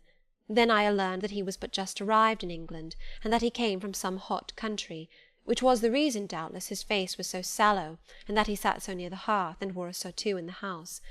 Presently the words Jamaica, Kingston, Spanish Town, indicated the West Indies as his residence, and it was with no little surprise I gathered, ere long, that he had there first seen and become acquainted with Mr. Rochester. He spoke of his friend's dislike of the burning heats, the hurricanes, and rainy seasons of that region. I knew Mr. Rochester had been a traveller, Mrs. Fairfax had said so, but I thought the continent of Europe had bounded his wanderings. Till now I had never heard a hint given of visits to more distant shores. I was pondering these things when an incident, and a somewhat unexpected one, broke the thread of my musings. Mr. Mason, shivering as some one chanced to open the door, asked for more coal to be put on the fire, which had burnt out its flame, though its mass of cinder still shone quite hot and red. The footman, who brought the coal, in going out, stopped near Mr. Eshton's chair, and said something to him in a low voice, of which I heard only the words, "old woman," quite troublesome. "Tell her she shall be put in the stocks if she does not take herself off," replied the magistrate. "No, stop," interrupted Colonel Dent. "Don't send her away, Eshton. We might turn the thing to account. Better consult the ladies." And speaking aloud, he continued, "Ladies, you talked of going to Hay Common to visit the gipsy camp. Sam here says that one of the old Mother Bunches is in the servants' hall at this moment, and insists upon being brought in before the quality to tell them their fortunes. Would you like to see her?" "Surely, Colonel," cried Lady Ingram, "you would not encourage such a low impostor. Dismiss her by all means at once." "But I cannot persuade her to go away, my lady," said the footman, "nor can any of the servants. Mrs. Fairfax is with her just now, entreating her to be gone, but she has taken a chair in the chimney-corner, and says nothing shall stir her from it till she gets leave to come in here." "What does she want?" asked Mrs. Eshton. "To tell the gentry their fortune, she says, ma'am, and she swears she must and will do it." "What is she like?" inquired the Mrs. Eshton in a breath. "A shockingly ugly old creature, miss, almost as black as a crock." "Why, she's a real sorceress," cried Frederick Lynn. "Let us have her in, of course." "To be sure," rejoined his brother. It would be 1,000 pities to throw away such a chance of fun." "My dear boys, what are you thinking about?" exclaimed Mrs. Lynn. "I cannot possibly countenance any such inconsistent proceeding," chimed in the Dowager Ingram.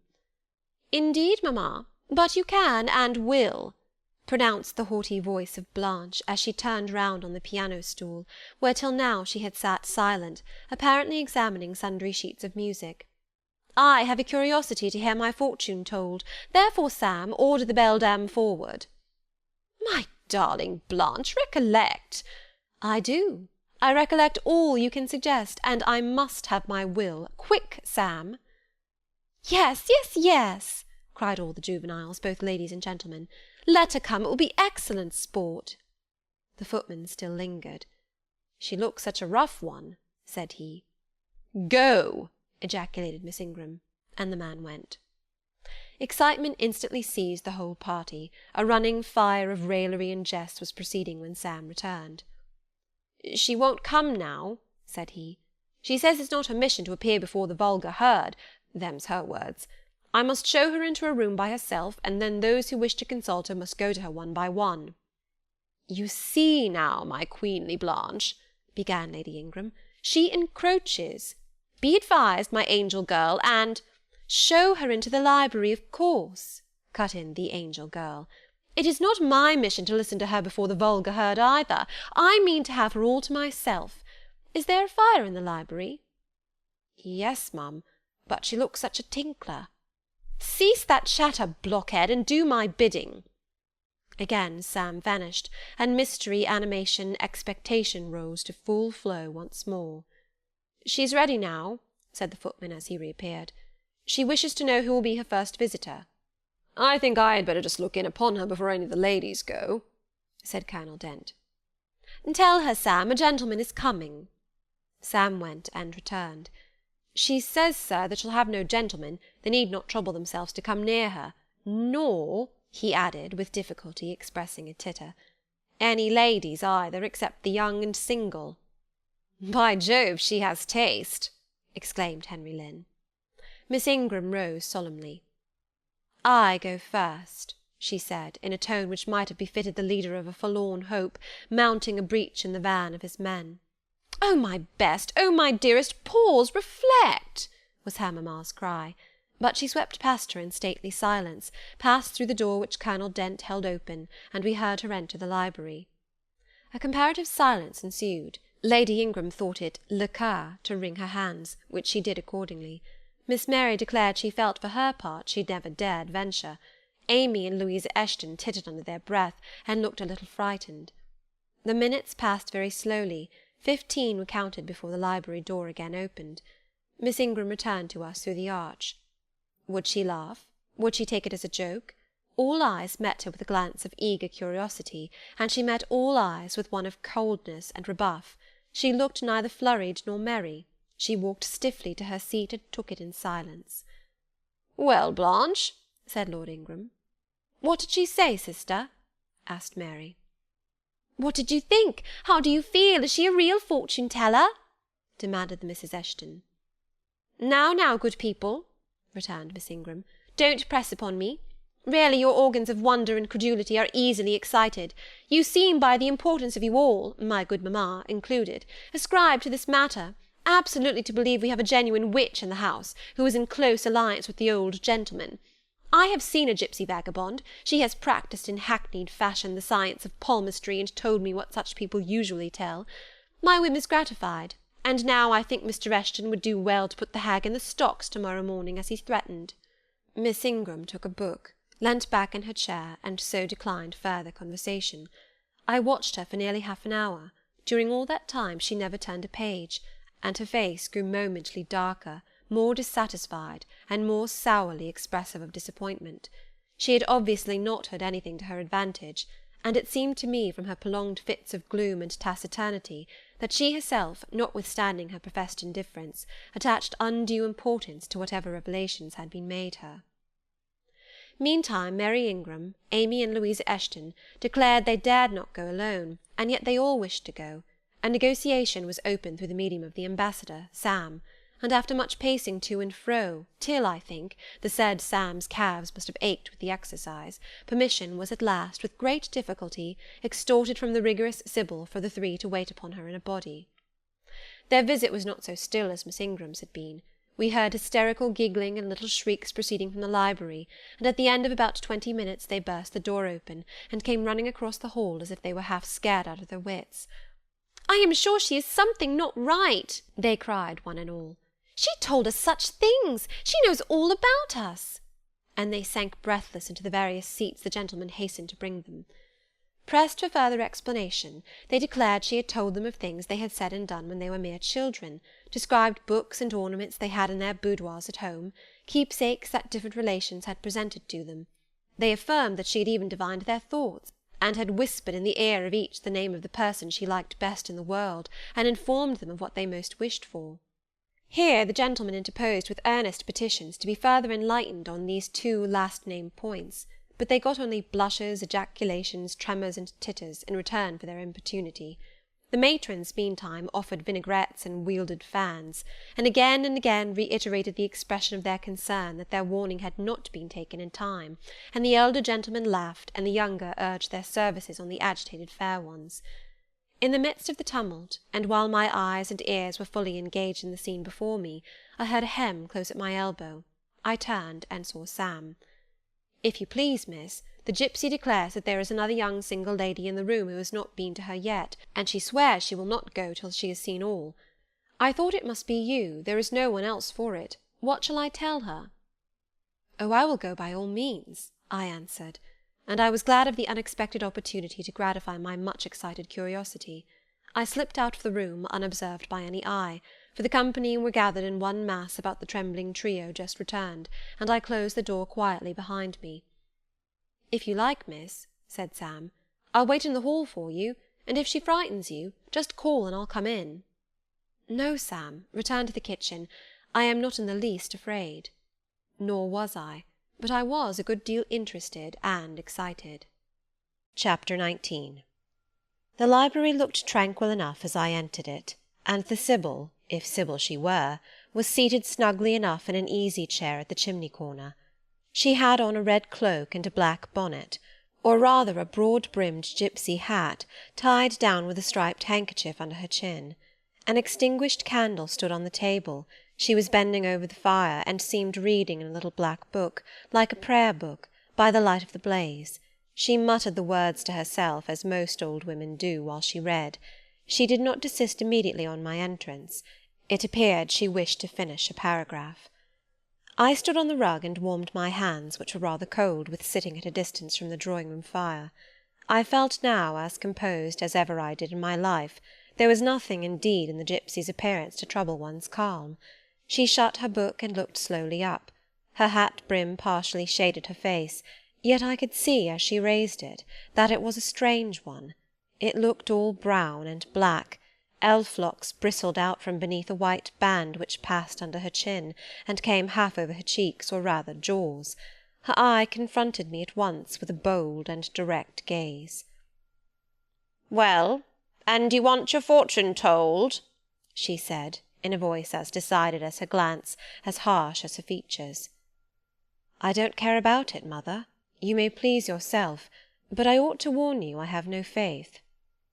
"It's like your impudence to say so. I expected it of you. I heard it in your step as you crossed the threshold." "Did you? You've a quick ear." "I have, and a quick eye, and a quick brain." "You need them all in your trade." "I do, especially when I've customers like you to deal with. Why don't you tremble?" "I'm not cold." "Why don't you turn pale?" "I am not sick."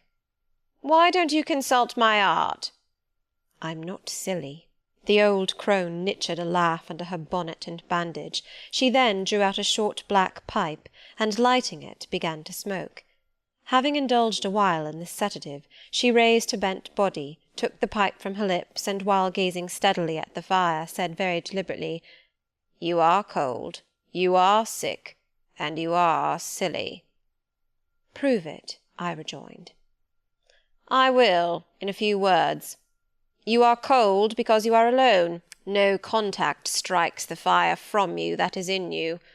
You are sick, because the best of feelings, the highest and the sweetest given to man, keeps far away from you. You are silly, because suffer as you may, you will not beckon it to approach, nor will you stir one step to meet it where it waits you. She again put a short black pipe to her lips, and renewed her smoking with vigour. You might say all that to almost anyone who you knew lived as a solitary dependent in a great house. I might say it to almost anyone, but would it be true of almost anyone? In my circumstances. Yes, just so in your circumstances, but find me another precisely placed as you are. It would be easy to find you thousands. You could scarcely find me one. If you knew it, you are peculiarly situated. Very near happiness, yes, within reach of it. The materials are all prepared. There only wants a movement to combine them. Chance laid them somewhat apart. Let them be once approached, and bliss results. I don't understand enigmas. I never could guess a riddle in my life.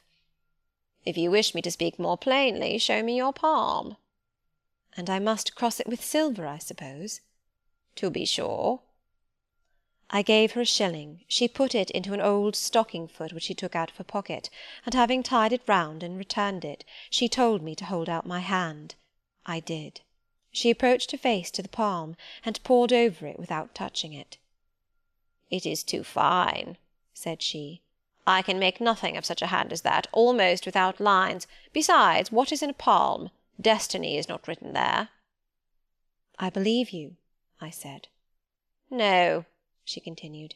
"It is in the face, on the forehead, about the eyes, in the lines of the mouth. Kneel and lift up your head." "Ah, now you are coming to reality," I said as I obeyed her.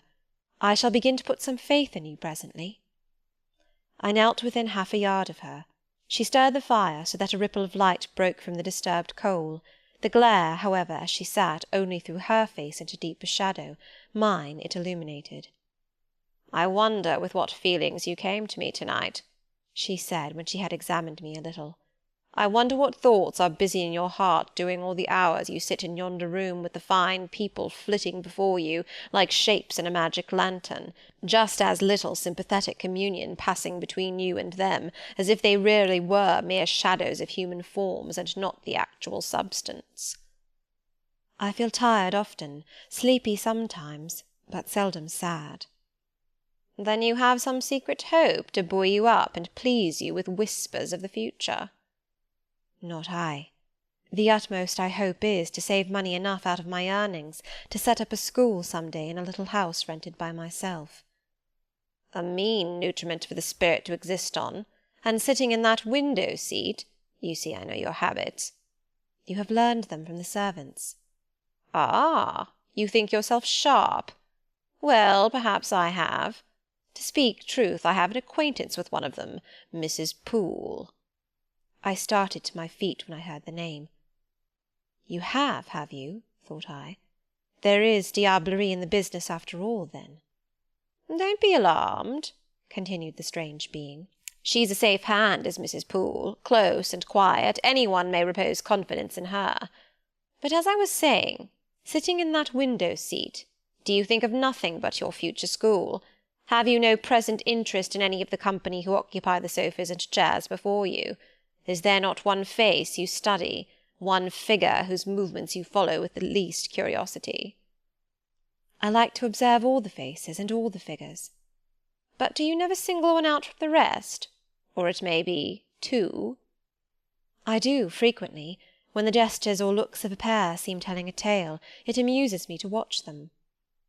"What tale do you like best to hear?" "Oh, I have not much choice. They generally run on the same theme. Courtship, and promise to end in the same catastrophe, marriage." "And do you like that monotonous theme?" "Positively I don't care about it. It is nothing to me." "Nothing to you? When a lady, young and full of life and health, charming with beauty and endowed with the gifts of rank and fortune, sits and smiles in the eyes of a gentleman you—" "I what?" "You know, and perhaps think well of." I don't know the gentlemen here. I have scarcely interchanged a syllable with one of them, and as to thinking well of them, I consider some respectable, and stately, and middle-aged, and others young, dashing, handsome, and lively, but certainly they are all at liberty to be the recipients of whose smiles they please, without my feeling disposed to consider the transaction of any moment to me. You don't know the gentlemen here? You have not exchanged a syllable with one of them? Will you say that of the master of the house? He is not at home. A profound remark, a most ingenious quibble. He went to Milket this morning, and will be back here to-night or to-morrow. Does that circumstance exclude him from the list of your acquaintance, blot him, as it were, out of existence? No, but I can scarcely see what Mr. Rochester has to do with the theme you had introduced. I was talking of ladies smiling in the eyes of gentlemen, and of late so many smiles have been shed into Mr. Rochester's eyes that they overflow like 2 cups filled above the brim. Have you never remarked that? Mr. Rochester has a right to enjoy the society of his guests. No question about his right. But have you never observed that, of all the tales told here about matrimony, Mr. Rochester has been favoured with the most lively and the most continuous? The eagerness of a listener quickens the tongue of a narrator. I said this rather to myself than to the gipsy, whose strange talk, voice, manner, had by this time wrapped me in a kind of dream. One unexpected sentence came from her lips after another, till I got involved in a web of mystification, and wondered what unseen spirit had been sitting for weeks by my heart, watching its workings, and taking record of every pulse. "Eagerness of a listener," repeated she. "Yes, Mr. Rochester has sat by the hour, his ear inclined to the fascinating lips that took such delight in their task of communicating, and Mr. Rochester was so willing to receive, and looked so grateful for the pastime given him. You have noticed this?" Grateful? I cannot remember detecting gratitude in his face. Detecting? You have analysed, then. And what did you detect, if not gratitude? I said nothing. You have seen love, have you not? And looking forward, you have seen him married, and beheld his bride happy? Not exactly. Your witch's skill is rather at fault sometimes. What the devil have you seen, then? Never mind. I came here to inquire, not to confess. Is it known that Mr. Rochester is to be married? Yes, and to the beautiful Miss Ingram. Shortly? Appearances would warrant that conclusion, and no doubt, though with an audacity that wants chastising out of you, you seem to question it, they will be a superlatively happy pair. He must love such a handsome, noble, witty, accomplished lady, and probably she loves him, or if not his person, at least his purse. I know she considers the Rochester estate eligible to the last degree, though, God pardon me, I told her something on that point about an hour ago which made her look wondrous grave. The corners of her mouth fell half an inch. I would advise her blackavist suitor to look out. If another comes with a longer or clearer rent-roll, he's dished. But, mother, I did not come to hear Mr. Rochester's fortune. I came to hear my own, and you have told me nothing of it. Your fortune is yet doubtful. When I examined your face, one trait contradicted another. Chance has meted you a measure of happiness, that I know. I knew it before I came here this evening. She has laid it carefully on one side for you. I saw her do it. It depends on yourself to stretch out your hand and take it up, but whether you will do so is the problem I study. Kneel again on the rug. Don't keep me long. The fire scorches me. I knelt. She did not stoop towards me, but only gazed, leaning back in her chair. She began muttering. The flame flickers in the eye. The eye shines like dew. It looks soft and full of feeling. It smiles at my jargon. It is susceptible. Impression follows impression through its clear sphere. Where it ceases to smile, it is sad. An unconscious lassitude weighs on the lid. That signifies melancholy resulting from loneliness. It turns from me. It will not suffer further scrutiny. It seems to deny by a mocking glance the truth of the discoveries I have already made, to disown the charge of both sensibility and chagrin. Its pride and reserve only confirm me in my opinion. The eye is favourable. As to the mouth, it delights at times in laughter. It is disposed to impart all that the brain conceives, though I dare say it would be silent on much the heart experiences. Mobile and flexible, it was never intended to be compressed in the eternal silence of solitude. It is a mouth which should speak much and smile often, and have human affection for its interlocutor. That feature, too, is propitious. I see no enemy to a fortunate issue but in the brow, and that brow professes to say, I can live alone if self-respect and circumstances require me to do so. I need not sell my soul to buy bliss. I have an inward treasure born with me, which can keep me alive if all extraneous delight should be withheld, or offered only at a price I cannot afford to give. The forehead declares, reason sits firm and holds the reins, and she will not let the feelings burst away and hurry her to wild chasms. The passions may rage furiously, like true heathens as they are, and the desires may imagine all sorts of vain things, but judgment still shall have the last word in every argument, and the casting vote in every decision. Strong wind, earthquake, shock, and fire may pass by, but I shall follow the guiding of that still small voice which interprets the dictates of conscience. Well said, forehead. Your declaration shall be respected. I have formed my plans. Right plans I deem them, and in them I have attended to the claims of conscience, the counsels of reason. I know how soon youth would fade and bloom perish, if in the cup of bliss offered but one dreg of shame or one flavour of remorse were detected, and I do not want sacrifice, sorrow, dissolution. Such is not my taste. I wish to foster, not to blight, to earn gratitude, not to wring tears of blood, no, nor of brine. My harvest must be in smiles, in endearments, in sweet— That will do. I think I rave in a kind of exquisite delirium. I should wish now to protract this moment ad infinitum, but I dare not. So far I have governed myself thoroughly. I have acted as I inwardly swore I would act, but further might try me beyond my strength. Rise, Miss Eyre. Leave me. The play is played out. Where was I? Did I wake or sleep? Had I been dreaming? Did I dream still? The old woman's voice had changed. Her accent, her gesture, and all were familiar to me as my own face in a glass, as the speech of my own tongue. I got up, but did not go. I looked, I stirred the fire, and I looked again. But she drew her bonnet and her bandage closer about her face, and again beckoned me to depart. The flame illuminated her hand stretched out. Roused now, and on the alert for discoveries, I at once noticed that hand. It was no more the withered limb of eld than my own. It was a round, supple member, with smooth fingers symmetrically turned. A broad ring flashed on the little finger, and stooping forward, I looked at it, and saw a gem I had seen 100 times before. Again I looked at the face, which was no longer turned from me.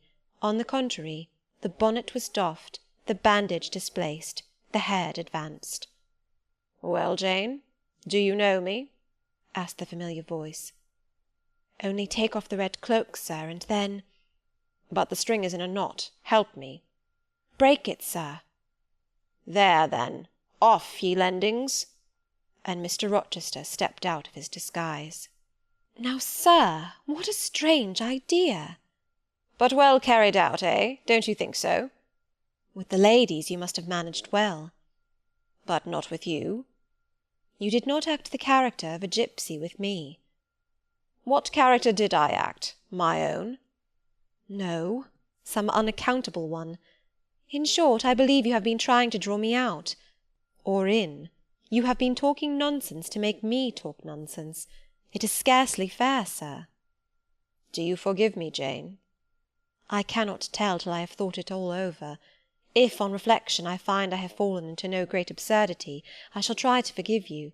But it was not right." "Oh, you have been very correct, very careful, very sensible." I reflected, and thought on the whole I had. It was a comfort. But indeed I had been on my guard almost from the beginning of the interview. Something of masquerade I suspected. I knew gipsies and fortune-tellers did not express themselves as this seeming old woman had expressed herself. Besides, I had noted her feigned voice, her anxiety to conceal her features. But my mind had been running on Grace Poole, that living enigma, that mystery of mysteries, as I considered her. I had never thought of Mr. Rochester. "Well," said he, "what are you musing about? What does that grave smile signify?" "Wonder and self-congratulation, sir. I have your permission to retire now, I suppose?" "No, stay a moment, and tell me what the people in the drawing-room yonder are doing." "Discussing the gipsy, I dare say." "Sit down. Let me hear what they have said about me." "I had better not stay long, sir. It must be near 11 o'clock. Oh, are you aware, Mr. Rochester, that a stranger has arrived here since you left this morning?" "A stranger?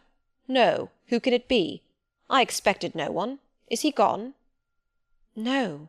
He said he had known you long, and that he could take the liberty of installing himself here till you returned." "The devil he did! Did he give his name?" "His name is Mason, sir, and he comes from the West Indies, from Spanish Town in Jamaica, I think." Mr. Rochester was standing near me. He had taken my hand as if to lead me to a chair. As I spoke, he gave my wrist a convulsive grip. The smile on his lips froze. Apparently a spasm caught his breath. "Mason, the West Indies," he said, in the tone one might fancy a speaking automaton to announce its single words. "Mason, the West Indies," he reiterated, and he went over the syllables 3 times, growing in the intervals of speaking whiter than ashes. He hardly seemed to know what he was doing. "Do you feel ill, sir?" I inquired. "Jane, I've got a blow. I've got a blow, Jane." He staggered. "Oh, lean on me, sir." "Jane, you offered me your shoulder once before. Let me have it now." "Yes, sir, yes, and my arm." He sat down and made me sit beside him. Holding my hand in both his own, he chafed it, gazing on me at the same time with the most troubled and dreary look. "My little friend," said he, "I wish I were in a quiet island with only you, and trouble and danger and hideous recollections removed from me." "Can I help you, sir? I'd give my life to serve you." "Jane, if aid is wanted, I'll seek it at your hands, I promise you that." "Thank you, sir. Tell me what to do. I'll try at least to do it." "Fetch me now, Jane, a glass of wine from the dining-room. They will be at supper there. And tell me if Mason is with them, and what he is doing." I went. I found all the party in the dining-room at supper, as Mr. Rochester had said. They were not seated at table. The supper was arranged on the sideboard. Each had taken what he chose, and they stood about here and there in groups, their plates and glasses in their hands. Every one seemed in high glee. Laughter and conversation were general and animated. Mr. Mason stood near the fire, talking to Colonel and Mrs. Dent, and appeared as merry as any of them. I filled a wine-glass. I saw Miss Ingram watch me frowningly as I did so. She thought I was taking a liberty, I dare say. And I returned to the library. Mr. Rochester's extreme pallor had disappeared, and he looked once more firm and stern. He took the glass from my hand. "Here is to your health, ministrant spirit," he said. He swallowed the contents and returned it to me. "What are they doing, Jane?" "Laughing and talking, sir."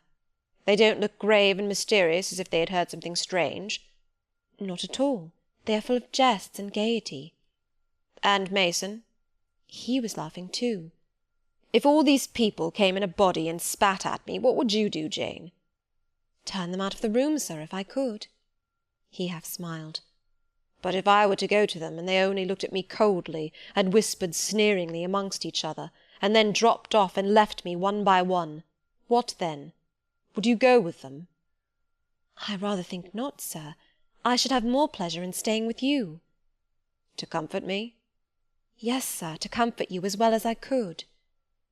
"And if they laid you under a ban for adhering to me?" "I probably should know nothing about their ban, and if I did I should care nothing about it." "Then you could dare censure for my sake?" "I could dare it for the sake of any friend who deserved my adherence, as you, I am sure, do." "Go back now into the room. Step quietly up to Mason and whisper in his ear that Mr. Rochester has come, and wishes to see him. Show him in here, and then leave me." "Yes, sir." I did his behest. The company all stared at me as I passed straight among them. I sought Mr. Mason, delivered the message, and preceded him from the room. I ushered him into the library, and then I went upstairs. At a late hour, after I had been in bed some time, I heard the visitors repair to their chambers. I distinguished Mr. Rochester's voice, and heard him say, "This way, Mason. This is your room." He spoke cheerfully. The gay tones set my heart at ease. I was soon asleep. Chapter 20. I had forgotten to draw my curtain, which I usually did, and also to let down my window blind. The consequence was, that when the moon, which was full and bright, for the night was fine, came in her course to that space in the sky opposite my casement, and looked in at me through the unveiled panes, her glorious gaze roused me. Awaking in the dead of night, I opened my eyes on her disk, silver white and crystal clear. It was beautiful, but too solemn. I half rose, and stretched my arm to draw the curtain. Good God! What a cry! The night, its silence, its rest, was rent in twain by a savage, a sharp, a shrilly sound that ran from end to end of Thornfield Hall. My pulse stopped, my heart stood still, my stretched arm was paralysed. The cry died and was not renewed. Indeed, whatever being uttered that fearful shriek could not soon repeat it. Not the widest winged condor in the Andes could, twice in succession, send out such a yell from the cloud shrouding his eyrie. The thing delivering such utterance must rest ere it could repeat the effort. It came out of the third story, for it passed overhead. And overhead, yes, in the room just above my chamber ceiling, I now heard a struggle, a deadly one it seemed from the noise, and a half-smothered voice shouted, "Help! Help! Help!" 3 times rapidly. "Will no one come?" it cried. And then, while the staggering and stamping went on wildly, I distinguished through plank and plaster, "Rochester! Rochester! For God's sake, come!" A chamber door opened, some one ran or rushed along the gallery, another step stamped on the flooring above, and something fell, and there was silence. I had put on some clothes, though horror shook all my limbs. I issued from my apartment. The sleepers were all aroused. Ejaculations, terrified murmurs sounded in every room. Door after door unclosed. One looked out and another looked out. The gallery filled. Gentlemen and ladies alike had quitted their beds, and "Oh, what is it?" "Who is hurt?" "What has happened?" "Fetch a light." "Is it fire?" "Are there robbers?" "Where shall we run?" was demanded confusedly on all hands. But for the moonlight they would have been in complete darkness. They ran to and fro, they crowded together, some sobbed, some stumbled, the confusion was inextricable. "Where the devil is Rochester?" cried Colonel Dent. "I cannot find him in his bed." "Here, here," was shouted in return. "Be composed, all of you, I'm coming." And the door at the end of the gallery opened, and Mr. Rochester advanced with a candle. He had just descended from the upper story. One of the ladies ran to him directly. She seized his arm. It was Miss Ingram. "What awful event has taken place?" said she. "Speak, let us know the worst at once." "But don't pull me down or strangle me," he replied, for the Misses Eshton were clinging about him now, and the 2 dowagers, in vast white wrappers, were bearing down on him like ships in full sail. "All right, all's right," he cried. "It's a mere rehearsal of Much Ado about Nothing. Ladies, keep off, or I shall wax dangerous." And dangerous he looked. His black eyes darted sparks.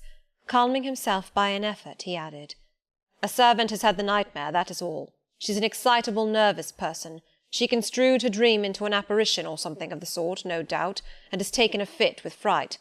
Now then, I must see you all back into your rooms, for till the house is settled she cannot be looked after. Gentlemen, have the goodness to set the ladies the example.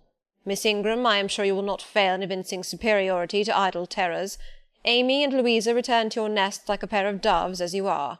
Madame," to the dowagers, "you will take cold to a dead certainty if you stay in this chill gallery any longer." And so, by dint of alternate coaxing and commanding, he contrived to get them all once more enclosed in their separate dormitories. I did not wait to be ordered back to mine, but retreated unnoticed, as unnoticed I had left it. Not, however, to go to bed. On the contrary, I began and dressed myself carefully. The sounds I had heard after the scream, and the words that had been uttered, had probably been heard only by me, for they had proceeded from the room above mine, but they assured me that it was not a servant's dream which had thus struck horror through the house, and that the explanation Mr. Rochester had given was merely an invention framed to pacify his guests. I dressed, then, to be ready for emergencies. When dressed, I sat a long time by the window looking out over the silent grounds and silvered fields, and waiting for I knew not what. It seemed to me that some event must follow the strange cry, struggle, and call. No. Stillness returned. Each murmur and movement ceased gradually, and in about an hour Thornfield Hall was again as hushed as a desert. It seemed that sleep and night had resumed their empire. Meantime the moon declined. She was about to set. Not liking to sit in the cold and darkness, I thought I would lie down on my bed, dressed as I was. I left the window and moved with little noise across the carpet. As I stooped to take off my shoes, a cautious hand tapped low at the door. "Am I wanted?" I asked. "Are you up?" asked the voice I expected to hear, viz., my master's. "Yes, sir." "And dressed?" "Yes." "Come out, then, quietly." I obeyed. Mr. Rochester stood in the gallery holding a light. "I want you," he said. "Come this way. Take your time and make no noise." My slippers were thin. I could walk the matted floor as softly as a cat. He glided up the gallery and up the stairs, and stopped in the dark, low corridor of the fateful third story. I had followed and stood at his side. "Have you a sponge in your room?" he asked in a whisper. "Yes, sir." "Have you any salts, volatile salts?" "Yes." "Go back and fetch both." I returned, sought the sponge on the washstand, the salts in my drawer, and once more retraced my steps. He still waited. He held a key in his hand. Approaching one of the small black doors, he put it in the lock. He paused and addressed me again. "You don't turn sick at the sight of blood?" "I think I shall not. I have never been tried yet." I felt a thrill while I answered him, but no coldness and no faintness. "Just give me your hand," he said. "It will not do to risk a fainting fit." I put my fingers into his. "Warm and steady," was his remark. He turned the key and opened the door. I saw a room I remembered to have seen before, the day Mrs. Fairfax showed me over the house. It was hung with tapestry, but the tapestry was now looped up in one part, and there was a door apparent, which had then been concealed. This door was open. A light shone out of the room within. I heard thence a snarling, snatching sound, almost like a dog quarrelling. Mr. Rochester, putting down his candle, said to me, "Wait a minute," and went forward into the inner apartment. A shout of laughter greeted his entrance, noisy at first, and terminating in Grace Poole's own goblin "Ha! ha!" She, then, was there. He made some sort of arrangement without speaking, though I heard a low voice address him. He came out and closed the door behind him. "Here, Jane," he said, and I walked round to the other side of a large bed, which, with its drawn curtains, concealed a considerable portion of the chamber. An easy chair was near the bed-head. A man sat in it, dressed with the exception of his coat. He was still, his head leant back, his eyes were closed. Mr. Rochester held the candle over him. I recognised in his pale and seemingly lifeless face the stranger, Mason. I saw, too, that his linen on one side and one arm was almost soaked in blood. "Hold the candle," said Mr. Rochester, and I took it. He fetched a basin of water from the washstand. "Hold that," said he. I obeyed. He took the sponge, dipped it in, and moistened the corpse-like face. He asked for my smelling bottle and applied it to the nostrils. Mr. Mason shortly unclosed his eyes. He groaned. Mr. Rochester opened the shirt of the wounded man, whose arm and shoulder were bandaged. He sponged away blood, trickling fast down. "Is there immediate danger?" murmured Mr. Mason. "Pooh! No, a mere scratch. Don't be so overcome, man. Bear up. I'll fetch a surgeon for you now, myself. You'll be able to be removed by morning, I hope. Jane," he continued. "Sir?" "I shall have to leave you in this room with this gentleman, for an hour, or perhaps 2 hours. You will sponge the blood as I do when it returns. If he feels faint, you'll put the glass of water on that stand to his lips, and your salts to his nose. You will not speak to him on any pretext. And, Richard, it will be at the peril of your life if you speak to her. Open your lips, agitate yourself, and I'll not answer for the consequences." Again the poor man groaned. He looked as if he dared not move. Fear, either of death or of something else, appeared almost to paralyse him.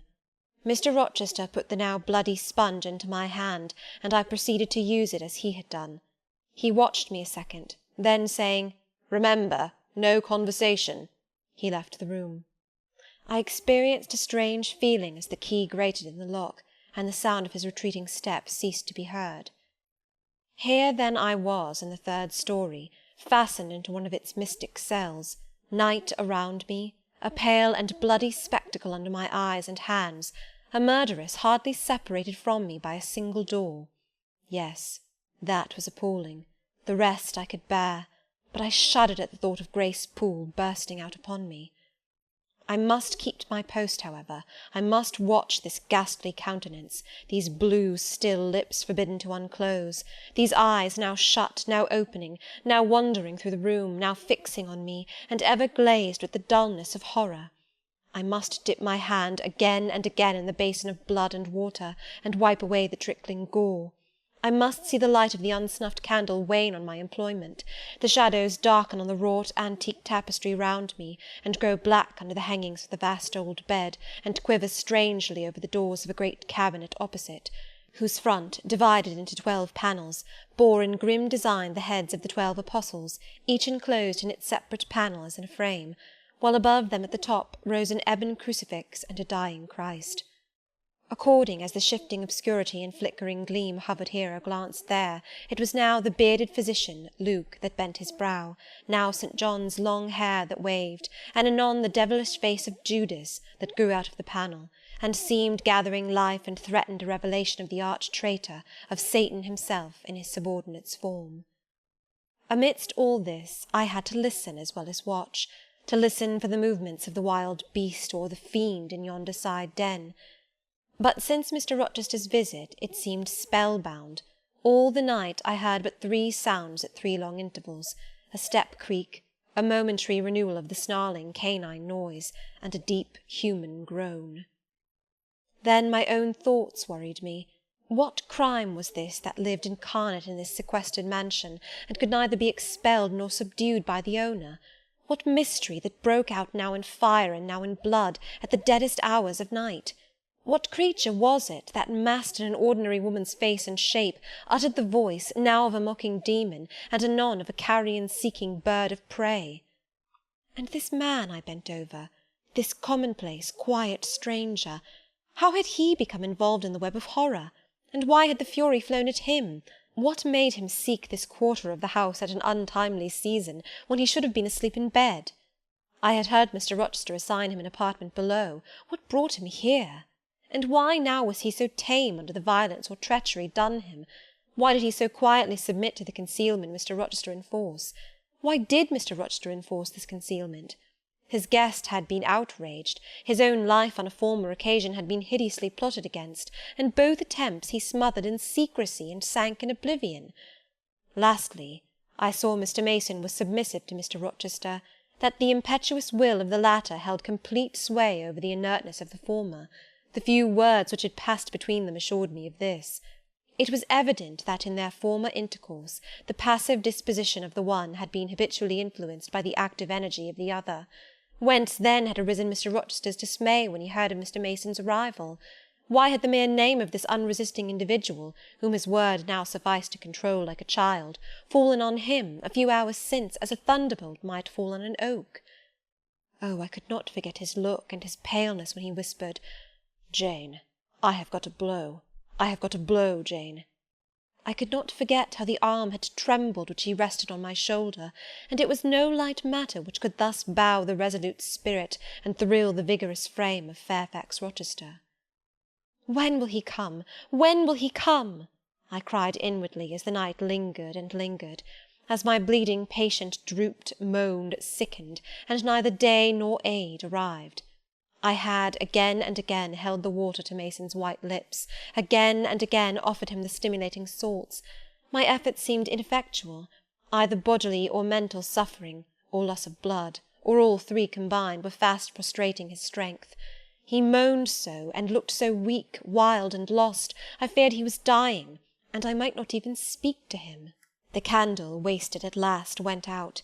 As it expired, I perceived streaks of grey light edging the window curtains. Dawn was then approaching. Presently I heard Pilot bark far below, out of his distant kennel in the courtyard. Hope revived. Nor was it unwarranted. In 5 minutes more the grating key, the yielding lock, warned me my watch was relieved. It could not have lasted more than 2 hours. Many a week has seemed shorter. Mr. Rochester entered, and with him the surgeon he had been to fetch. "Now, Carter, be on the alert," he said to this last. "I give you but half an hour for dressing the wound, fastening the bandages, getting the patient downstairs and all." "But is he fit to move, sir?" No doubt of it. It is nothing serious. He is nervous. His spirits must be kept up. Come, set to work." Mr. Rochester drew back the thick curtain, drew up the Holland blind, let in all the daylight he could, and I was surprised and cheered to see how far dawn was advanced, what rosy streaks were beginning to brighten the east. Then he approached Mason, whom the surgeon was already handling. "Now, my good fellow, how are you?" he asked. "She's done for me, I fear," was the faint reply. "Not a whit. Courage! This day fortnight you'll hardly be a pin the worse of it. You've lost a little blood, that's all. Carter, assure him there's no danger." "I can do that conscientiously," said Carter, who had now undone the bandages. "Only I wish I could have got here sooner. He would not have bled so much. But how is this? The flesh on the shoulder is torn as well as cut. This wound was not done with a knife. There have been teeth here." "She bit me," he murmured. "She worried me like a tigress when Rochester got the knife from her." "You should not have yielded. You should have grappled with her at once," said Mr. Rochester. "But under such circumstances what could one do?" returned Mason. "Oh, it was frightful," he added, shuddering. "She looked so quiet at first." "I warned you," was his friend's answer. "I said, be on your guard when you go near her. Besides, you might have waited till tomorrow and had me with you. It was mere folly to attempt the interview tonight, and alone." "I thought I could have done some good." You thought! You thought! Yes, it makes me impatient to hear you.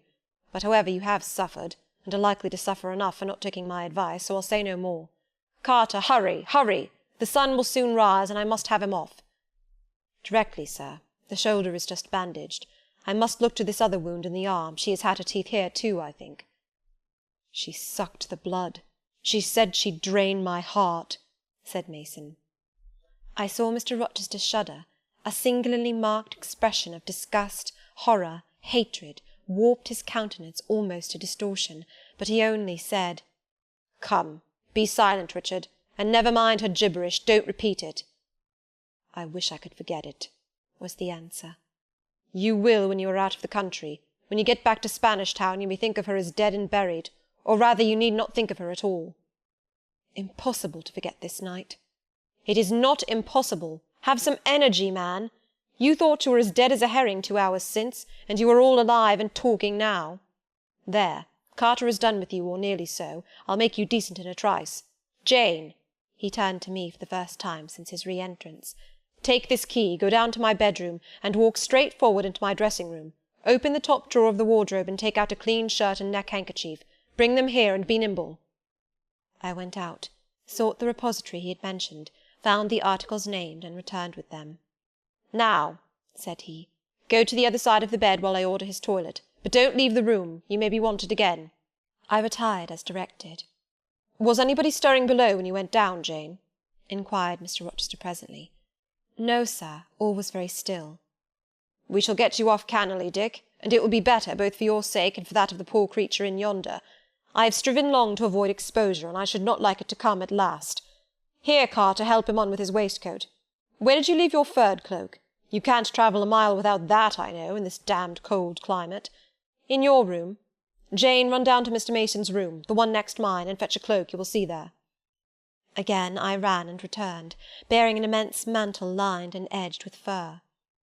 "Now I've another errand for you," said my untiring master. "You must away to my room again. What a mercy you are shod with velvet, Jane. A clod-hopping messenger would never do at this juncture. You must open the middle drawer of my toilet table and take out a little phial and a little glass you will find there. Quick!" I flew thither and back, bringing the desired vessels. "That's well. Now, doctor, I shall take the liberty of administering a dose myself, on my own responsibility. I got this cordial at Rome, of an Italian charlatan, a fellow you would have kicked, Carter. It is not a thing to be used indiscriminately, but it is good upon occasion, as now, for instance. Jane, a little water." He held out the tiny glass, and I half filled it from the water-bottle on a washstand. "That will do. Now wet the lip of the phial." I did so. He measured 12 drops of a crimson liquid, and presented it to Mason. "Drink, Richard. It will give you the heart you lack, for an hour or so." "But will it hurt me? Is it inflammatory?" "Drink! Drink! Drink!" Mr. Mason obeyed, because it was evidently useless to resist. He was dressed now. He still looked pale, but he was no longer gory and sullied. Mr. Rochester let him sit 3 minutes after he had swallowed the liquid. He then took his arm. "Now I am sure you can get on your feet," he said. "Try." The patient rose. "Carter, take him under the other shoulder. Be of good cheer, Richard. Step out, that's it." "I do feel better," remarked Mr. Mason. "I am sure you do. Now, Jane, trip on before us away to the back stairs. Unbolt the side passage door, and tell the driver of the post-chaise you will see in the yard, or just outside, for I told him not to drive his rattling wheels over the pavement, to be ready. We are coming. And, Jane, if any one is about, come to the foot of the stairs and hem." It was by this time 5:30, and the sun was on the point of rising, but I found the kitchen still dark and silent. The side passage door was fastened. I opened it with as little noise as possible. All the yard was quiet, but the gates stood wide open, and there was a post-chaise with horses ready harnessed, and the driver seated on the box, stationed outside. I approached him, and said the gentlemen were coming. He nodded. Then I looked carefully round and listened. The stillness of early morning slumbered everywhere. The curtains were yet drawn over the servants' chamber windows. Little birds were just twittering in the blossom-blanched orchard trees, whose boughs drooped like white garlands over the wall enclosing one side of the yard. The carriage horses stamped from time to time in their closed stables. All else was still. The gentlemen now appeared. Mason, supported by Mr. Rochester and the surgeon, seemed to walk with tolerable ease. They assisted him into the chaise. Carter followed. "Take care of him," said Mr. Rochester to the latter, "and keep him at your house till he is quite well. I shall ride over in a day or two to see how he gets on. Richard, how is it with you?" "The fresh air revives me, Fairfax." "Leave the window open on his side, Carter. There is no wind. Good-bye, Dick." "Fairfax." "Well, what is it?" "Let her be taken care of. Let her be treated as tenderly as may be. Let her—" He stopped, and burst into tears. "I do my best, and have done it, and will do it," was the answer. He shut up the chaise door, and the vehicle drove away. "Yet would to God there was an end of all this," added Mr. Rochester, as he closed and barred the heavy yard gates. This done, he moved with slow step and abstracted air towards a door in the wall bordering the orchard. I, supposing he had done with me, prepared to return to the house. Again, however, I heard him call, "Jane!" He had opened the portal and stood at it, waiting for me. "Come where there is some freshness for a few moments," he said. "That house is a mere dungeon. Don't you feel it so?" "It seems to me a splendid mansion, sir." "The glamour of inexperience is over your eyes," he answered, "and you see it through a charmed medium. You cannot discern that the gilding is slime, and the silk draperies cobwebs, that the marble is sordid slate, and the polished woods mere refuse chips and scaly bark. Now here," he pointed to the leafy enclosure we had entered, "all is real, sweet, and pure." He strayed down a walk edged with box, with apple-trees, pear-trees, and cherry-trees on one side, and a border on the other full of all sorts of old-fashioned flowers, stocks, sweet-williams, primroses, pansies, mingled with southernwood, sweet-briar, and various fragrant herbs. They were fresh now as a succession of April showers and gleams, followed by a lovely spring morning, could make them. The sun was just entering the dappled east, and his light illumined the wreathed and dewy orchard trees and shone down the quiet walks under them. "Jane, will you have a flower?" He gathered a half-blown rose, the first on the bush, and offered it to me. "Thank you, sir." "Do you like this sunrise, Jane? That sky with its high and light clouds which are sure to melt away as the day waxes warm, this placid and balmy atmosphere?" "I do, very much." "You have passed a strange night, Jane." "Yes, sir." "And it has made you look pale. Were you afraid when I left you alone with Mason?" "I was afraid of someone coming out of the inner room." "But I had fastened the door. I had the key in my pocket. I should have been a careless shepherd if I had left a lamb, my pet lamb, so near a wolf's den unguarded. You were safe." "Will Grace Poole live here still, sir?" "Oh, yes, don't trouble your head about her. Put the thing out of your thoughts." "Yet it seems to me your life is hardly secure while she stays." "Never fear. I will take care of myself." "Is the danger you apprehended last night gone by now, sir?" I cannot vouch for that till Mason is out of England, nor even then. To live, for me, Jane, is to stand on a crater crust which may crack and spew fire any day." "But Mr. Mason seems a man easily led. Your influence, sir, is evidently potent with him. He will never set you at defiance or wilfully injure you." "Oh, no, Mason will not defy me, nor, knowing it, will he hurt me. But unintentionally he might in a moment, by one careless word, deprive me, if not of life, yet for ever of happiness." "Tell him to be cautious, sir. Let him know what you fear, and show him how to avert the danger." He laughed sardonically, hastily took my hand, and as hastily threw it from him. "If I could do that, simpleton, where would the danger be? Annihilated in a moment. Ever since I have known Mason, I have only had to say to him, 'Do that,' and the thing has been done. But I cannot give him orders in this case. I cannot say, 'Beware of harming me, Richard,' for it is imperative that I should keep him ignorant that harm to me is possible. Now you look puzzled, and I will puzzle you further. You are my little friend, are you not?" "I like to serve you, sir, and to obey you in all that is right." "Precisely. I see you do. I see genuine contentment in your gait and mien, your eye and face when you are helping me and pleasing me, working for me and with me in, as you characteristically say, all that is right. For if I bid you do what you thought wrong, there would be no light-footed running, no neat-handed alacrity, no lively grace and animated complexion. My friend would then turn to me, quiet and pale, and would say, 'No, sir, that is impossible. I cannot do it, because it is wrong,' and would become immutable as a fixed star. Well, you too have power over me, and may injure me, yet I dare not show you where I am vulnerable, lest, faithful and friendly as you are, you should transfix me at once." "If you have no more to fear from Mr. Mason than you have from me, sir, you are very safe." "God grant it may be so. Here, Jane, is an arbour. Sit down." The arbour was an arch in the wall, lined with ivy. It contained a rustic seat. Mr. Rochester took it, leaving room, however, for me, but I stood before him. "Sit," he said. "The bench is long enough for two. You don't hesitate to take a place at my side, do you? Is that wrong, Jane?" I answered him by assuming it. To refuse would, I felt, have been unwise. "Now, my little friend, while the sun drinks the dew, while all the flowers in this old garden awake and expand, and the birds fetch their young ones' breakfast out of the thornfield, and the early bees do their first spell of work, I'll put a case to you, which you must endeavour to suppose your own. But first look at me, and tell me you are at ease, and not fearing that I err in detaining you, or that you err in staying." "No, sir, I am content." "Well then, Jane, call to aid your fancy. Suppose you were no longer a girl well reared and disciplined, but a wild boy indulged from childhood upwards. Imagine yourself in a remote foreign land. Conceive that you there commit a capital error, no matter of what nature or from what motives, but one whose consequences must follow you through life and taint all your existence.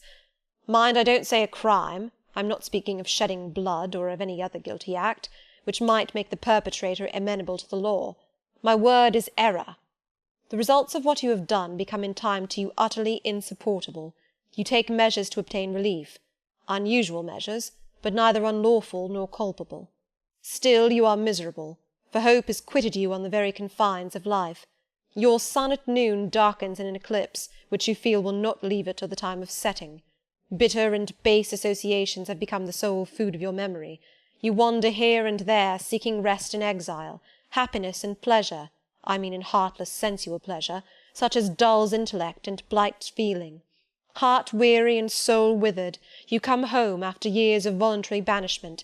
You make a new acquaintance, how or where, no matter. You find in this stranger much of the good and bright qualities which you have sought for 20 years, and never before encountered, and they are all fresh, healthy, without soil and without taint. Such society revives, regenerates. You feel better days come back, higher wishes, purer feelings. You desire to recommence your life, and to spend what remains you of days in a way more worthy of an immortal being. To attain this end, are you justified in overleaping an obstacle of custom, a mere conventional impediment which neither your conscience sanctifies nor your judgment approves?" He paused for an answer, and what was I to say? Oh, for some good spirit to suggest a judicious and satisfactory response! Vain aspiration! The west wind whispered in the ivy round me, but no gentle Ariel borrowed its breath as a medium of speech. The birds sang in the tree-tops, but their song, however sweet, was inarticulate. Again Mr. Rochester propounded his query. Is the wandering and sinful, but now rest-seeking and repentant man, justified in daring the world's opinion in order to attach him for ever this gentle, gracious, genial stranger, thereby securing his own peace of mind and regeneration of life? Sir, I answered, a wanderer's repose or a sinner's reformation should never depend on a fellow creature. Men and women die, philosophers falter in wisdom, and Christians in goodness.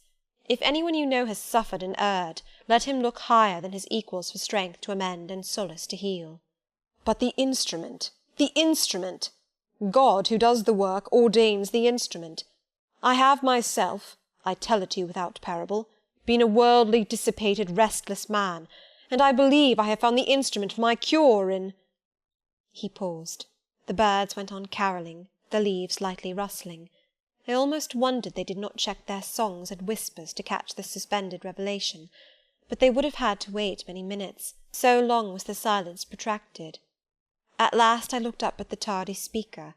He was looking eagerly at me.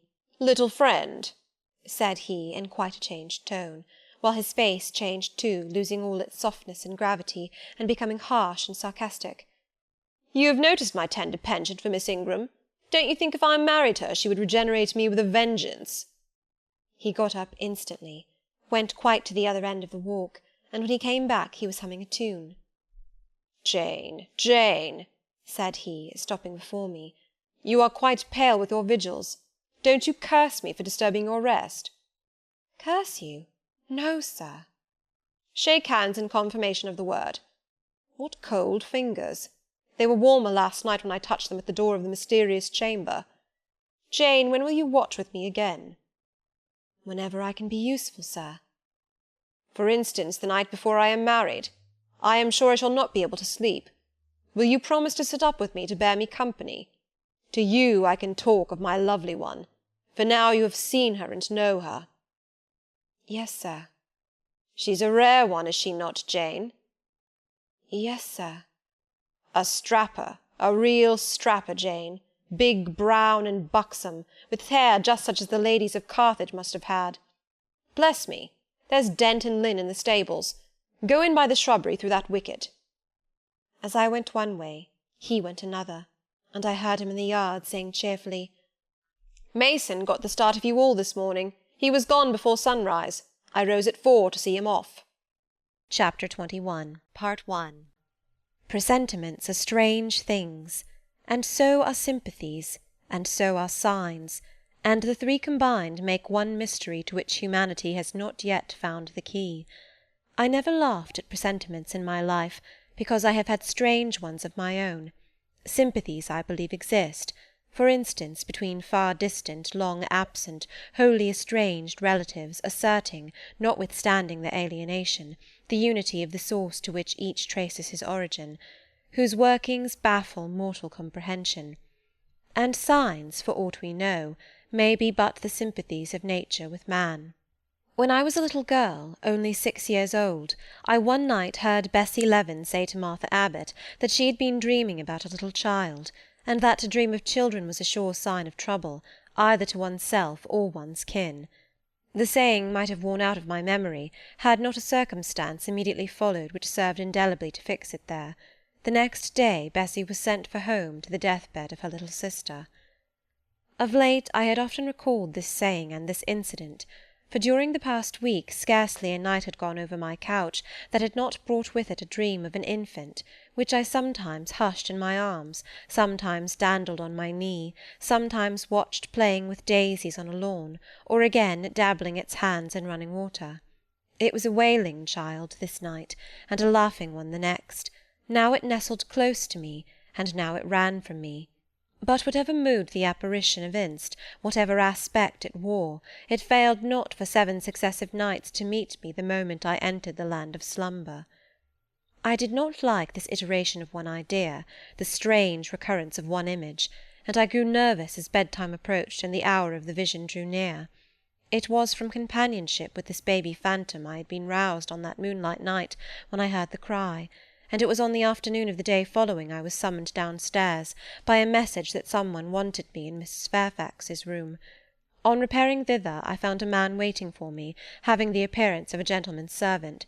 He was dressed in deep mourning, and the hat he held in his hand was surrounded with a crape band. "I dare say you hardly remember me, miss," he said, rising as I entered, "but my name is Levin. I lived coachman with Mrs. Reed when you were at Gateshead, 8 or 9 years since, and I live there still." "Oh, Robert, how do you do? I remember you very well. You used to give me a ride sometimes on Miss Georgiana's bay pony. And how is Bessie? You are married to Bessie?" "Yes, miss. My wife is very hearty, thank you. She brought me another little one about 2 months since. We have 3 now, and both mother and child are thriving." "And are the family well at the house, Robert?" "I am sorry I can't give you better news of them, miss. They are very badly at present, in great trouble." "I hope no one is dead," I said, glancing at his black dress. He too looked down at the crape round his hat and replied, "Mr. John died yesterday was a week, at his chambers in London." "Mr. John?" "Yes." "And how does his mother bear it?" "Why, you see, Miss Eyre, it is not a common mishap. His life has been very wild. These last 3 years he gave himself up to strange ways, and his death was shocking." "I heard from Bessie he was not doing well." "Doing well? He could not do worse. He ruined his health and his estate amongst the worst men and the worst women. He got into debt and into jail. His mother helped him out twice, but as soon as he was free he returned to his old companions and habits. His head was not strong. The knaves he lived amongst fooled him beyond anything I ever heard. He came down to Gateshead about 3 weeks ago and wanted Mrs. to give up all to him. Mrs. refused. Her means have long been much reduced by his extravagance. So he went back again, and the next news was that he was dead. How he died, God knows. They say he killed himself." I was silent. The things were frightful. Robert Levin resumed. "Mrs. had been out of health herself for some time. She had got very stout, but was not strong with it, and the loss of money and fear of poverty were quite breaking her down. The information about Mr. John's death and the manner of it came too suddenly. It brought on a stroke. She was 3 days without speaking, but last Tuesday she seemed rather better. She appeared as if she wanted to say something, and kept making signs to my wife and mumbling. It was only yesterday morning, however, that Bessie understood she was pronouncing your name, and at last she made out the words, 'Bring Jane. Fetch Jane Eyre. I want to speak to her.' Bessie is not sure whether she is in her right mind, or means anything by the words, but she told Miss Reed and Miss Georgiana, and advised them to send for you. The young ladies put it off at first, but their mother grew so restless and said 'Jane, Jane,' so many times, that at last they consented. I left Gateshead yesterday, and if you can get ready, miss, I should like to take you back with me early to-morrow morning." "Yes, Robert, I shall be ready. It seems to me that I ought to go." "I think so too, miss. Bessie said she was sure you would not refuse, but I suppose you will have to ask leave before you can get off." "Yes, and I will do it now." And having directed him into the servants' hall, and recommended him to the care of John's wife and the attentions of John himself, I went in search of Mr. Rochester. He was not in any of the lower rooms. He was not in the yard, the stables, or the grounds. I asked Mrs. Fairfax if she had seen him. Yes, she believed he was playing billiards with Miss Ingram. To the billiard-room I hastened. The click of balls and the hum of voices resounded thence. Mr. Rochester, Miss Ingram, the 2 Misses Eshton, and their admirers, were all busied in the game. It required some courage to disturb so interesting a party. My errand, however, was one I could not defer, so I approached the master where he stood at Miss Ingram's side. She turned as I drew near, and looked at me haughtily. Her eyes seemed to demand, "What can the creeping creature want now?" And when I said in a low voice, "Mr. Rochester," she made a movement as if tempted to order me away. I remember her appearance at the moment. It was very graceful and very striking.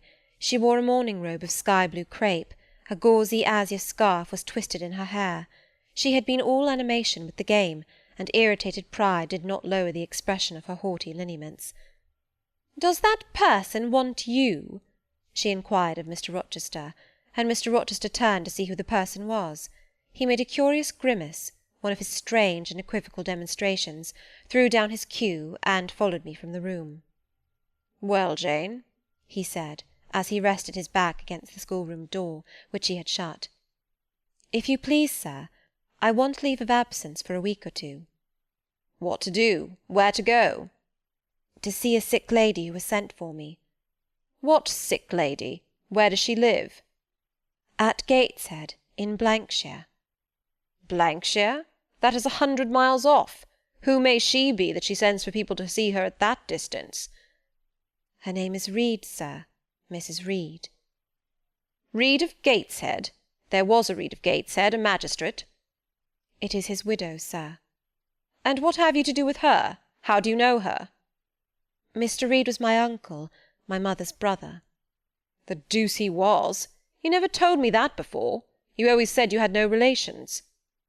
"None that would own me, sir. Mr. Reed is dead, and his wife cast me off." "Why?" "Because I was poor and burdensome, and she disliked me." "But Reed left children. You must have cousins. The George Lane was talking of a Reed of Gateshead yesterday, who, he said, was one of the veriest rascals on town, and Ingram was mentioning a Georgiana Reed of the same place, who was much admired for her beauty a season or two ago in London." "John Reed is dead too, sir. He ruined himself and half ruined his family, and is supposed to have committed suicide. The news so shocked his mother that it brought on an apoplectic attack." "And what good can you do her? Nonsense, Jane. I would never think of running 100 miles to see an old lady, who will perhaps be dead before you reach her. Besides, you say she cast you off." "Yes, sir, but that is long ago, and when her circumstances were very different. I could not be easy to neglect her wishes now." "How long will you stay?"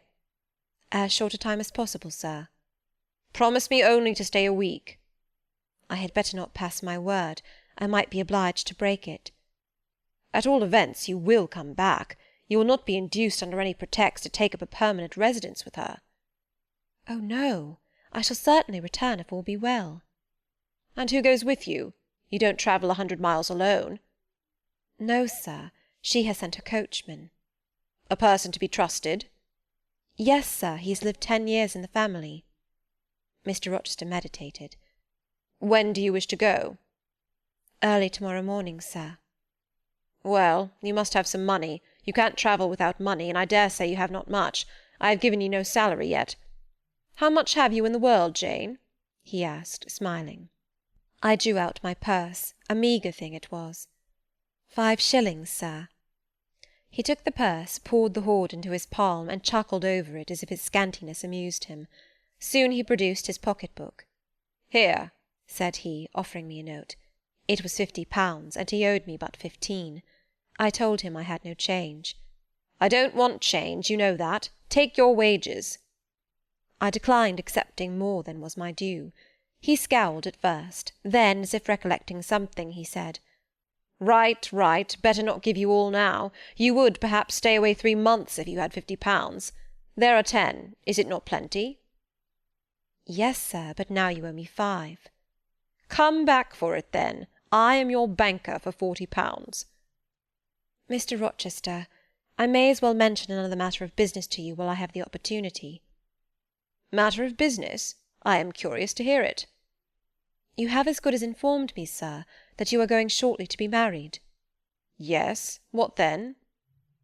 "In that case, sir, Adele ought to go to school.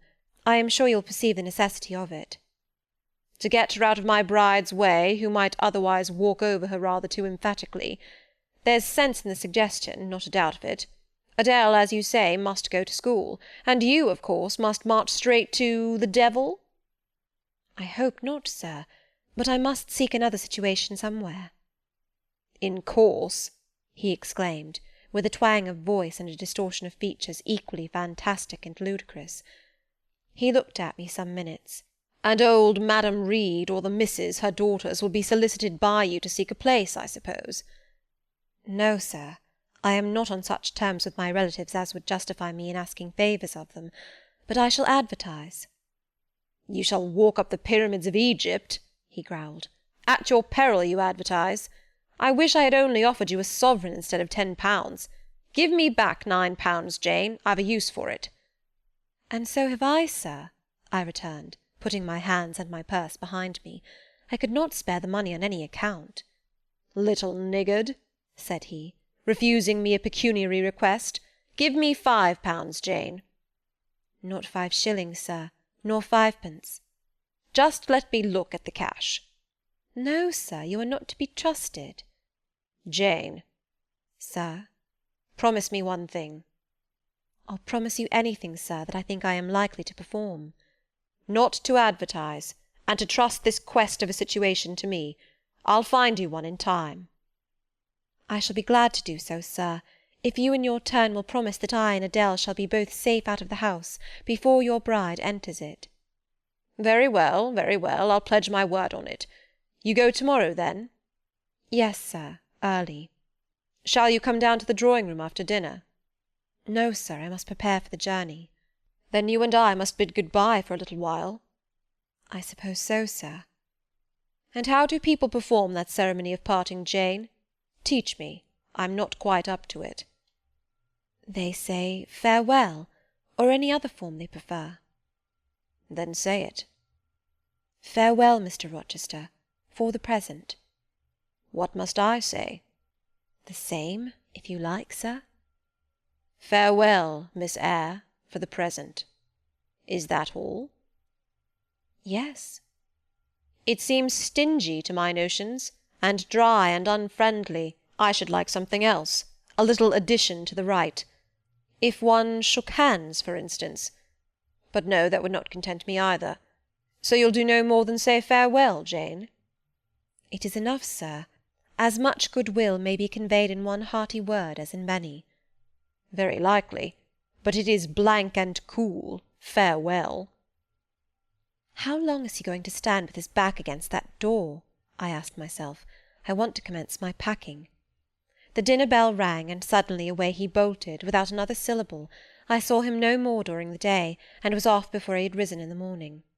I reached the lodge at Gateshead about 5 o'clock in the afternoon of the 1st of May. I stepped in there before going up to the hall. It was very clean and neat. The ornamental windows were hung with little white curtains, the floor was spotless, the grate and fire-irons were burnished bright, and the fire burnt clear. Bessie sat on the hearth, nursing her last-born, and Robert and his sister played quietly in a corner. "Bless you, I knew you would come!" exclaimed Mrs. Leaven as I entered. "Yes, Bessie," said I, after I had kissed her, "and I trust I am not too late. How is Mrs. Reed? Alive still, I hope?" "Yes, she is alive, and more sensible and collected than she was. The doctor says she may linger a week or 2 yet, but he hardly thinks she will finally recover." "Has she mentioned me lately?" "She was talking of you only this morning, and wishing you would come, but she is sleeping now, or was 10 minutes ago when I was up at the house. She generally lies in a kind of lethargy all the afternoon, and wakes up about 6 or 7. Will you rest yourself here an hour, miss, and then I will go up with you?" Robert here entered, and Bessie laid her sleeping child in the cradle, and went to welcome him. Afterwards she insisted on my taking off my bonnet and having some tea, for she said I looked pale and tired.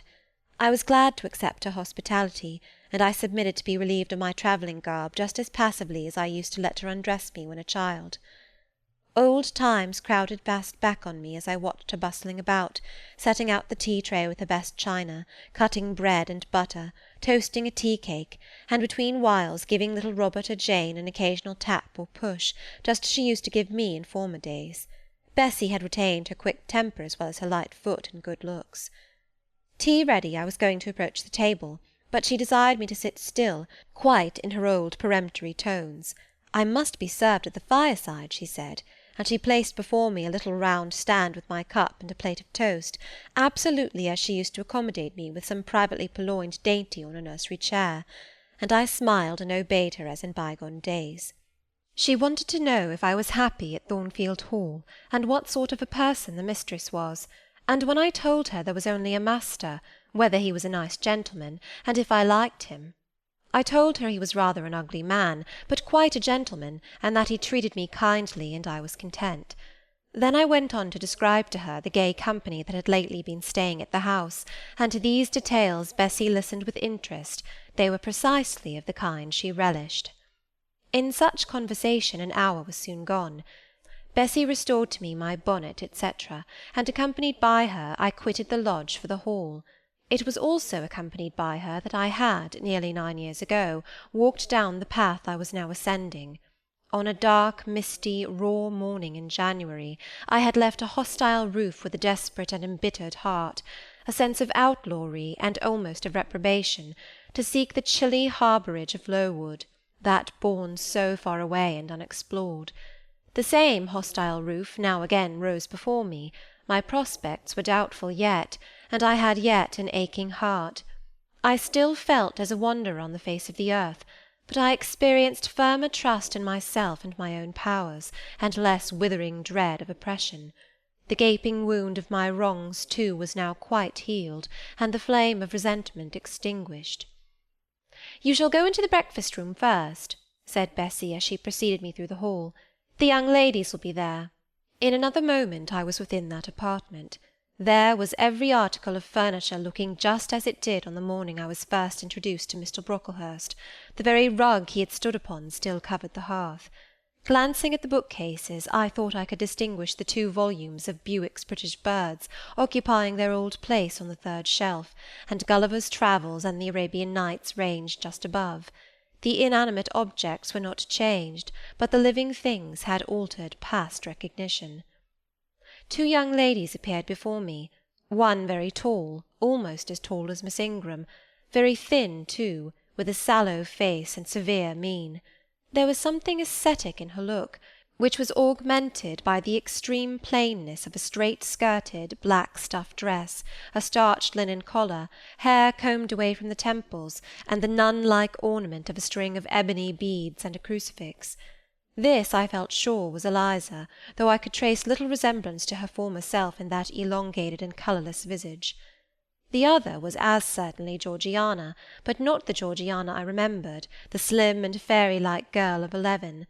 This was a full-blown, very plump damsel, fair as waxwork, with handsome and regular features, languishing blue eyes, and ringleted yellow hair. The hue of her dress was black too, but its fashion was so different from her sister's, so much more flowing and becoming, it looked as stylish as the others looked puritanical. In each of the sisters there was one trait of the mother, and only one. The thin and pallid elder daughter had her parents' cairngorm eye. The blooming and luxuriant younger girl had her contour of jaw and chin, perhaps a little softened, but still imparting an indescribable hardness to the countenance otherwise so voluptuous and buxom. Both ladies, as I advanced, rose to welcome me, and both addressed me by the name of Miss Eyre. Eliza's greeting was delivered in a short, abrupt voice, without a smile, and then she sat down again, fixed her eyes on the fire, and seemed to forget me. Georgiana added to her "How do you do?" several commonplaces about my journey, the weather, and so on, uttered in rather a drawling tone, and accompanied by sundry side glances that measured me from head to foot, now traversing the folds of my drab merino pelisse, and now lingering on the plain trimming of my cottage bonnet. Young ladies have a remarkable way of letting you know that they think you a quiz, without actually saying the words. A certain superciliousness of look, coolness of manner, nonchalance of tone, express fully their sentiments on the point, without committing them by any positive rudeness in word or deed. A sneer, however, whether covert or open, had now no longer that power over me it once possessed. As I sat between my cousins, I was surprised to find how easy I felt under the total neglect of the one and the semi-sarcastic attentions of the other. Eliza did not mortify, nor Georgiana ruffle me. The fact was, I had other things to think about.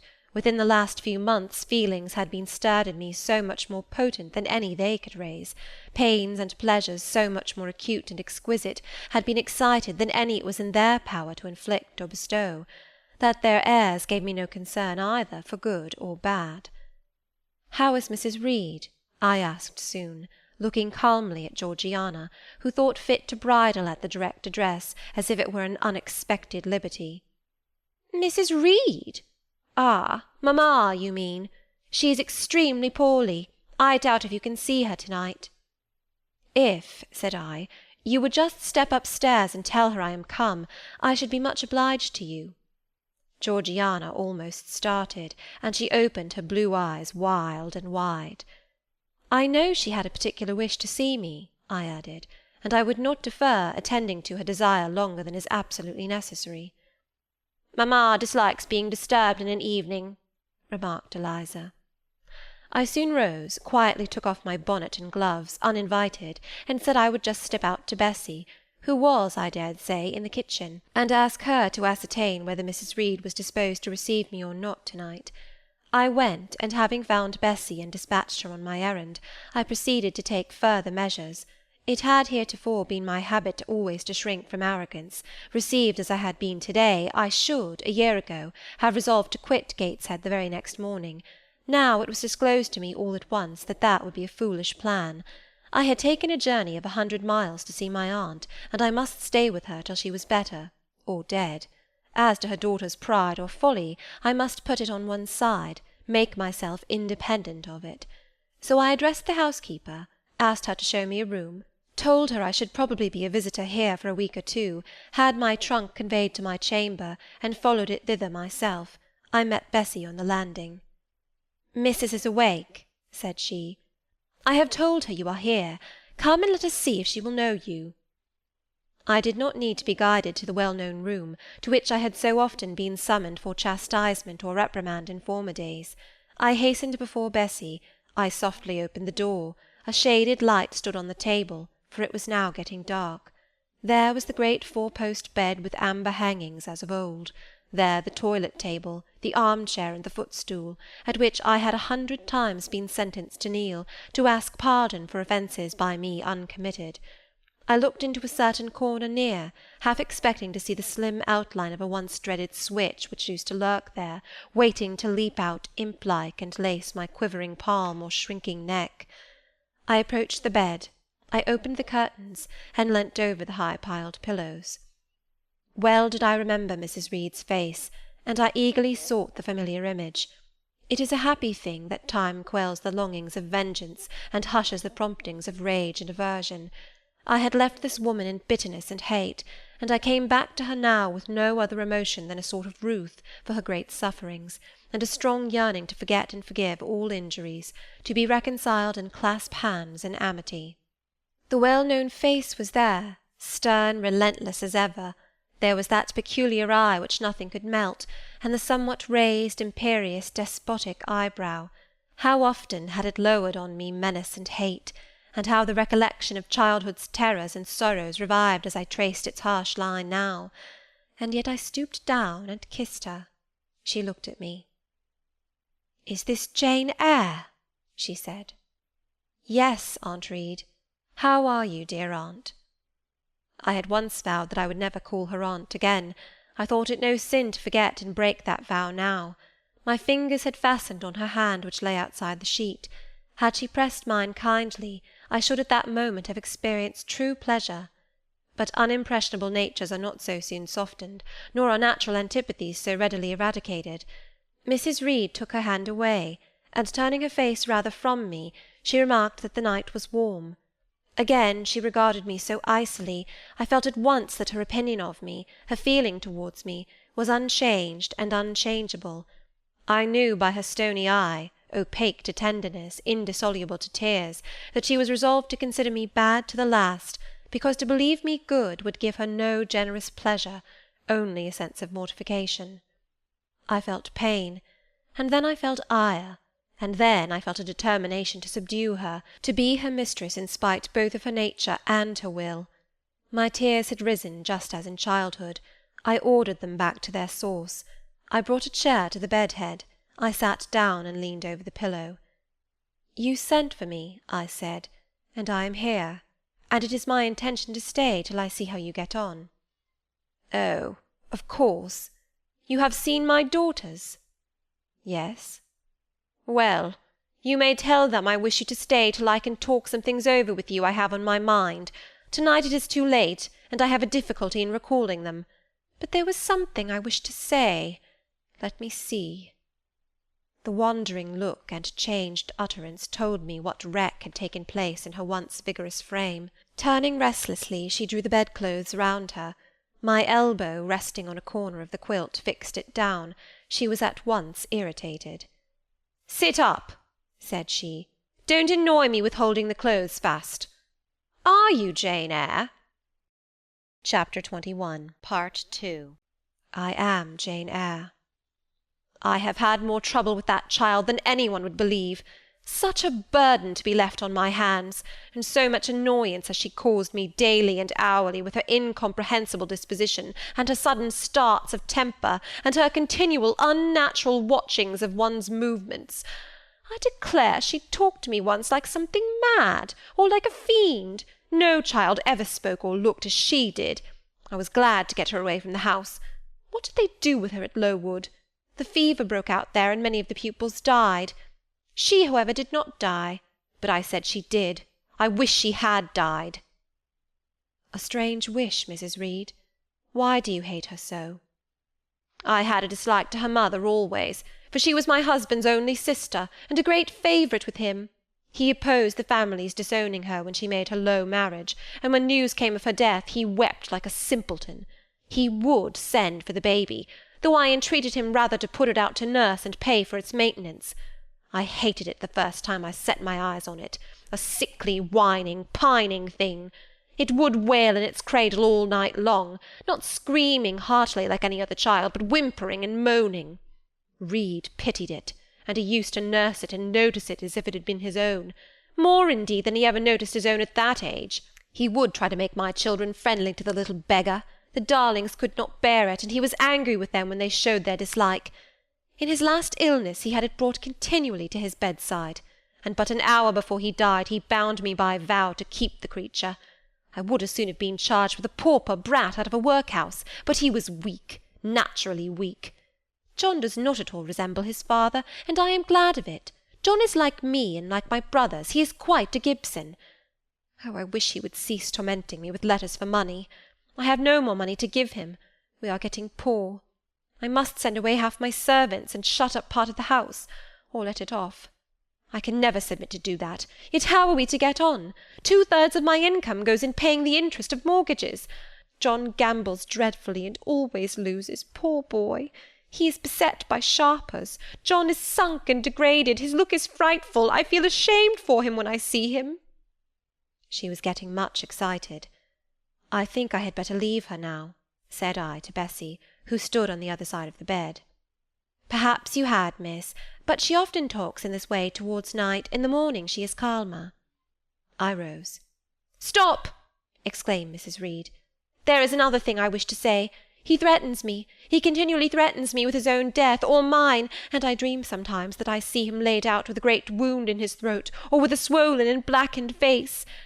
I am come to a strange pass. I have heavy troubles. What is to be done? How is the money to be had? Bessy now endeavoured to persuade her to take a sedative draught. She succeeded with difficulty. Soon after, Mrs. Reed grew more composed, and sank into a dozing state. I then left her. More than 10 days elapsed before I had again any conversation with her. She continued either delirious or lethargic, and the doctor forbade everything which could painfully excite her. Meantime I got on as well as I could with Georgiana and Eliza. They were very cold indeed at first. Eliza would sit half the day sewing, reading, or writing, and scarcely utter a word either to me or her sister. Georgiana would chatter nonsense to her canary-bird by the hour, and take no notice of me. But I was determined not to seem at a loss for occupation or amusement. I had brought my drawing materials with me, and they served me for both. Provided with a case of pencils and some sheets of paper, I used to take a seat apart from them, near the window, and busy myself in sketching fancy vignettes, representing any scene that happened momentarily to shape itself in the ever-shifting kaleidoscope of imagination. A glimpse of sea between 2 rocks, the rising moon, and a ship crossing its disk, a group of reeds and water-flags, and a naiad's head, crowned with lotus-flowers rising out of them, an elf sitting in a hedge-sparrow's nest, under a wreath of hawthorn bloom. One morning I fell to sketching a face. What sort of a face it was to be I did not care or know. I took a soft black pencil, gave it a broad point, and worked away. Soon I had traced on the paper a broad and prominent forehead, and a square lower outline of visage. That contour gave me pleasure. My fingers proceeded actively to fill it with features. Strongly marked horizontal eyebrows must be traced under that brow. Then followed naturally a well-defined nose, with a straight ridge and full nostrils. then a flexible-looking mouth, by no means narrow, then a firm chin, with a decided cleft down the middle of it. Of course some black whiskers were wanted, and some jetty hair tufted on the temples and waved above the forehead. Now for the eyes. I had left them to the last because they required the most careful working. I drew them large, I shaped them well. The eyelashes I traced long and sombre, the irids lustrous and large. Good, but not quite the thing, I thought, as I surveyed the effect. They want more force and spirit. And I wrought the shades blacker, that the lights might flash more brilliantly. A happy touch or two secured success. There, I had a friend's face under my gaze, and what did it signify that those young ladies turned their backs on me? I looked at it. I smiled at the speaking likeness. I was absorbed and content. "Is that a portrait of someone you know?" asked Eliza, who had approached me unnoticed. I responded that it was merely a fancy head, and hurried it beneath the other sheets. Of course I lied. It was, in fact, a very faithful representation of Mr. Rochester. But what was that to her, or to anyone but myself? Georgiana also advanced to look. The other drawings pleased her much, but she called that "an ugly man." They both seemed surprised at my skill. I offered to sketch their portraits, and each in turn sat for a pencil outline. Then Georgiana produced her album. I promised to contribute a water-colour drawing. This put her at once into good humour. She proposed a walk in the grounds. Before we had been out 2 hours, we were deep in a confidential conversation. She had favoured me with a description of the brilliant winter she had spent in London 2 seasons ago, of the admiration she had there excited, the attention she had received, and I even got hints of the titled conquests she had made. In the course of the afternoon and evening these hints were enlarged on. Various soft conversations were reported, and sentimental scenes represented, and in short a volume of a novel of fashionable life was that day improvised by her for my benefit. The communications were renewed from day to day. They always ran on the same theme, herself, her loves and woes. It was strange she never once adverted either to her mother's illness or her brother's death, or the present gloomy state of the family prospects. Her mind seemed wholly taken up with reminiscences of past gaiety, and aspirations after dissipations to come. She passed about 5 minutes each day in her mother's sick-room, and no more. Eliza still spoke little. She had evidently no time to talk. I never saw a busier person than she seemed to be, yet it was difficult to say what she did, or rather to discover any result of her diligence. She had an alarm to call her up early. I know not how she occupied herself before breakfast, but after that meal she divided her time into regular portions, and each hour had its allotted task. 3 times a day she studied a little book, which I found on inspection was a common prayer-book. I asked her once what was the great attraction of that volume, and she said, "The rubric." 3 hours a day she gave to stitching with gold thread the border of a square crimson cloth, almost large enough for a carpet. In answer to my inquiries after the use of this article, she informed me it was a covering for the altar of a new church lately erected near Gateshead. 2 hours she devoted to her diary, 2 to working by herself in the kitchen garden, and 1 to the regulation of her accounts. She seemed to want no company, no conversation. I believe she was happy in her way. This routine sufficed for her, and nothing annoyed her so much as the occurrence of any incident which forced her to vary its clockwork regularity. She told me one evening, when more disposed to be communicative than usual, that John's conduct and the threatened ruin of the family had been a source of profound affliction to her, but she had now, she said, settled her mind and formed her resolution. Her own fortune she had taken care to secure, and when her mother died, and it was wholly improbable, she tranquilly remarked, that she should either recover or linger long, she would execute a long-cherished project, seek a retirement where punctual habits would be permanently secured from disturbance, and place safe barriers between herself and a frivolous world. I asked if Georgiana would accompany her. "Of course not. Georgiana and she had nothing in common. They never had had. She would not be burdened with her society for any consideration. Georgiana should take her own course, and she, Eliza, would take hers." Georgiana, when not unburdening her heart to me, spent most of her time in lying on the sofa, fretting about the dullness of the house, and wishing over and over again that her aunt Gibson would send her an invitation up to town. "It would be so much better," she said, "if she could only get out of the way for a month or 2 till all was over." I did not ask what she meant by all being over, but I suppose she referred to the expected decease of her mother and the gloomy sequel of funeral rites. Eliza generally took no more notice of her sister's indolence and complaints than if no such murmuring, lounging object had been before her.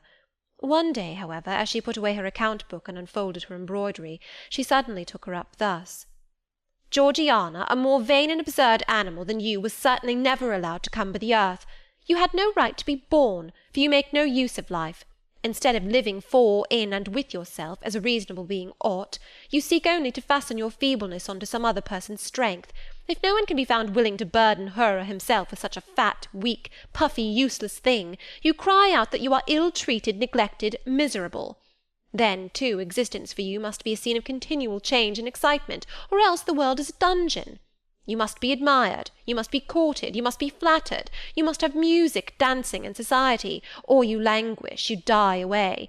Have you no sense to devise a system which will make you independent of all efforts, and all wills but your own? Take one day, share it into sections, to each section apportion its task, leave no stray unemployed quarters of an hour, 10 minutes, 5 minutes, include all, do each piece of business in its turn with method, with rigid regularity. The day will close almost before you are aware it has begun, and you are indebted to no one for helping you to get rid of one vacant moment. You have had to seek no one's company, conversation, sympathy, forbearance. You have lived, in short, as an independent being ought to do.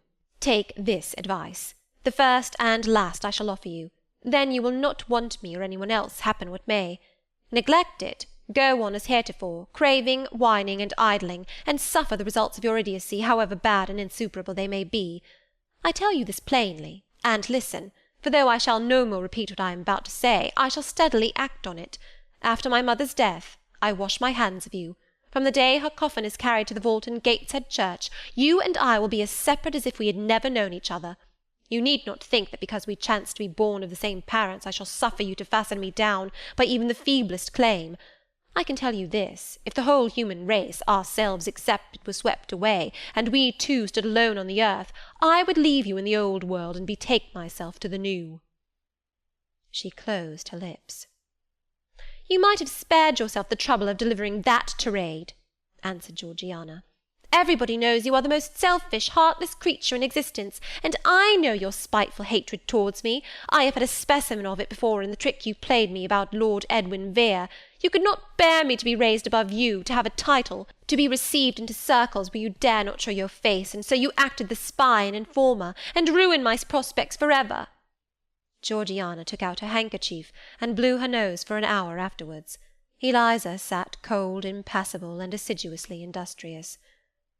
True, generous feeling is made small account of by some, but here were two natures rendered, the one intolerably acrid, the other despicably savourless for the want of it. Feeling without judgment is a washy draught indeed, but judgment untempered by feeling is too bitter and husky a morsel for human deglution. It was a wet and windy afternoon. Georgiana had fallen asleep on the sofa over the perusal of a novel. Eliza was gone to attend a Saint's Day service at the new church, for in matters of religion she was a rigid formalist. No weather ever prevented the punctual discharge of what she considered her devotional duties. Fair or foul, she went to church thrice every Sunday, and as often on week-days as there were prayers. I bethought myself to go upstairs and see how the dying woman sped, who lay there almost unheeded. The very servants paid her but a remittent attention. The hired nurse, being little looked after, would slip out of the room whenever she could. Bessie was faithful, but she had her own family to mind, and could only occasionally come to the hall. I found the sick-room unwatched, as I had expected. No nurse was there. The patient lay still, and seemingly lethargic, her livid face sunk in the pillows. The fire was dying in the grate. I renewed the fuel, rearranged the bedclothes, gazed a while on her who could not now gaze on me, and then I moved away to the window. The rain beat strongly against the panes, the wind blew tempestuously. One lies there, I thought, who will soon be beyond the war of earthly elements. Whither will that spirit, now struggling to quit its material tenement, flit when at length released? In pondering the great mystery, I thought of Helen Burns, recalled her dying words, her faith, her doctrine of the equality of disembodied souls. I was still listening in thought to her well-remembered tones, still picturing her pale and spiritual aspect, her wasted face and her sublime gaze, as she lay on her placid death-bed, and whispered her longing to be restored to her divine Father's bosom, when a feeble voice murmured from the couch behind, "Who is that?" I knew Mrs. Reed had not spoken for days. Was she reviving? I went up to her. "It is I, Aunt Reed." "Who? I?" was her answer. "Who are you?"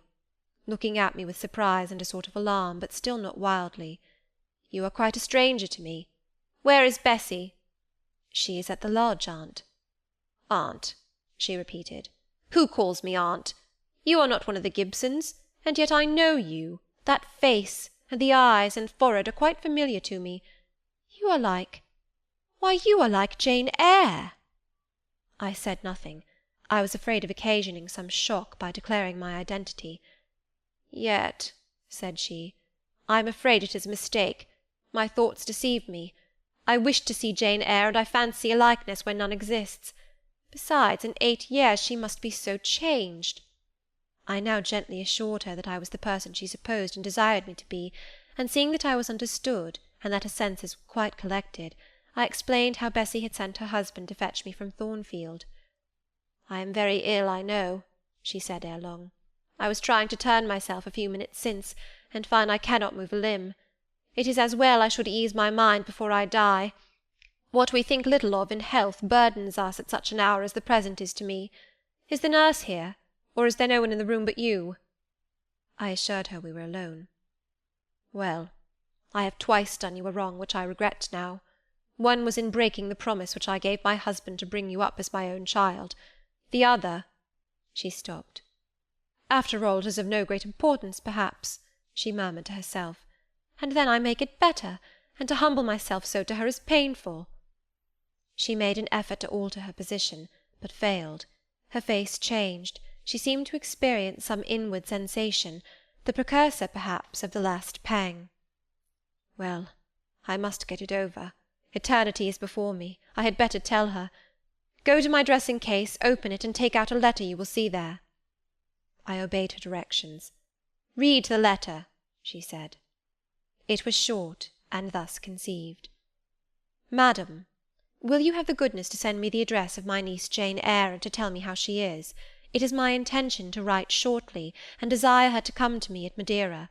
Providence has blessed my endeavours to secure a competency, and as I am unmarried and childless, I wish to adopt her during my life, and bequeath her at my death whatever I may have to leave. I am, madam, etc., etc., John Eyre, Madeira." It was dated 3 years back. "Why did I never hear of this?" I asked. "Because I disliked you too fixedly and thoroughly ever to lend a hand in lifting you to prosperity. I could not forget your conduct to me, Jane, the fury with which you once turned on me, the tone in which you declared you abhorred me, the worst of anybody in the world, the unchildlike look and voice with which you affirmed that the very thought of me made you sick, and asserted that I had treated you with miserable cruelty. I could not forget my own sensations when you thus started up and poured out the venom of your mind. I felt fear as if an animal that I had struck or pushed had looked up at me with human eyes and cursed me in a man's voice. Bring me some water. Oh, make haste!" "Dear Mrs. Reed," said I, as I offered her the draught she required, "think no more of all this. Let it pass away from your mind. Forgive me for my passionate language. I was a child then. 8, 9 years have passed since that day." She heeded nothing of what I said, but when she had tasted the water and drawn breath, she went on thus. "I tell you I could not forget it, and I took my revenge. For you to be adopted by your uncle and placed in an estate of ease and comfort was what I could not endure. I wrote to him. I said I was sorry for his disappointment, but Jane Eyre was dead. She had died of typhus fever at Lowood.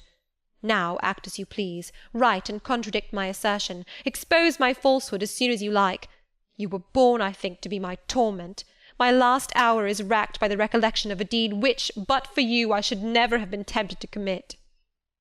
"If you could be persuaded to think no more of it, aunt, and to regard me with kindness and forgiveness—" "You have a very bad disposition," said she, "and one to this day I feel it impossible to understand.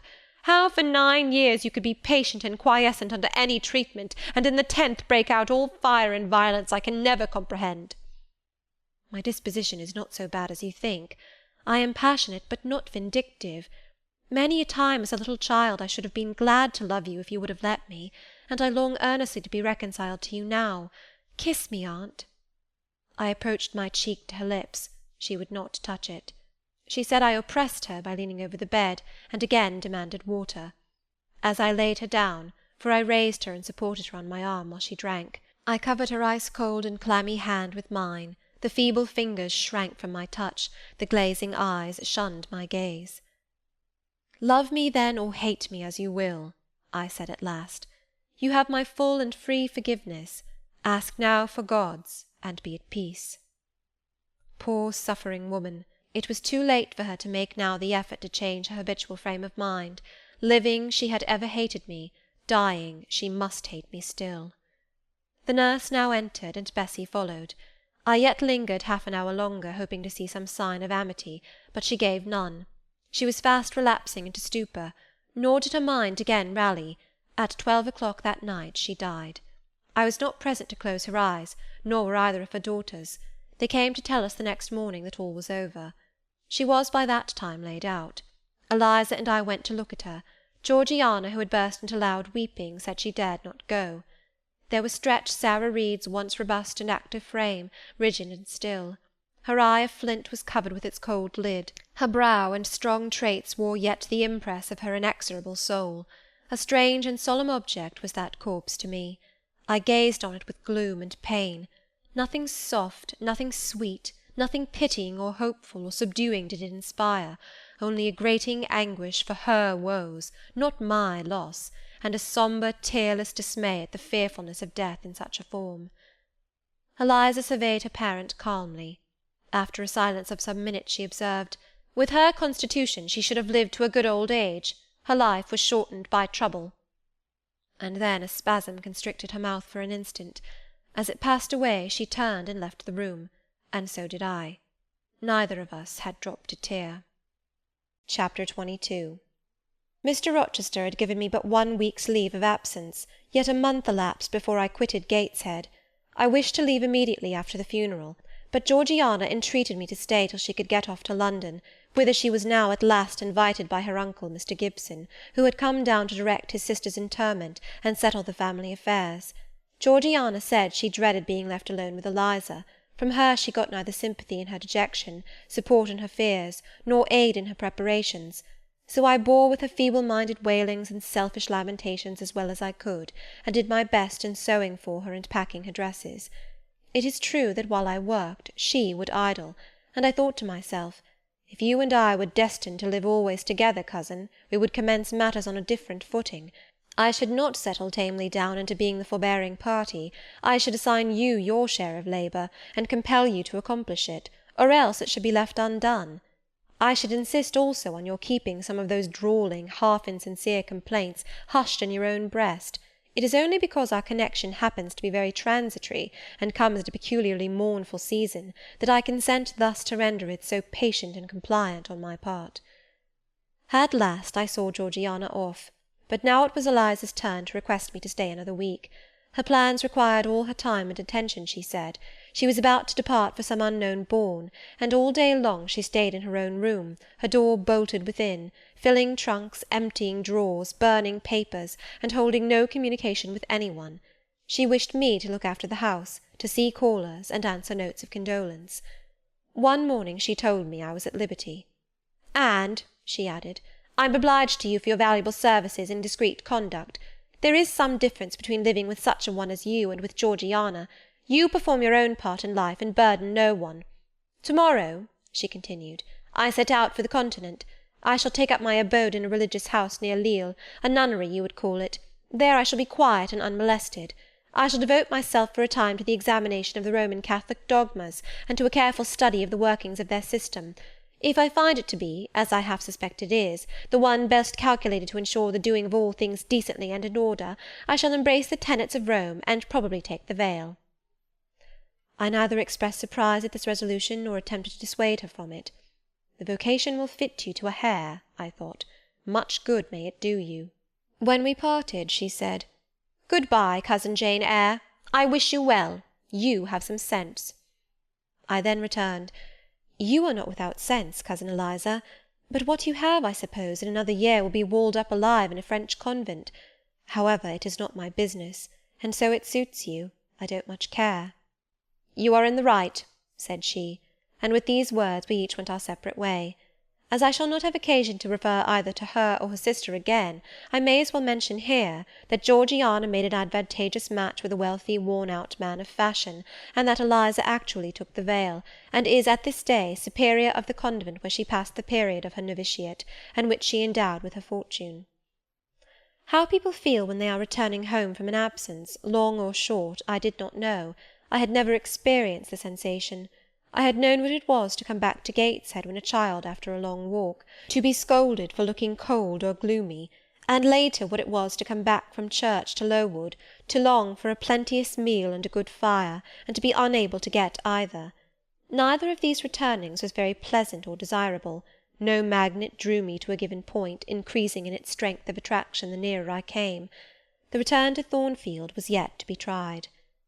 My journey seemed tedious, very tedious.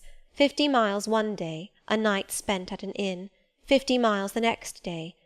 During the first 12 hours I thought of Mrs. Reed in her last moments. I saw her disfigured and discoloured face, and heard her strangely altered voice.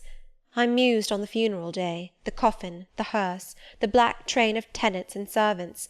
Few was the number of relatives, the gaping vault, the silent church, the solemn service. Then I thought of Eliza and Georgiana. I beheld one the cynosure of a ball-room, the other the inmate of a convent cell, and I dwelt on and analysed their separate peculiarities of person and character. The evening arrival at the great town scattered these thoughts. Night gave them quite another turn. Laid down on my traveller's bed, I left reminiscence for anticipation. I was going back to Thornfield, but how long was I to stay there? Not long, of that I was sure. I had heard from Mrs. Fairfax in the interim of my absence. The party at the Hall was dispersed. Mr. Rochester had left for London 3 weeks ago, but he was then expected to return in a fortnight. Mrs. Fairfax surmised that he was gone to make arrangements for his wedding, as he had talked of purchasing a new carriage. She said the idea of his marrying Miss Ingram still seemed strange to her, but from what everybody said, and from what she herself had seen, she could no longer doubt that the event would shortly take place. "You would be strangely incredulous if you did doubt it," was my mental comment. "I don't doubt it." The question followed, where was I to go? I dreamt of Miss Ingram all the night. In a vivid morning dream I saw her closing the gates of Thornfield against me, and pointing me out another road, and Mr. Rochester looked on with his arms folded, smiling sardonically, as it seemed, at both her and me. I had not notified to Mrs. Fairfax the exact day of my return, for I did not wish either car or carriage to meet me at Millcote.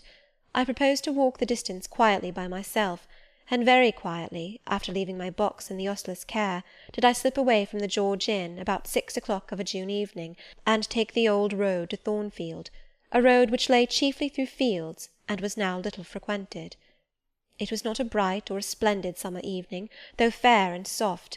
The haymakers were at work all along the road, and the sky, though far from cloudless, was such as promised well for the future.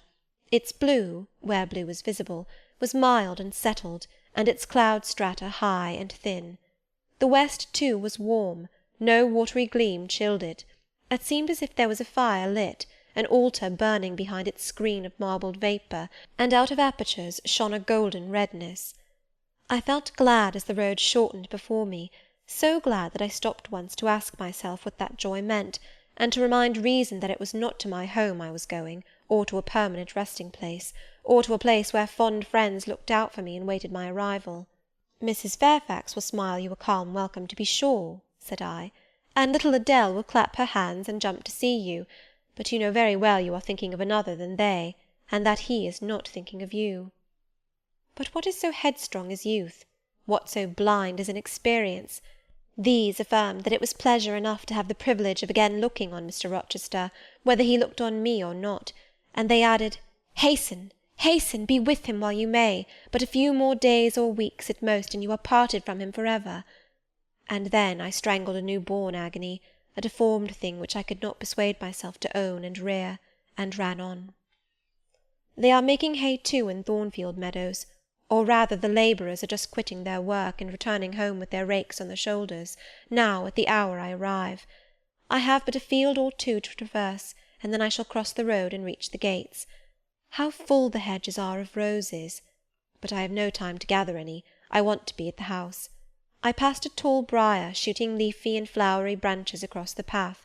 I see the narrow stile with stone steps, and I see Mr. Rochester sitting there, a book and a pencil in his hand.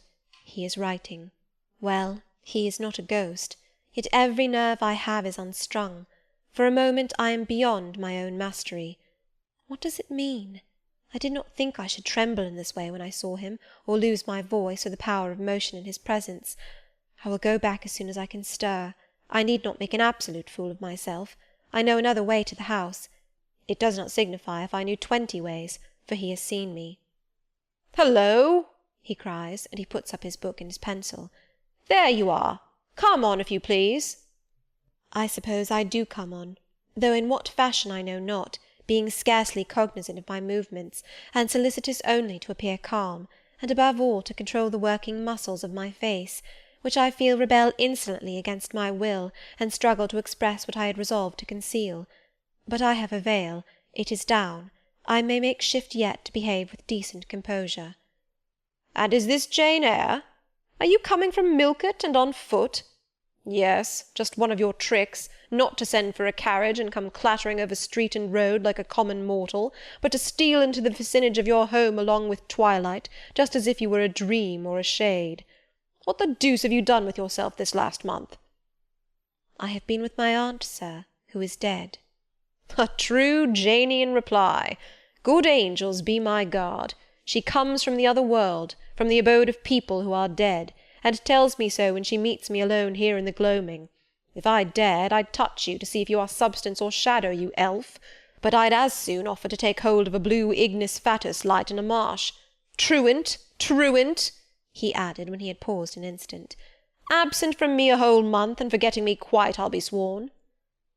I knew there would be pleasure in meeting my master again, even though broken by the fear that he was so soon to cease to be my master, and by the knowledge that I was nothing to him. But there was ever in Mr. Rochester, so at least I thought, such a wealth of the power of communicating happiness, that to taste but of the crumbs he scattered to stray and stranger birds like me was to feast genially. His last words were balm. They seemed to imply that it imported something to him whether I forgot him or not. And he had spoken of Thornfield as my home. Would that it were my home! He did not leave the stile, and I hardly liked to ask to go by. I inquired soon if he had not been to London. Yes, I suppose you found that out by second sight. Mrs. Fairfax told me in a letter. And did she inform you what I went to do? Oh, yes, sir. Everybody knew your errand. You must see the carriage, Jane, and tell me if you don't think it will suit Mrs. Rochester exactly, and whether she won't look like Queen Boadicea, leaning back against those purple cushions. I wish, Jane, I were a trifle better adapted to match with her externally. Tell me now, fairy as you are, can't you give me a charm or a philtre or something of that sort, to make me a handsome man? It would be past the power of magic, sir. And in thought I added, a loving eye is all the charm needed. To such you are handsome enough, or rather your sternness has a power beyond beauty. Mr. Rochester had sometimes read my unspoken thoughts with an acumen to me incomprehensible. In the present instance he took no notice of my abrupt vocal response, but he smiled at me with a certain smile he had of his own, and which he used but on rare occasions. He seemed to think it too good for common purposes. It was the real sunshine of feeling. He shed it over me now. "Pass, Janet," said he, making room for me to cross the stile. "Go up home, and stay your weary little wandering feet at a friend's threshold." All I had now to do was to obey him in silence. No need for me to colloquize further. I got over the stile without a word, and meant to leave him calmly. An impulse held me fast, a force turned me round. I said, or something in me said, and in spite of me, "Thank you, Mr. Rochester, for your great kindness. I am strangely glad to get back again to you, and wherever you are is my home. my only home. I walked on so fast that even he could hardly have overtaken me had he tried. Little Adele was half wild with delight when she saw me. Mrs. Fairfax received me with her usual plain friendliness. Leah smiled, and even Sophy bid me bonsoir with glee. This was very pleasant. There is no happiness like that of being loved by your fellow creatures, and feeling that your presence is an addition to their comfort. I that evening shut my eyes resolutely against the future. I stopped my ears against the voice that kept warning me of near separation and coming grief. When tea was over, and Mrs. Fairfax had taken her knitting, and I had assumed a low seat near her, and Adele, kneeling on the carpet, had nestled close up to me, and a sense of mutual affection seemed to surround us with a ring of golden peace, I uttered a silent prayer that we might not be parted far or soon. But when, as we thus sat, Mr. Rochester entered, unannounced, and looking at us seemed to take pleasure in the spectacle of a group so amicable, when he said he supposed the old lady was all right now that she had got her adopted daughter back again, and added that he saw Adele was prête à croquer sa petite maman anglaise, I half ventured to hope that he would, even after his marriage, keep us together somewhere under the shelter of his protection, and not quite exiled from the sunshine of his presence. A fortnight of dubious calm succeeded my return to Thornfield Hall. Nothing was said of the master's marriage, and I saw no preparation going on for such an event. Almost every day I asked Mrs. Fairfax if she had yet heard anything decided. Her answer was always in the negative. Once she said she had actually put the question to Mr. Rochester as to when he was going to bring his bride home, but he had answered her only by a joke and one of his queer looks, and she could not tell what to make of him. One thing surprised me, and that was, there were no journeyings backward and forward, no visits to Ingram Park. To be sure, it was 20 miles off, on the borders of another county, but what was that distance to an ardent lover? To so practised and indefatigable a horseman as Mr. Rochester, it would be but a morning's ride. I began to cherish hopes I had no right to conceive, that the match was broken off, that rumour had been mistaken, that one or both parties had changed their minds. I used to look at my master's face to see if it was sad or fierce, but I could not remember the time when it had been so uniformly clear of clouds or evil feelings. If, in the moments I and my pupil spent with him, I lacked spirits and sank into inevitable dejection, he became even gay. Never had he called me more frequently to his presence, never been kinder to me when there, and alas, never had I loved him so well.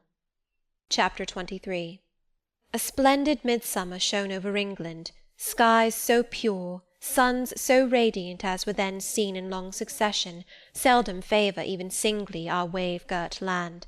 It was as if a band of Italian days had come from the south, like a flock of glorious passenger birds, and lighted to rest them on the cliffs of Albion.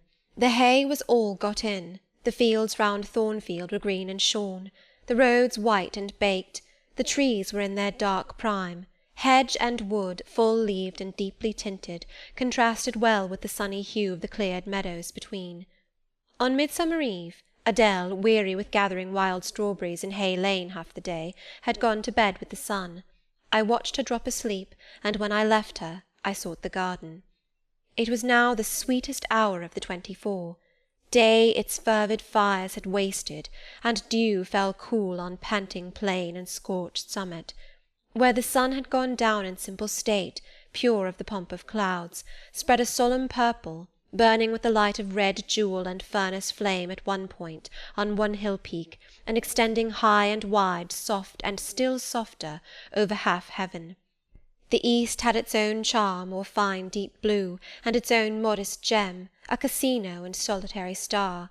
Soon it would boast the moon, but she was yet beneath the horizon. I walked a while on the pavement, but a subtle, well-known scent, that of a cigar, stole from some window. I saw the library casement open a hand's breadth. I knew I might be watched thence, so I went apart into the orchard. No nook in the grounds more sheltered and more Eden-like. It was full of trees, it bloomed with flowers. A very high wall shut it out from the court on one side. On the other, a beech avenue screened it from the lawn. At the bottom was a sunk fence, its sole separation from lonely fields, a winding walk bordered with laurels and terminating in a giant horse-chestnut, circled at the base by a seat, led down to the fence. Here one could wander unseen. While such honey-dew fell, such silence reigned, such gloaming gathered, I felt as if I could haunt such shade for ever, but in threading the flower and fruit parterres at the upper part of the enclosure, enticed there by the light the now rising moon cast on this more open quarter, my step is stayed, not by sound, not by sight, but once more by a warning fragrance. Sweetbriar and southernwood, jasmine, pink, and rose have long been yielding their evening sacrifice of incense. This new scent is neither of shrub nor flower. It is, I know it well, it is Mr. Rochester's cigar. I look round and I listen. I see trees laden with ripening fruit. I hear a nightingale warbling in a wood half a mile off. No moving form is visible, no coming step audible, but that perfume increases. I must flee. I make for the wicket leading to the shrubbery, and I see Mr. Rochester entering. I step aside into the ivy recess. He will not stay long. He will soon return whence he came, and if I sit still he will never see me. But no, eventide is as pleasant to him as to me, and this antique garden as attractive, and he strolls on, now lifting the gooseberry-tree branches to look at the fruit, large as plums, with which they are laden, now taking a ripe cherry from the wall, now stooping toward a knot of flowers, either to inhale their fragrance or to admire the dew-beads on their petals.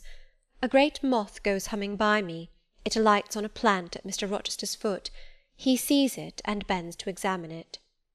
Now he has his back towards me, thought I, and he is occupied too, and perhaps if I walk softly I can slip away unnoticed. I trode on an edging of turf that the crackle of the pebbly gravel might not betray me. He was standing among the beds at a yard or two distant from where I had to pass. The moth apparently engaged him. I shall get by very well, I meditated. As I crossed his shadow, thrown long over the garden by the moon, not yet risen high, he said quietly, without turning, "Jane, come and look at this fellow." I had made no noise. He had not eyes behind. Could his shadow feel? I started at first, and then I approached him. "Look at his wings," said he. "He reminds me rather of a West Indian insect. One does not often see so large and gay a night rover in England. There, he has flown." The moth roamed away. I was sheepishly retreating also, but Mr. Rochester followed me, and when we reached the wicket he said, "Turn back. On so lovely a night it is a shame to sit in the house, and surely no one can wish to go to bed while sunset is thus at meeting with moonrise." It is one of my faults that though my tongue is sometimes prompt enough at an answer, there are times when it sadly fails me in framing an excuse, and always the lapse occurs at some crisis, when a facile word or plausible pretext is especially wanted to get me out of painful embarrassment. I did not like to walk at this hour alone with Mr. Rochester in the shadowy orchard, but I could not find a reason to allege for leaving him. I followed with lagging step, and thoughts busily bent on discovering a means of extrication, but he himself looked so composed and so grave also, I became ashamed of feeling any confusion. The evil, if evil existent or prospective there was, seemed to lie with me only. His mind was unconscious and quiet. "Jane," he recommenced as we entered the laurel walk, and slowly strayed down in the direction of the sunk fence and the horse-chestnut. "Thornfield is a pleasant place in summer, is it not?" "Yes, sir." "You must have become in some degree attached to the house, you who have an eye for natural beauties and a good deal of the organ of adhesiveness." "I am attached to it, indeed." "And though I don't comprehend how it is, I perceive you have acquired a degree of regard for that foolish little child Adele, too, and even for simple Dame Fairfax." "Yes, sir. In different ways I have an affection for both." "And would be sorry to part with them?" "Yes." "Pity," he said, and sighed and paused. "It is always the way of events in this life," he continued presently. "No sooner have you got settled in a pleasing resting-place than a voice calls out to you to rise and move on, for the hour of repose is expired." "Must I move on, sir?" I asked. "Must I leave Thornfield?" "I believe you must, Jane. I am sorry, Janet, but I believe indeed you must." This was a blow, but I did not let it prostrate me. "Well, sir, I shall be ready when the order to march comes." "It is come now. I must give it tonight." "Then you are going to be married, sir?" "Exactly, precisely. With your usual acuteness you have hit the nail straight on the head." Soon, sir? Very soon, that is, Miss Eyre. And you'll remember, Jane, that the first time I, or rumour, plainly intimated to you that it was my intention to put my old bachelor's neck into the sacred noose, to enter into the holy estate of matrimony, to take Miss Ingram to my bosom, in short. She's an extensive armful, but that's not to the point. One can't have too much of such a very excellent thing as my beautiful Blanche. Well, as I was saying, listen to me, Jane. You're not turning your head to look after more moths, are you? That was only a lady clock, child, flying away home. I wish to remind you that it was you who first said to me, with that discretion I respect in you, with that foresight, prudence, and humility which befit your responsible and dependent position, that in case I married Miss Ingram, both you and little Adele had better trot forthwith. I pass over the sort of slur conveyed in this suggestion on the character of my beloved. Indeed, when you are far away, Janet, I'll try to forget it. I shall notice only its wisdom, which is such that I have made it my law of action.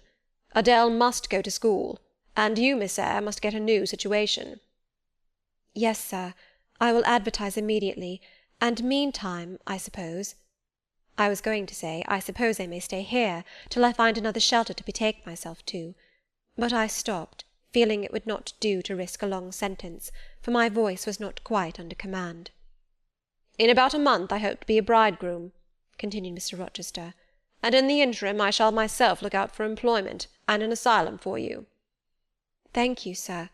I am sorry to give— Oh, no need to apologize. I consider that when the dependent does her duty as well as you have done yours, she has a sort of claim upon her employer for any little assistance he can conveniently render her. Indeed, I have already, through my future mother-in-law, heard of a place that I think will suit. It is to undertake the education of the 5 daughters of Mrs. Dionysius O'Gall of Bitternut Lodge, Connaught, Ireland. You'll like Ireland, I think. They're such warm-hearted people there, they say. It is a long way off, sir. No matter. A girl of your sense will not object to the voyage or the distance. Not the voyage, but the distance. And then the sea is a barrier. From what, Jane? From England, and from Thornfield, and— Well? From you, sir. I said this almost involuntarily, and with as little sanction of free will. My tears gushed out. I did not cry so as to be heard, however. I avoided sobbing. The thought of Mrs. O'Gall and Bitternut Lodge struck cold to my heart, and colder the thought of all the brine and foam, destined, as it seemed, to rush between me and the master at whose side I now walked, and coldest the remembrance of the wider ocean. Wealth, caste, custom intervened between me and what I naturally and inevitably loved. "It is a long way," I again said. "It is, to be sure. And when you get to Bitternut Lodge, Connaught, Ireland, I shall never see you again, Jane. That's morally certain. I never go over to Ireland, not having myself much of a fancy for the country. We have been good friends, Jane, have we not?" "Yes, sir." "And when friends are on the eve of separation, they like to spend the little time that remains to them close to each other. Come, we'll talk over the voyage and the parting quietly half an hour or so, while the stars enter into their shining life up in heaven yonder. Here is the chestnut tree, here is the bench at its old roots. Come, we will sit there in peace to-night, though we should never more be destined to sit there together." He seated me and himself. "It is a long way to Ireland, Janet, and I am sorry to send my little friend on such weary travels. But if I can't do better, how is it to be helped? Are you anything akin to me, do you think, Jane?" I could risk no sort of answer by this time. My heart was still. "Because," he said, "I sometimes have a queer feeling with regard to you, especially when you are near me, as now. It is as if I had a string somewhere under my left ribs, tightly and inextricably knotted to a similar string situated in the corresponding quarter of your little frame, and if that boisterous channel, and 200 miles or so of land come broad between us, I am afraid that cord of communion will be snapped, and then I've a nervous notion I should take to bleeding inwardly. As for you, you'd forget me." "That I never should, sir. You know—" Impossible to proceed. "Jane, do you hear that nightingale singing in the wood? Listen." In listening, I sobbed convulsively, for I could repress what I endured no longer. I was obliged to yield, and I was shaken from head to foot with acute distress. When I did speak, it was only to express an impetuous wish that I had never been born or never come to Thornfield. Because you are sorry to leave it? The vehemence of emotion, stirred by grief and love within me, was claiming mastery, and struggling for full sway, and asserting a right to predominate, to overcome, to live, rise, and reign at last, yes, and to speak. I grieve to leave Thornfield. I love Thornfield. I love it because I have lived in it a full and delightful life, momentarily at least. I have not been trampled on. I have not been petrified. I have not been buried with inferior minds and excluded from every glimpse of communion with what is bright and energetic and high. I have talked face to face with what I reverence, with what I delight in, with an original, a vigorous, and expanded mind. I have known you, Mr. Rochester, and it strikes me with terror and anguish to feel I absolutely must be torn from you for ever. I see the necessity of departure, and it is like looking on the necessity of death. Where do you see the necessity? He asked suddenly. Where? You, sir, have placed it before me. In what shape? In the shape of Miss Ingram, a noble and beautiful woman, your bride. My bride? What bride? I have no bride. But you will have. Yes, I will. He set his teeth. Then I must go. You have said it yourself.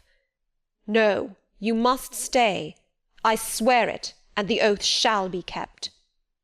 I tell you I must go, I retorted, roused to something like passion. Do you think I can stay to become nothing to you? Do you think I am an automaton, a machine without feelings, and can bear to have my morsel of bread snatched from my lips and my drop of living water dashed from my cup? Do you think, because I am poor, obscure, plain, and little, I am soulless and heartless? You think wrong. I have as much soul as you, and full as much heart, and if God had gifted me with some beauty and much wealth, I should have made it as hard for you to leave me as it is now for me to leave you. I am not talking to you now through the medium of custom, conventionalities, or even of mortal flesh. It is my spirit that addresses your spirit, just as if both had passed through the grave, and we stood at God's feet, equal, as we are. As we are, repeated Mr. Rochester. So, he added, enclosing me in his arms, gathering me to his breast, pressing his lips on my lips. So, Jane. Yes, so, sir, I rejoined, and yet not so, for you are a married man, or as good as a married man, and wed to one inferior to you, to one with whom you have no sympathy, whom I do not believe you truly love, for I have seen and heard you sneer at her. I would scorn such a union, therefore I am better than you. Let me go. Where, Jane? To Ireland? Yes, to Ireland. I have spoken my mind and can go anywhere now.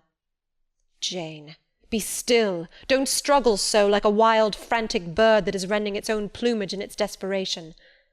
I am no bird, and no net ensnares me. I am a free human being with an independent will, which I now exert to leave you. Another effort set me at liberty, and I stood erect before him. And your will shall decide your destiny, he said. I offer you my hand, my heart, and a share of all my possessions. You play a farce, which I merely laugh at. I ask you to pass through life at my side, to be my second self and best earthly companion. For that fate you have already made your choice, and must abide by it. Jane, be still a few moments. You are over-excited. I will be still too. A waft of wind came sweeping down the laurel walk, and trembled through the boughs of the chestnut. It wandered away, away to an infinite distance. It died. The nightingale's song was then the only voice of the hour. In listening to it, I again wept. Mr. Rochester sat quiet, looking at me gently and seriously. Some time passed before he spoke. He at last said, "Come to my side, Jane, and let us explain and understand one another." "I will never again come to your side. I am torn away now, and cannot return." "But, Jane, I summon you as my wife. It is you only I intend to marry." I was silent. I thought he mocked me. "Come, Jane, come hither." "Your bride stands between us." He rose, and with a stride reached me. "My bride is here," he said, again drawing me to him, "because my equal is here, and my likeness. Jane, will you marry me?" Still I did not answer, and still I writhed myself from his grasp, for I was still incredulous. "Do you doubt me, Jane?" "Entirely." "You have no faith in me?" "Not a whit." "Am I a liar in your eyes?" he asked passionately. "Little sceptic, you shall be convinced. What love have I for Miss Ingram? None, and that you know. What love has she for me? None, as I have taken pains to prove. I caused a rumour to reach her that my fortune was not a third of what was supposed, and after that I presented myself to see the result. It was coldness both from her and her mother. I would not, I could not marry Miss Ingram. You strange, you almost unearthly thing, I love as my own flesh. You, poor and obscure and small and plain as you are, I entreat to accept me as a husband."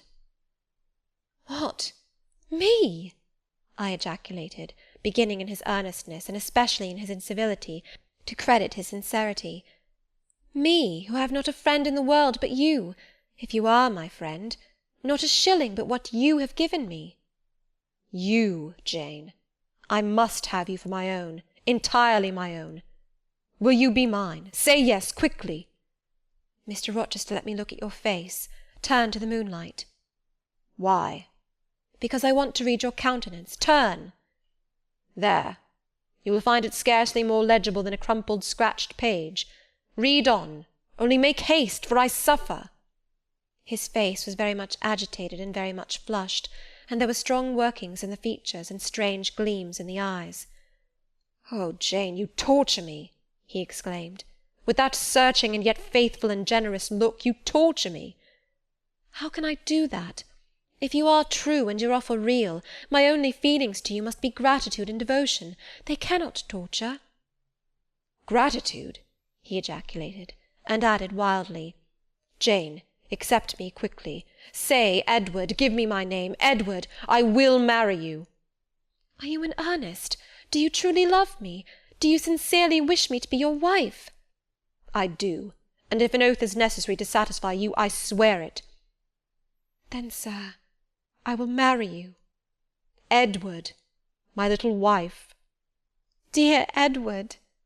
Come to me entirely now," said he, and added in his deepest tone, speaking in my ear as his cheek was laid on mine, "Make my happiness, I will make yours." "God pardon me," he subjoined ere long, "and man meddle not with me. I have her, and will hold her." "There is no one to meddle, sir. I have no kindred to interfere." "No, that is the best of it," he said. And if I had loved him less, I should have thought his accent and look of exultation savage, but sitting by him, roused from the nightmare of parting, called to the paradise of union, I thought only of the bliss given me to drink in so abundant a flow. Again and again he said, "Are you happy, Jane?" and again I answered, "Yes." After which he murmured, "It will atone, it will atone. Have I not found her friendless, cold, and comfortless? Will I not guard and cherish and solace her? Is there not love in my heart and constancy in my resolves? It will expiate at God's tribunal. I know my Maker sanctions what I do. For the world's judgment I wash my hands thereof. For man's opinion I defy it." But what had befallen the night? The moon was not yet set, and we were all in shadow. I could scarcely see my master's face, near as I was. And what ailed the chestnut tree? It writhed and groaned, while wind roared in the laurel walk, and came sweeping over us. "We must go in," said Mr. Rochester. "The weather changes. I could have sat with thee till morning, Jane." And so, thought I, could I with you. I should have said so, perhaps, but a livid, vivid spark leapt out of a cloud at which I was looking, and there was a crack, a crash, and a close rattling peal, and I thought only of hiding my dazzled eyes against Mr. Rochester's shoulder. The rain rushed down. He hurried me up the walk, through the grounds, and into the house, but we were quite wet before we could pass the threshold. He was taking off my shawl in the hall, and shaking the water out of my loosened hair, when Mrs. Fairfax emerged from her room. I did not observe her at first, nor did Mr. Rochester. The lamp was lit, the clock was on the stroke of 12. "Hasten to take off your wet things," said he, "and before you go, good night. Good night, my darling." He kissed me repeatedly. When I looked up, on leaving his arms, there stood the widow, pale, grave, and amazed. I only smiled at her and ran upstairs. Explanation will do for another time, thought I. Still, when I reached my chamber, I felt a pang at the idea she should even temporarily misconstrue what she had seen. But joy soon effaced every other feeling, and loud as the wind blew, near and deep as the thunder crashed, fierce and frequent as the lightning gleamed, cataract-like as the rain fell during a storm of 2 hours' duration, I experienced no fear and little awe. Mr. Rochester came thrice to my door in the course of it, to ask if I was safe and tranquil, and that was comfort, that was strength for anything. Before I left my bed in the morning, little Adele came running in to tell me that the great horse-chestnut at the bottom of the orchard had been struck by lightning in the night, and half of it split away. Chapter 24. Part 1. As I rose and dressed, I thought over what had happened, and wondered if it were a dream. I could not be certain of the reality till I had seen Mr. Rochester again, and heard him renew his words of love and promise. While arranging my hair, I looked at my face in the glass, and felt it was no longer plain. There was hope in its aspect, and life in its colour, and my eyes seemed as if they had beheld the fount of fruition, and borrowed beams from the lustrous ripple. I had often been unwilling to look at my master, because I feared he could not be pleased at my look, but I was sure I might lift my face to his now, and not cool his affection by its expression. I took a plain but clean and light summer dress from my drawer and put it on. It seemed no attire had ever so well become me, because none had I ever worn in so blissful a mood. I was not surprised, when I ran down into the hall, to see that a brilliant June morning had succeeded to the tempest of the night, and to feel through the open glass door the breathing of a fresh and fragrant breeze. Nature must be gladsome when I was so happy. A beggar-woman and her little boy, pale ragged objects both, were coming up the walk, and I ran down and gave them all the money I happened to have in my purse, some 3 or 4 shillings. Good or bad, they must partake of my jubilee. The rooks cawed and blither birds sang, but nothing was so merry or so musical as my own rejoicing heart. Mrs. Fairfax surprised me by looking out of the window with a sad countenance, and saying gravely, "Miss Eyre, will you come to breakfast?" During the meal she was quiet and cool, but I could not undeceive her then. I must wait for my master to give explanations, and so must she. I ate what I could, and then I hastened upstairs. I met Adele leaving the schoolroom. "Where are you going? It is time for lessons." "Mr. Rochester has sent me away to the nursery." "Where is he?" "In there," pointing to the apartment she had left, and I went in, and there he stood. "Come and bid me good morning," said he.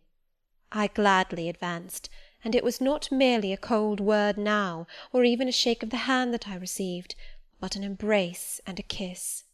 It seemed natural, it seemed genial to be so well loved, so caressed by him. "Jane, you look blooming and smiling and pretty," said he, "truly pretty this morning. Is this my pale little elf? Is this my mustard seed? This little sunny-faced girl with the dimpled cheek and rosy lips, the satin-smooth hazel hair and the radiant hazel eyes?" I had green eyes, reader, but you must excuse the mistake. For him they were new-dyed, I suppose. "It is Jane Eyre, sir." "Soon to be Jane Rochester," he added. "In 4 weeks, Janet, not a day more, do you hear that?" I did, and I could not quite comprehend it. It made me giddy. The feeling, the announcement sent through me, was something stronger than was consistent with joy, something that smote and stunned. It was, I think, almost fear. "You blushed, and now you are white, Jane. What is that for?" "Because you gave me a new name, Jane Rochester, and it seems so strange." Yes, Mrs. Rochester, said he, young Mrs. Rochester, Fairfax Rochester's girl bride. It can never be, sir. It does not sound likely. Human beings never enjoy complete happiness in this world. I was not born for a different destiny to the rest of my species. To imagine such a lot befalling me is a fairy tale, a daydream. Which I can and will realise. I shall begin to-day. This morning I wrote to my banker in London to send me certain jewels he has in his keeping, heirlooms for the ladies of Thornfield. In a day or two I hope to pour them into your lap, for every privilege, every attention shall be yours that I would accord a peer's daughter, if about to marry her. Oh, sir, never rain jewels. I don't like to hear them spoken of. Jewels for Jane Eyre sounds unnatural and strange. I would rather not have them. I will myself put the diamond chain round your neck and the circlet on your forehead, which it will become, for nature at least has stamped her patent of nobility on this brow, Jane, and I will clasp the bracelets on these fine wrists, and load these fairy-like fingers with rings. No, no, sir. Think of other subjects, and speak of other things, and in another strain. Don't address me as if I were a beauty. I am your plain Quakerish governess. You are a beauty in my eyes, and a beauty just after the desire of my heart, delicate and aerial. Puny and insignificant, you mean. You are dreaming, sir, or you are sneering. For God's sake, don't be ironical. I will make the world acknowledge you a beauty too, he went on, while I really became uneasy at the strain he had adopted, because I felt he was either deluding himself or trying to delude me. I will attire my Jane in satin and lace, and she shall have roses in her hair, and I will cover the head I love best with a priceless veil. And then you won't know me, sir, and I shall not be your Jane Eyre any longer, but an ape in a harlequin's jacket, a jay in borrowed plumes. I would as soon see you, Mr. Rochester, tricked out in stage trappings, as myself clad in a court lady's robe. And I don't call you handsome, sir, though I love you most dearly, far too dearly to flatter you. Don't flatter me. He pursued his theme, however, without noticing my deprecation. This very day I shall take you in the carriage to Millcote, and you must choose some dresses for yourself. I told you we shall be married in 4 weeks. The wedding is to take place quietly in the church down below yonder, and then I shall waft you away at once to town. After a brief stay there, I shall bear my treasure to regions nearer the sun, to French vineyards and Italian plains, and she shall see whatever is famous in old story and in modern record. She shall taste, too, of the life of cities, and she shall learn to value herself by just comparison with others. Shall I travel, and with you, sir? You shall sojourn at Paris, Rome, and Naples, at Florence, Venice, and Vienna. All the ground I have wandered over shall be re-trodden by you. Wherever I have stamped my hoof, your sylph's foot shall step also. 10 years since, I flew through Europe half mad with disgust, hate, and rage as my companions. Now I shall revisit it, healed and cleansed, with a very angel as my comforter. I laughed at him as he said this. I am not an angel, I asserted, and I will not be one till I die. I will be myself. Mr. Rochester, you must neither expect nor exact anything celestial of me, for you will not get it, any more than I shall get it of you, which I do not at all anticipate. What do you anticipate of me? For a little while you will perhaps be as you are now, a very little while, and then you will turn cool, and then you will be capricious, and then you will be stern, and I shall have much ado to please you. But when you get well used to me, you will perhaps like me again. Like me, I say, not love me. I suppose your love will effervesce in 6 months or less. I have observed in books written by men that period assigned as the farthest to which a husband's ardour extends. Yet, after all, as a friend and companion, I hope never to become quite distasteful to my dear master. Distasteful? And like you again? I think I shall like you again, and yet again, and I will make you confess I do not only like, but love you, with truth, fervour, constancy. Yet are you not capricious, sir? To women who please me only by their faces, I am the very devil when I find out they have neither souls nor hearts, when they open to me a perspective of flatness, triviality, and perhaps imbecility, coarseness, and ill temper. But to the clear eye and eloquent tongue, to the soul made of fire, and the character that bends but does not break, at once supple and stable, tractable and consistent, I am ever tender and true. Had you ever experience of such a character, sir? Did you ever love such a one? I love it now. But before me, if I indeed in any respect come up to your difficult standard. I never met your likeness.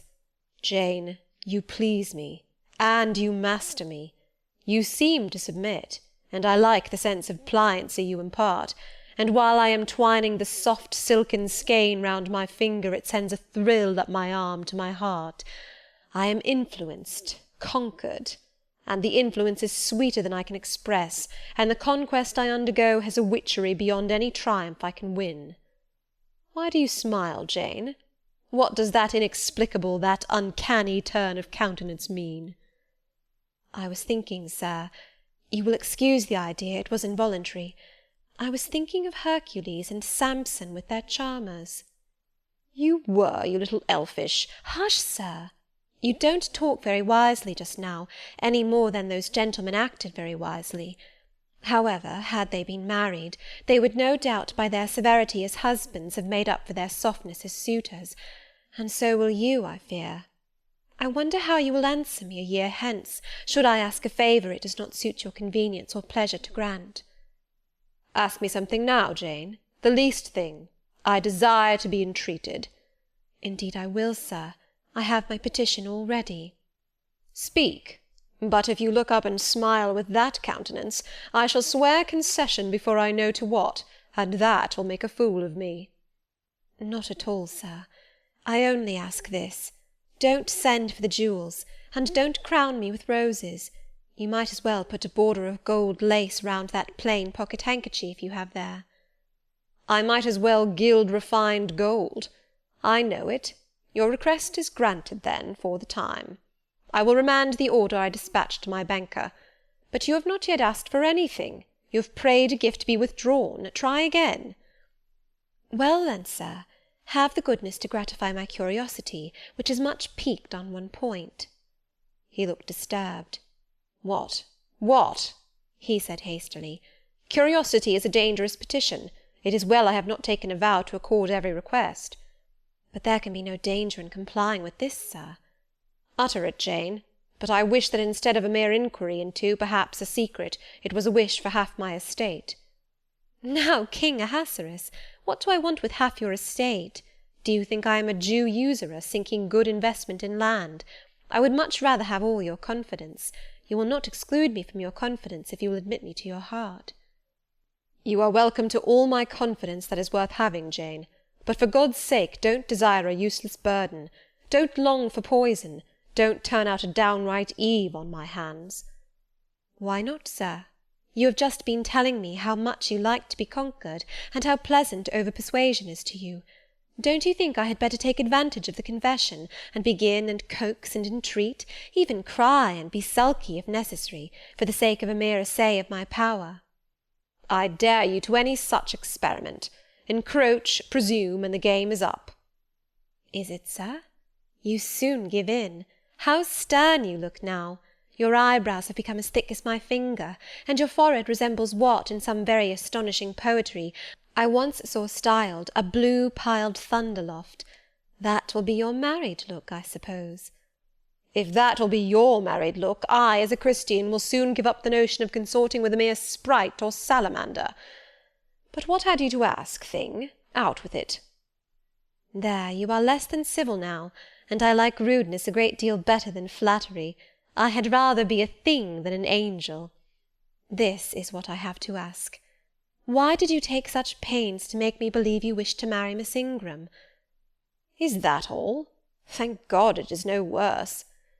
And now he unknit his black brows, looked down, smiling at me, and stroked my hair, as if well pleased at seeing a danger averted.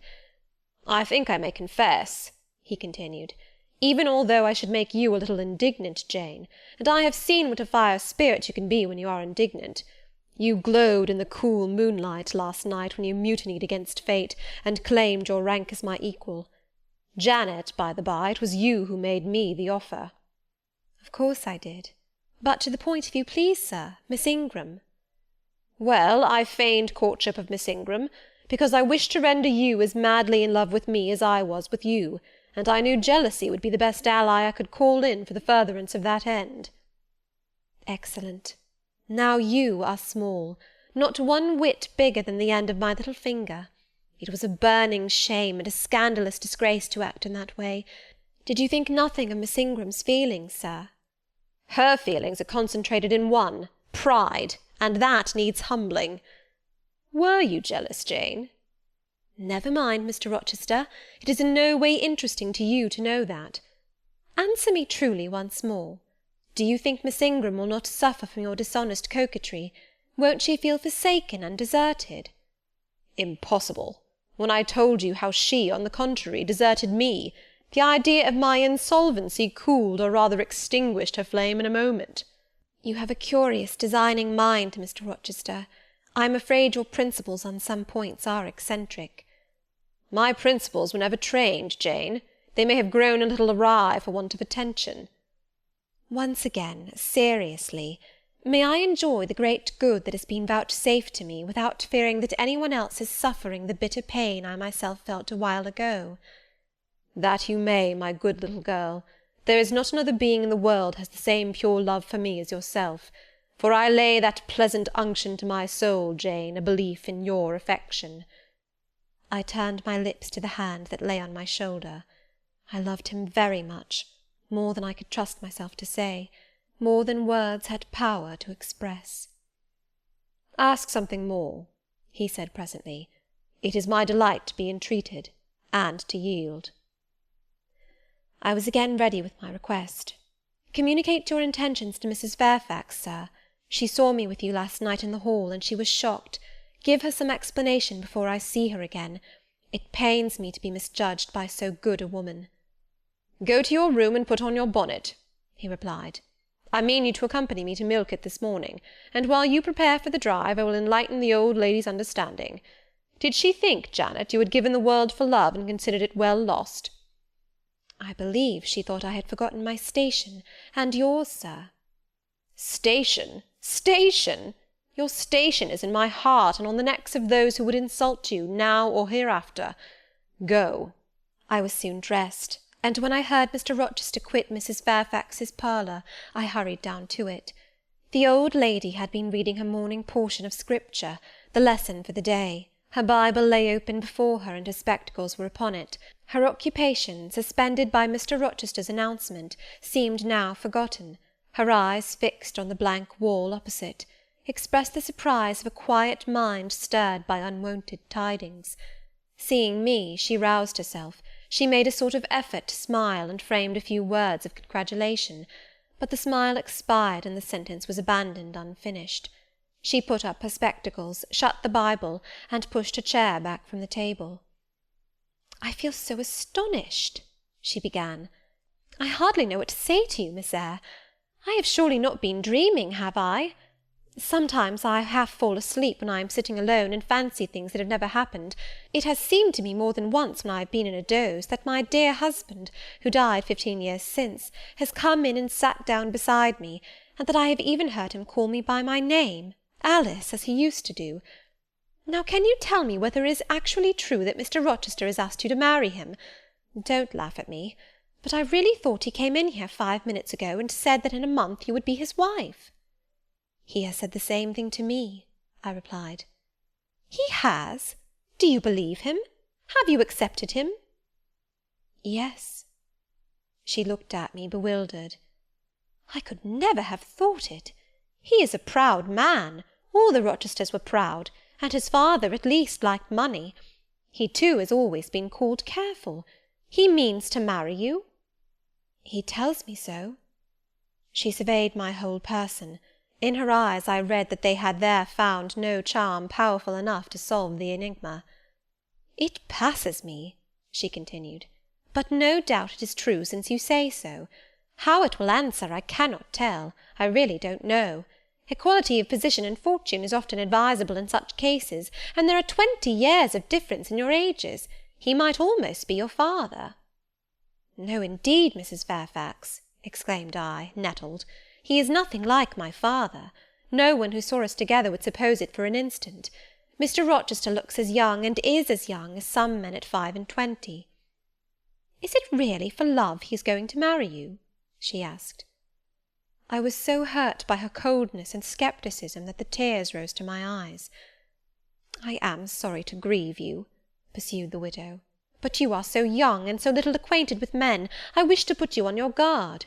It is an old saying that all is not gold that glitters, and in this case I do fear there will be something found to be different to what either you or I expect." "Why, am I a monster?" I said. "Is it impossible that Mr. Rochester should have a sincere affection for me?" "No, you are very well, and much improved of late, and Mr. Rochester, I dare say, is fond of you. I have always noticed that you were a sort of pet of his. There are times when, for your sake, I have been a little uneasy at his marked preference, and have wished to put you on your guard, but I did not like to suggest even the possibility of wrong. I knew such an idea would shock, perhaps offend you, and you were so discreet and so thoroughly modest and sensible, I hoped you might be trusted to protect yourself. Last night I cannot tell you what I suffered when I sought all over the house and could find you nowhere, nor the master either, and then at 12 o'clock saw you come in with him." "Well, never mind that now," I interrupted impatiently. "It is enough that all was right." "I hope all will be right in the end," she said. "But believe me, you cannot be too careful. Try and keep Mr. Rochester at a distance. Distrust yourself as well as him. Gentlemen in his station are not accustomed to marry their governesses." I was growing truly irritated. Happily Adele ran in. Let me go to Millcote too," she cried. "Mr. Rochester won't, so there is so much room in the new carriage. Beg him to let me go, mademoiselle." "That I will, Adele," and I hastened away with her, glad to quit my gloomy monitress. The carriage was ready, they were bringing it round to the front, and my master was pacing the pavement, Pilot following him backwards and forwards. "Adele may accompany us, may she not, sir?" "I told her no. I'll have no brats. I'll have only you." "Oh, do let her go, Mr. Rochester, if you please. It would be better." "Not it. She will be a restraint." He was quite peremptory, both in look and voice. The chill of Mrs. Fairfax's warnings and the damp of her doubts were upon me.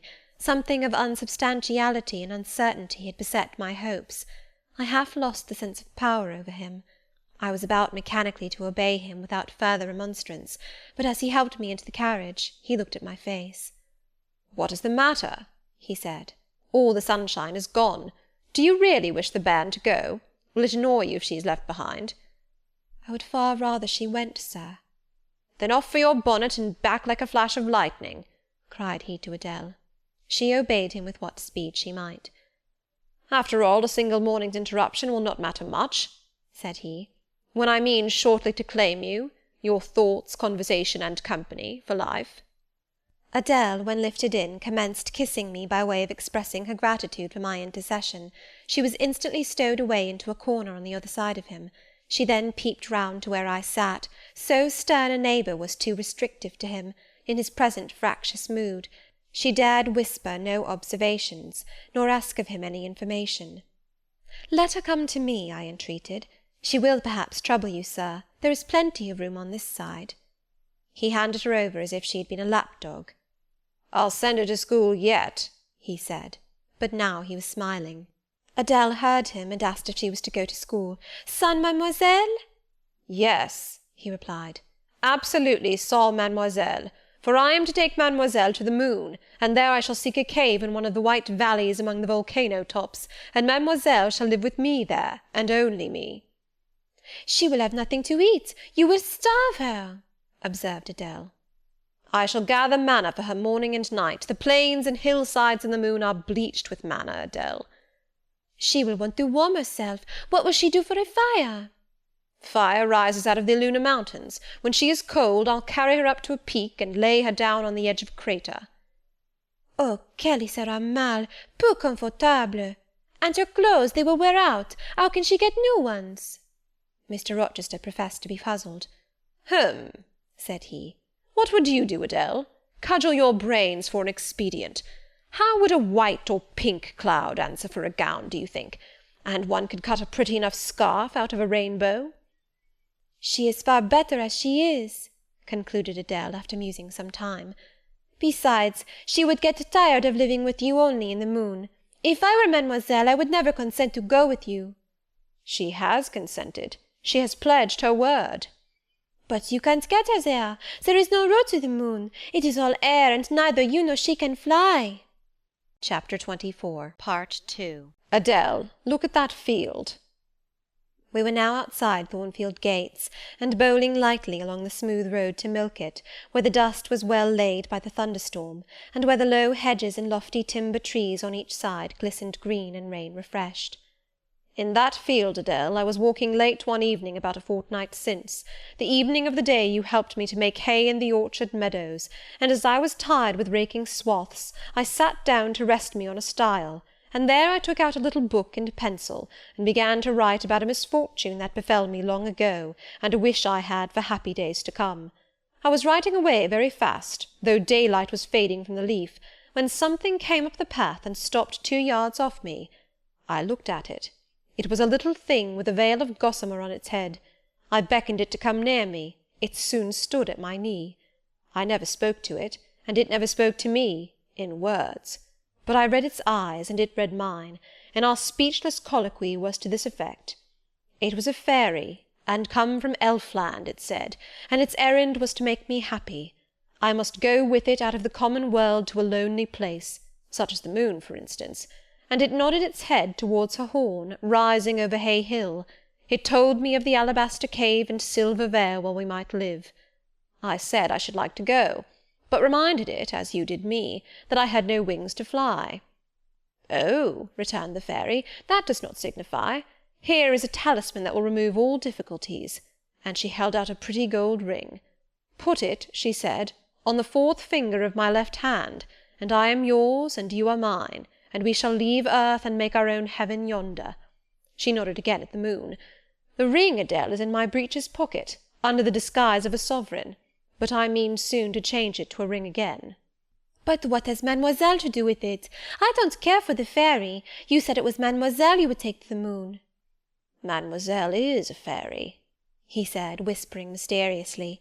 Whereupon I told her not to mind his badinage, and she, on her part, evinced a fund of genuine French scepticism, denominating Mr. Rochester un vrai menteur, and assuring him that she made no account whatever of his contes de fées, and that du reste il n'y avait pas de fées, et quand même il y en avait, she was sure they would never appear to him, nor ever give him rings, or offer to live with him in the moon. The hour spent at Milket was a somewhat harassing one to me.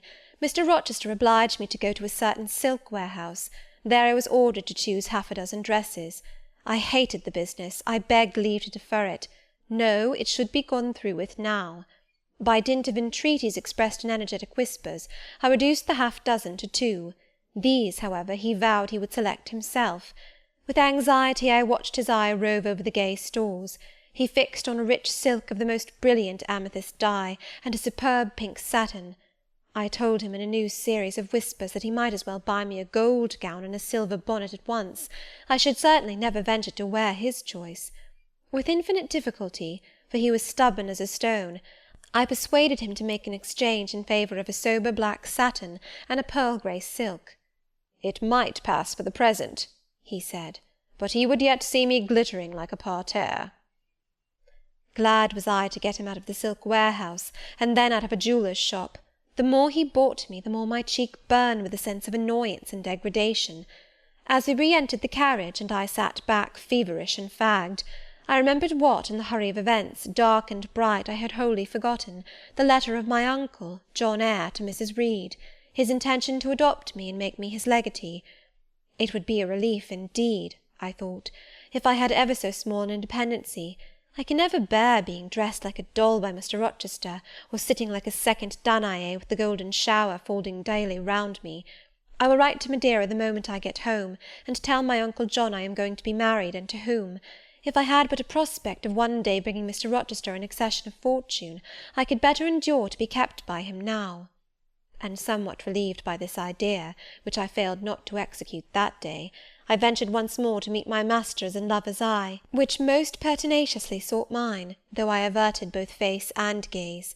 He smiled, and I thought his smile was such as a sultan might, in a blissful and fond moment, bestow on a slave his gold and gems had enriched. I crushed his hand, which was ever hunting mine, vigorously, and thrust it back to him, red with the passionate pressure. "You need not look in that way," I said. "If you do, I'll wear nothing but my old low-wood frocks to the end of the chapter. I'll be married in this lilac gingham. You may make a dressing-gown for yourself out of the pearl-grey silk, and an infinite series of waistcoats out of the black satin." He chuckled. He rubbed his hands. "Oh, it is rich to see and hear her!" he exclaimed. "Is she original? Is she piquant? I would not exchange this one little English girl for the Grand Turk's whole seraglio, gazelle eyes, houri forms, and all." The Eastern allusion bit me again. "I'll not stand you an inch in the stead of a seraglio," I said, "so don't consider me an equivalent for one.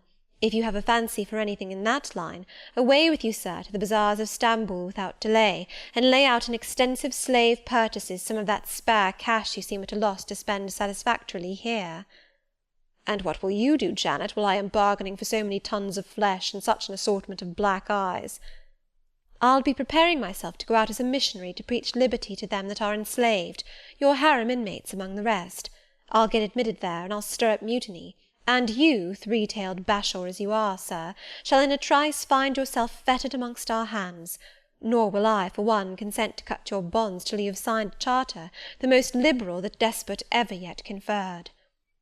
"I would consent to be at your mercy, Jane." "I would have no mercy, Mr. Rochester, if you supplicated for it with an eye like that. While you looked so, I should be certain that whatever charter you might grant under coercion, your first act, when released, would be to violate its conditions." "Why, Jane, what would you have? I fear you will compel me to go through a private marriage ceremony, besides that performed at the altar. You will stipulate, I see, for peculiar terms. What will they be?" "I only want an easy mind, sir, not crushed by crowded obligations. Do you remember what you said of Céline Varenne? Of the diamonds, the cashmeres you gave her? I will not be your English Céline Varenne. I shall continue to act as Adèle's governess. By that I shall earn my board and lodging, and £30 a year besides. I'll furnish my own wardrobe out of that money, and you shall give me nothing but—" "Well, but what?" "Your regard. And if I give you mine in return, that debt will be quit." "Well, for cool native impudence and pure innate pride, you haven't your equal," said he. We were now approaching Thornfield. "Will it please you to dine with me to-day?" he asked as we entered the gates. "No, thank you, sir." "And what for, no thank you, if one may inquire?" "I never have dined with you, sir, and I see no reason why I should now, till—" "Till what? You delight in half-phrases." "Till I can't help it." "Do you suppose I eat like an ogre, or a ghoul, that you dread of being the companion of my repast?" "I have formed no supposition on the subject, sir, but I want to go on as usual for another month." "You will give up your governessing slavery at once?" "Indeed, begging your pardon, sir, I shall not. I shall just go on with it as usual. I shall keep out of your way all day, as I have been accustomed to do. You may send for me in the evening, when you feel disposed to see me, and I'll come then, but at no other time." "I want a smoke, Jane, or a pinch of snuff, to comfort me under all this, pour me donner une contenance, as Adèle would say, and unfortunately I have neither my cigar-case nor my snuff-box. But listen, whisper. It is your time now, little tyrant, but it will be mine presently, and when once I have fairly seized you, to have and to hold, I'll just, figuratively speaking, attach you to a chain like this," touching his watch-guard. "Yes, wee bonny thing, I'll wear you in my bosom, lest my jewel I should tine." He said this as he helped me to alight from the carriage, and while he afterwards lifted out Adèle, I entered the house, and made good my retreat upstairs. He duly summoned me to his presence in the evening. I had prepared an occupation for him, for I was determined not to spend the whole time in tête-à-tête conversation. I remembered his fine voice. I knew he liked to sing, good singers generally do. I was no vocalist myself, and in his fastidious judgment no musician either. But I delighted in listening when the performance was good. No sooner had twilight, that hour of romance, begun to lower her blue and starry banner over the lattice, than I rose, opened the piano, and entreated him, for the love of heaven, to give me a song. He said I was a capricious witch, and that he would rather sing another time, but I averred that no time was like the present. Did I like his voice? He asked. Very much. I was not fond of pampering that susceptible vanity of his, but for once, and from motives of expediency, I would e'en soothe and stimulate it. Then, Jane, you must play the accompaniment. Very well, sir, I will try. I did try, but was presently swept off the stool and denominated a little bungler. Being pushed unceremoniously to one side, which was precisely what I wished, he usurped my place, and proceeded to accompany himself, for he could play as well as sing. I hied me to the window recess, and while I sat there and looked out at the still trees and dim lawn, to a sweet air was sung in mellow tones the following strain. The truest love that ever heart felt at its kindled core, did through each vein in quickened start the tide of being pour. Her coming was my hope each day, her parting was my pain, the chance that did her steps delay was ice in every vein. I dreamed it would be nameless bliss, as I loved to be, and to this object did I press as blind as eagerly. But wide as pathless was the space that lay our lives between, and dangerous as the foamy race of ocean's surges green, and haunted as a robber path through wilderness or wood, for might and right and woe and wrath between our spirits stood. I dangers dared, I hindrance scorned, I omens did defy, whatever menaced, harassed, warned, I passed impetuous by. On sped my rainbow, fast as light, I flew as in a dream, for glorious rose upon my sight that child of shower and gleam. Still bright on clouds of suffering dim shines that soft solemn joy, nor care I now how dense and grim disasters gather nigh. I care not in this moment sweet, though all I have rushed o'er should come on pinion strong and fleet, proclaiming vengeance sore. Though haughty hate should strike me down, right bar reproach to me, and grinding might with furious frown swear endless enmity. My love has placed her little hand with noble faith in mine, and vowed that wedlock's sacred band our nature shall entwine. My love has sworn with sealing kiss, with me to live, to die. I have at last my nameless bliss, as I loved am I. He rose and came towards me, and I saw his face all kindled, and his full falcon eye flashing, and tenderness and passion in every lineament. I quailed momentarily, and then I rallied. Soft scene, daring demonstration I would not have, and I stood in peril of both. A weapon of defence must be prepared. I wetted my tongue. As he reached me, I asked with asperity, whom he was going to marry now. That was a strange question to be put by his darling Jane. Indeed, I considered it a very natural and necessary one. He had talked of his future wife dying with him. What did he mean by such a pagan idea? I had no intention of dying with him, he might depend on that. Oh, all he longed, all he prayed for was I might live with him. Death was not for such as I. Indeed it was. I had as good a right to die when my time came as he had, but I should bide that time, and not be hurried away in a suttee. Would I forgive him for the selfish idea, and prove my pardon by a reconciling kiss? No, I would rather be excused. Here I heard myself apostrophised as a hard little thing, and it was added, any other woman would have been melted to marrow at hearing such stanzas crooned in her praise. I assured him I was naturally hard, very flinty, and that he would often find me so, and that, moreover, I was determined to show him divers rugged points in my character before the ensuing 4 weeks collapsed. He should know fully what sort of a bargain he had made, while there was yet time to rescind it. Would I be quiet and talk rationally? I would be quiet if he liked, and as to talking rationally, I flattered myself I was doing that now. He fretted, pished, and pshawed. Very good, thought I. You may fume and fidget as you please, but this is the best plan to pursue with you, I am sure. I like you more than I can say, but I'll not sink into a bathos of sentiment, and with this needle of repartee I'll keep you from the edge of the gulf too, and moreover maintain by its pungent aid that distance between you and myself most conducive to our real mutual advantage. From less to more I worked him up to considerable irritation. Then, after he had retired, in dudgeon, quite to the other end of the room, I got up, and saying, "I wish you good night, sir," in my natural and wonted respectful manner, I slipped out by the side door and got away. The system thus entered on, I pursued during the whole season of probation, and with the best success.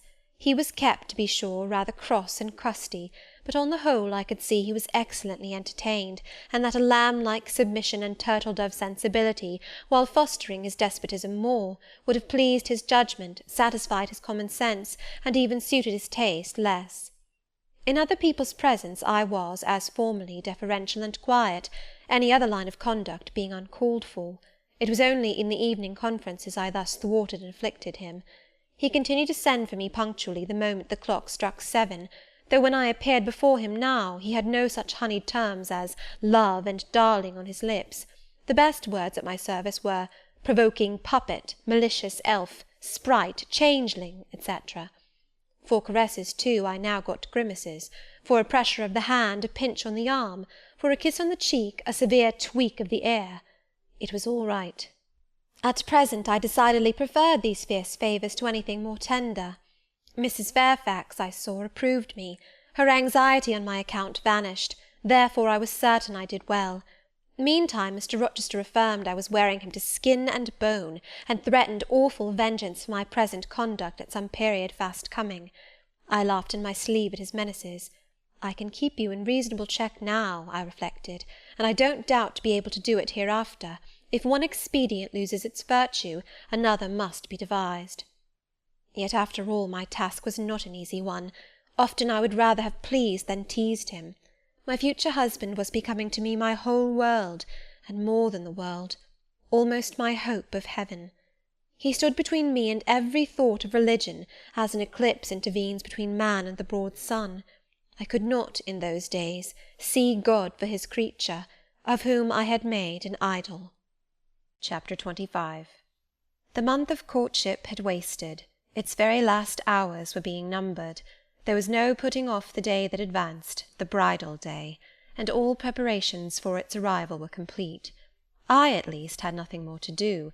There were my trunks, packed, locked, corded, ranged in a row along the wall of my little chamber. To-morrow at this time they would be far on their road to London, and so should I, or rather not I, but one Jane Rochester, a person whom as yet I knew not. The cards of address alone remained to nail on. They lay, 4 little squares, in the drawer. Mr. Rochester had himself written the direction, Mrs. Rochester, Hotel, London, on each. I could not persuade myself to affix them, or to have them affixed. Mrs. Rochester! She did not exist. She would not be born till to-morrow, sometime after 8 o'clock a.m., and I would wait to be assured she had come into the world alive before I assigned to her all that property. It was enough that in yonder closet, opposite my dressing-table, garments said to be hers had already displaced my black stuff low-wood frock and straw bonnet, for not to me appertained that suit of wedding raiment, the pearl-coloured robe, the vapoury veil pendant from the usurped portmanteau. I shut the closet to conceal the strange wraith-like apparel it contained, which at this evening hour, 9 o'clock, gave out certainly a most ghostly shimmer through the shadow of my apartment. "I will leave you by yourself, white dream," I said. "I am feverish. I hear the wind blowing. I will go out of doors and feel it." It was not only the hurry of preparation that made me feverish, not only in the anticipation of the great change, the new life which was to commence to-morrow. Both these circumstances had their share, doubtless, in producing that restless, excited mood which hurried me forth at this late hour into the darkening grounds, but a third cause influenced my mind more than they. I had at heart a strange and anxious thought. Something had happened which I could not comprehend. No one knew of or had seen the event but myself. It had taken place the preceding night.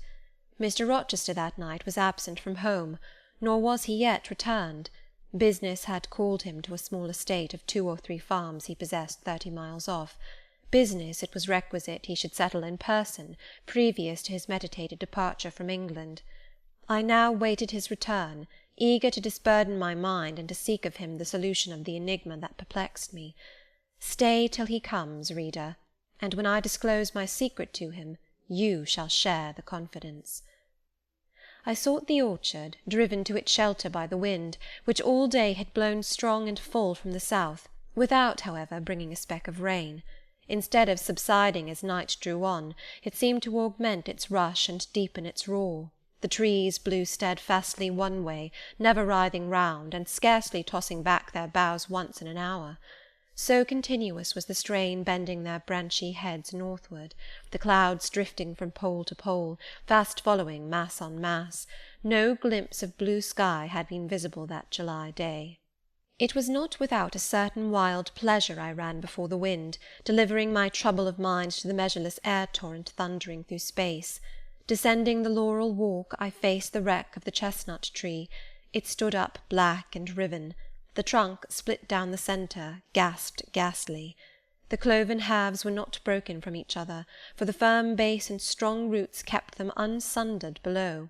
Though community of vitality was destroyed, the sap could flow no more, the great boughs on each side were dead, and next winter's tempest would be sure to fell one or both to earth. As yet, however, they might be said to form one tree, a ruin, but an entire ruin. "You did right to hold fast to each other," I said, as if the monster splinters were living things and could hear me. "I think, scathed as you look, and charred and scorched, there must be a little sense of life in you yet, rising out of that adhesion at the faithful honest roots. You will never have green leaves more, never more see birds making nests and singing idyls in your boughs. The time of pleasure and love is over with you, but you are not desolate. Each of you has a comrade to sympathize with him in his decay." As I looked up at them, the moon appeared momentarily in that part of the sky which filled their fissure. Her disk was blood-red and half overcast. She seemed to throw on me one bewildered, dreary glance, and buried herself again instantly in the deep drift of cloud. The wind fell for a second round Thornfield, but far away over wood and water poured a wild, melancholy wail. It was sad to listen to, and I ran off again. Here and there I strayed through the orchard, gathered up the apples with which the grass round the tree roots was thickly strewn. Then I employed myself in dividing the ripe from the unripe. I carried them into the house and put them away in the store-room. Then I repaired to the library to ascertain whether the fire was lit, for though summer, I knew on such a gloomy evening Mr. Rochester would like to see a cheerful hearth when he came in. Yes, the fire had been kindled some time, and burnt well. I placed his arm-chair by the chimney-corner. I wheeled the table near it. I let down the curtain, and had the candles brought in ready for lighting. More restless than ever, when I had completed these arrangements, I could not sit still, nor even remain in the house. A little timepiece in the room and the old clock in the hall simultaneously struck 10. "How late it grows," I said. "I will run down to the gates. It is moonlight at intervals. I can see a good way on the road. He may be coming now, and to meet him will save some minutes of suspense." The wind roared high in the great trees which embowered the gates, but the road, as far as I could see, to the right hand and the left, was all still and solitary, save for the shadows of clouds crossing it at intervals as the moon looked out. It was but a long, pale line, unvaried by one moving speck. A puerile tear dimmed my eye while I looked, a tear of disappointment and impatience. Ashamed of it, I wiped it away. I lingered. The moon shut herself wholly within her chamber, and drew close her curtain of dense cloud. The night grew dark, rain came driving fast on the gale. "I wish he would come! I wish he would come!" I exclaimed, seized with hypochondriac foreboding. I had expected his arrival before tea. Now it was dark. What could keep him? Had an accident happened? The event of last night again recurred to me. I interpreted it as a warning of disaster. I feared my hopes were too bright to be realized, and I had enjoyed so much bliss lately that I imagined my fortune had passed its meridian, and must now decline. Well, I cannot return to the house, I thought. I cannot sit by the fireside while he is abroad in inclement weather. Better tire my limbs than strain my heart. I will go forward and meet him. I set out. I walked fast, but not far. Ere I had measured 1/4 of a mile, I heard the tramp of hoofs. A horseman came on full gallop, a dog ran by his side. Away with evil presentiment! It was he. Here he was, mounted on Mesrour, followed by Pilot. He saw me, for the moon had opened a blue field in the sky, and rode in it watery bright. He took his hat off and waved it round his head. I now ran to meet him. "There," he exclaimed, as he stretched out his hand and bent from the saddle. "You can't do without me, that is evident. Step on my boot-toe, give me both hands. Mount." I obeyed. Joy made me agile. I sprang up before him. A hearty kissing I got for a welcome, and some boastful triumph, which I swallowed as well as I could. He checked himself in his exultation to demand, "But is there anything the matter, Janet, that you come to meet me at such an hour? Is there anything wrong?" "No, but I thought you would never come. I could not bear to wait in the house for you, especially with this wind and rain." "Rain and wind, indeed! Yes, you are dripping like a mermaid. Pull my cloak round you. But I think you are feverish, Jane. Both your cheek and hand are burning hot. I ask again, is there anything the matter?" "Nothing now. I am neither afraid nor unhappy." "Then you have been both." "Rather. But I'll tell you all about it by and by, sir, and I dare say you will only laugh at me for my pains." "I'll laugh at you heartily when tomorrow is past. Till then I dare not. My prize is not certain. This is you who have been as slippery as an eel this last month, and as thorny as a briar rose. I could not lay a finger anywhere but I was pricked, and now I seem to have gathered up a stray lamb in my arms. You wandered out of the fold to seek your shepherd, did you, Jane?" "I wanted you. But don't boast. Here we are at Thornfield. Now let me get down." He landed me on the pavement. As John took his horse, and he followed me into the hall, he told me to make haste and put on something dry, and then return to him in the library, and he stopped me as I made for the staircase to extort a promise that I would not be long. Nor was I long. In 5 minutes I rejoined him. I found him at supper. "Take a seat and bear me company, Jane. Please God, it is the last meal but one you will eat at Thornfield Hall for a long time." I sat down near him, but told him I could not eat. "Is it because you have the prospect of a journey before you, Jane? Is it thoughts of going to London that takes away your appetite?" "I cannot see my prospects clearly to-night, sir, and I hardly know what thoughts I have in my head. Everything in life seems unreal." "Except me. I am substantial enough. Touch me." "You, sir, are the most phantom-like of all. You are a mere dream." He held out his hand, laughing. "Is that a dream?" said he, placing it close to my eyes. He had a rounded, muscular, and vigorous hand, as well as a long, strong arm. "Yes, though I touch it, it is a dream," said I, as I put it down from before my face. "Sir, have you finished supper?" "Yes, Jane." I rang the bell and ordered away the tray. When we were again alone, I stirred the fire, and then took a low seat at my master's knee. "It is near midnight," I said. "Yes. But remember, Jane, you promised to wake with me the night before my wedding." "I did, and I will keep my promise, for an hour or two at least. I have no wish to go to bed." "Are all your arrangements complete?" "All, sir." "And on my part likewise," he returned. "I have settled everything, and we shall leave Thornfield tomorrow, within half an hour after our return from church." "Very well, sir." With what an extraordinary smile you uttered that word, "very well," Jane. What a bright spot of colour you have on each cheek, and how strangely your eyes glitter. Are you well?" "I believe I am." "Believe? What is the matter? Tell me what you feel." "I could not, sir. No words could tell you what I feel. I wish this present hour would never end. Who knows with what fate the next may come charged?" "This is hypochondria, Jane. You have been over-excited or over-fatigued." "Do you, sir, feel calm and happy?" "Calm? No. But happy, to the heart's core." I looked up at him to read the signs of bliss in his face. It was ardent and flushed. "Give me your confidence, Jane," he said. "Relieve your mind of any weight that oppresses it by imparting it to me. What do you fear? That I shall not prove a good husband?" "It is the idea farthest from my thoughts." "Are you apprehensive of the new sphere you are about to enter, of the new life into which you are passing?" "No." "You puzzle me, Jane. Your look and tone of sorrowful audacity perplex and pain me. I want an explanation." "Then, sir, listen. You were from home last night." "I was. I know that, and you hinted a while ago at something which had happened in my absence.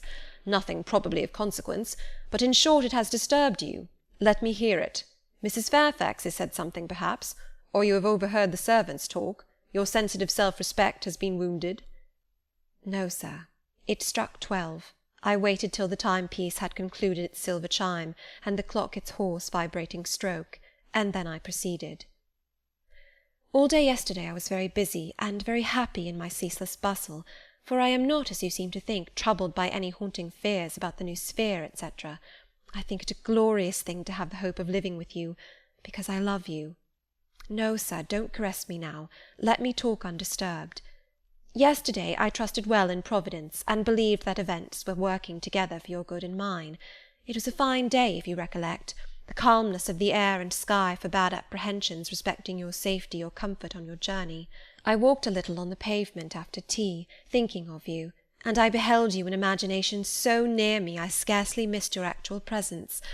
I thought of the life that lay before me, your life, sir, an existence more expansive and stirring than my own, as much more so as the depths of the sea to which the brook runs are than the shallows of its own straight channel. I wondered why moralists call this world a dreary wilderness. For me it blossomed like a rose.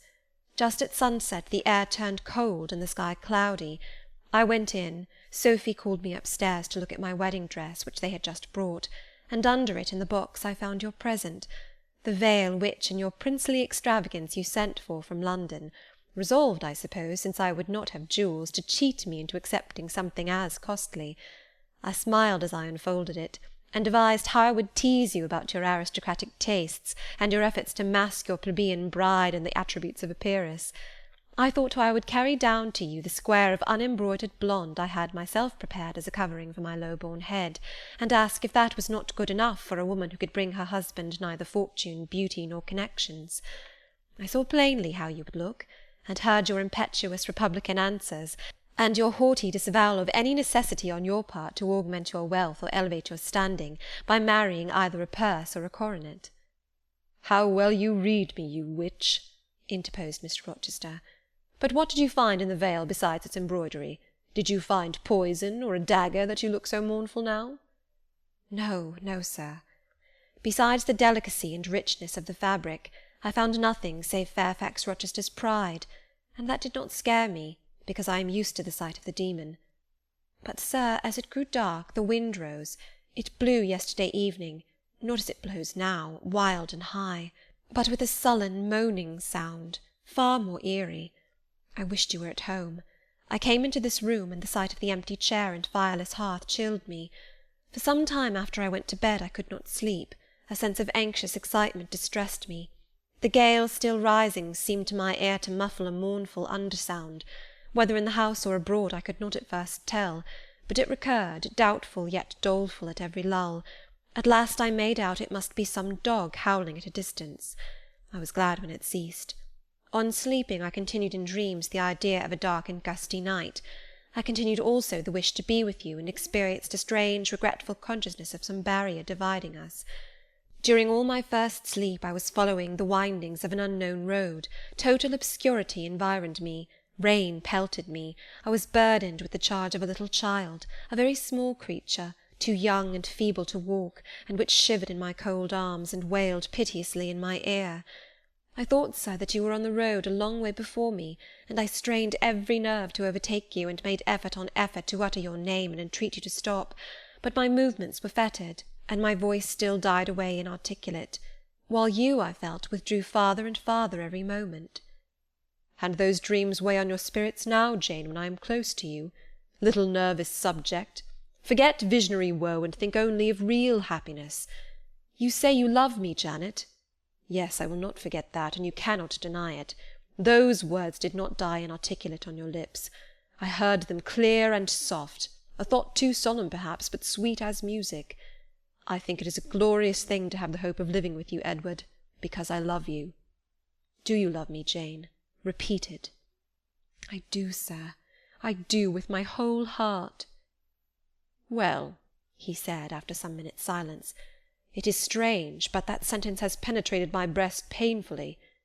Why? I think because you said it with such an earnest religious energy, and because your upward gaze at me now is the very sublime of faith, truth, and devotion, it is too much as if some spirit were near me. Look wicked, Jane, as you know well how to look. Coin one of your wild, shy, provoking smiles. Tell me you hate me. Tease me, vex me, do anything but move me. I would rather be incensed than saddened. I will tease you and vex you to your heart's content when I have finished my tale, but hear me to the end. I thought, Jane, you had told me all. I thought I had found the source of your melancholy in a dream.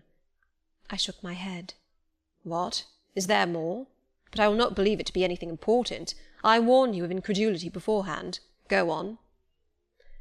The disquietude of his air, the somewhat apprehensive impatience of his manner surprised me, but I proceeded. I dreamt another dream, sir. That Thornfield Hall was a dreary ruin, the retreat of bats and owls. I thought that of all the stately front nothing remained but a shell-like wall, very high and very fragile-looking. I wandered, on a moonlit night, through the grass-grown enclosure within. Here I stumbled over a marble hearth, and there over a fallen fragment of cornice. Wrapped up in a shawl, I still carried the unknown little child. I might not lay it down anywhere, however tired my arms, however much its weight impeded my progress, I must retain it. I heard the gallop of a horse at a distance on the road. I was sure it was you, and you were departing for many years, and for a distant country. I climbed the thin wall with frantic, perilous haste, eager to catch one glimpse of you from the top. The stones rolled from under my feet, the ivy branches I grasped gave way, the child clung round my neck in terror, and almost strangled me. At last I gained the summit. I saw you like a speck on a white track, lessening every moment. The blast blew so strong I could not stand. I sat down on the narrow ledge. I hushed the scared infant in my lap. You turned an angle of the road. I bent forward to take a last look. The wall crumbled. I was shaken. The child rolled from my knee. I lost my balance, fell, and woke. Now, Jane, that is all? All the preface, sir. The tale is yet to come. On waking, a gleam dazzled my eyes. I thought, oh, it is daylight. But I was mistaken. It was only candlelight. Sophy, I supposed, had come in. There was a light in the dressing-table, and the door of the closet, where, before going to bed, I had hung my wedding dress and veil, stood open. I heard a rustling there. I asked, Sophy, what are you doing? No one answered. But a form emerged from the closet. It took the light, held it aloft, and surveyed the garments pendant from the portmanteau. Sophy, Sophy, I again cried, and still it was silent. I had risen up in bed. I bent forward. First surprise, then bewilderment came over me, and then my blood crept cold through my veins. Mr. Rochester, this was not Sophy. It was not Leah. It was not Mrs. Fairfax. It was not, no, I was sure of it, and am still, it was not even that strange woman, Grace Poole. It must have been one of them, interrupted my master. No, sir, I solemnly assure you to the contrary. The shape standing before me had never crossed my eyes within the precincts of Thornfield Hall before. The height, the contour were new to me. Describe it, Jane. It seemed, sir, a woman, tall and large, with thick and dark hair hanging down her back. I knew not what dress she had on. It was white and straight, but whether gown, sheet, or shroud I cannot tell. Did you see her face? Not at first, but presently she took my veil from its place. She held it up, gazed at it long, and then she threw it over her own head and turned to the mirror. At that moment I saw the reflection of the visage and features quite distinctly in the dark oblong glass. And how were they? Fearful and ghastly to me. Oh, sir, I never saw a face like it. It was a discoloured face. It was a savage face. I wish I could forget the roll of the red eyes and the fearful blackened inflation of the lineaments. Ghosts are usually pale, Jane. This, sir, was purple. The lips were swelled and dark, the brow furrowed, the black eyebrows widely raised over the bloodshot eyes. Shall I tell you of what it reminded me? You may. Of the foul German spectre, the vampire. Ah, what did it do? Sir, it removed my veil from its gaunt head, rent it in 2 parts, and flinging both on the floor, trampled on them. Afterwards? It drew aside the window curtain and looked out. Perhaps it saw dawn approaching, for, taking the candle, it retreated to the door. Just at my bedside, the figure stopped, the fiery eyes glared upon me. She thrust up her candle close to my face and extinguished it under my eyes. I was aware her lurid visage flamed over mine, and I lost consciousness. For the second time in my life, only the second time, I became insensible from terror. Who was with you when you revived? No one, sir, but the broad day. I rose, bathed my head and face in water, drank a long draught, felt that though enfeebled I was not ill, and determined that to none but you would I impart this vision. Now, sir, tell me who and what that woman was. The creature of an overstimulated brain, that is certain. I must be careful of you, my treasure. Nerves like yours were not made for rough handling. Sir, depend upon it, my nerves were not in fault. The thing was real. The transaction actually took place. And your previous dreams, were they real too? Is Thornfield Hall a ruin? Am I severed from you by insuperable obstacles? Am I leaving you without a tear, without a kiss, without a word? Not yet. Am I about to do it? Why, the day is already commenced which is to bind us indissolubly, and when we are once united there shall be no recurrence of these mental terrors. I guarantee that. Mental terrors, sir? I wish I could believe them to be only such. I wish it more now than ever, since even you cannot explain to me the mystery of that awful visitant. And since I cannot do it, Jane, it must have been unreal. But, sir, when I said so to myself on rising this morning, and when I looked round the room to gather courage and comfort from the cheerful aspect of each familiar object in full daylight, there, on the carpet, I saw what gave the distinct lie to my hypothesis, the veil, torn from top to bottom in two halves. I felt Mr. Rochester start and shudder. He hastily flung his arms round me. "Thank God," he exclaimed, "that if anything malignant did come near you last night, it was only the veil that was harmed. Oh, to think what might have happened!" He drew his breath short, and strained me so close to him I could scarcely pant. After some minutes' silence he continued cheerily, "Now, Janet, I'll explain to you all about it. It was half dream, half reality. A woman did, I doubt not, enter your room, and that woman must have been, Grace Poole. You call her a strange being yourself. From all you know, you have reason so to call her. What did she do to me? What to Mason? In a state between sleeping and waking, you noticed her entrance and her actions, but feverish, almost delirious as you were, you ascribed to her a goblin appearance different from her own. The long dishevelled hair, the swelled black face, the exaggerated stature, were figments of imagination, results of nightmare. The spiteful tearing of the veil was real, and it is like her. I see you would ask why I keep such a woman in my house. When we have been married a year and a day, I will tell you, but not now. Are you satisfied, Jane? Do you accept my solution of the mystery?" I reflected, and in truth it appeared to me the only possible one. Satisfied I was not, but to please him I endeavoured to appear so. Relieved I certainly did feel, so I answered him with a contented smile.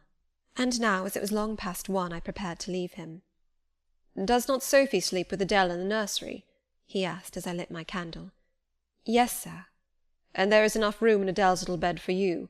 You must share it with her to-night, Jane.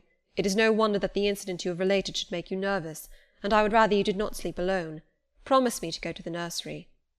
"I shall be very glad to do so, sir." "And fasten the door securely on the inside. Wake Sophie when you go upstairs, under pretence of requesting her to rouse you in good time to-morrow, for you must be dressed and have finished breakfast before 8. And now, no more sombre thoughts. Chase dull care away, Janet. Don't you hear to what soft whispers the wind has fallen? And there is no more beating of rain against the window-panes. Look here." He lifted up the curtain.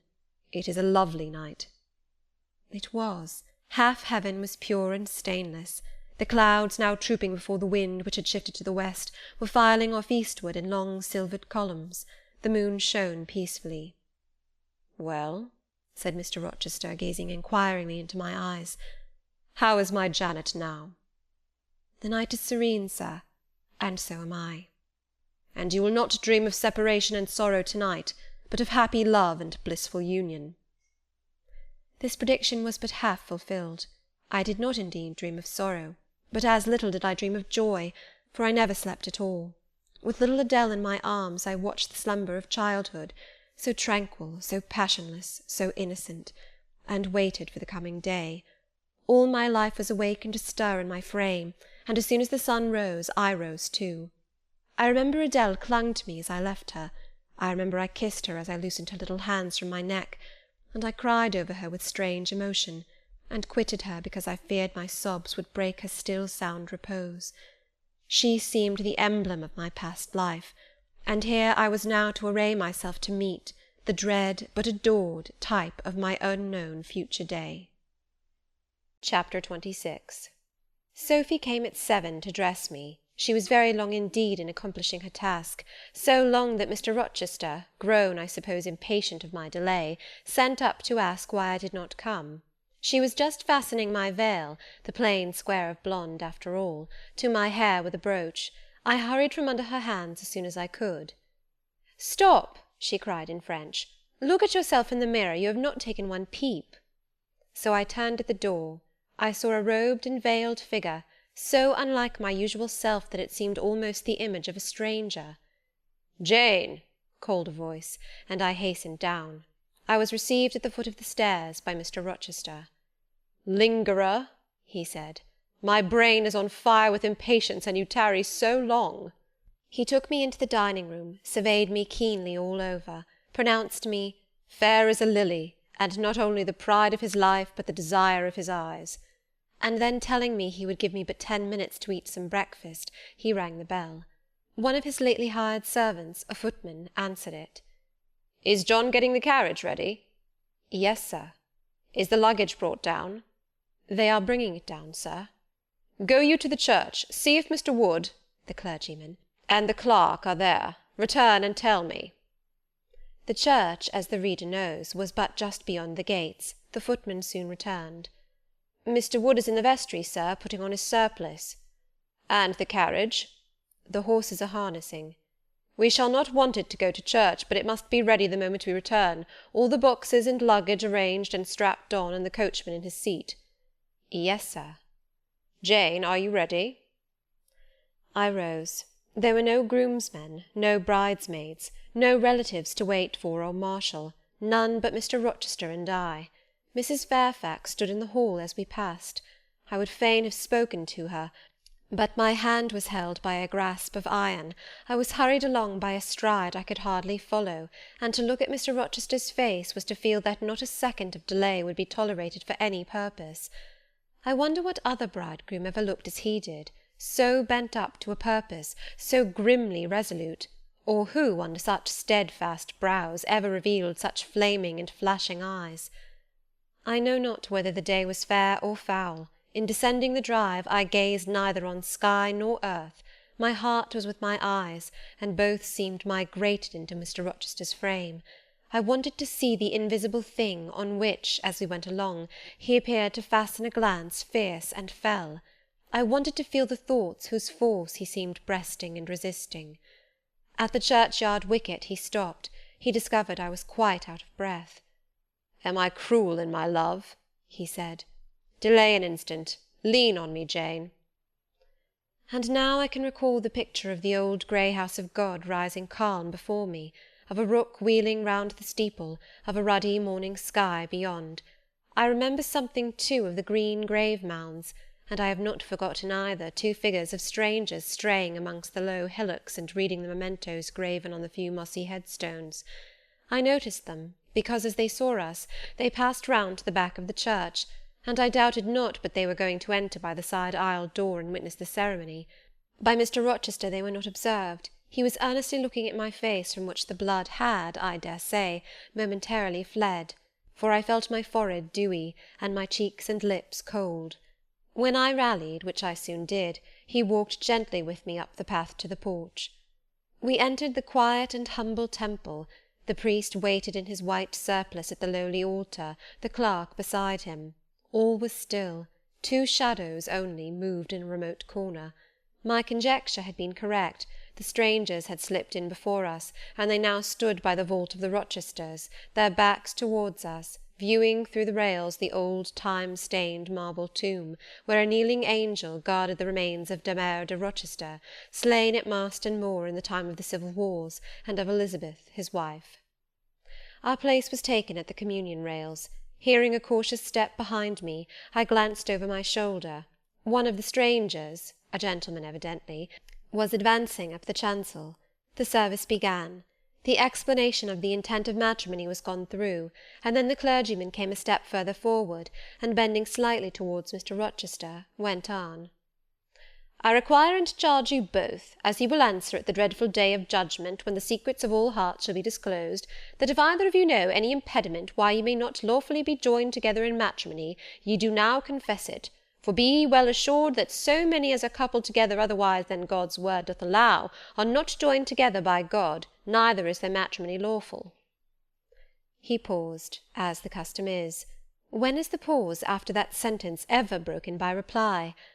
Not, perhaps, once in 100 years, and the clergyman, who had not lifted his eyes from his book, and had held his breath but for a moment, was proceeding. His hand was already stretched towards Mr. Rochester, as his lips unclosed to ask, "Wilt thou have this woman for thy wedded wife?" when a distinct and near voice said, "The marriage cannot go on. I declare the existence of an impediment." The clergyman looked up at the speaker and stood mute. The clerk did the same. Mr. Rochester moved slightly, as if an earthquake had rolled under his feet. Taking a firmer footing, and not turning his head or eyes, he said, "Proceed." Profound silence fell when he had uttered that word, with deep but low intonation. Presently Mr. Wood said, "I cannot proceed without some investigation into what has been asserted, and evidence of its truth or falsehood." "The ceremony is quite broken off," subjoined the voice behind us. "I am in a condition to prove my allegation. An insuperable impediment to this marriage exists." Mr. Rochester heard, but heeded not. He stood stubborn and rigid, making no movement but to possess himself of my hand. What a hot and strong grasp he had, and how like a quarried marble was his pale, firm, massive front at this moment! How his eyes shone, still watchful and yet wild beneath! Mr. Wood seemed at a loss. "What is the nature of the impediment?" he asked. "Perhaps it may be got over, explained away." "Hardly," was the answer. "I have called it insuperable, and I speak advisedly." The speaker came forward and leaned on the rails. He continued, uttering each word distinctly, calmly, steadily, but not loudly. "It simply consists in the existence of a previous marriage. Mr. Rochester has a wife, now living." My nerves vibrated to those low-spoken words as they had never vibrated to thunder. My blood felt their subtle violence as it had never felt frost or fire. But I was collected, and in no danger of swooning. I looked at Mr. Rochester. I made him look at me. His whole face was colourless rock. His eye was both spark and flint. He disavowed nothing. He seemed as if he would defy all things. Without speaking, without smiling, without seeming to recognise in me a human being, he only twined my waist with his arm and riveted me to his side. "Who are you?" he asked of the intruder. "My name is Briggs, a solicitor of Street, London." "And you would thrust on me a wife?" "I would remind you of your lady's existence, sir, which the law recognises, if you do not." "Favour me with an account of her, with her name, her parentage, her place of abode." "Certainly." Mr. Briggs calmly took a paper from his pocket, and read out in a sort of official, nasal voice, "I affirm and can prove that on the 20th of October, A.D., a date of some 15 years back, Edward Fairfax Rochester of Thornfield Hall in the county of and of Ferndean Manor in shire, England, was married to my sister, Bertha Antoinetta Mason, daughter of Jonas Mason, merchant, and of Antoinetta his wife, a Creole, at Church, Spanish Town, Jamaica. The record of the marriage will be found in the register of that church. A copy of it is now in my possession. Signed, Richard Mason." "That, if a genuine document, may prove I have been married, but it does not prove that the woman mentioned therein as my wife is still living." "She was living 3 months ago," returned the lawyer. "How do you know?" "I have a witness to the fact, whose testimony even you, sir, will scarcely controvert." "Produce him, or go to hell." "I will produce him first. He is on the spot. Mr. Mason, have the goodness to step forward." Mr. Rochester, on hearing the name, set his teeth. He experienced, too, a sort of strong convulsive quiver, Near to him as I was, I felt the spasmodic movement of fury or despair run through his frame. The second stranger, who had hitherto lingered in the background, now drew near. A pale face looked over the solicitor's shoulder. Yes, it was Mason himself. Mr. Rochester turned and glared at him. His eye, as I have often said, was a black eye. It now had a tawny, nay, a bloody light in its gloom, and his face flushed, olive cheek and hueless forehead received a glow as from spreading, ascending heart-fire, and he stirred, lifted his strong arm. He could have struck Mason, dashed him on the church floor, shocked by a ruthless blow the breath from his body, but Mason shrank away and cried faintly, "Good God!" Contempt fell cool on Mr. Rochester. His passion died as if a blight had shrivelled it up. He only asked, "What have you to say?" An inaudible reply escaped Mason's white lips. "The devil is in it if you cannot answer distinctly. I again demand, what have you to say?" Sir, interrupted the clergyman, do not forget you are in a sacred place." Then, addressing Mason, he inquired gently, "Are you aware, sir, whether or not this gentleman's wife is still living?" "Courage," urged the lawyer. "Speak out." "She is now living at Thornfield Hall," said Mason in more articulate tones. "I saw her there last April. I am her brother." "At Thornfield Hall!" ejaculated the clergyman. "Impossible! I am an old resident in this neighbourhood, sir, and I never heard of a Mrs. Rochester at Thornfield Hall." I saw a grim smile contort Mr. Rochester's lips, and he muttered, "No, by God! I took care that none should hear of it, or of her under that name." He mused. For 10 minutes he held counsel with himself. He formed his resolve, and announced it. "Enough! All shall bolt out at once like the bullet from the barrel. Wood, close your book and take off your surplice. John Green," to the clerk, "leave the church. There will be no wedding to-day." The man obeyed. Mr. Rochester continued, hardily and recklessly, "Bigamy is an ugly word. I meant, however, to be a bigamist, but fate has outmanoeuvred me, or Providence has checked me, perhaps the last. I am little better than a devil at this moment, and, as my pastor there would tell me, deserve no doubt the sternest judgments of God, even to the quenchless fire and deathless worm.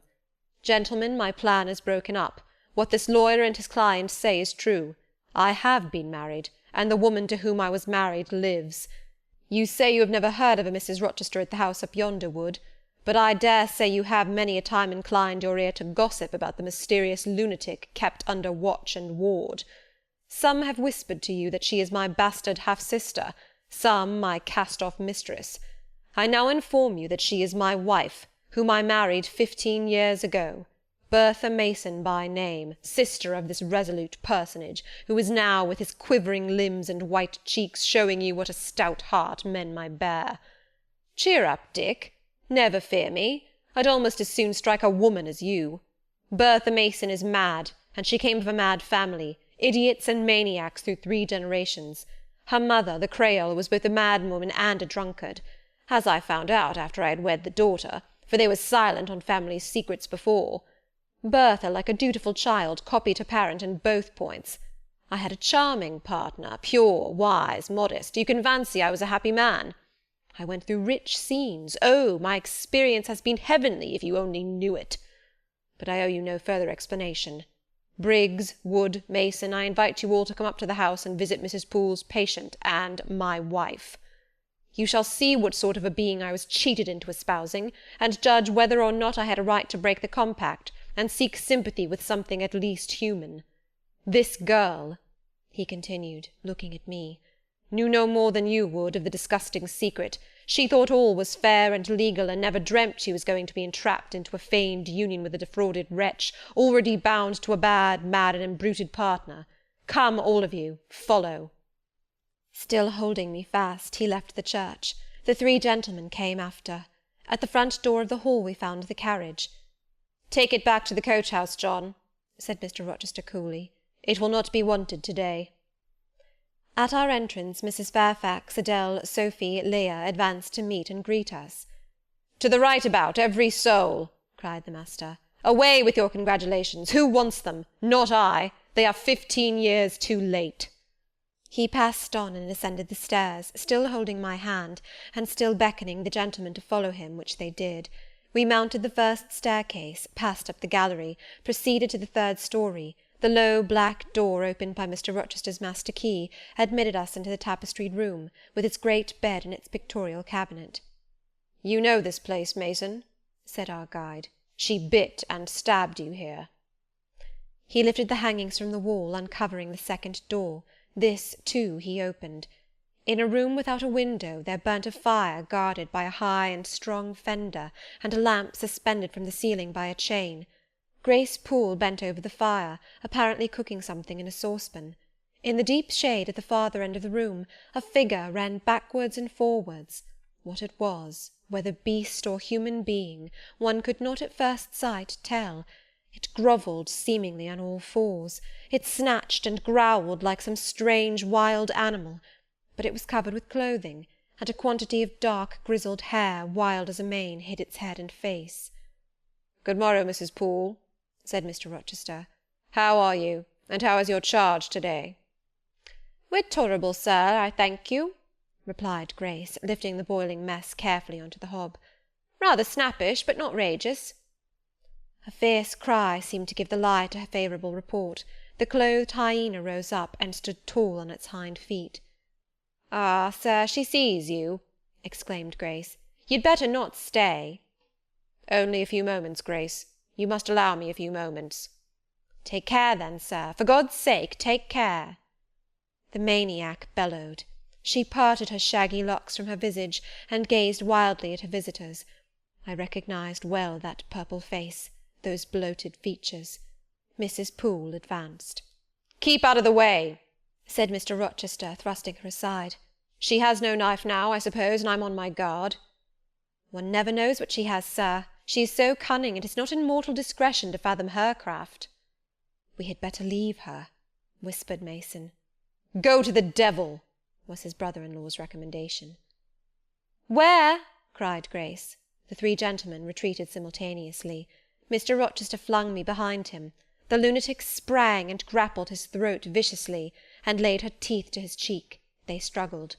She was a big woman, in stature almost equalling her husband, and corpulent besides. She showed virile force in the contest. More than once she almost throttled him, athletic as he was. He could have settled her with a well-planted blow, but he would not strike. He would only wrestle. At last he mastered her arms. Grace Poole gave him a cord, and he pinioned them behind her. With more rope, which was at hand, he bound her to a chair.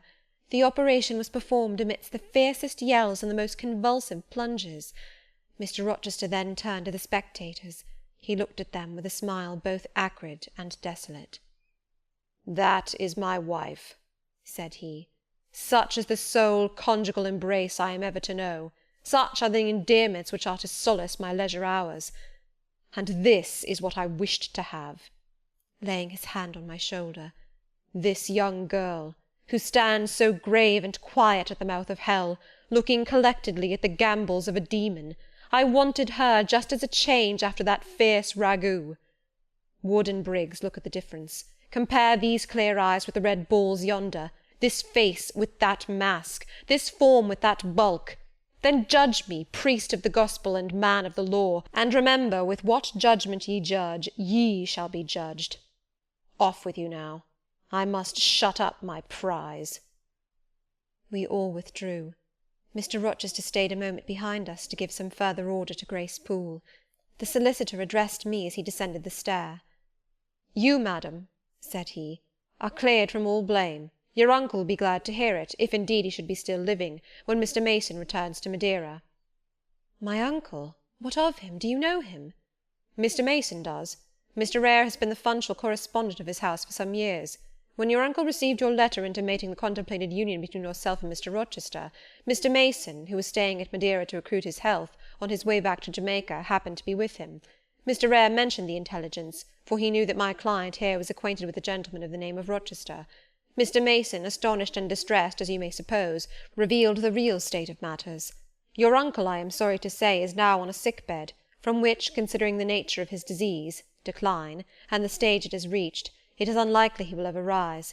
He could not then hasten to England himself, to extricate you from the snare into which you had fallen, but he implored Mr. Mason to lose no time in taking steps to prevent the false marriage.